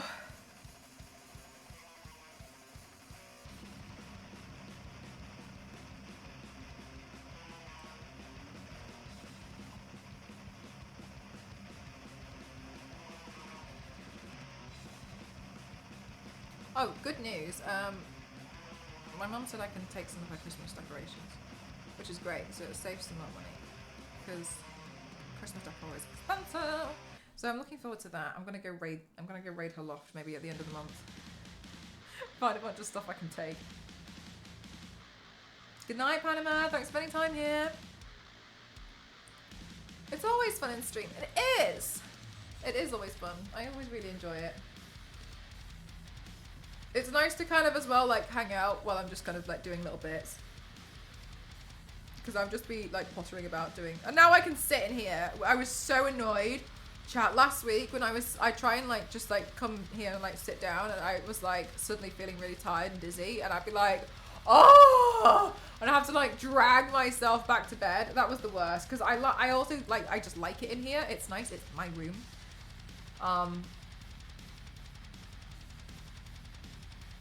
Yeah. Yeah, so when I was not feeling well, I was just like...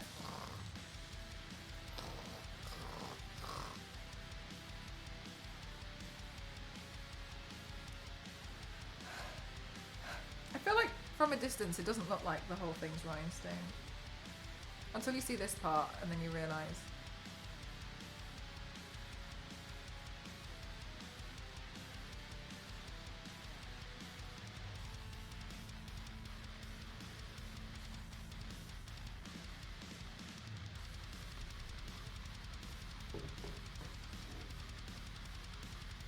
So shiny. Yeah, I'm looking forward to playing around with it afterwards.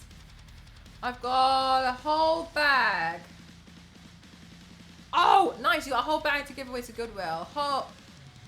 Nice. How does it feel, Super Soul? Have you gone through all of your clothes? Or are you doing it like sections at a time?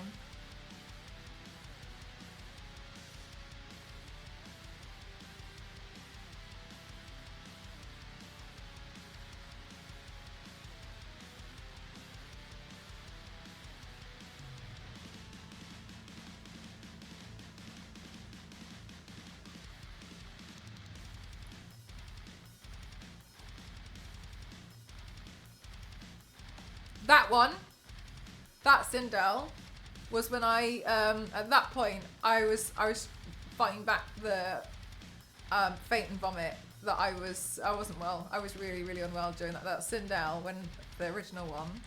But I was so far into the paint and I managed to make it to the end. And after every time we filmed the clip, I was like, and I couldn't see because I also had the thing to my eyes. And I remember like, I was like oh my god, that was so hard. And I remember every time I see it, I remember how I felt during it. And like Ghost was trying to take the photos as fast as he could. But yeah, it was That one was brutal. I remember that was probably one of the worst because it kicked in when I was really close to finishing. It did, yes, it did. It was really rough. It just kicked in when I was like just so close to finishing the paint, and I was on the stream and I was like, I've got to finish it. I've got to finish the paint. Like I'm so close. Like, I'm so close to finishing this paint. So I remember I was just like, okay. And then I think I managed to get through quite a lot of it, and then I was like, okay, go, I gotta go. And then I took photos, and then I took it all off, and then I just laid there in bed like. I think I can get rid of like half of them. Do you think so, Zonta? I've been considering going through some more of my clothes, but I end up I realised one of the things that I think is better is I tend to I have like a pile back down there, like behind this PC, and I use them as like scraps.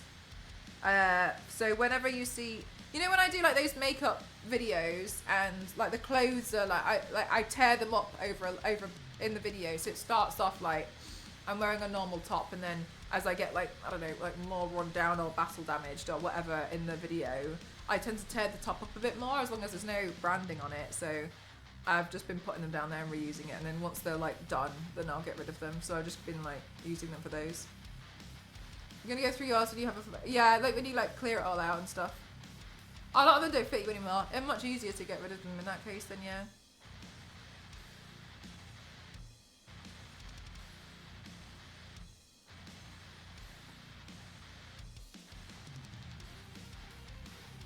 It's gonna be a great week. I believe you.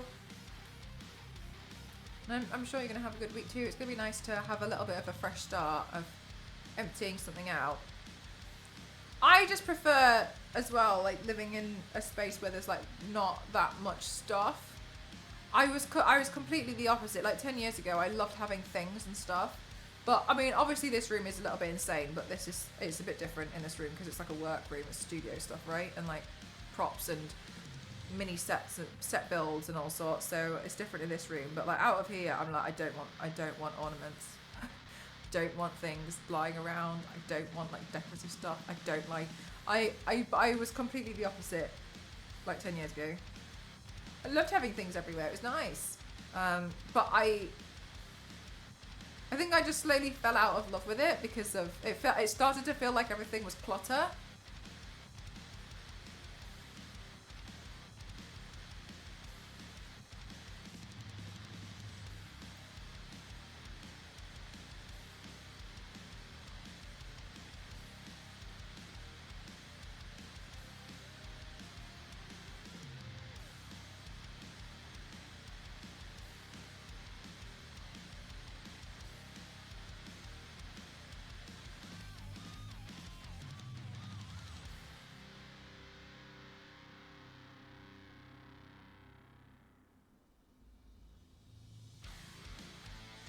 You're gonna go through your like all the wires and old headphones and stuff.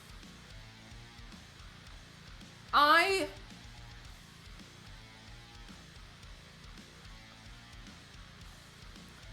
don't know if this is helpful.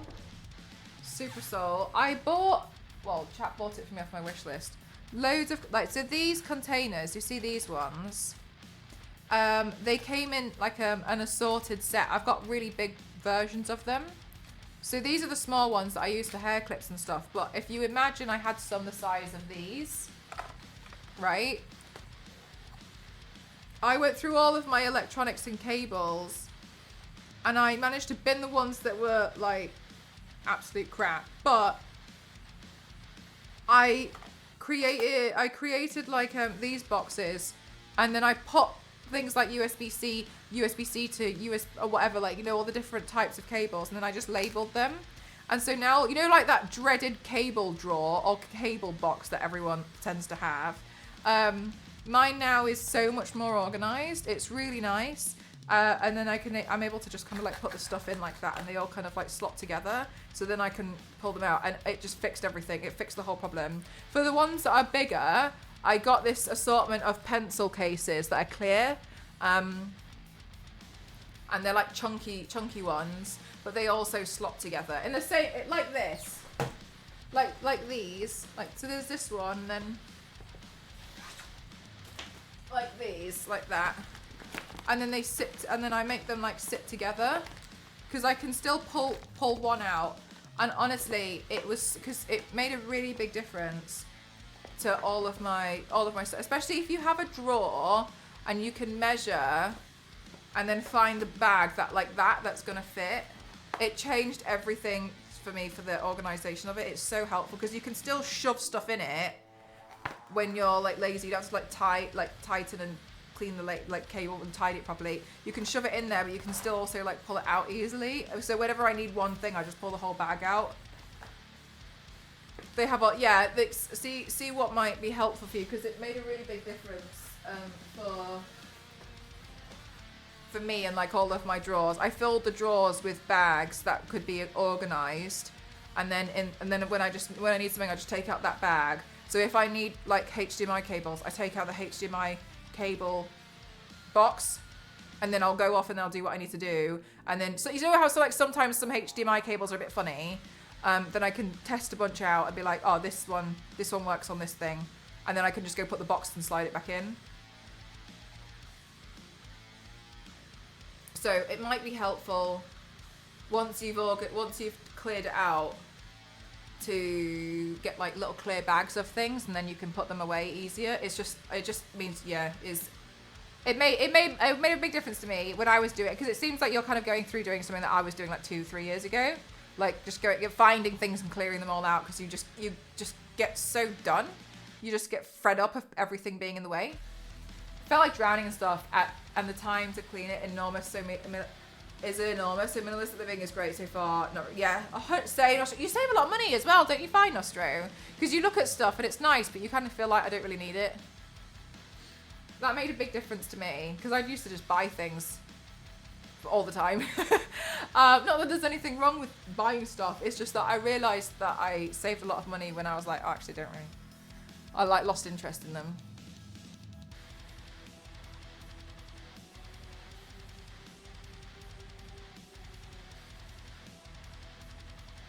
But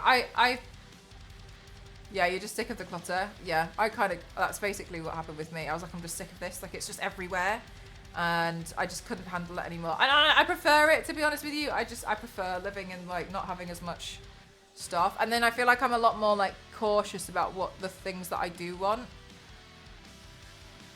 Which is probably like, as well, you probably noticed it from my wish list. Like, I don't really want that much stuff. It's more things like, it'd be really helpful if I had some more laundry detergent, because it's expensive, but I'd really appreciate that. I really like it when you guys buy toilet paper. It's very handy, thank you. I very much appreciate that. Oh yes, dishwasher tablets. Thank you. I will use that. And yes, thank you very much.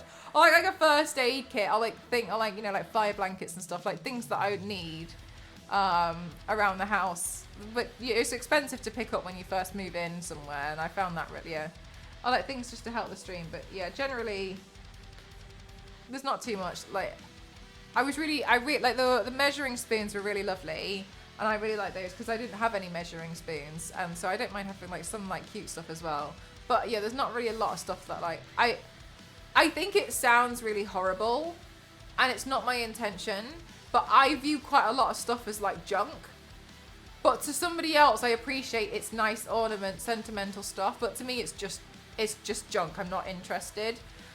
I used to be interested in it, but not anymore. Like, to me, a lot of this stuff's just like crap lying around. So I don't like it. I'm not bothered. And yeah, it's just not for me. Yeah, I like just like little normal stuff. V6. Yeah, like more money for travel, things that you want. Yeah, I'm a lot more particular now. Income-based apartment because I'm in a pickle at the moment. Yeah, I mean, finding places to live is tough. Like, it's expensive. Very expensive everywhere, isn't it? But yeah, like I used to have a lot of stuff that is just... Now I can't even imagine buying it. It's just crap. I'm trying to think of stuff that I used to buy.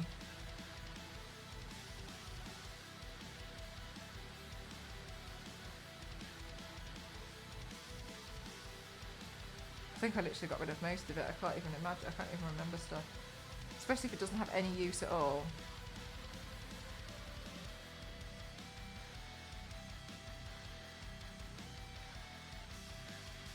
No, I can't remember. But yeah, a lot of stuff that was crap. Like now I would just see it as crap, but.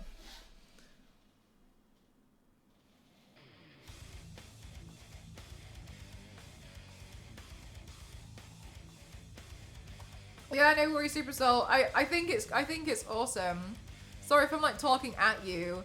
I think it's awesome. I do think it's kind of, I think what you're doing at the moment is what I was doing a few years ago, and I specifically feel like Nostro, I think you were telling me when you started doing it as well. I think you and I were doing like the clear out thing at the same time when we were both like, I feel like I remember you in the chat and I was like, I can't take this anymore, and you were like, yeah, no, me neither. I'm clearing everything out. Like, I just couldn't handle it.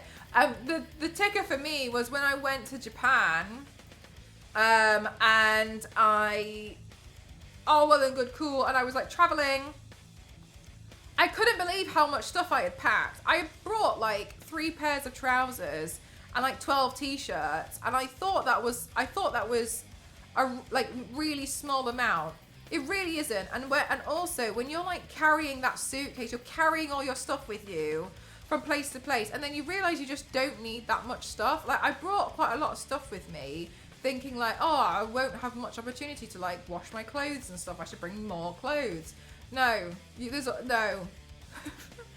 I just brought too much stuff with me, and that was the thing that set me off. I was like, I can't believe I've brought this much stuff. I don't need it because I haven't needed to unpack it, and then I have to carry it with me everywhere, like dragging suitcases like all over the place. I was like in the car, it took so much room.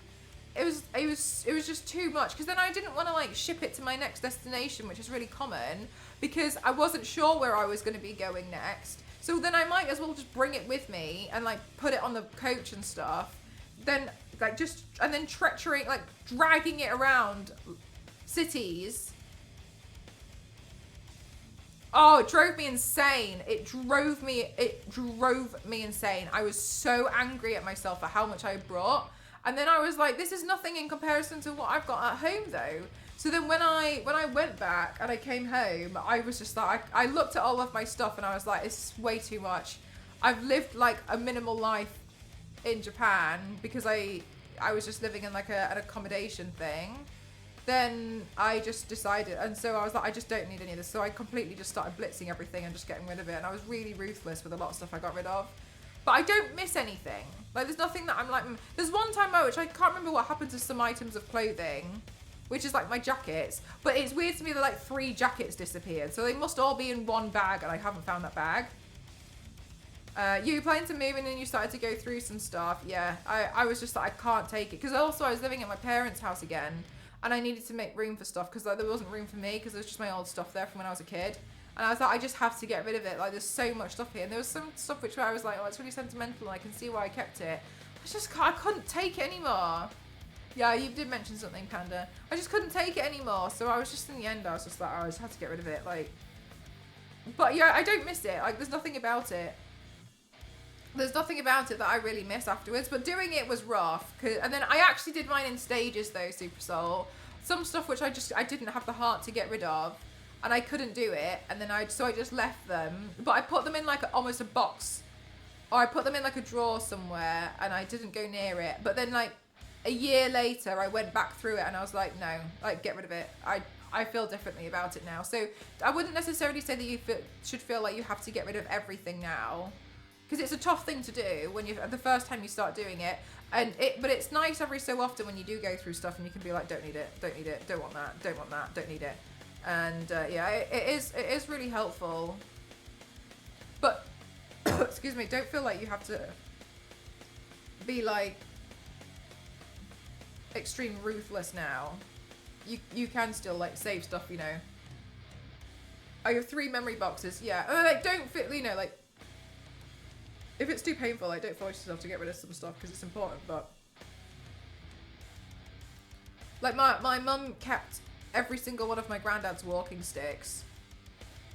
And they were just sat by the front door. And then they've been sat by the front door for 14 years. And then I think last year my mum was like... I can't do... Like, why are they here? Like, I don't know what to do with them.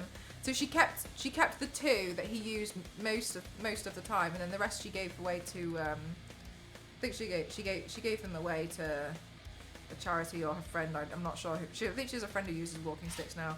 And so then you keep you like narrow it down a little bit. Hi May, how are you? Oh yeah, even if you go to like IKEA and stuff, kind of, it's still really expensive. Like furniture's extortionate.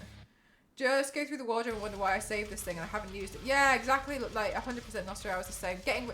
May, we're talking about clearing stuff out of like wardrobes and stuff.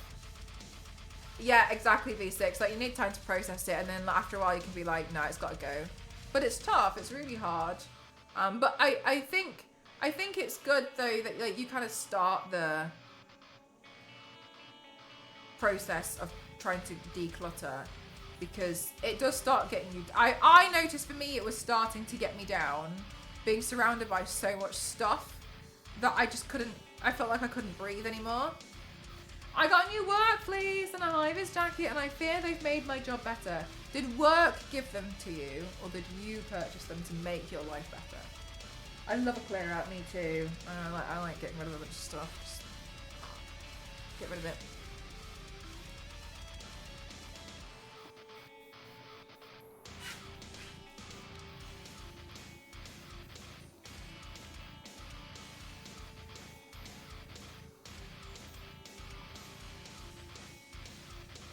Yeah, it's much nicer when you do manage to get rid of a bunch of things, and it makes a big difference.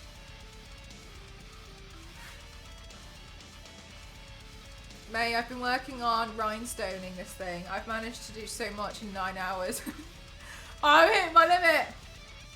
I think the stuff will be useful later, but if it's useful, if it's really useful later, Super Soul, because I found in a lot of cases, okay, it might be useful later.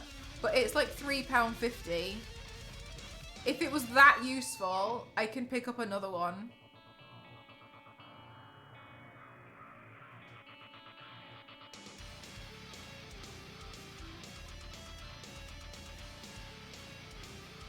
Yeah, I really like Pedro. It's cute, isn't it? And I'm not saying like everything that you own is £3.50, but like, okay, if that's the case though, Super Soul. Is it, like, are you able to, like, borrow something from someone else? Like, when have you last needed to use it? You know.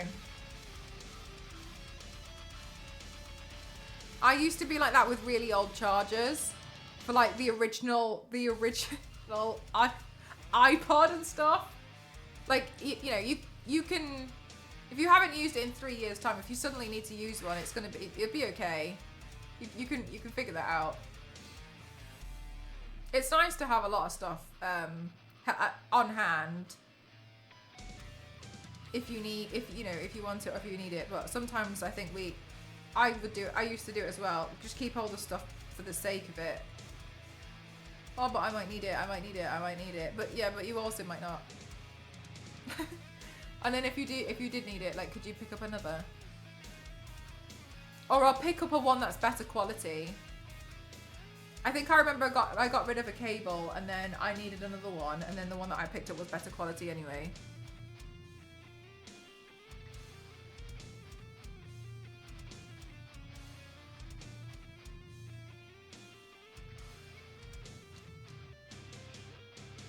But it is like the beginning of a long process though, Super Soul. And obviously at the moment when you're going through it, it's hard. And I hope it doesn't sound like I'm trying to like talk down to you. It's not my intention. From my point of view, who's done what you're doing, I'm on the complete other side of being like, don't matter. Irrelevant. Whereas like, I remember when I was kind of starting to do it and I was like nervous and I was like, what, I don't know, like, should I? And I was hesitant a lot, but now I'm like, don't matter. It's fine, get rid of it. And why you save old plastic boxes and kitchen equipment that you never use, or cables from, yeah, exactly, like, just get rid of them. How goes the process? We're doing really well. I've gotten this far. I'm kind of hitting the wall a little bit though. Rip braided ponytail, yeah, it was giving me neckache. Get rid of more stuff and get new furniture, yeah, and just like have a complete clear out. I'm just undecided about a lot of stuff. It's hard. It really is hard, especially when you start doing it for the first time and you feel like, well, keep it.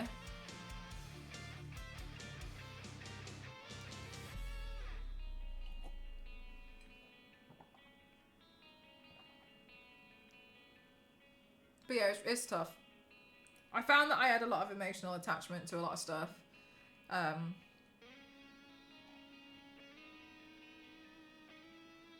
But then I just had too much stuff. Because when I was a teenager, I was obsessed with memorabilia. Video game memorabilia, memorabilia from like film, memorabilia was a novelty and like crap, like all this bull. And so I bought all of it. I like love like loot crates and everything, and loot crates to me like it's kind of, they give you like a lot of crap. And so yeah, I just ended up with loads of shit. For me, a problem has been since I've had times in my life I struggle to get rid of stuff. It means if something were to break, I might not be able to replace it, so a backup makes sense. That is honestly, V6, yeah. Completely understand. It's really tough. Especially, I think especially when you're at a lot of times in your life where you feel unsure about a lot of stuff, and then like what are you to do? You know, it's there's a like a lot of hesitation. With little bits like that, and like there's a lot of stuff that is really important for me when it comes to things like for mine was more like memorabilia, and like clutter, and like to me just junk. But things like I have a box over there and it's full of like spare stuff, spare electronic stuff for like stream, like extra keyboard just in case this one goes. I think I've got another mouse in there. I've got like, I think I've got like a backup stream deck. I've got like that sort of, I've got like extra lights just in case something were to happen. It wouldn't be the best quality, but it'd get me by. Or, but what if I'm doing it, you know, I've got that sort of stuff too, because I'd be too terrified. I think for me, luckily, the stuff that I needed to get rid of, which is probably different to what you guys are trying to get rid of, was it was like ornamental memorabilia.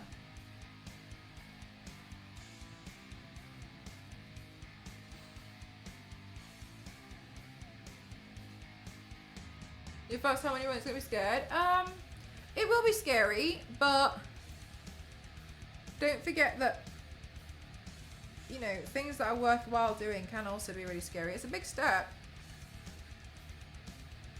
but you're not alone in the fact that a lot of people take that step, you know? So while it is scary, you could definitely do it. It's a really big, it is a really big thing to do, and it's frightening, but yeah, mercenary's right, the freedom is nice. I used to being around family, yeah, and it's not to say that they won't be there. It's more so like you can learn to also figure things out yourself, and it'll be good to figure things out for yourself too.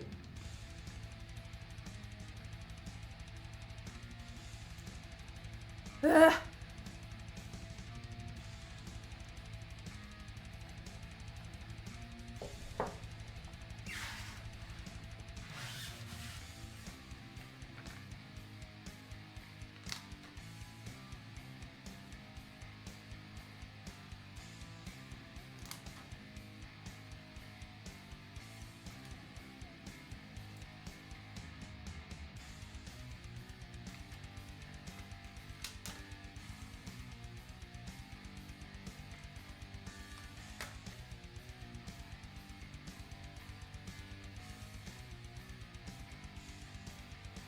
Okay, I'm just trying to get past this little bit down here.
I'm gonna fill up where the wet glue spots are.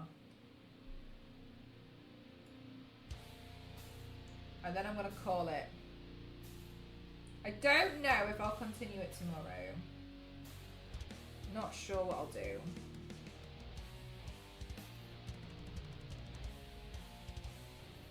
Or if I wait till Tuesday. We'll see how tired I feel tomorrow. But let's get through these wet glue spots.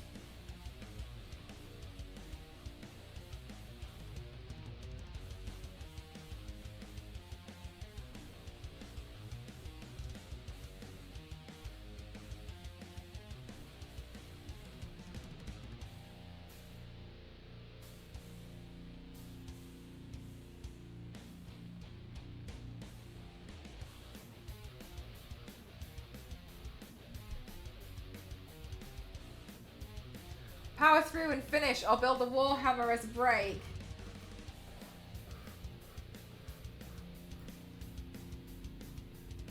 I feel like having a break through in the middle of a 9 hours, like after streaming for 9 hours, is more so I'm going to bed.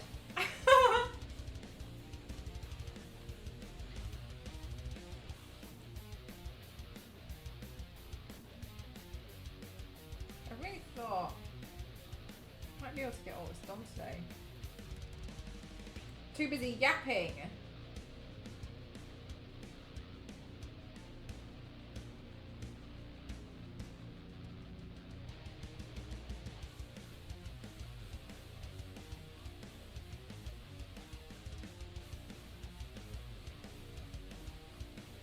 You made hacking great big progress on this thing. Thank goodness.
Look, 75 to 80% complete on stones. Yeah, I still need to do this and this though.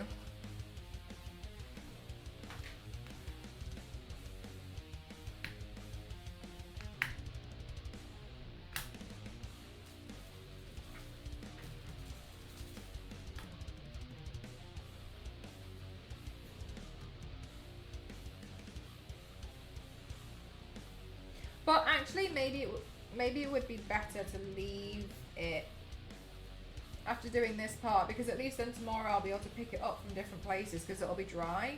Whereas I'm kind of like struggling for places I can hold it.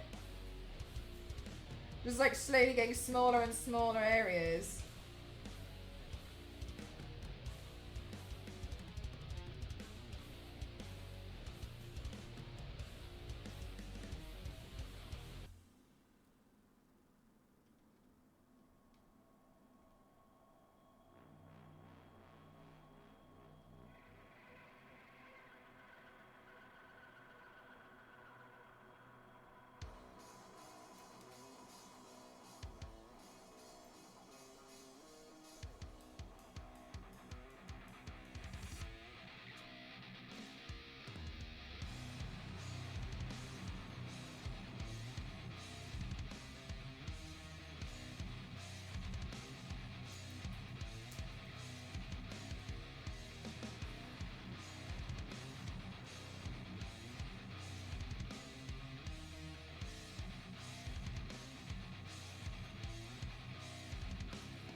Feeling any pain? No.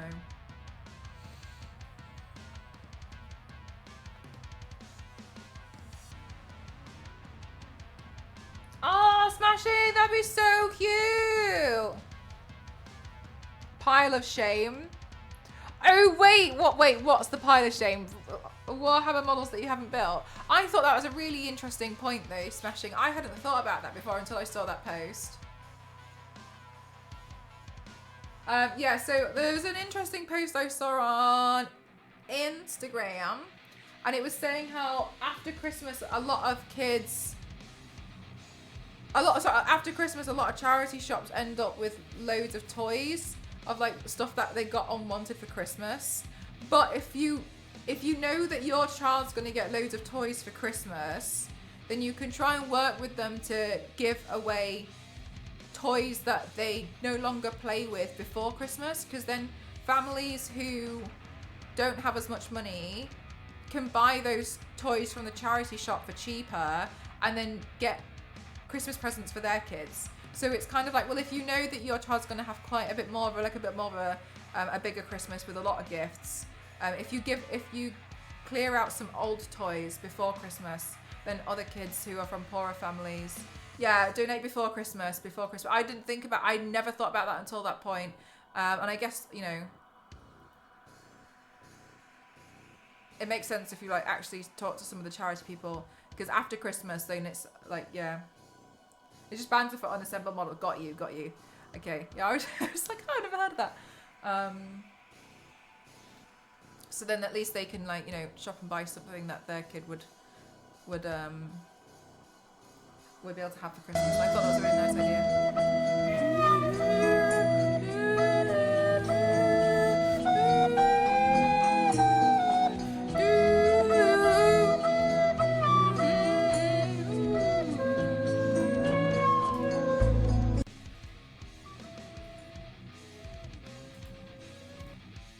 Thank you so much, Super Soul. Thank you very much for the 200 bits.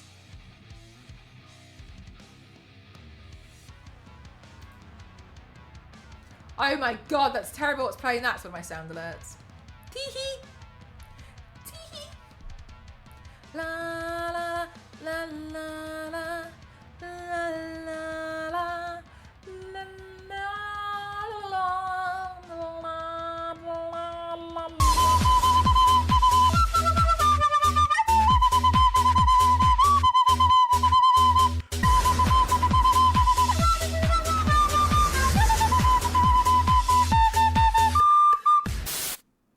Thank you so much. Thank you.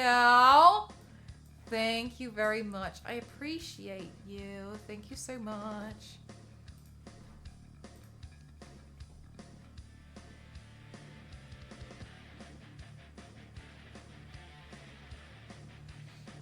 Thank you for the 150 bits. Thank you so much. Good nighty. All right, chat. I'm going to do a raid arenas. And then I'm going to go lie down. Shocking, I know. We never hear that from Mel. These last 2 weeks have changed me. Let's put this here to dry. Hopefully I'll stream tomorrow. Don't know for surezies. Don't know what time. Bear with me while I still get my bearings. Oh, it's over. Sorry, guys. Hi. Hi. Welcome on in, Puaso. Welcome. Sorry. Unfortunate timing. This did make me sleepy. Tomorrow is Monday. Correct. So, we'll see. I'm not 100% sure. But you have 14 and a half hours to go to commit the 24-hour stream. That really would fix my sleep schedule, maybe potentially destroy it. I need a nap too. You've been awake since 3 a.m. Oh my gosh, yes, no, you definitely. You need more than a nap. From my scientific calculations suggest more than a nap would be good. All right, Chatterinis. We're gonna go to raid arenas. I'm happy with the progress we made today. Rhinestoning this. It looks cool. With the lights off. This is it, not rhinestoned. This is rhinestone part. Thank you.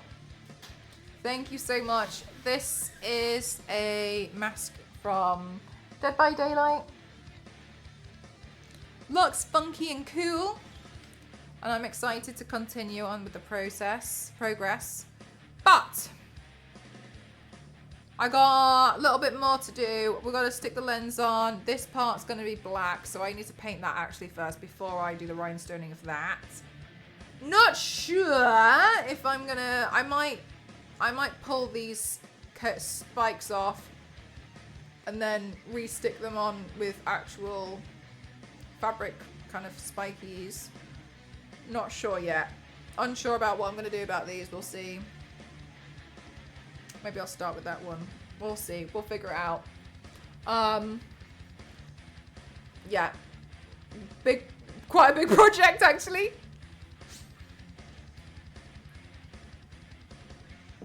Right.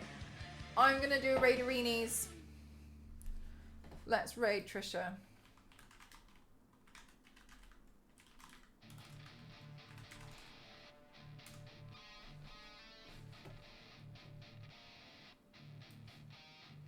We're going to raid Trisha as a birdie. If you guys don't know who Trisha is, if you've seen the clip of Gordon Ramsay saying, "What do you do?" and she says, "I'm a streamer on Twitch." And Gordon Ramsay says, "What the fuck is Twitch?" This is this darling angel. This is her global clip that went around. She's currently playing Rust. Just give us some love. Appreciate you all. Thanks for hanging out with me today while I glued about 4,000 rhinestones. Appreciate you all. Thank you so much. I'm gonna go get some rest now. Mwah! Bye everyone. Love you. Bye.